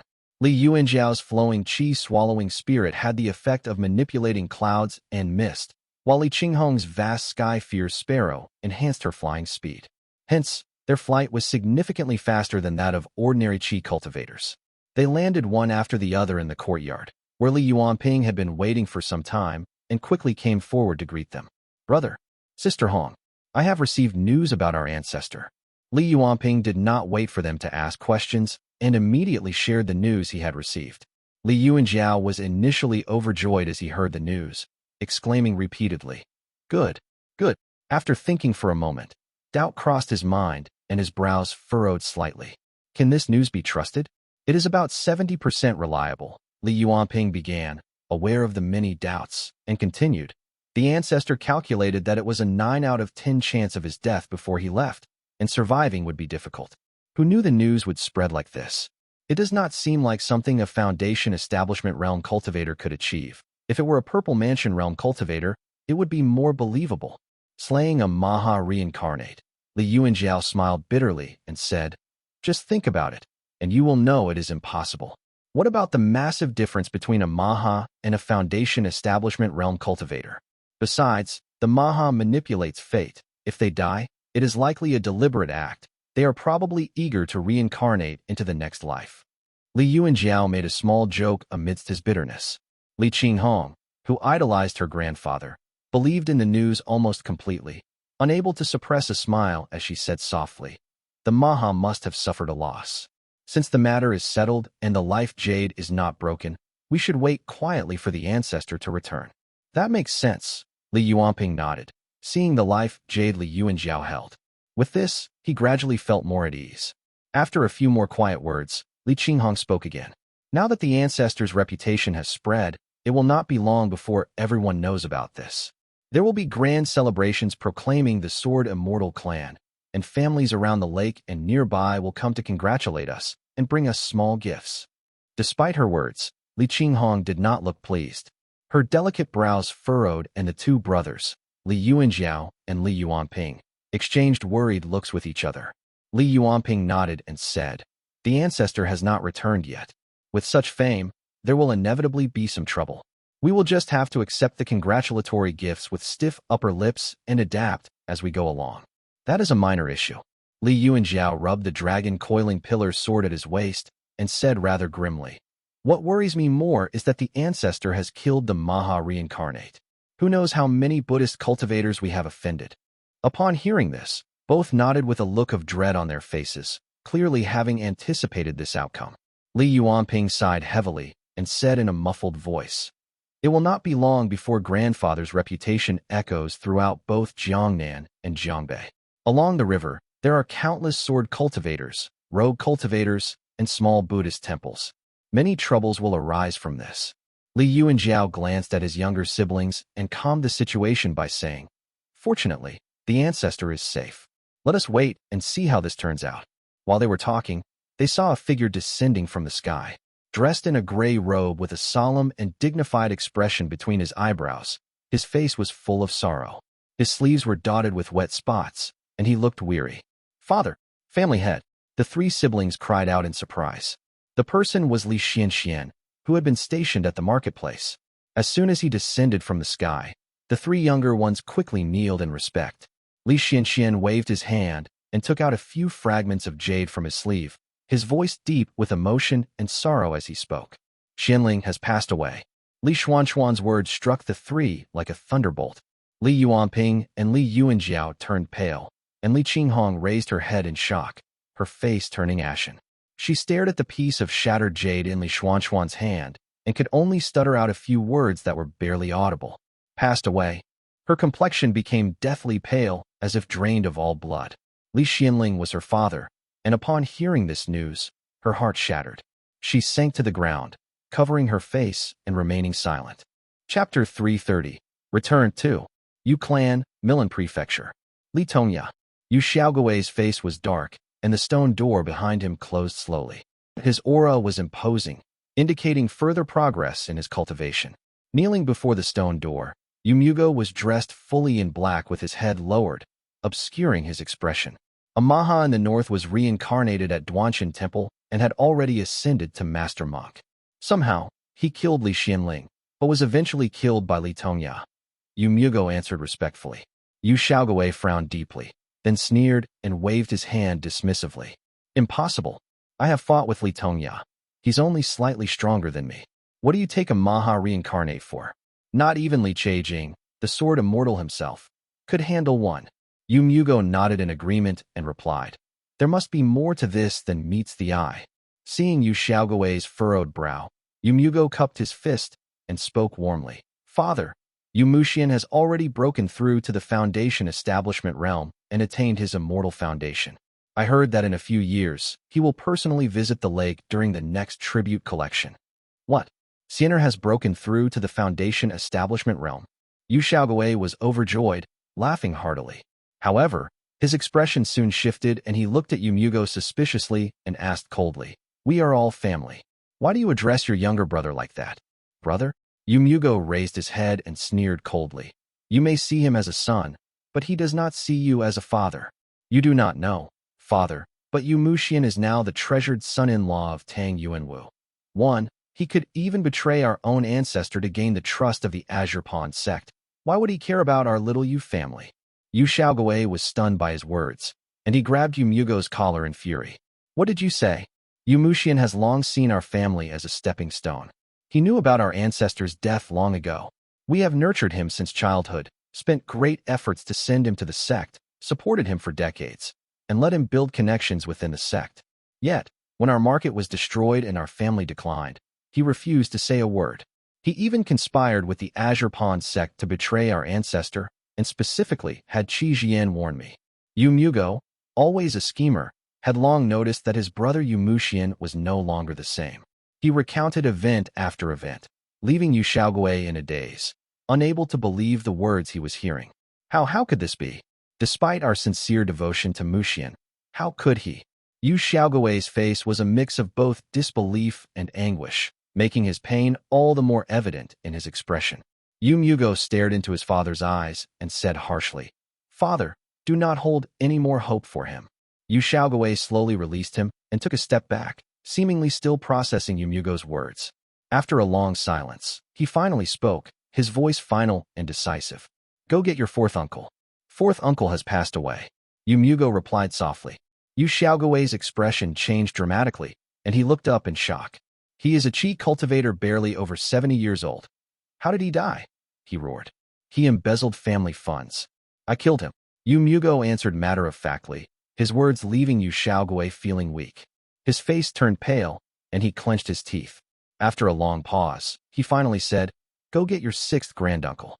Sixth granduncle colluded with rogue cultivators, selling spirit rice at a low price. I killed him too, Yu Mugo answered. Yu Xiaogui looked up at him in disbelief, his lips trembling. Suddenly, he realized that something was wrong, deathly wrong. While he had been in seclusion, everything outside seemed to have been turned upside down. His face flushed red as he asked, How many people have you killed?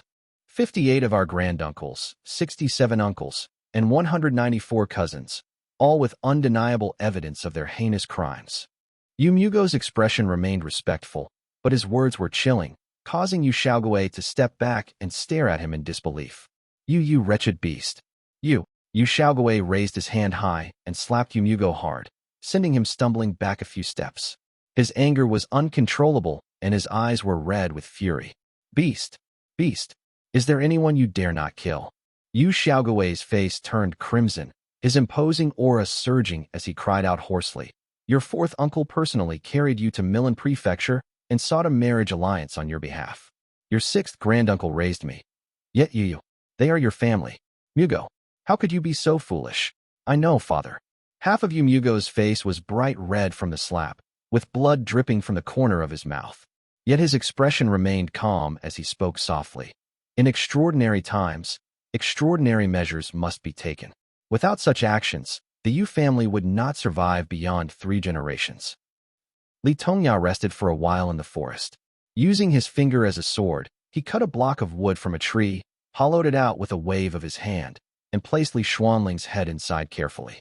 He then carved another piece of wood as a cover, meticulously securing it.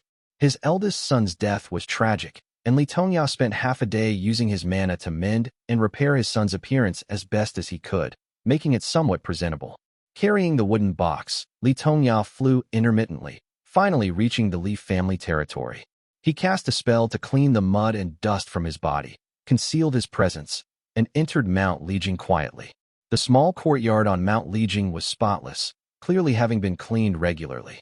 Li Tongya placed the wooden box on the table, used his mana to send a message, and then went inside to change his clothes and compose himself. By the time he returned, the younger generation had already gathered outside to pay their respects.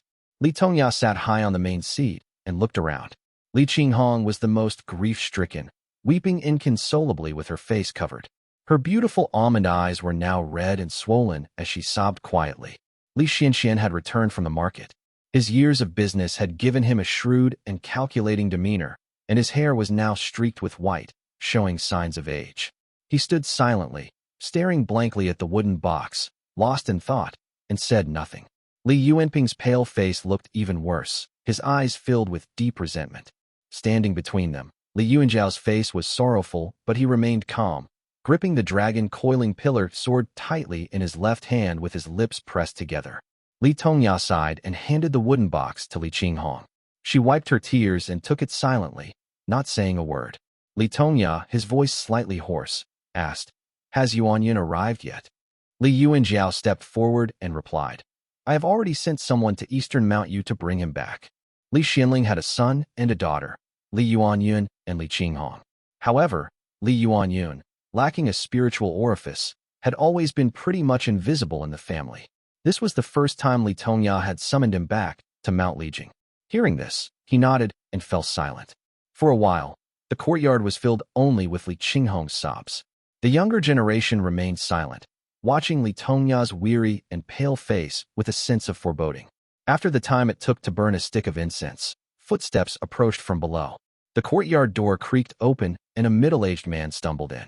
He was plump, with dark circles around his eyes, and his lips were trembling. The middle-aged man fell to his knees in front of Li Tongya with a thud, his voice tinged with sorrow and muffled by tears as he spoke softly. Yuanyun, your unworthy grandson, greets grandfather. 1. Tang Yuanwu was briefly mentioned in Chapter 236 before, but not much is known about him at this point. Chapter 331, Mutual Understanding, I. Li Yuanyun was now 25 years old. Despite being immortal, he was clad in brocade, enjoying a comfortable life thanks to his father and siblings. He was now a father of 3 sons and 2 daughters. Although Li Yuanyun belonged to the younger Yuan generation, he looked older than his actual age. Unlike his siblings, who still looked 15 or 16 due to years of cultivation, he was aging faster than them and bore the appearance of a man in his 30s. This rapid aging had caused his subordinates to stop addressing him as young master, instead referring to him as old master. Li Tongya watched silently with a pale face in his main seat as his eldest grandson kneeled dumbly before him, clutching a wooden box. Though the old man's vitality was waning, his sharp eyes gleamed with intensity. His gaze lingered on Li Yuanyun's smooth and delicate hands for a while as he stayed silent. Those hands were fair, short, and chubby. They had never wielded swords or spears, and even the calluses from gripping a brush in his youth had vanished, revealing a delicate smoothness akin to that of a carnivore. A hint of disappointment flashed in Li Tongya's eyes as he spoke hoarsely. Yunner, come here. Li Yuanyun approached cautiously, his fear of his imposing grandfather palpable. He wiped tears from his face as he moved forward, still kneeling before Li Tongya. Li Tongya studied him closely, noting only a trace of melancholy on his face, which was otherwise devoid of frustration or resentment. Finally, he said, after mourning your father, go to the marketplace and take charge. Understood. Li Yuanyan murmured in response, too apprehensive to say more. He clutched the wooden box tightly and retreated. Li Tongya surveyed the faces of the younger generation warmly and assured them, though my injuries are severe, I can still hold on for a few more years. If I can obtain a spiritual item like stalactite jade liquid, it might extend my life further. There's no need to worry. Carry on with your tasks. Ancestor, take this. Li Yuanjiao presented a jade box to him with both hands, but Li Tongya gently pushed it away. Though exhausted, the old man managed a faint smile and replied, keep it for yourself. He carefully rose to his feet, unclasped the Qingche sword from his waist, and hung the sword on the main seat. This sword, having been nurtured by him for many years, had developed a spirit of its own, and as soon as it left Li Tongya's grasp, it buzzed reluctantly and swayed. Li Tongya turned back to his descendants, his instructions tinged with uncertainty. Do not go out of your way to seek any medicine for me, and above all, do not think about any blood sacrifice. Focus on yourselves. Understood. The juniors responded in unison. Li Tongya stood with his hands clasped behind him, then slowly walked out of the courtyard. He made his way along the stone path laid down by Li Xiangping years ago, heading toward the cave dwelling on Mount Meiche. In the courtyard, several juniors approached to comfort Li Qinghong and discuss the arrangements for Li Xuanling's funeral. Eventually, each went their separate ways down the mountain to attend to their own tasks. Summer gave way to autumn, and rainfall became scarce. Li Xuanling's funeral on the mountain was conducted in a simple manner. White silk decorated the courtyard for just a few months before being taken down swiftly. Li Yuanyan went to the marketplace, and Li Qinghong stood guard at Mount Yuding. The first batch of Li family elders also passed away in succession, and funerals became commonplace. Within a matter of 2 weeks or a few months, they were concluded haphazardly. When the rice harvesting season arrived, everyone became far too occupied to have time to grieve. Meanwhile, in eastern Mount Yu, birds chirped on Mount Wutu as newly polished stone benches and chairs were placed in the courtyard. Li Yuanjiao, dressed in white, sat quietly by the stone table. Setting his jade cup down, he remarked softly, "It's been quite some time since I last saw you, cousin." The middle-aged man seated opposite him chuckled. He had tanned skin, wearing a jade crown and a long robe. His eyes were tinged faintly with violet. I heard a rumor recently about our ancestor slaying a Maha with his sword on Mount Bianyan and attaining mastery of the sword essence. The tale has spread far and wide, and many pleaded I ask you about it, he began. Li Yuanjiao chuckled lightly, meeting his gaze with a smile. Ah, that indeed happened, he answered. Shamili had originally worn a relaxed smile, but upon hearing Li Yuanjiao's confirmation, he was stunned as if struck by lightning. He instantly sat upright and exclaimed incredulously, "But that's a Maha we're talking about." "A Maha incarnate," Li Yuanjiao corrected him. "Even so, how could someone at the Foundation Establishment realm challenge a Maha reincarnation, let alone slay him with a sword and send ripples through Mount Yu? The old ancestor, he's truly a divine figure," Shamili blurted out. Shamili, currently only at the 3rd heavenly layer of the Qi cultivation realm, had consumed various unrefined Qi, hence resulting in his slow cultivation progress. He had long been outpaced by Li Yuanjiao. Any aspirations he might have harbored in the past had long been extinguished. Nevertheless, this news filled him with pride, and his eyes gleamed with joy as he exclaimed, "Amazing." Li Yuanjiao maintained his composure, smiling as he raised his cup to drink. Shamili was visibly excited and spoke with great enthusiasm. Since the destruction of Mount Wu and the divide of Mount Yu into Western Mount Yu State, and others, our Eastern Mount Yu has been overlooked by the major families.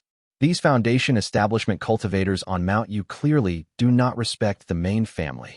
It really irked me. Shamili brought out several boxes, each containing wooden and jade items. He lined them up neatly on the table and said, "I brought all the congratulatory gifts here. I dare not keep any single one of them for myself. I never suspected you." Li Yuanjiao responded casually, sweeping his spiritual sense over the boxes swiftly. The spirit items in the box appeared in his mind's eye immediately. These Foundation Establishment realm cultivators of Mount Yu were all calculative men who would not let out the falcon if there was no rabbit in sight. and the spirit items they presented were only of the Qi cultivation realm. Nevertheless, Li Yu and Xiao collected the insincere gifts. Shamili's behavior was exactly as Li Yu and Xiao had anticipated.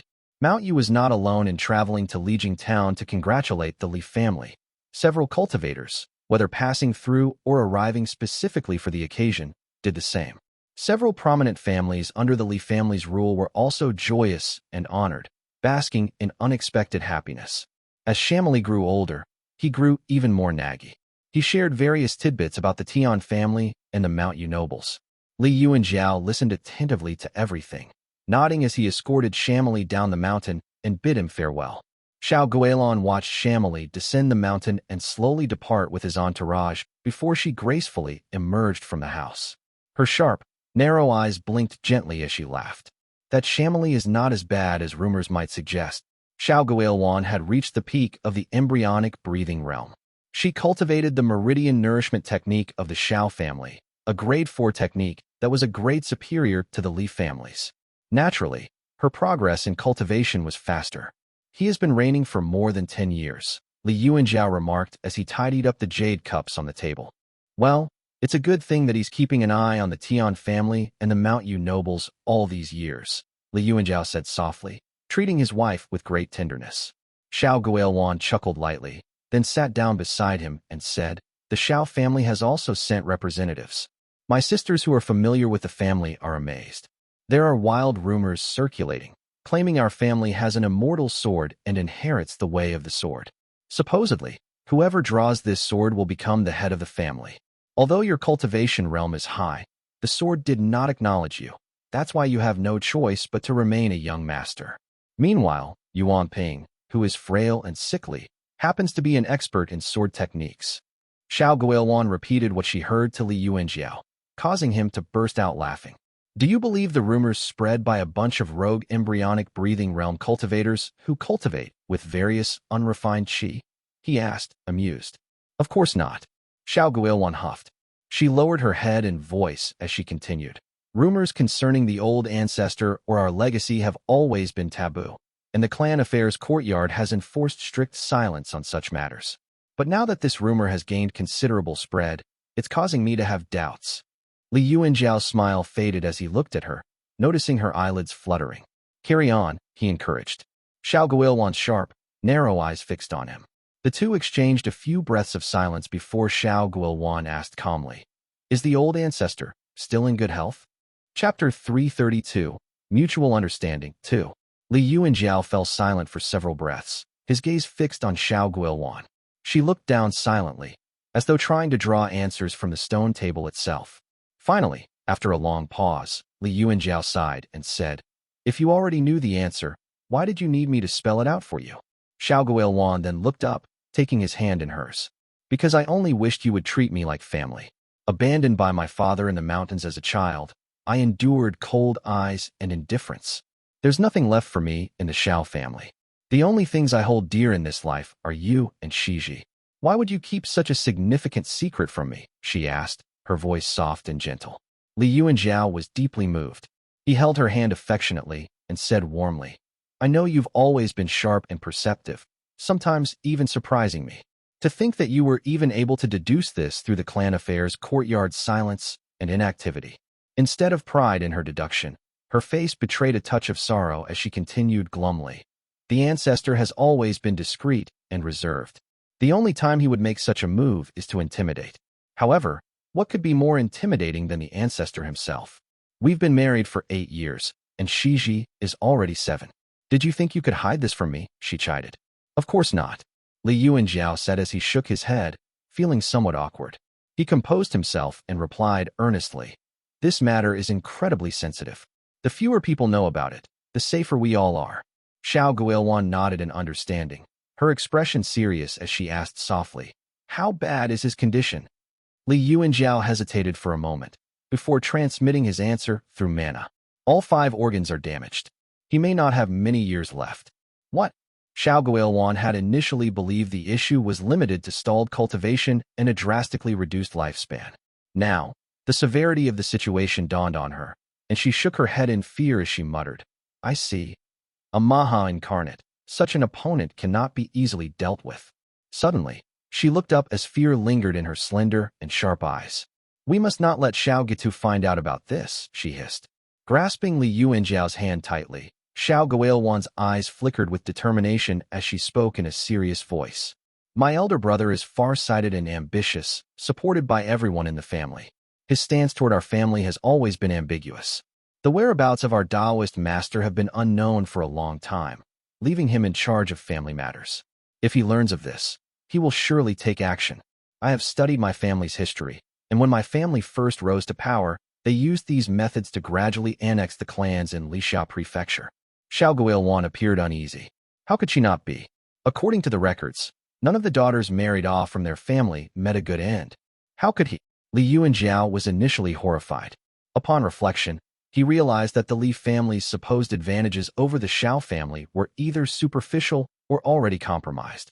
The relationship between the Xiao and Li families was merely a transaction of interests centered around Moongaze Lake and Xiao's shooting appreciation for Li Tongya. However, these were nothing but fragile bonds that held families together amidst the constant threat of calamity. As Li Yuanjiao pondered these thoughts, he suddenly realized that the Xiao family was not just a distant ally, but also a potential rival lurking beside the Li family. I see. Although the Xiao family is officially detached from Azure Pond and cannot act openly, they can still exert influence and covertly provide support, he muttered softly.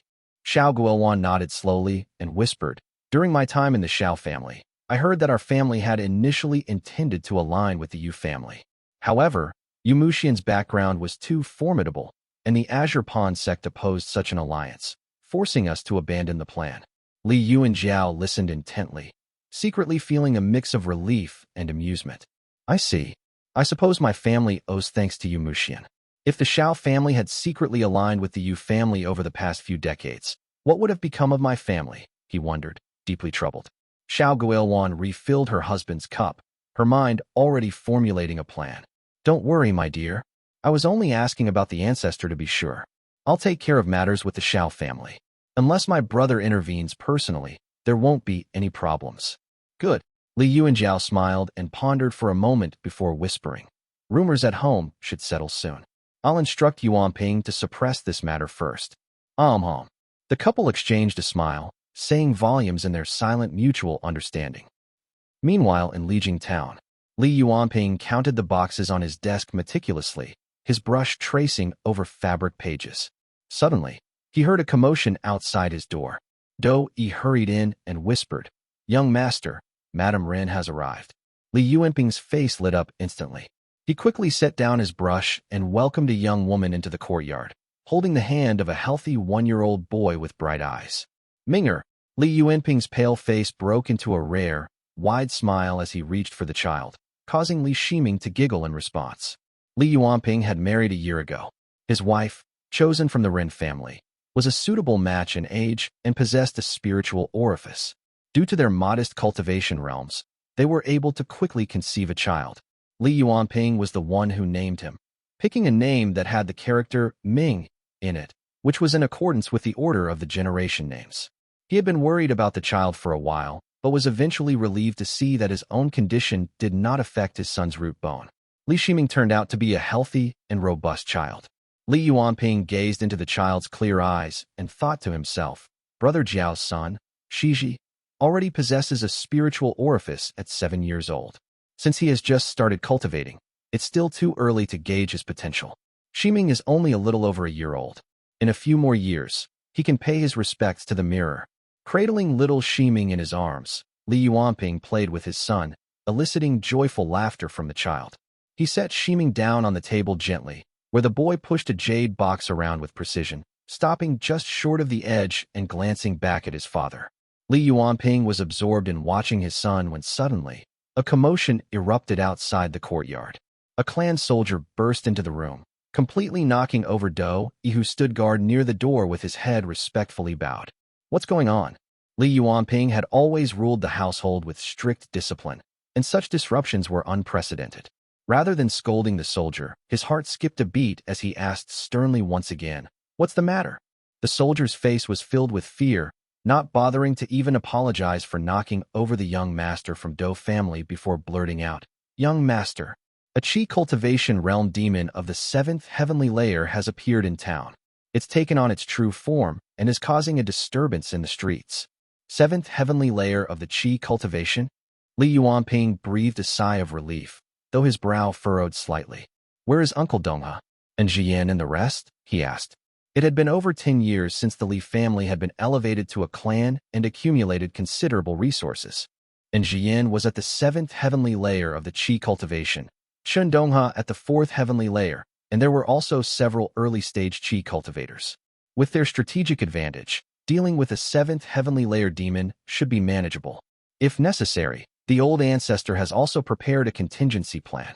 Li Yuanping knew his brother Li Yuanjiao possessed a talisman of the Foundation Establishment realm, acquired from the Xiao family years ago in anticipation of such events. With this knowledge, Li Yuanping was able to maintain his composure and speak confidently, which greatly reassured the soldier. Master In and Uncle Dongha are currently handling the fox demon. It seems the creature isn't aggressive. It had merely triggered the town's formation, causing the formation to attack it and thus revealing its true form.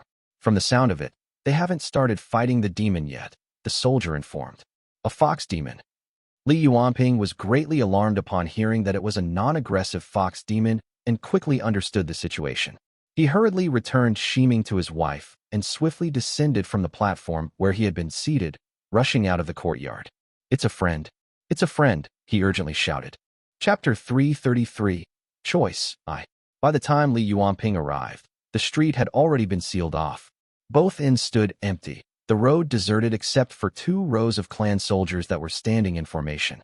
The demon in the Qi cultivation realm emanated strong demonic Qi that posed a danger to mortal humans. Even slight exposure to it could cause sickness, while severe contact could prove fatal. As a result, none of the townspeople dared to stay in its vicinity.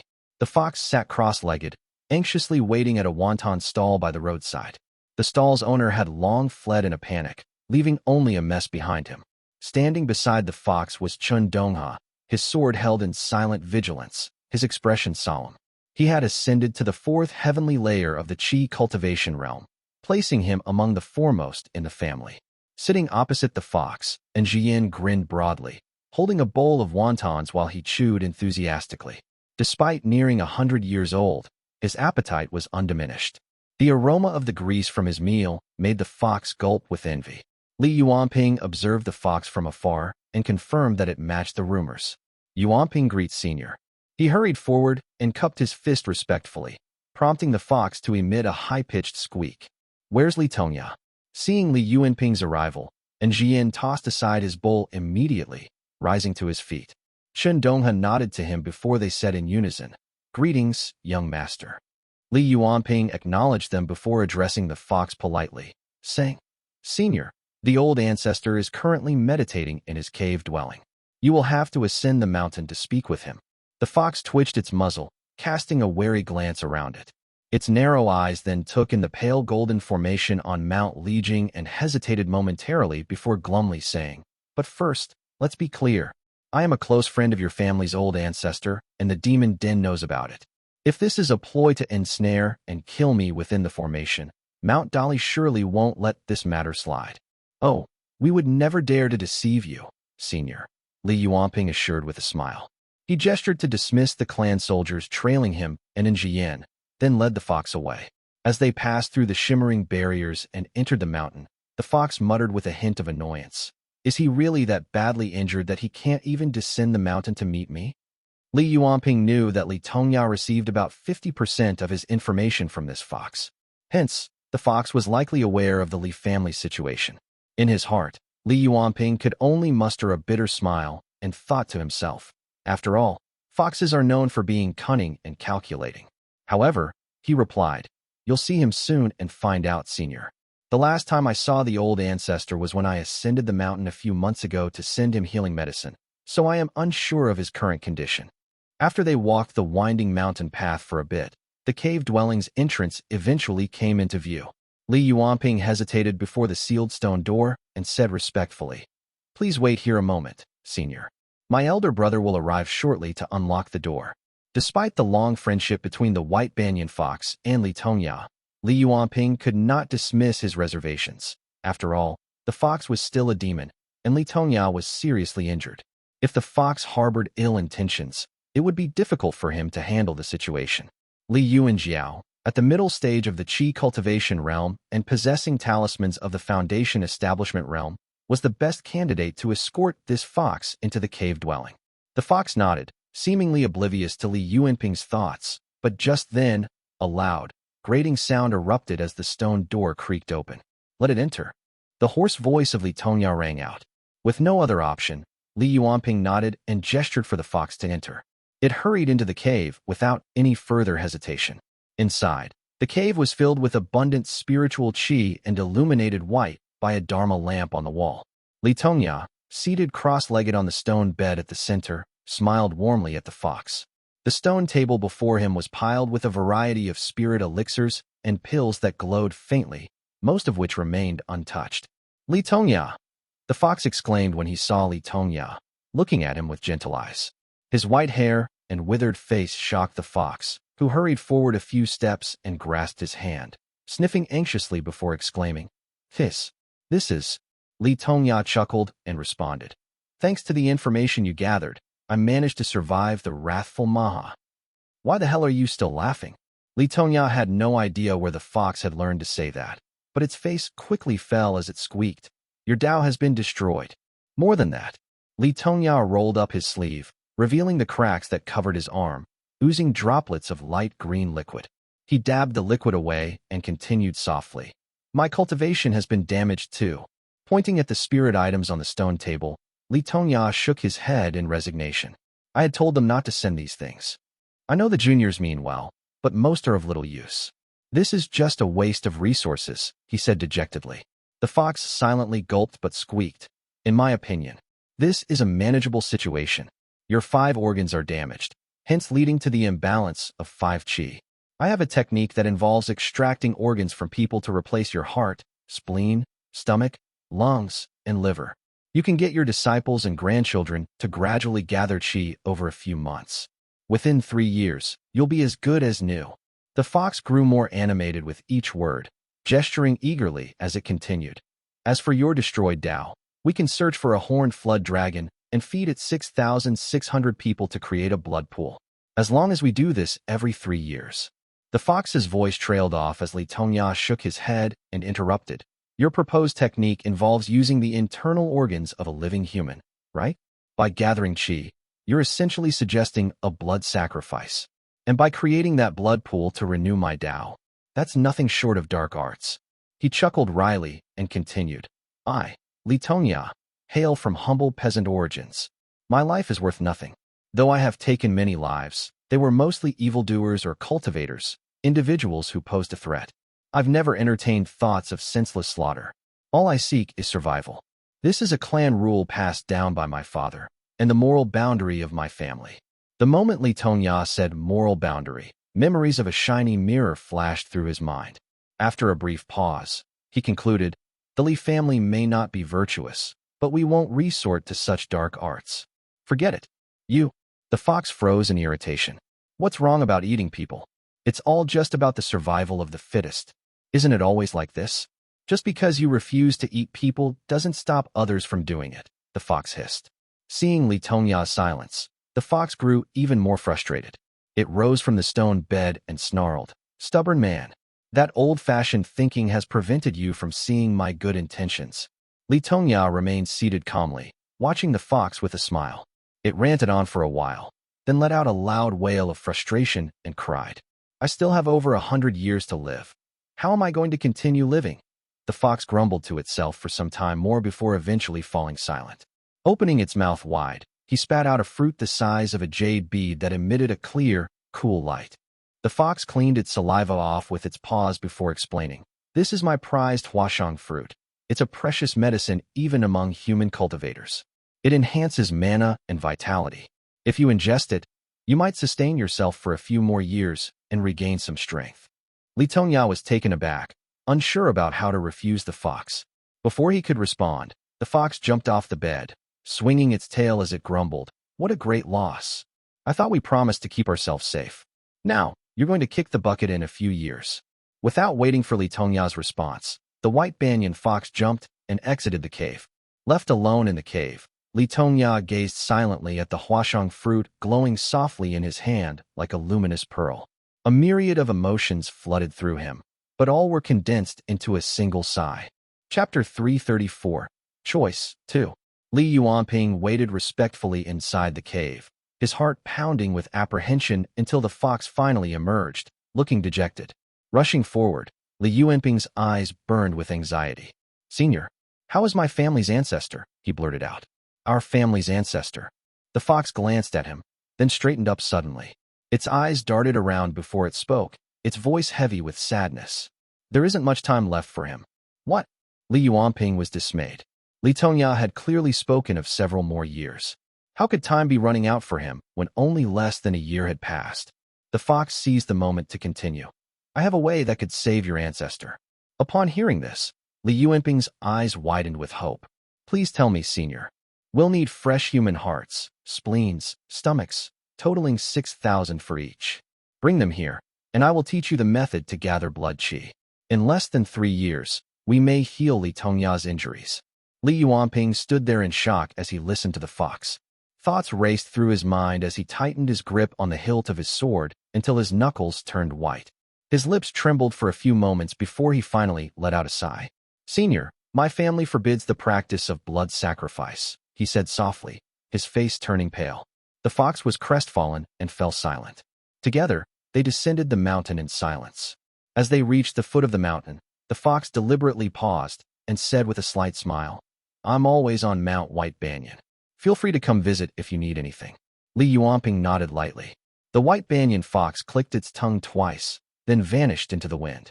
Li Yuanping's bottom lip nearly bled as he bit down on it, watching as the fox disappeared. Finally, after a long moment, he released his grip on his sword and left the mountain. His mind was in turmoil. Not only Li Tongya's injuries, but even his own frail health and damaged root bone could also be remedied by these methods. Yuanping, send 100 gene of spirit rice to the elder White Banyan fox every year.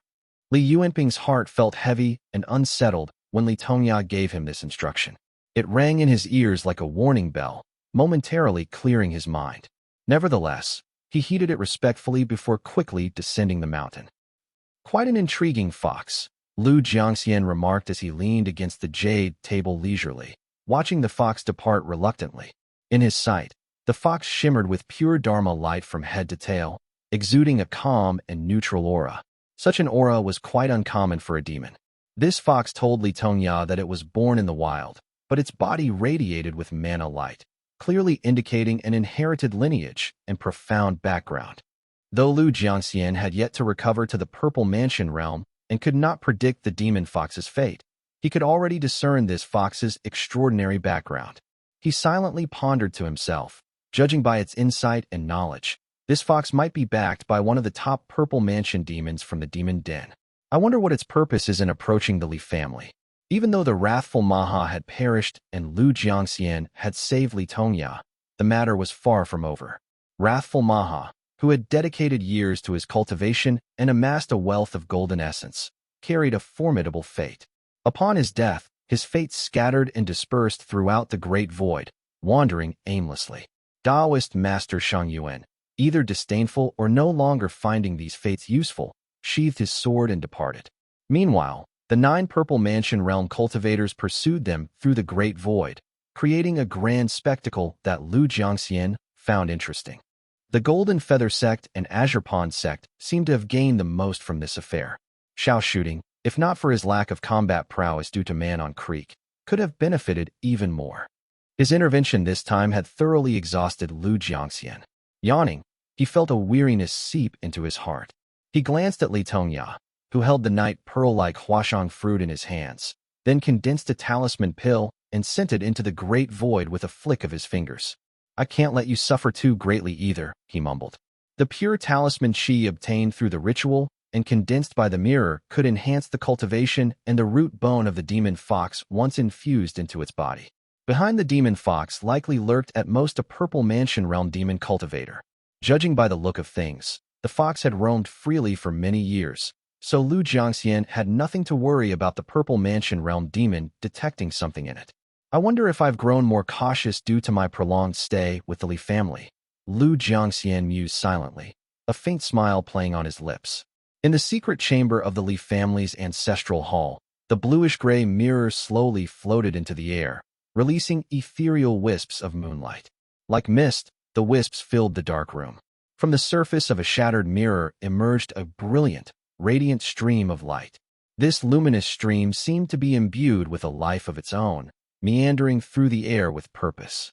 It effortlessly traversed through thick stone walls, passed through layers of dense formations, and penetrated the golden sun-ripe profound light formation, finally catching up to the demon fox.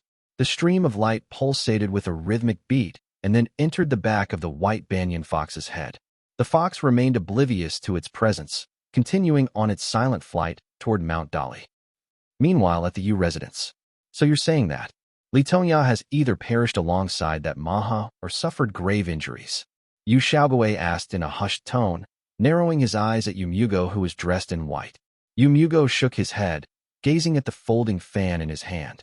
Absent-mindedly, he traced his finger along its cool, smooth guard. He replied casually, "It was just my speculation. Who knows, maybe Li Tongya sustained irreversible damage during the process of slaying the Maha." Yumugo's face, once marked by a red palm print, had regained its usual pale complexion. Despite his middle-aged appearance, he spoke with a deliberate calmness. "I heard that no one had seen him ever since he slayed the Maha, so I dispatched someone to investigate the Li family store in Cloud-Crowned Peaks Marketplace." "Store?" Yu Xiaogui frowned, pausing briefly before Yumugo chuckled and added, "Reports indicated a shortage of healing and invigorating spirit item supplies." "Oh, you're quite thorough," Yu Xiaogui praised as he raised an eyebrow, and delight filled his eyes. Observing Yumugo leisurely sipping his tea, Yu Xiaogui continued thoughtfully, "Your attention to detail is impressive. Back in the day, the only one capable of managing every aspect of the household without a leak, and even capable of betrayal, was Li Yuanxiu. Even Fei Wangbai had his vulnerabilities." Yumugo's expression hardened slightly and muttered, "If not for our family's constraints and internal strife, Fei Wangbai wouldn't have managed to hold us back for so long, allowing the Li family to flourish for naught." Yu Xiaogui seemed uneasy, reminded of the lingering troubles from his tenure as family head. Each mention of these matters by his eldest son left him silent, prompting a quick change of subject. "These are mere speculations on healing spirit items. Li Tongya's absence may simply be due to secluded cultivation." "Agreed." Yumugo nodded gently, prompting Yu Xiaogui to inquire further, "What are your intentions?" A faint smile played on Yumugo's lips, years of setbacks having sharpened rather than dulled his resolve. "Test the waters." The father and son exchanged glances as a servant hastily entered the room. A fleeting look of surprise crossed the servant's face upon seeing Yu Xiaogui. He quickly bowed his head and respectfully cupped his fist to Yumugo, reporting, "Family head. The Fei family has sealed their mountain." "What?" Chapter 335, Ning Heyuan. Mount Yuding was the most treacherous and steepest of the Li family's mountains, and it reached into the clouds. The courtyard atop the mountain, while not huge, housed a jade well that was as large as a pond. Despite looking like an ancient well, the water in it was crystal clear, shimmering with a mystical light. Li Qinghong exhaled a puff of white breath, her almond eyes glowing dimly purple. With a forceful push of her palms, she unleashed a torrent of thunderous mana, her red lips parting in astonishment. The purple thunder secret origin technique. Is it truly a secret technique modified by the descendants of its original creator? She had devoted 6 years to mastering this technique and had studied numerous other qi cultivation methods. Yet, the purple thunder secret origin technique's ancient simplicity and uniqueness set it apart from the rest, containing elements unheard of in other methods which often amazed Li Qinghong. Dreaming of the day she would master the profound thunder pool and wield its profound power, she dispersed the spell in her hand with a wave and glanced around the courtyard before softly calling out, "Li Shiqing." Footsteps came from behind the house as a 12-year-old boy with straight eyebrows and a sweaty forehead rushed into view, stopping right in front of Li Qinghong with a smile. "Auntie." The boy, Li Shiqing, was the son of Li Yuanyun and the oldest among the generation of Shi and Yu. His father lacked a spiritual orifice and did not cultivate, hence he was the first to father a child among his generation. Li Shiqing, already 13, possessed a spiritual orifice. Unfortunately, his innate talent was influenced by his father's lineage and could only be considered average. With Li Yuanyan away at the market and Li Shiqing in need of supervision, Li Qinghong, his paternal aunt and Li Yuanyan's elder sister, was naturally the best choice. Thus, Li Shiqing had been sent to train on Mount Yuding with her. Time for spear practice. Li Qinghong handed a wooden spear to Li Shiqing, instructing the boy to hold it horizontally in his grasp. He stood alone, maintaining his stance as she observed him with a keen gaze. "Are you practicing the Supreme Langyang Meridian Nourishment Technique?" she asked. "Yes, Auntie." Li Qinghong nodded, her expression unreadable. The Supreme Langyang Meridian Nourishment Technique was a Grade 3 technique, acquired by Li Tongya for those in the direct lineage. As one of the recipients of the Talisman seed in the family, she practiced the Supreme Breathing Meridian Nourishment Sutra, which had to be kept a secret. Shiqing, Shiji, Shiming. I wonder who among them will receive the favor of the mirror. Brother Jiao plans to recommend Shiji to the Immortal Sect, so he likely won't be a candidate. That means it'll be either Shiming or Shiqing. While Li Qinghong was lost in thought, Li Shiqing gritted his teeth in silent determination. Sweat drenched his body as he held the spear up shakily. Li Qinghong straightened his arms and was about to offer guidance when a voice thundered from beyond the compound. "Rogue cultivator Ning Heyuan has come to pay his respects. I would like to meet the mountain master of the Li family." Startled by the sudden voice, Li Shiqing dropped his spear with a clatter. He wiped the sweat beading his brow while casting a nervous glance at his aunt. Li Qinghong glanced toward the source of the voice. Outside, a young man in green attire stood outside the formation, his waist adorned with a storage pouch and a Dharma sword that glowed with mana light. His clothes seemed to be woven from spirit yarn, his accessories lavish with top-quality jade, a display of extravagant luxury. A rogue cultivator? Don't make me laugh. With a scoff, Li Qinghong flew out of the formation to confront Ning Yan, who continued boldly. "I've long admired the renowned Li family, known to be the master of swordsmanship. I've traveled far to challenge my peers in your family with my sword, seeking to validate my skills and swordsmanship." He was interrupted as a woman in a white dress emerged from the grand formation. Her presence was commanding, her eyes electrifying. She pursed her vermilion lips, fixing her intense gaze directly on him. A female cultivator? Expecting to see a young swordsman, Ning Yan was taken aback, his embarrassment evident. Li Qinghong sneered coldly, drawing her spear and slicing it through the air. Her movements were accompanied by a surge of purple thunder that crackled ominously. Ning Heyuan had barely managed to draw his sword in defense. W8. Ancient technique? Hey, lady. Before he could finish his sentence, Li Qinghong's spear crashed down, emitting a loud thunderclap. Ning Heyuan was thrown back by its sheer force. However, Ning Heyuan was no mere novice. After the initial surprise, he swiftly recovered and employed his own technique as rain clouds appeared around his body, floating in the air. The strong sword chi emanated from his longsword, effectively blocking Li Qinghong's assault. "Nice technique, Ning," Li Qinghong remarked, noting the mana glow around him and deducing his cultivation at the fourth heavenly layer of the chi cultivation realm. His technique was clearly from a major sect and of a notably high grade. Internally, she speculated, Azurpan sect? At that moment, still grappling with the loss of her father, Li Qinghong felt an overwhelming surge of emotion within her body. She channeled this intense grief into her strength, causing true essence to pour forth even more powerfully from her chi-high acupoint. As she executed her vast sky sparrow technique, she moved with increased speed and attack power. Having only just blocked Li Qinghong's attack, Ning Heyuan did not expect her to continue her assaults even more relentlessly. As they fought, thunder roared and flashes of lightning illuminated the sky, flickering between brightness and darkness. Facing a cultivator skilled with thunder technique for the first time, Ning Heyuan felt a numbing sensation creeping over his palms. Despite this, he managed a wry smile. "Isn't the Li family a sword immortal clan? Why are you using a thunder technique? This technique is bizarre, capable of conjuring phenomena when employed. It doesn't even look like a chi cultivation technique. It can easily pass off as a foundation establishment ream technique." As the battle continued, Li Qinghong fought with even greater intensity. Her eyes were an electrifying purple by now. Ning Heyuan found himself pushed back repeatedly, forced to defend against her spear.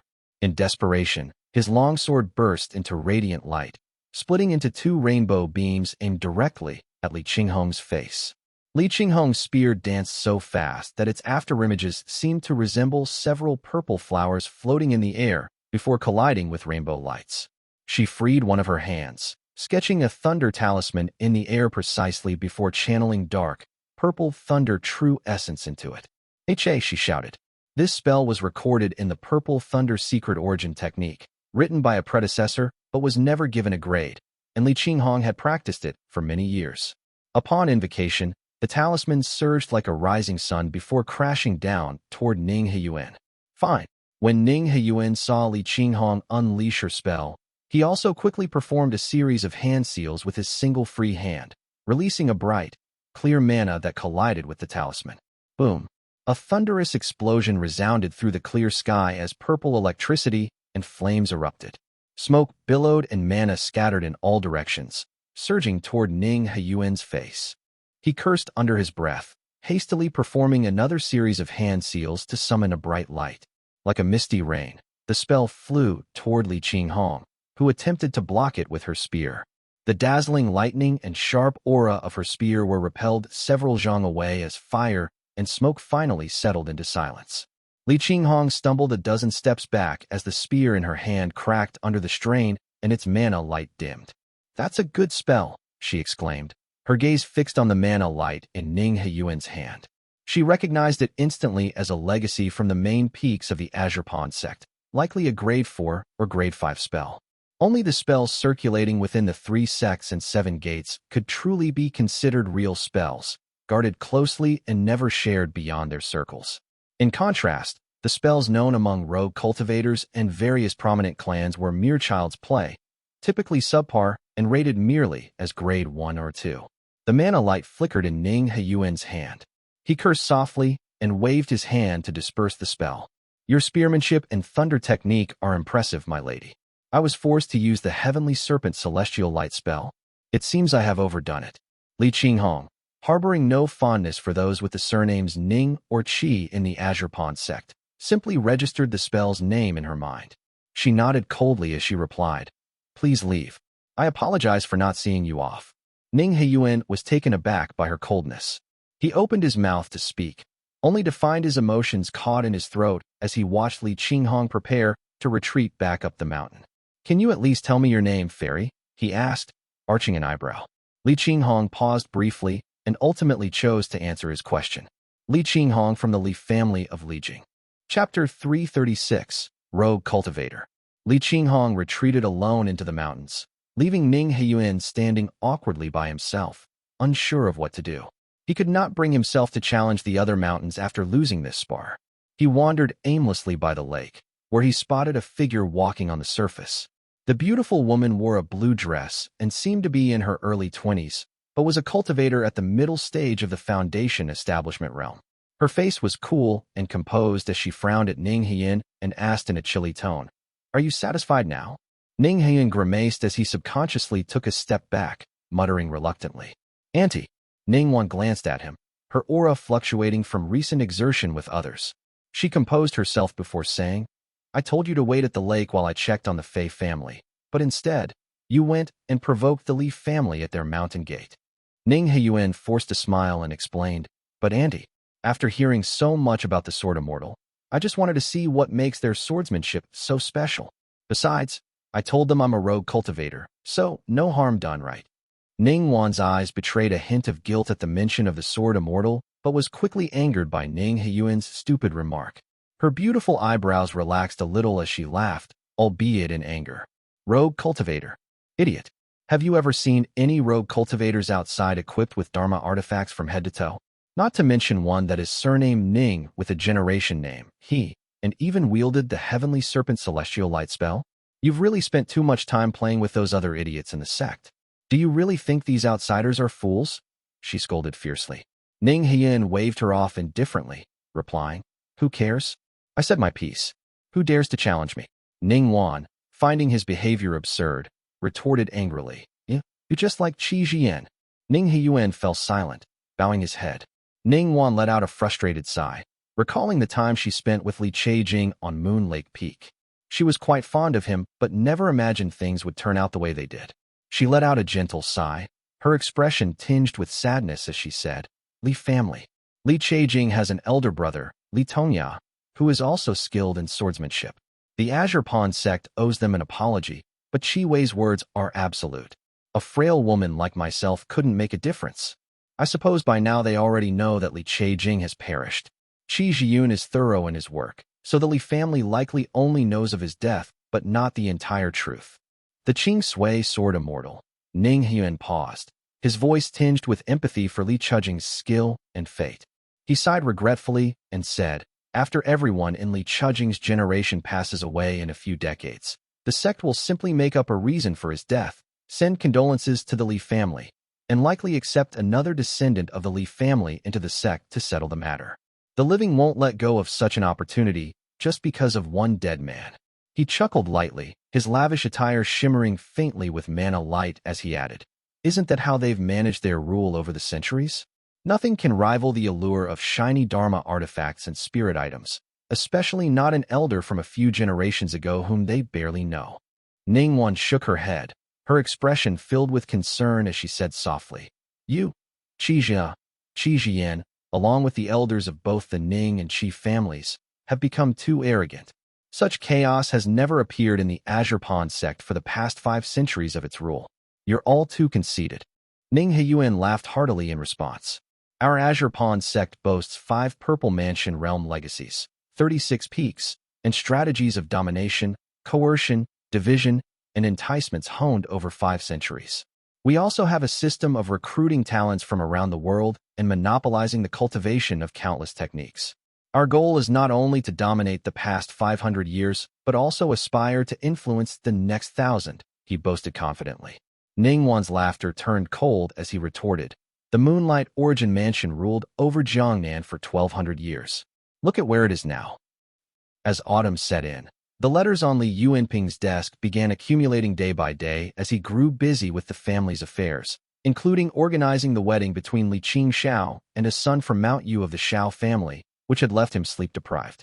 His slender frame, draped in a white robe, seemed weary, and his already pale face grew paler with worry as his gray-black eyes fixated on the documents on his desk. Dou Yi, who was standing nearby, cast a few glances at him. After hesitating for a moment, he finally stepped forward and said hesitantly, Young master, Madam has come over 3 times to remind you to rest. Perhaps you should take a break now. Li Yuanping shook his head dismissively and continued writing with his brush. As a cultivator of the embryonic breathing realm, a few days without sleep is nothing to worry about. Please convey my gratitude to Mother. Seeing his efforts to persuade Li Yuanping were futile, Dou Yi secretly clenched his teeth and bowed. Madam means to say that she could assist with some household affairs. She hopes that you'll take care of your health and resume your cultivation soon, he continued, a look of worry on his expression. Frowning, Li Yuanping replied curtly, I know my limits. There's no need to remind me about cultivation. Li Yuanping understood his mother meant well, yet he was determined to handle things himself. Setting his brush down, he sighed and asked, It's been 2 months since the Fei family sealed their mountain. Any news about that? Not yet, Dou Yi replied, stealing a glance at Li Yuanping's expression before continuing. All 5 immortal mountains of the Fei family remain sealed. Glacial Cloud Peak has the cloud-gathering Southern Heaven Formation activated every day, emitting steady streams of white light. In their secular territory, chaos reigns among the families. Order is barely maintained. 3 groups have already approached our family, inquiring about any news regarding their main family, he added. Li Yuanping nodded. The cloud-gathering Southern Heaven Formation of the Fei family had a long history, dating back several hundred years. It had saved their family from danger multiple times and was one of the prominent formations on the lake. The continuous activation of it for a full month has surely consumed a significant amount of their resources. The old ancestor is also in seclusion, Li Yuanping muttered to himself, recalling Ning Heyuan's sudden appearance on the lake half a month ago. He pondered silently. Ning Heyuan is undoubtedly from the Azure Pawn sect, and the fact that he possesses such advanced spells and techniques indicates he's likely from the direct lineage of the Ning family. Could it be that cultivators from the Azure Pawn sect are involved in the Fei family's mountain closure? Staring at the words Heavenly Serpent Celestial Light written on the paper, Li Yuanping fell silent. Suddenly, someone approached from below, cupping his fist respectfully. Young master, There's a group of rogue cultivators fighting on our territory. Rogue cultivators? Li Yuanping repeated as he set aside his brush, aware that the matter would not have been brought to his attention if only ordinary embryonic breathing realm cultivators were involved. He asked urgently, what are their cultivation realms? How many of them are there? There are both embryonic breathing realm cultivators and unrefined chi cultivators. I'm not sure of their exact cultivations, but there are about 6 or 7 of them. They are fighting fiercely in the mountains and forests, alarming Elder and who has gone to investigate. Li Yuanping descended from his seat, pacing in the courtyard as he murmured, a few rogue, unrefined chi cultivators. And Jian is at the 7th heavenly layer of the chi cultivation, so he should be able to handle them. As he spoke, the courtyard erupted in commotion. A bald man clad in gray fur strode in, holding a frail old man by his collar who appeared close to his death. Young master. And Jian nodded respectfully, tossing the old rogue cultivator to the ground with a thud. The man groaned loudly in pain. He then cupped his fist and declared, this is the man. Chapter 337, Heavenly Pure Essence, I. The old cultivator was an unrefined chi cultivator at the 5th heavenly layer, but his cultivation had been sealed by Jian. Blood covered his head and face, his beard and hair disheveled as he kneeled limply at the bottom of the stairs. Dou stood nearby, supporting him to keep him upright, while reminding the man, rogue cultivator, you're in the presence of the Li family's young master. The old cultivator remained silent, kneeling on his knees in a daze. Dou raised his voice and called out to the old man again. Observing the furrowed brow of Li Yuanping, who remained seated, Dou turned and called out to another person. Su Gongming. Su Gongming hurried forward, seizing the old cultivator by his collar and placing his other hand on the old man's back. After adjusting the old man's true essence, Gongming performed a series of hand seals and applied 2 tranquil mind spells. It was only then did the rogue cultivator stirred from his stupor, as if awakening from a dream. Gah! The old man coughed up 2 mouthfuls of blood, his gaze sweeping over the faces of the Li family members. He whimpered, covering his face. Dou moved to speak, but was silenced by Li Yuanping's gesture, allowing the old man to sob. Li Yuanping continued reading the letters on his table in silence as the guests from various families gathered around to observe the rogue cultivator. After a while, the old cultivator's sobbing subsided, and he opened his mouth to speak. Rogue cultivator by Huaxian greets young master, he said mournfully. By Huaxian. Li Yuanping nodded, setting down his vermilion brush. He spoke warmly. No need for such formalities, old man.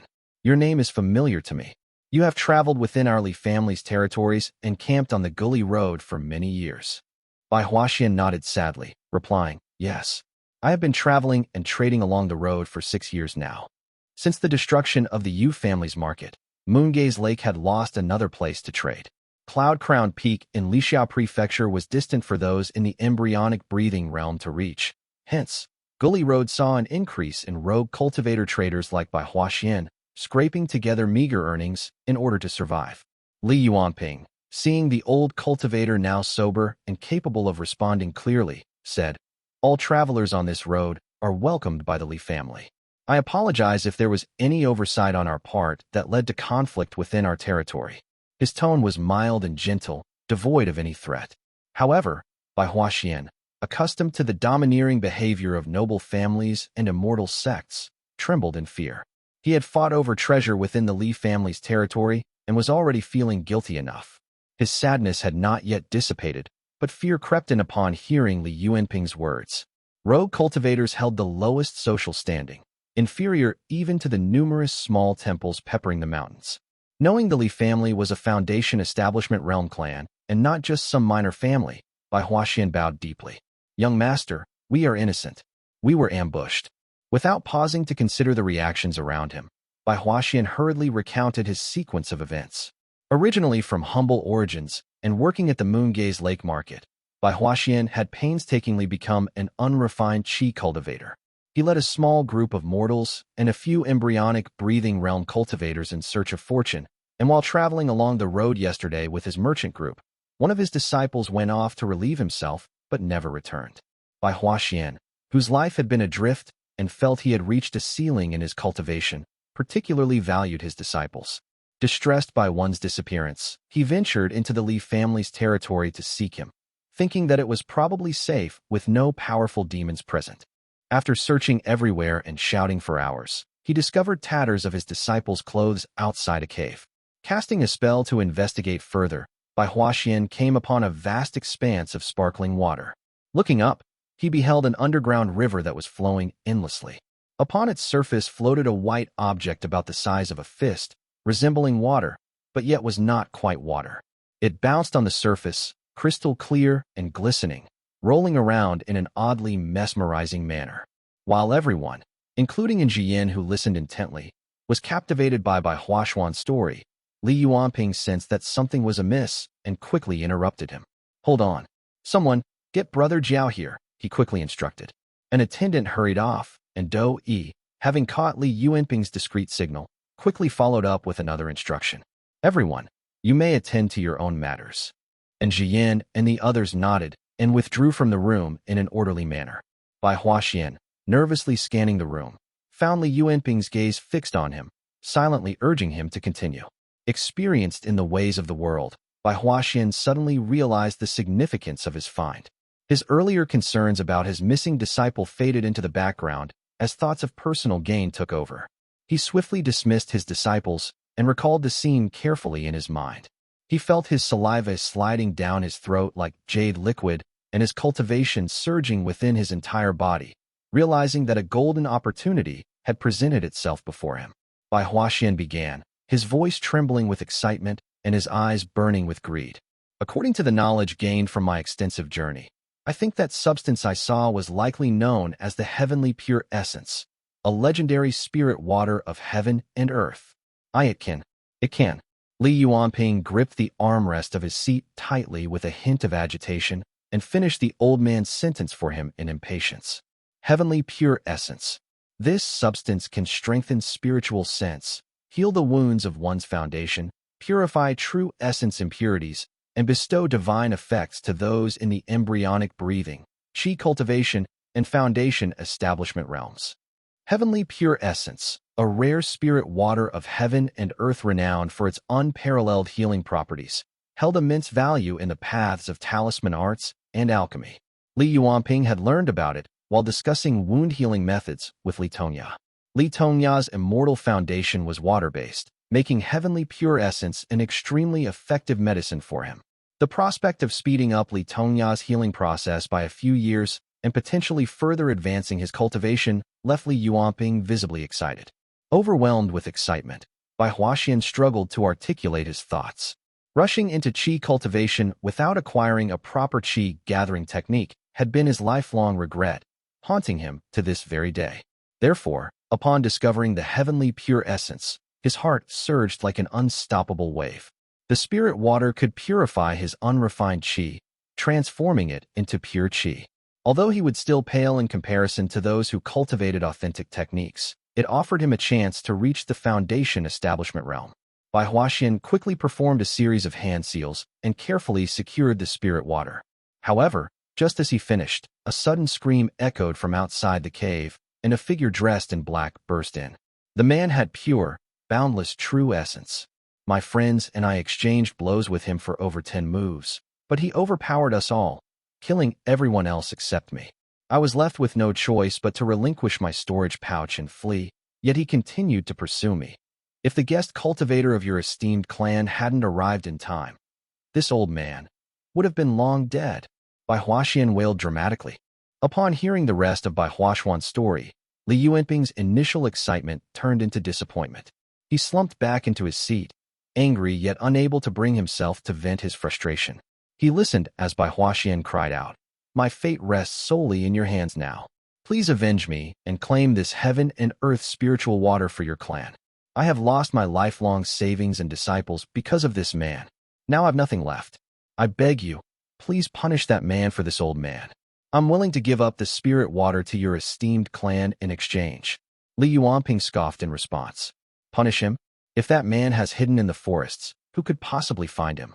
My family may be a prominent clan, but we are not a purple mansion immortal clan." Bai Huaxian composed himself and pulled up his sleeve, revealing a jade bracelet with subtle patterns glowing faintly. In a subdued voice, he explained, "I picked up these 2 jade bracelets from a market stall, intending to gift them. One has already been worn, while the other was in the storage pouch I've lost to that man. These bracelets can sense each other as long as they are not too far apart. Since the man is only at the early stage of the chi cultivation realm, and we fought a few hours ago, he cannot have traveled too far. He's likely recovering in the mountains. If we set out now, we may be able to catch him. Li Yuanping's face immediately lit up, a smile breaking through his stoic expression. He moved to take the jade bracelet, but then hesitated. Settling back into his seat, he thought, I better wait for Big Brother to arrive first. Chapter 338, Heavenly Pure Essence, 2. Li Yuanjiao had devoted himself to cultivating on Mount Wutu for a long time and was barely involved in overseeing the clan's affairs now. The Qi Flow spirit swallowing technique had significantly accelerated his speed of cultivation, and in just 6 months, he had already made remarkable progress. Meanwhile, Xiao Guiluan had returned to her home. She had reached a critical juncture in her cultivation that necessitated her return to the Xiao family to take the profound scenery spiritual oath before she could learn the rest of her Qi cultivation technique. Li Shiji, now 8 years old, was a late bloomer and barely reached Li Yuanjiao's waist. Clutching a wooden slip, his youthful appearance was evident, marked by a hint of innocence in his brows. Father, Li Shiji began as he gripped the wooden slip tightly, looking up at his father with puzzled eyes. Why must I read the record of immortal ascension in the prefecture? Brother Xiqing has already started spear training, yet I still have to read these strange books all day long. Li Yuanjiao patted Li Shiji's head fondly. He opened his mouth but hesitated for a moment before replying. Your mother borrowed this book because it details the relationships among the 36 peaks of Azure Pond and all the prominent clans. It's important for you to understand these dynamics so that you can navigate the sect smoothly in the future and avoid unwittingly offending anyone. Li Shiji fiddled with the wooden slip, rolling and unrolling it repeatedly, seemingly agitated. After a moment of evident frustration, he looked up again and exclaimed, Father, you're really sending me to the Azure Pond sect. Li Yuanjiao sighed inwardly as he met his child's mournful gaze. Sure, my good boy, the teachings at Azure Pond are profound, and the spiritual qi there is much richer than here by the lake. Your talent is exceptional. In the future, you must cultivate qi within the sect and establish an immortal foundation. You are our family's hope. Li Yuanjiao was never good at comforting children, and tears began welling up in Li Shiji's eyes as he listened to his father. He nodded vigorously, yet was unable to hold back his emotions. Li Yuanjiao's troubled expression was tinged with guilt. As he pondered on what to do next, a clan soldier approached and respectfully announced, Young Master, please come home. Young Master Yuanping needs to discuss something important with you. Relief washed over Li Yuanjiao. He wiped Li Shiji's tears and instructed him in a comforting tone. Wait for me at the peak. Daddy will return soon. With these words, he soared into the air, leaving Li Shiji behind. The boy read his wooden slip for a while longer before tossing it aside in frustration and retreating to his room to sleep. Li Yuanjiao flew all the way to Lijing town and descended gracefully into the courtyard where his brother waited. Li Yuanping was examining the jade bracelet, scrutinizing the delicate pattern on its surface. Upon spotting Li Yuanjiao in his black attire, he hurried over to greet him immediately. Big brother, there's news regarding the heavenly pure essence. What? Li Yuanjiao's face lit up with joy instantly as he eagerly pressed for details.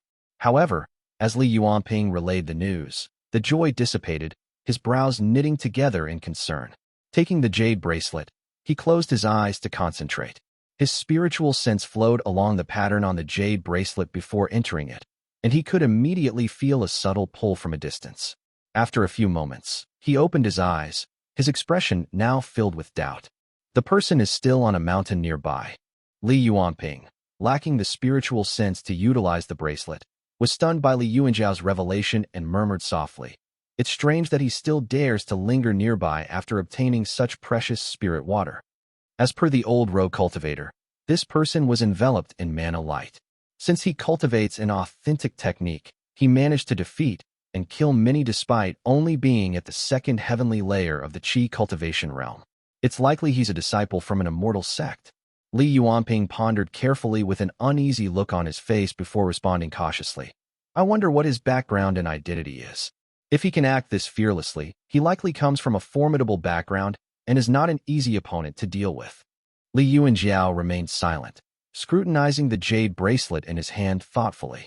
Have you sent someone to investigate that cave already? Li Yu and Xiao asked. Li Yuanping nodded and confirmed.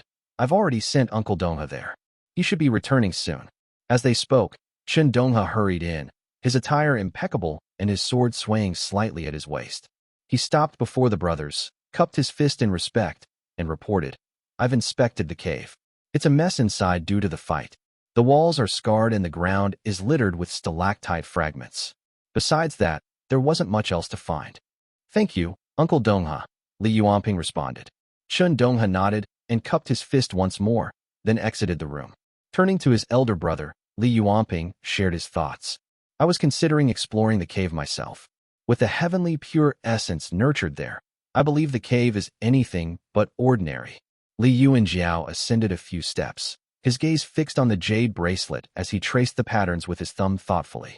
Suddenly, he remarked, This is too much of a coincidence. Li Yuanping glanced at his brother, then fell into deep thought. Li Yu and Xiao continued. Our old ancestor always warned us to remain cautious in handling family affairs. This situation reeks of coincidence. This person suddenly came and left, yet he lingers nearby after seizing the spirit water. Brought. Li Yuanping began, but Li Yu and Xiao raised his hand to cut him off. He performed a series of hand seals and began channeling his true essence. His river true essence, clear as turquoise lake water, enveloped the jade bracelet. He then stowed it into his storage pouch, explaining, Guiluan mentioned numerous secret techniques that can manipulate minds and provoke desires through Dharma artifacts. This incident is highly suspicious. We must be cautious. Yes, the heavenly pure essence is undeniably tempting. Even I almost acted recklessly. After hearing your explanation, I believe your caution is well-founded. Li Yuanping agreed thoughtfully. Li Yu and Xiao nodded solemnly. Our family has ruled this territory for generations. I can believe that we've overlooked the spirit water all this time, but the sudden emergence of this jade bracelet is too convenient to be a mere coincidence. The brothers' perspective had shifted significantly after the incident where Li Tongya was nearly turned into a sacrifice for the Maha incarnate. They viewed the world much differently now than they did a year ago. Li Yu and Xiao chuckled wryly, remarking, The so-called opportunities are often baits. They lure you in with promise, but the hidden traps that await are sharp and deadly. He continued, Now that the old ancestor is gravely injured, I wouldn't have suspected anything if this were any other spirit water. But this is the heavenly pure essence we're talking about. The two brothers exchanged glances, and Li Yuanping sighed. The temptation is just too great. We don't know its true nature. If this is truly an opportunity, it would be regrettable to let it slip by. It doesn't matter, Li Yu and Xiao replied with a mysterious smile, then used mana to transmit his voice. Have you forgotten we still possess an immortal item at home that can see 1,000 li ahead, unhindered by any mountain or water body? Ah yes. Li Yuanping suddenly remembered the mirror, a family heirloom invaluable in times of crisis. Yet he had momentarily forgotten its capability. He pounded his fist in his palm excitedly and smiled. I'll go retrieve it from the mountain now. Chapter 339, Checking on the Fei family. Li Yu and Xiao used a spell to clean the dust from his clothes and burned incense before entering the secret chamber to retrieve the mirror. Holding the cold, bluish-gray artifact in his hands made his heart race and left him somewhat bewildered. To think that the destiny of our clan is tied to this single mirror, he murmured. The general family's historical records made no mention of this particular mirror. After Li Yu and Xiao had received a talisman seed, Li Tongya retrieved another version titled Internal History from beneath the stone platform in this secret chamber. It was only after reading it with mixed emotions that Li Yu and Xiao finally understood more about this mirror. He read the jade slips repeatedly, committing them to memory before leaving the ancestral hall. Li Yu and Xiao was puzzled that even the internal history was vague and contradictory about the origins of the bluish-gray mirror. Aunt Li Jingtian wrote this in the clan's biography. The ancestor obtained a Dharma artifact. From it, he received a talisman seed and began to cultivate. However, in Li Mutian's biography, it was stated that the old ancestor journeyed north with an immortal and established the immortal foundation. With the profound mirror in his hands, he traveled across Wu and Yu states before ultimately returning home to establish his clan 219 years ago. Obtained a Dharma artifact? What did they mean by obtained a Dharma artifact? Li Yuanjiao had heard from Li Xianxian that Li Mutian was a mere mortal. How could a mortal obtain such a Dharma treasure in the first place? Lost in thought, Li Yuanjiao descended the mountain, flying north for over 10 li before snapping out of his reverie. He then retrieved the mirror from his chest pocket, glancing at it. The complex patterns around its rim glowed faintly, lending the mirror an even more mystical aura. Gently running his thumb over its patterns, he immersed his spiritual sense into the Dharma artifact and whispered quietly but respectfully. As a disciple of the Li family, I, Li Yuanjiao, respectfully request the profound light to grant me the supreme profound light to vanquish evil, cleanse impurity, and subdue demons. As soon as Li Yuanjiao had finished speaking, a brilliant light burst before his eyes. He felt as if he were soaring into the sky, witnessing Lijing town and the entire Li residence sprawled below his eyes. The bustling townsfolk, the clucking of chickens, and the barking of dogs echoed in his ears. From patrolling clan soldiers to dense forests and the deep turquoise ripples of the lake, everything lay vividly before his eyes. Whoa! Li Yuanjiao quickly realized that with a mere thought, the dazzling supreme profound light could strike anywhere at the mountain's foot in an instant. He refocused his mind and zoomed in closer toward the direction provided by the jade bracelet. As his mind traveled through the sky, forests, and dark mountain rocks, a cave finally appeared before his eyes. It was rugged and narrow, with walls marked by deep knife cuts, as if hastily excavated. At the center of the cave sat a middle-aged man with a short beard and black robes on a futon. He was clearly a chi cultivator of the second heavenly layer. He was playing with the other jade bracelet with a cold expression on his face, occasionally glancing anxiously at the entrance with a hint of fear lingering in his eyes. Seeing the jade bracelet in the man's hands, Li Yuanjiao immediately sensed that something was amiss. This is indeed suspicious. The man's attire was plain, revealing nothing discernible. Li Yuanjiao secretly committed his face to memory before scanning the mountain surroundings around him. However, he found no other signs of human presence. Suppressing the urge to unleash the supreme profound light on the man, Li Yuanjiao slowly withdrew his hand and began to retreat into the mountain. However, just as he was about to leave, a thought struck him, causing him to halt his actions. He lifted his head and gazed toward the glacial cloud peak in the north where the Fei family was, shrouded by the cloud-gathering southern heaven formation. An irresistible curiosity seized him. Maybe I should take this opportunity to explore what lies beneath the Fei family's grand formation. After pondering for a few moments, Li Yuanjiao ascended swiftly, concealing the mirror in his chest pocket since it couldn't be stored in his storage pouch. He flew over the lake, causing ripples on its surface, and found a small island near the northern shore where he landed and sat cross-legged. Once again, he retrieved the mirror and closed his eyes in concentration. Crossing the lake's shore, the Earth's veins loomed ahead on the northern shore, with terrain rising steeply. As Li Yuanjiao gazed upon the chaotic Fei family territory, he witnessed several towns in disarray. Fires blazed amidst intertwining mana lights, demonic auras surged, and dark-colored energies flowed ominously.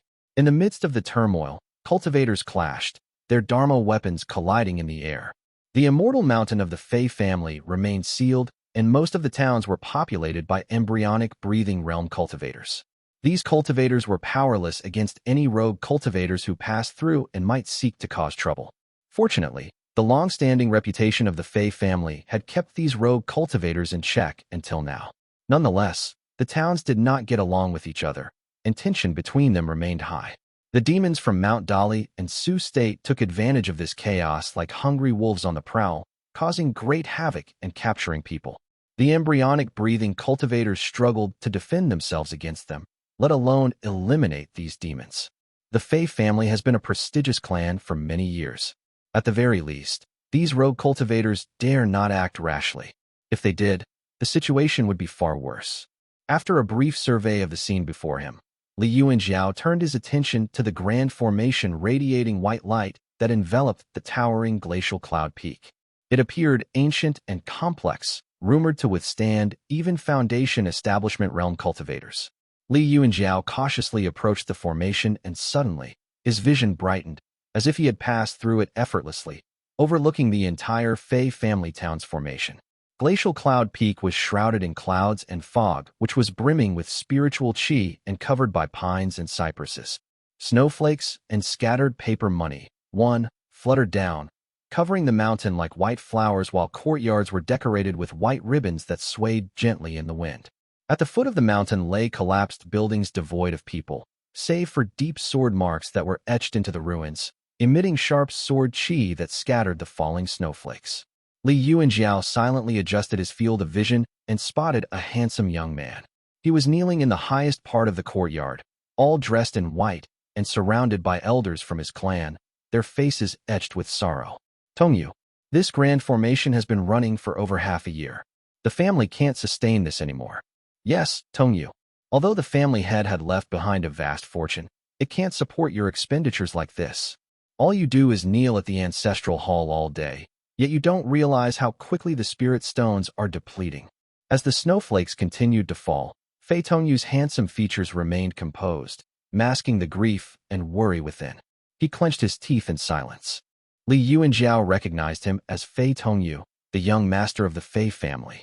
They had met during Li Yuanjiao's wedding, and now he was already a peak fetal breath cultivator. Li Yuanjiao's gaze moved beyond the group to the tablet in front of them.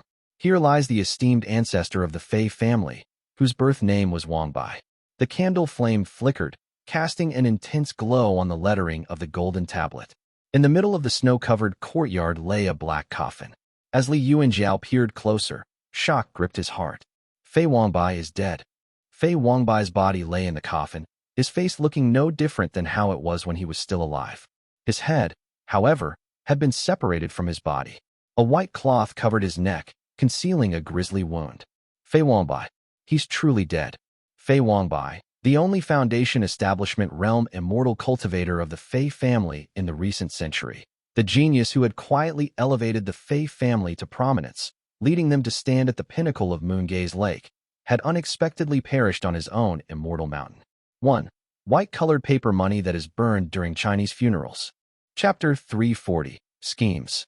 Meanwhile, at the Yu residence in Milan Prefecture, family head, Lord Money, said that the Li family isn't making any moves and that he's been waiting nearby for more than half a day already, so he's wondering if he could withdraw for the time being.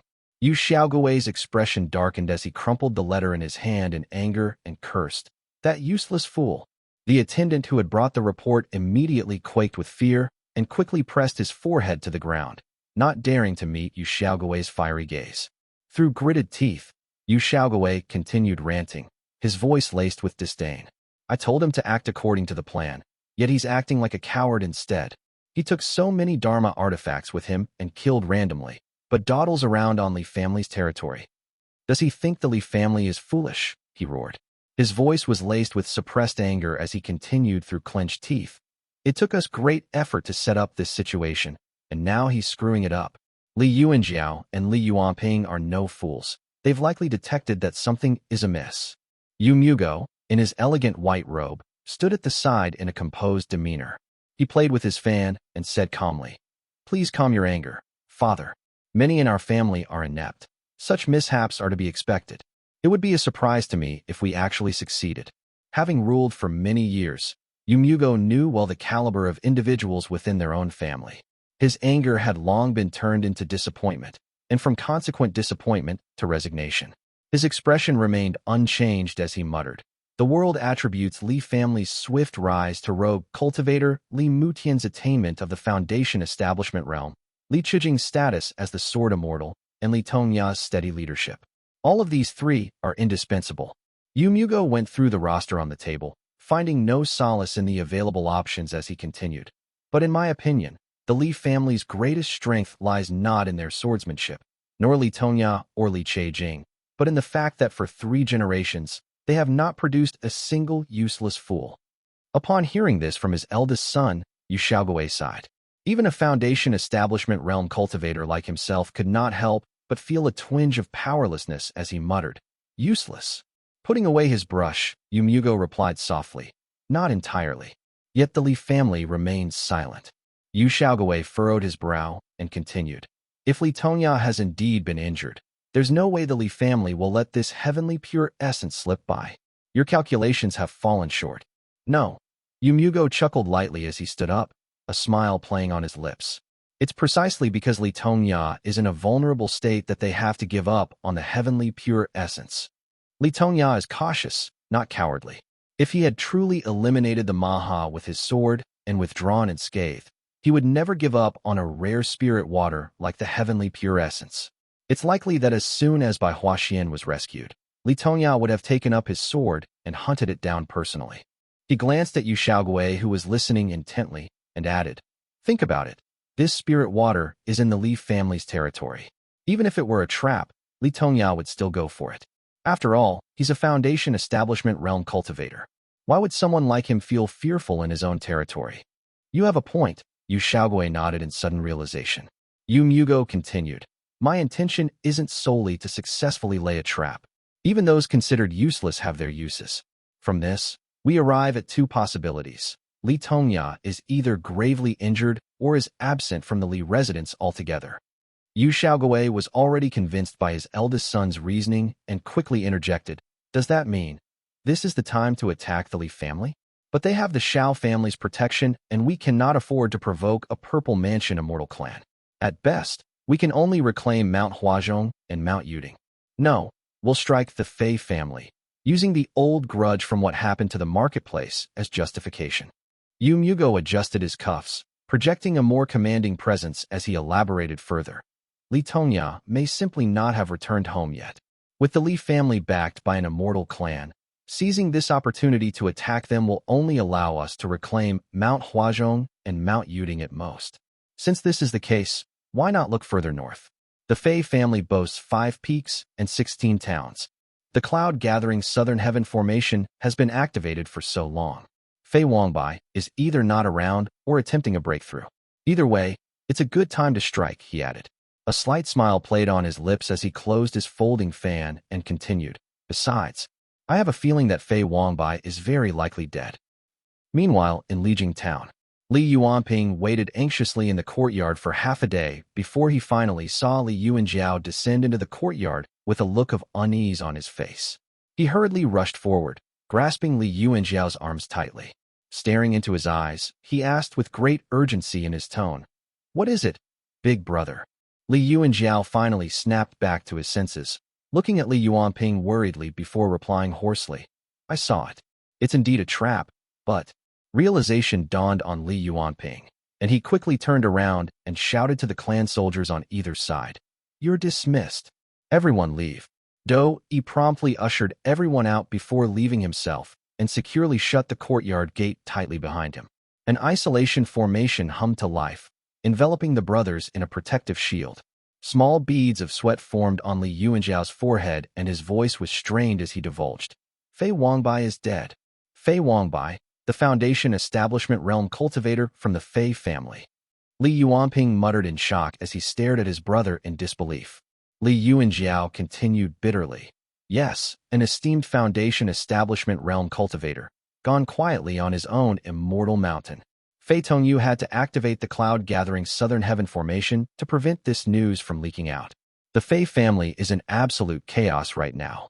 I wonder if the Yu family is aware of this. With our old ancestor gravely injured and Fei Wangbai dead, they are practically the only ones on the lake with a Foundation Establishment realm cultivator that's able to fight," he murmured in concern. His dark gray eyes then widened slightly as they fixed on his younger brother. "The cloud-gathering Southern Heaven Formation has been active for months now, and it seems it is more of a trap for those inside than a barrier against the outside world. Fei Tongyu must have suspected that there are Yu family spies within the Fei family, hence the necessity to activate such a large-scale formation to isolate internal affairs from external scrutiny." Li Yuanping shivered involuntarily as he answered softly, "Yes, with their family's Foundation Establishment realm cultivator gone, the Fei family likely dares not seek support from Fei Wangbai's acquaintances of the Foundation Establishment realm. Even our family isn't informed of this. Fei Tongyu must be really scared. No wonder despite sending inquiries thrice, the Fei family never responded to us.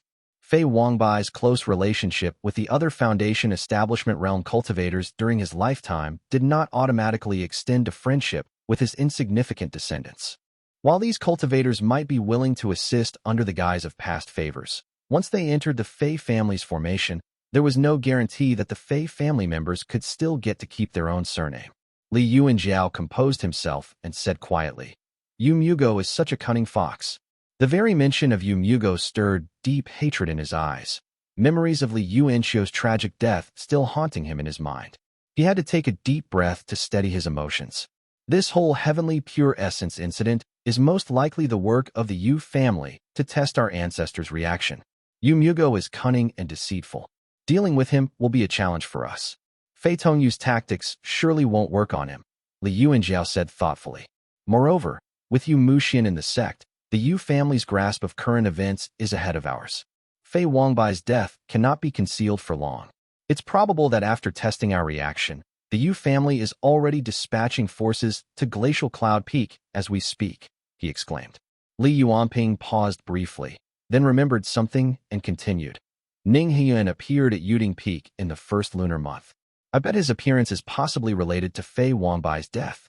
However, he pondered briefly before concluding, the cloud-gathering southern heaven formation has been active for several months. The timing doesn't quite fit. Shaking off the distracting thoughts, Li Yuanjiao instructed, Don't concern yourself with these. I'll ascend the mountain and consult with the old ancestor. Keep watch over the Fei family.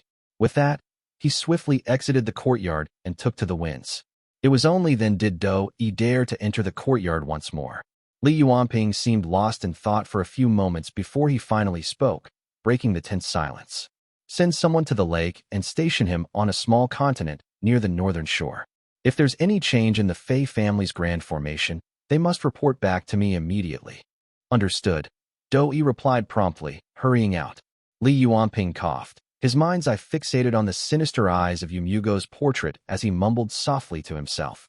Yu Mugo is truly our family's greatest adversary. Chapter 341, Advancing North. The white snow on Glacial Cloud Peak never melted, covering the eaves of the ancestral hall completely. The flickering candlelight cast a dim glow around the hall, and for the first time since he began his cultivation, Fei Tongyu felt cold.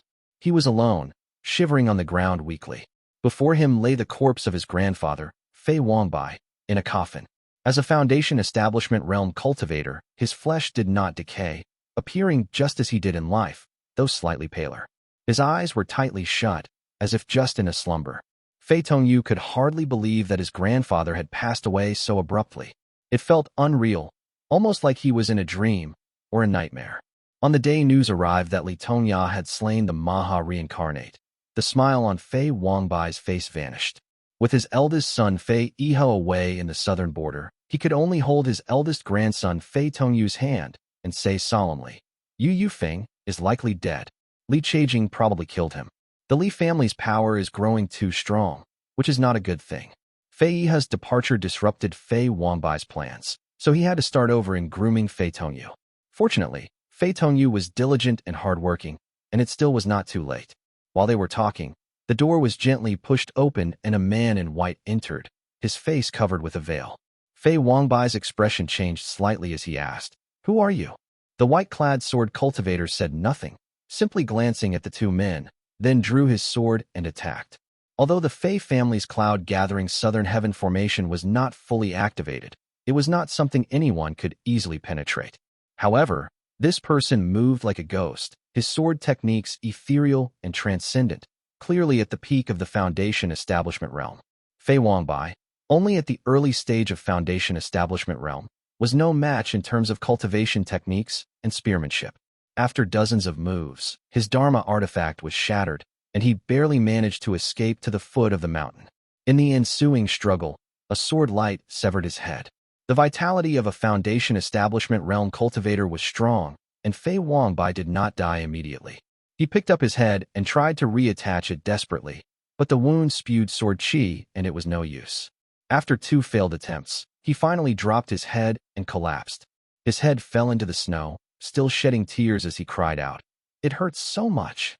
Fei Wangbai, always graceful and meticulous about his appearance, died without any dignity. His previously spotless clothing was now soaked in blood from his neck downward, and his body lay twisted grotesquely on the ground. The wind and snow picked up, lifting a small corner of his fine robe, which was soon covered by the falling snow.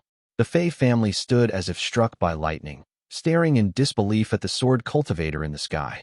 Some trembled in fear, while others wept hysterically, and some attacked with their weapons.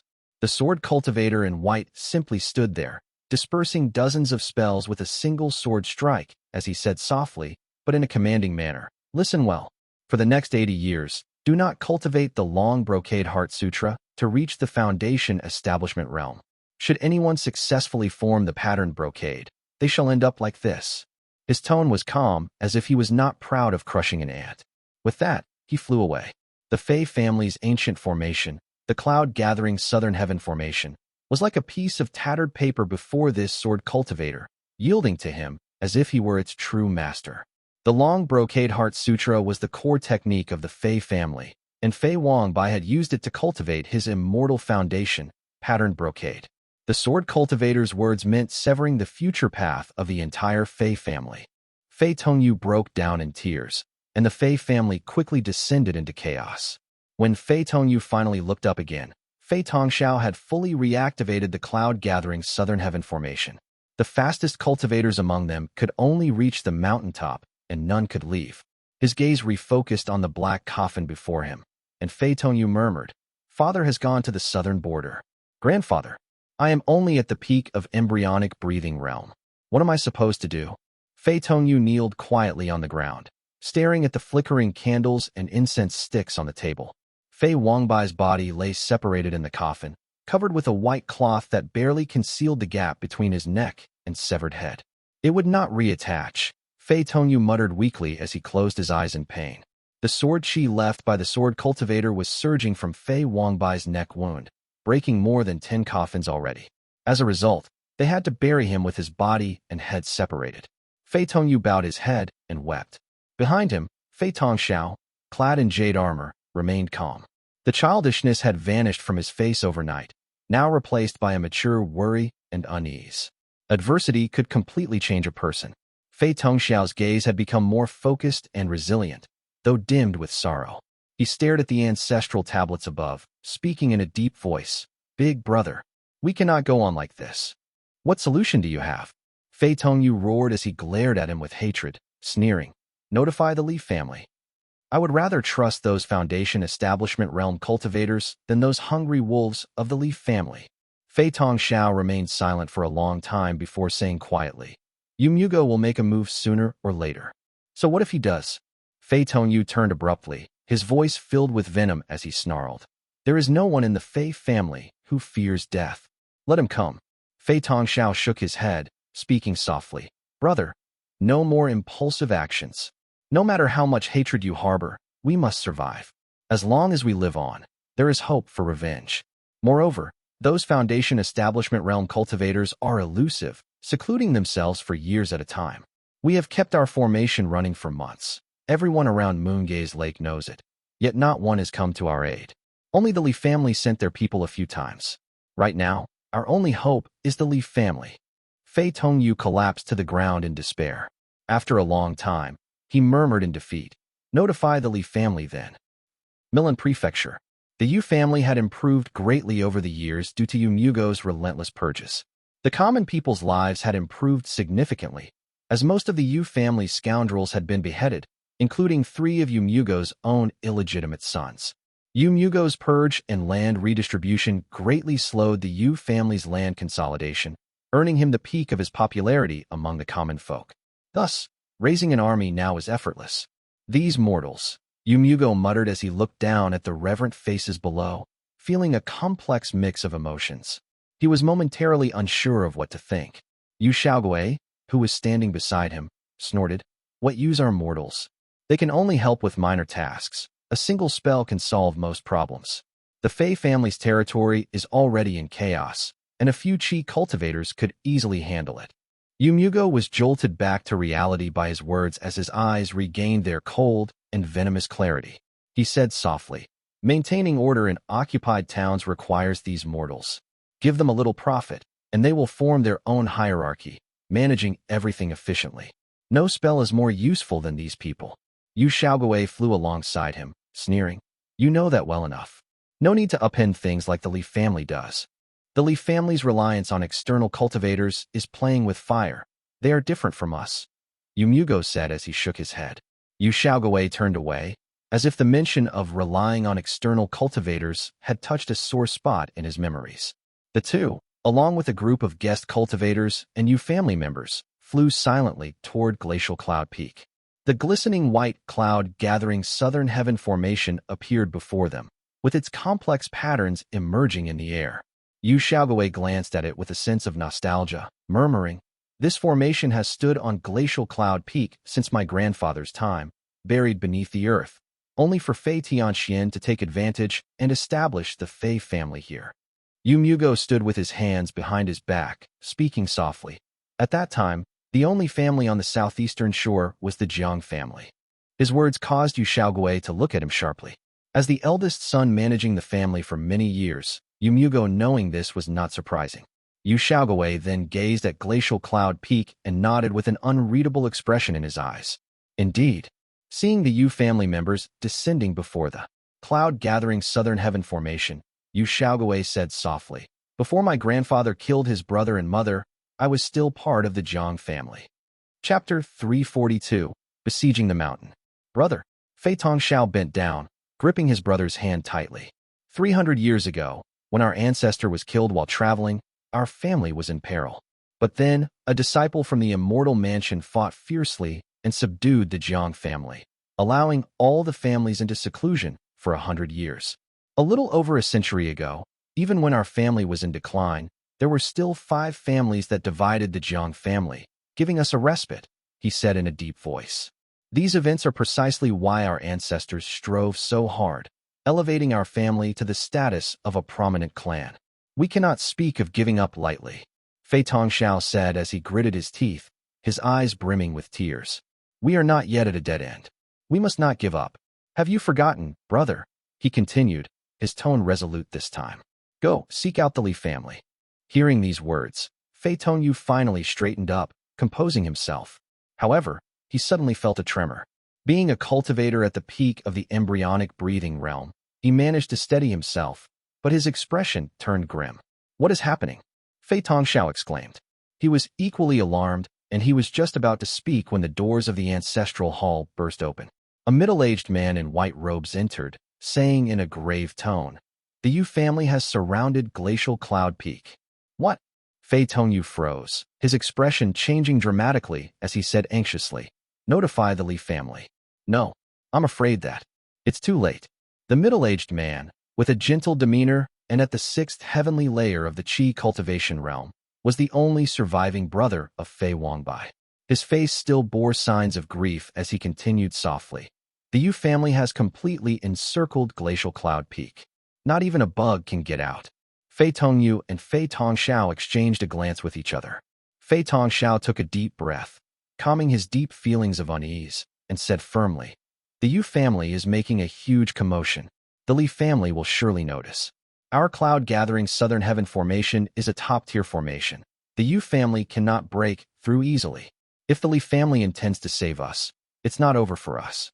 Fei Tongyu, however, stared at his younger brother and whispered, "But what if they have no intention to save us?" Boom. A massive jade mountain struck the cloud-gathering southern heaven formation on Glacial Cloud Peak, causing yet another powerful tremor. Fei Tongyu steadied himself, and with a look of madness in his eyes he yelled, "Yumugo is no ordinary person. Daring to attack our family like this, he must have prepared to stall the Li family, even Li Tongya himself. It might already be too late." Tears welled in his eyes as he lamented, "The wolves surround us on the lake. Since grandfather's death, our fate has been sealed. This is not like a century or 3 centuries ago. We are besieged by wolves in front of us and tigers behind us. It seems that Fei Wangbai is truly dead." Yumugo gazed at the cloud-gathering southern heaven formation on Glacial Cloud Peak, watching the radiant light flowing within it. He had waited for the time it took for an entire incense stick to burn, yet Fei Wangbai had not appeared.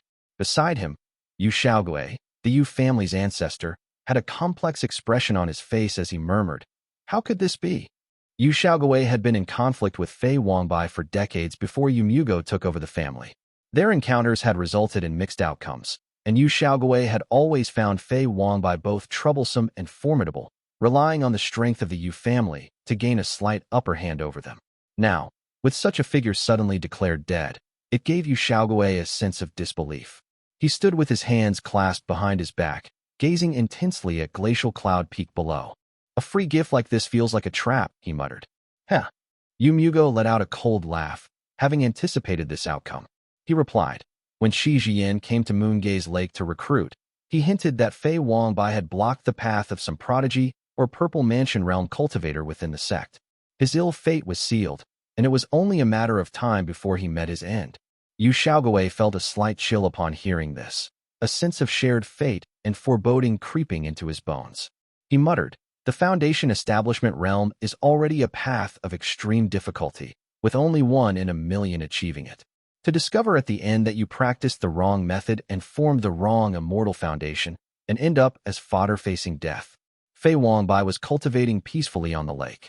How did he end up blocking someone's path? Who knows? Yu Mugo said as he shook his head slowly with a hint of desolation. Divine abilities involving fate are intricate matters. Without being a purple mansion realm cultivator, one cannot see clearly. Like sparrows blind to the eagle's vision, the various families are groping in the dark, being used by others unknowingly. The cloud-gathering southern heaven was an ancient formation, capable of withstanding Foundation establishment realm cultivators. Yu Xiaogui and his entourage surrounded Glacial Cloud Peak, observing the pristine white formation beneath their feet. Various spells from the Yu family cultivators fell upon the formation, only to dissipate. The cloud-gathering southern heaven formation is indeed a top-tier formation. Yu Mugo praised, watching the flames and ice conjured by the Yu family cultivators vanish into nothing upon contacting the formation. It surpasses our Jade Court guarding formation from back when our market was thriving. With such a grand formation, it is no wonder the Fei family could dominate the northern shore for so many years, he remarked. Yu Xiaogui struck the pristine white formation with both palms, but the cloud-gathering southern heaven formation remained unmoved. He snorted coldly, then flicked his sleeve, from which a small jade mountain flew out. Jade Smoke Mountain. The Yu family's treasured artifact expanded in the wind, quickly growing to the height of a person. The lifelike cranes and ancient trees on it appeared vividly as it pressed down on the Fei family's formation, emitting a series of dull thuds. However, the cloud-gathering southern heaven formation merely shimmered slightly, as its intricate patterns glowed even brighter now. No matter how many times the Jade Smoke Mountain struck, the formation remained unmoved. Invoke, Yu Xiaogui commanded as he nodded slightly, performing a hand seal. His Foundation establishment realm cultivation surged, and his immortal foundation activated immediately. The Jade Smoke Mountain in the air began to spin rapidly, growing larger and larger until it was the size of a small hill. The cranes on it raised their heads and cried out as the ancient trees stretched vigorously. Mist swirled around, as if to descend. Yu Xiaogui's face reddened slightly, and the Jade Smoke Mountain fell abruptly onto the cloud-gathering southern heaven formation, producing thunderous roars this time. The Fei family members inside the formation looked terrified and at an utter loss, while the Yu family members outside cheered. Boom! The cloud-gathering southern heaven formation finally showed some weakness. The thick light shield fluctuated, rippling like waves in a pond before quickly calming down. A fine formation indeed, Yu Xiaogui remarked as he exhaled deeply. The cloud-gathering southern heaven formation was renowned, and he had not expected to break it by force, but merely to test its strength. He gently raised his hand, and the Jade Smoke Mountain shrank rapidly, spinning in the air before returning to the size of a fist. It obediently flew back into his sleeve. No rush, Yu Mugo muttered, picking out a dozen people from the guest cultivators and Yu family cultivators. They descended to the foot of the mountain, casting spells to control the earth veins. Although the cloud-gathering southern heaven formation is formidable, it consumes energy like a whale swallowing water. We only need to influence and affect the earth veins and attack in turns, increasing the Fei family's consumption of energy. If we hold out here for a while, the Fei family will be exhausted within half a month. But delays may bring changes, Yu Xiaogui said in concern as his expression turned gloomy, and he watched the busy Yu family members below him. The northern wind over the lake grew stronger, and the rolling sea of clouds receded, leaving the sky clear. He absent-mindedly raised his head to look at the white dot on the horizon. Chapter 343, One Strike. Yu Xiaogui squinted into the distance. The dark green lake water mirrored the cloudless sky, while flashes of lightning and rumbling thunder from the island in the lake occasionally illuminated large swathes of the water. A white appeared in the distance, floating gently into view. As the figure drew nearer, Xiao could briefly make out a white-robed man who was holding a sword and seemed to be walking on air. The water beneath his feet churned violently, transforming into serpent dragons and sea beasts of various forms, all surrounding him as he approached slowly and steadily. "Father! Father!" Yumugo called out several times, but saw that Xiao remained still, staring at the horizon with a grim expression. His fists were clenched tightly together, and his lips were pressed together in solemn silence. Yumugo felt a wave of intense foreboding wash over him instantly. He quickly followed his father's gaze, but saw nothing. "Father!" Xiaogui's aura surged, his sleeve flapping wildly in the wind, emitting a faint glow of mana. He gritted his teeth. "Li Tongya," he mumbled, his voice laced with a trace of fear. "Li Tongya, he's here." Yumugo looked as though he had been struck by lightning, his face turning deathly pale. His eyes widened, and he froze in midair. He opened his mouth, but no words escaped his lips, and he was left mumbling to himself. "How is this possible? How? Absolutely impossible. Impossible. Something has happened to Li Tongya. It couldn't be him." The sky gradually darkened as the scattered clouds from the north gathered. Fine drizzle began to fall, and Yumugo, still wide-eyed, finally caught sight of the white-robed figure approaching from across the lake. The man walked on air, accompanied by serpent dragons and sea beasts. The waters of Moongaze Lake surged upward, and deep green serpent dragons with vivid expressions obediently crawled at his feet. He wore a simple white robe, with long eyebrows, a thin face, broad shoulders, and an imposing presence. He held a sword in his arms, its blade hidden within its scabbard. "It is raining." It should not be raining at this time. It never rains on the northern shore. The Dou family cultivators all looked up at the sky. The cold rain struck their faces, and the somber, oppressive atmosphere left them stunned, causing them to cease their actions and look toward the shore. Celestial Moon, Sword Li Tongya, ancestor of the Li family. Foundation Establishment Realm, Sword Cultivator Li Tongya. All eyes from both families locked onto the man clad in white. They whispered among themselves, full of fear. 36 Chi cultivators and over 100 embryonic breathing realm cultivators were instantly cowed by his aura, finding themselves unable to move. "It is raining." Li Tongya, holding his sword, stood on the shore, reaching out to catch the falling raindrops. The drops were cold and piercing but did not turn to frost. Instead, they fell one by one steadily. Li Tongya rarely wore white robes, but the effects of the huashang fruit in his stomach caused his true essence to surge, and his battle spirit was becoming hard to contain. He had never felt this good before and, in his rare enthusiasm, chose to wear flowing white robes. His immortal foundation was unstable, and his cultivation continuously leaked away. Relying on this precious medicinal fruit that had healed his meridians and sea of qi, he had temporarily pushed himself to an unprecedented peak, even influencing the natural phenomena with the aura of his boundless ocean, exhibiting the majesty of a peak foundation establishment realm cultivator. In the sky, Xiaogui's eyes were filled with fear. For a moment, he did not know what to say.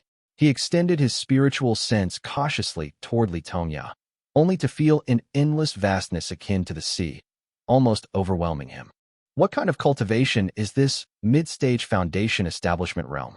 Late stage? How is that possible? Just by merely standing by the shore, Li Tongya had already induced changes in the weather. Coupled with his reputation for slaying the Maha, Xiaogui's heart wavered, and he almost considered retreating. "Senior Yu," Li Tongya began as he looked up at him, his bright eyes filled with calmness. He gently stepped forward, ascending the sky step by step as he approached the Yu family members. His tone remained as neutral and firm as when he had encountered Fei Wangbai and Yu Xiaogui at a lake banquet while he was a Qi cultivator at the 7th heavenly layer. It has been a long time. The efficacy of the huashang fruit spread through his internal organs, causing the wrinkles on his face to fade. His white hair had turned black, cascading down his back gracefully. Li Tongya's appearance gradually changed from that of a worried elderly man to the dignified demeanor of a middle-aged man, before slowly returning to that of a handsome and spirited look of a 16-year-old. This youthful visage had long been buried in the archives of his life, never shown to others. Back then, He had not yet embarked on immortal cultivation. He worked from dawn to dusk, often harvesting wheat in the fields at sunrise, sweating in the morning mist with a cheerful smile. Li Xiangping chattered incessantly by his side, while his elder brother Li Changhu sat on the ridge of the field, laughing cheerfully. Greetings, fellow Taoist, Yu Xiaogui mumbled as he swallowed hard, feeling the overwhelming pressure emanating from Li Tongya. His fear was indescribable, and even speaking made him tremble in utter fear. Looking at Li Tongya, now appearing as a 16-year-old youth, Yu Xiaogui seemed to see a dormant viper finally baring its fangs, or a guarding eagle unburdened. Just standing silently in the air, Li Tongya was like a suspended white immortal sword, making Yu Xiaogui's hair stand on end. Li Tongya snapped back to the present, his gaze sweeping over the Yu family members. He spoke gently. The Fei family is without fault. Please withdraw your forces. These words, domineering and indisputable, came from Li Tongya's mouth like a long sword's cry, instilling fear and unease among the Yu family instantly. Yu Xiaogui's face turned red, yet he dared not utter a single word of defiance. Hidden within his sleeves, Yu Xiaogui's hands trembled uncontrollably. The air was so heavy it felt like it could drip water at any second. The Yu family cultivators quietly stowed away their Dharma artifacts, exchanging anxious glances, when suddenly a man's voice roared, breaking the tense silence. He is bluffing. Attack! Li Tongya, you are bluffing. You cannot possibly leave here unscathed. Cast your spells. What are you all staring at? Cast your spells. The voice was hysterical, cold, and impatient, erupting in the dead silence above Glacial Cloud Peak, jolting everyone. Yu Mugo's bloodshot eyes widened in fury, his voice cracking with intensity as he screamed, Li Tongya, it is impossible. Stop pretending. Li Tongya remained indifferent, quietly staring at him. Yu Xiaogui, jolted by his son's outburst, also began to break free from the overwhelming pressure and trance. Greed surged in his eyes, along with a dangerous glint of hope. He gritted his teeth and sneered. Glacial Cloud Peak is ours for the taking. Forgive me, fellow Taoist. With that, he flicked his sleeve, and the fist-sized jade smoke mountain floated out lightly. In the wind, it expanded into a small mountain and came crashing down with all its might. Whoosh! Li Tongya's white robe fluttered in the wind. Facing the looming jade smoke mountain, his face broke into a gentle smile, and the Qingche sword in his arms unsheathed by one chi. Clang! A white-green light burst from the peak of Glacial Cloud Peak. The world grew dim and dark, and fine drizzle continued falling. The light was so intense that it was almost blinding. A bright white-green moon appeared over the northern shore. Boom! The heavy jade smoke mountain, meant to suppress spells, paused for just a moment before the rush of sword energy sent it spinning. It crashed heavily into the cloud-gathering southern heaven formation, shaking the entire Glacial Cloud Peak. What? The jade smoke mountain, now reduced to the size of a fist, spun in the air like a deflated ball. Yu Xiaogui was struck by immense misfortune. Even before the sword chi arrived, the backlash from the artifact had him spewing blood from his mouth. He cried out, Mercy, fellow Taoist. Yu Xiaogui quickly slapped his storage pouch, releasing 3 Foundation Establishment Realm talismans he had accumulated over the years. They transformed into 3 shields of gold and white as sword chi slashed through all 3 effortlessly before lightly landing on his waist, splitting him in 2 with frightful ease. Father! Chaos immediately erupted among the Yu family members present. Yu Mugo was struck with horror, his vision filled with white-green sword light. It was not until Yu Xiaogui's agonized screams brought him back to reality that he quickly caught his father's 2 halves, using mana to stop the bleeding and rejoin them frantically. Spare me, fellow Taoist. Spare me. Yu Xiaogui's vision was also filled with white-green light. He repeatedly begged for mercy, as if he had lost his soul. Li Tongya simply watched silently as the Yu family members attempted to rescue him. He lifted the sword in his hand gently, sending chills down the spines of everyone on Glacial Cloud Peak and making the backs of their necks feel cold. Chapter 344, Retreat. Silence. The only sounds left on Glacial Cloud Peak were the faint rustle of falling snowflakes and the drip-drop of rain. Cyan white light flowed over the scene, filling everyone's eyes. Yu Mugo was speechless, his face as white as paper. The impact of the scene before him was overwhelming. The Yu family's treasured legacy, the Foundation Establishment Realm artifact Jade Smoke Mountain, hovered in the air, returning to its original form, spinning quietly and harmlessly. Yu Xiaogui had ceased his wailing, his eyes tightly shut, his face ashen. Between Yu Mugo's trembling hands, mana glowed as he tried to mend the ghastly wound on his father's waist in futility. The sword wound was smooth and clean, and Yu Mugo, completely occupied in maintaining his father's life force, dared not lift his head. In the sky, Li Tongya stood with his sword, his gaze sharp and silent. The Yu family below remained muted in deadly silence. After a few breaths, the silence was broken by clear jingling sounds as the embryonic breathing realm cultivators on the ground finally broke free from the sword light's hold, dropping their artifacts in panic. The mortals were even worse off, throwing down their weapons and kneeling, chaos erupting once more. Li Tongya's gaze remained calm as he swallowed the blood rising to his throat, not daring to move. Though this strike had taken a toll on him, he stood still, dealing with the after-effects silently, refusing to show any signs of fatigue. The suppressive force of the jade smoke mountain roiled in his wrist, while his Qihai acupoint churned violently. His cultivation leaked away as if through a broken vessel, leaving his limbs stiff and immobile. The mana from the Huashang fruit clashed fiercely with his true essence, causing the boundless ocean within him to rage wildly. Blood welled up in his mouth several times, and his vision grew hazy, his chest tight and breathless. Just then, light beams emerged from the depths of his sea of qi, a white orb glowing brilliantly, illuminating his entire Qihai acupoint. The profound pearl talisman seed.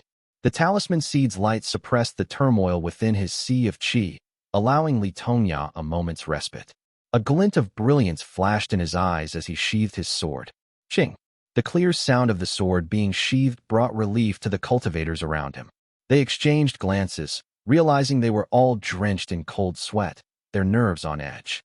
Li Tongya, with his flowing black hair and handsome features, seemed nonchalant, as if the strike had been effortless.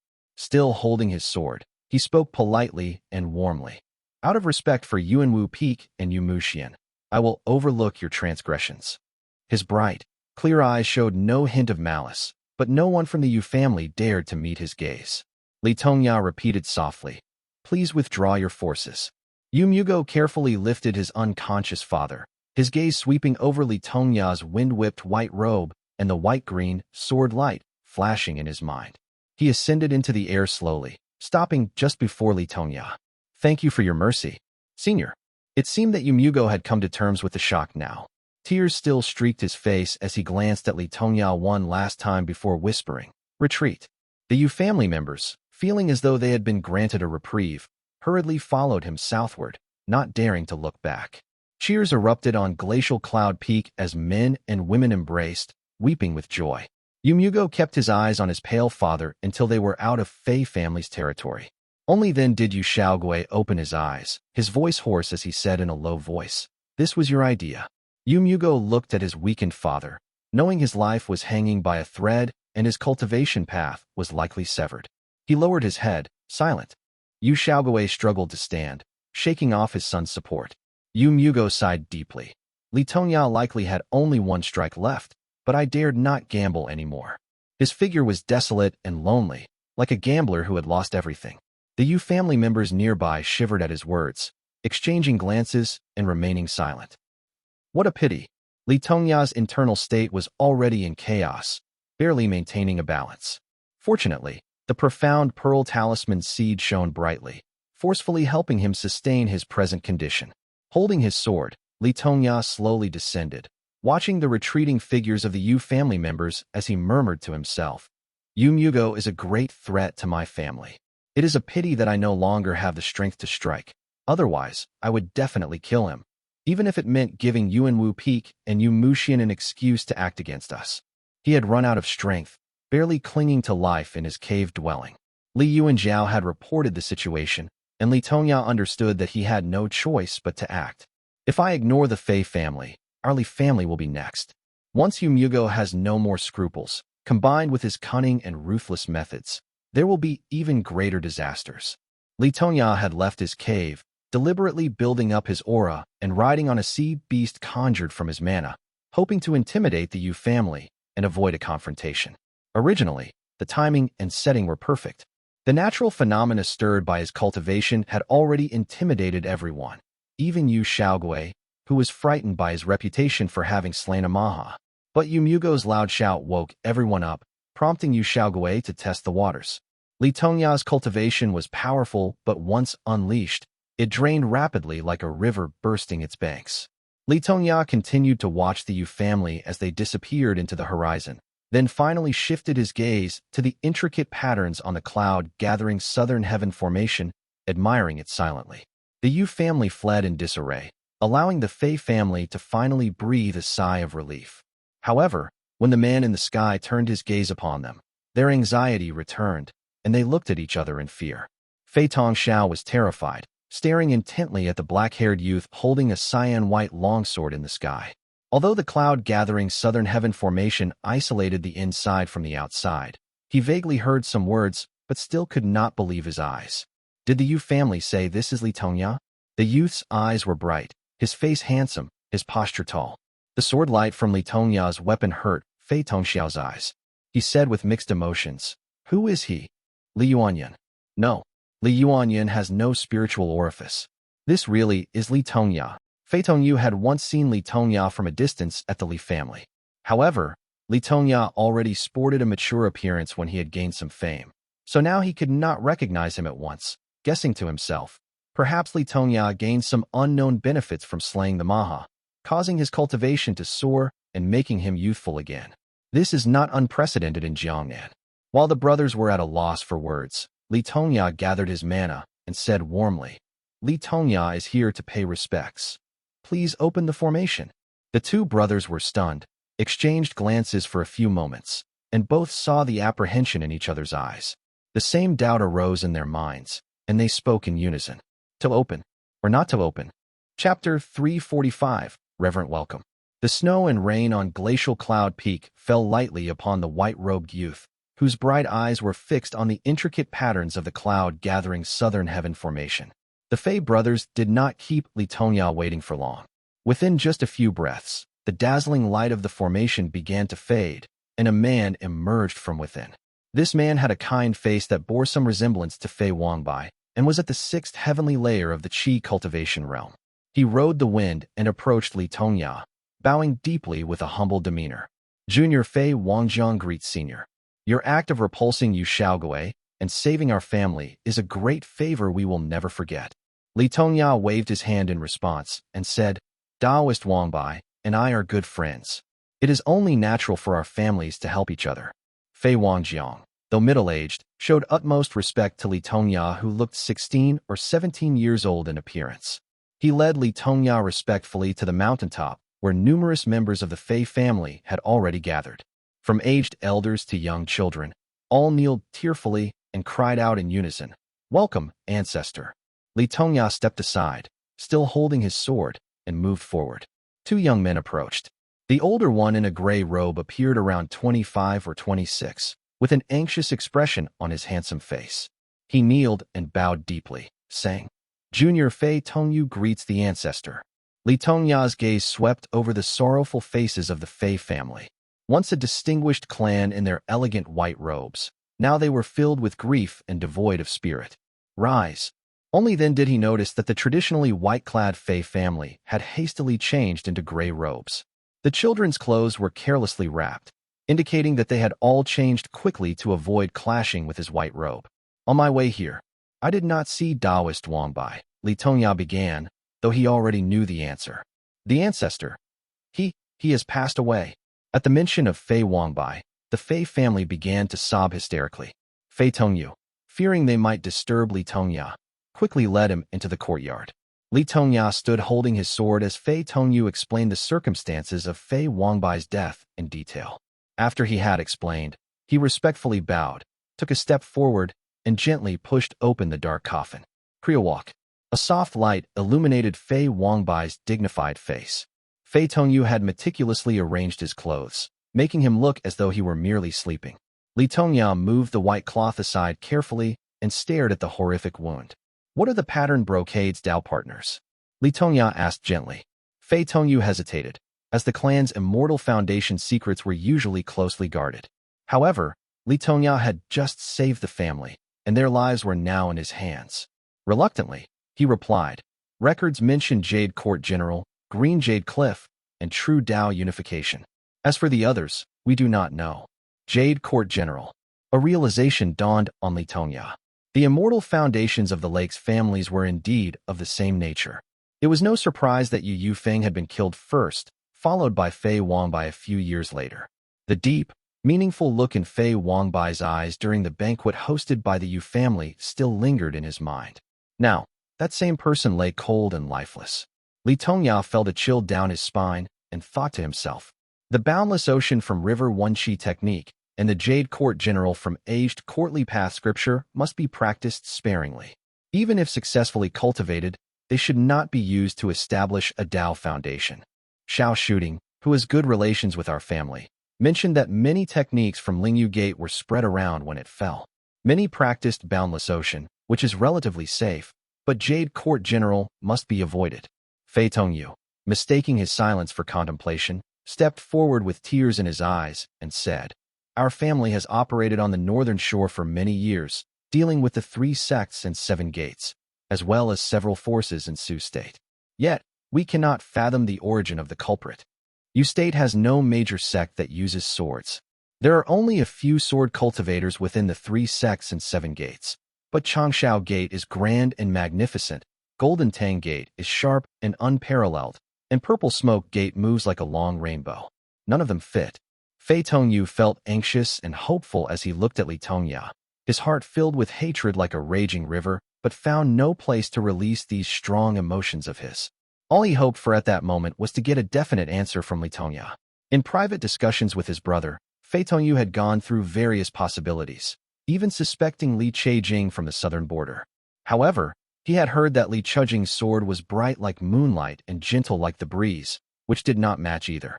Could it be that our ancestor inadvertently offended some Foundation Establishment Realm rogue cultivator?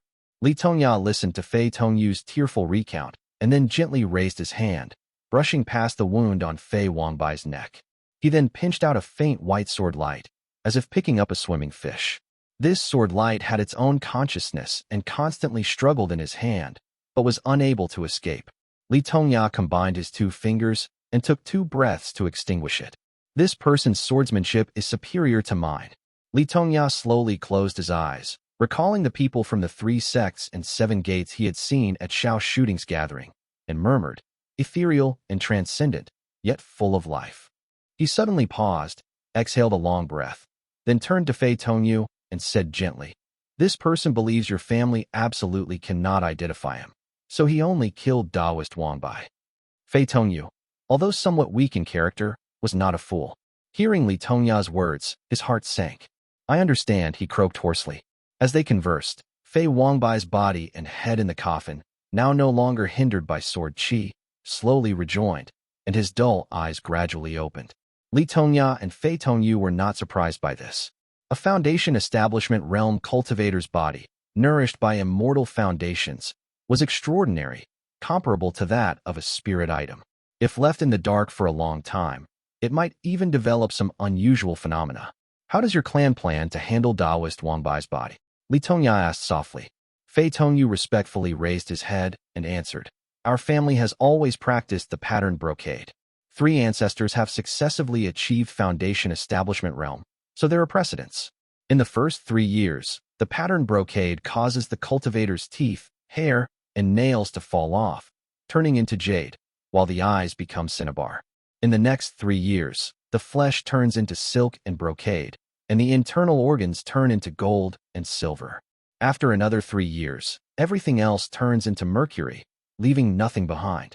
Li Tongya nodded slightly, his handsome face thoughtful. He had heard of these transformations in his many years of cultivation. Fei Tongyu continued respectfully. "Then we follow the tradition of placing everything in a jade box to be worshipped by the clan. It is fine as long as there is a precedent." Li Tongya nodded. After all, he had a friendship with Fei Wangbai. Knowing the Fei family's current predicament, he was worried they might misuse Fei Wangbai's body for something unsavory. Hearing Fei Tongyu's explanation, he felt greatly relieved. He closed the coffin, took 2 steps down, bowed respectfully again, and said softly, "Come in." As he spoke, The courtyard door creaked open automatically, and Fei Wangjiang and Fei Tongxiao entered together, both bowing respectfully. We are here. Fei Tongyu's heart raced with anxiety, waiting for Li Tongya to speak. His hand clenched and unclenched a talisman in his sleeve, knowing it was a joke to Li Tongya, but feeling a deep sense of despair in his heart. If the Fei family perishes today, there must be bloodshed. As the head of the family, I must commit suicide to apologize to the clan. My brother Tong Xiao is far more talented than I am. With him protecting the family, they may have a chance to rise again in 100 years. Chapter 346, Long Wail Under the Waning Moon. Fei Tongyu crouched in deep thought, his heart racing. He was prepared for violence, but he had not expected Li Tongya to speak in such a warm voice. Brother Wangbai and I have been friends for many years. It's a shame to see him go. Watch over your clan well with your brother. If anyone from the miners' sect dares to challenge you due to your youth and shallow cultivation, you can send someone to the southern shore to find me. Although it sounded like advice from an elder, it also sounded like words deliberately spoken for Fei Wangjiang to hear. There was no demand or expectation of tributes. Instead, Li Tongya conveyed a genuine concern, leaving the two brothers momentarily stunned. After saying that, Li Tongya rose gracefully from his seat. Now that this matter is settled, I'll take my leave. Fei Tongyu was at an utter loss for words, and he could not believe his ears. He paused, then dropped to his knees as he watched Li Tongya soar into the air. Thank you, ancestor. Your kindness will be remembered by the Fei family for generations. He cried out with great emotion in his voice. The young man in white departed with his sword, leaving Fei Tongyu kneeling in gratitude. He glanced at his younger brother in relief and sighed deeply. I misjudged him with my narrow perspective, he said. Li Tongya. He remembers old favors and does not exploit others' vulnerabilities. Our family owes him a great debt now, Fei Tongxiao said as his voice quivered with emotion. Fei Tongyu stood, dusting his knees. Hope flickered in his eyes again, and a smile spread across his face for the first time in months. Li Qinghong practiced spearmanship too. Back then, she never managed to learn a secret technique when she was training with our family. I guess I'll send over the Dragon Reflection Manual to the Li family in a few days, as a gesture of gratitude for his unexpected kindness. Fei Tongxiao's eyes flickered with a strange gleam as he nodded and said, Yes. Unfortunately, our family is going through hardship now. We'll have to repay this debt slowly. Beside them, Fei Wangjiang stood silently like a sturdy pine tree. Fei Tongxiao turned to him and respectfully asked, Granduncle, do you still have cold pine snow chi at home? Fei Wangjiang gazed at him and replied warmly, There's a portion left. Sensing that Fei Tongxiao was up to something, Fei Tongyu quickly warned, What are you up to? The 6 white jade chakras you condensed through training the long brocade heart sutra during the embryonic breathing realm stage are unique. You cannot just switch to another cultivation method. Fei Tongxiao shook his head slowly, his gaze unwavering, his lips forming into a firm line before he spoke. I'll disperse my cultivation and start anew. Li Tongya rode the wind back to Mount Lijing. The sky was dark, and he swept his eyes over scattered lights in the town at the foot of the mountain before turning toward his cave dwelling. The stone door of the cave was ajar. A young man clad in black sat cross-legged on the steps, waiting silently. Li Tongya cleared his throat softly, rousing him from his reverie. Li Yuanjiao opened his eyes abruptly, freezing as he beheld the young man dressed in white before him. He had a handsome face with angular features and a pair of eyes that gleamed like bright stars as he stared intently at Li Yuanjiao. After a few moments of silence, Li Yuanjiao asked hesitantly, You're the old ancestor? Li Tongya chuckled lightly and nodded. I have rescued the Fei family and returned from the northern shore. Yu Xiaogui's Dao has been severed by me, and he's in a critical condition. He's no longer a concern to us anymore. Old ancestor, you've recovered? Li Yuanjiao's relief was evident in his eager gaze, but Li Tongya shook his head gently. With this victory, peace has returned to the lake. Fei Tongyu, though not as talented as Fei Wangbai, deeply acknowledges their debt to my family, he began. Although Yu Mugo is cunning and shrewd, his talent is mediocre.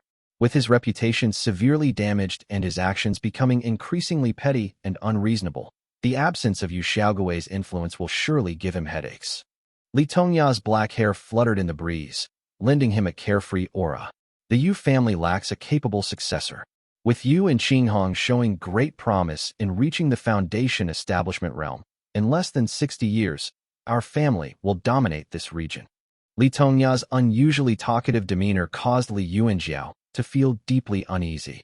Nevertheless, Li Tongya gestured for him to join him, sitting together on the steps. Although Fei Wangbai has passed, the Fei family still boasts 9 Qi cultivators. They are far stronger than our family, and their cloud-gathering southern heaven formation is extremely formidable. I fear that after my time, maintaining control may prove challenging, possibly reverting power back to the Yu family. Hence, I did the Fei family a favor so that we can form alliances with them, Li Tongya explained patiently. The situation in this region fluctuates, determined not by immediate strength, but by strategic maneuvers of multiple parties. If we seek to expand northward, we must navigate these dynamics carefully to avoid discord and unnecessary conflicts, he advised. Li Yuanjiao understood this as he had the same discussion in detail with Li Tongya before.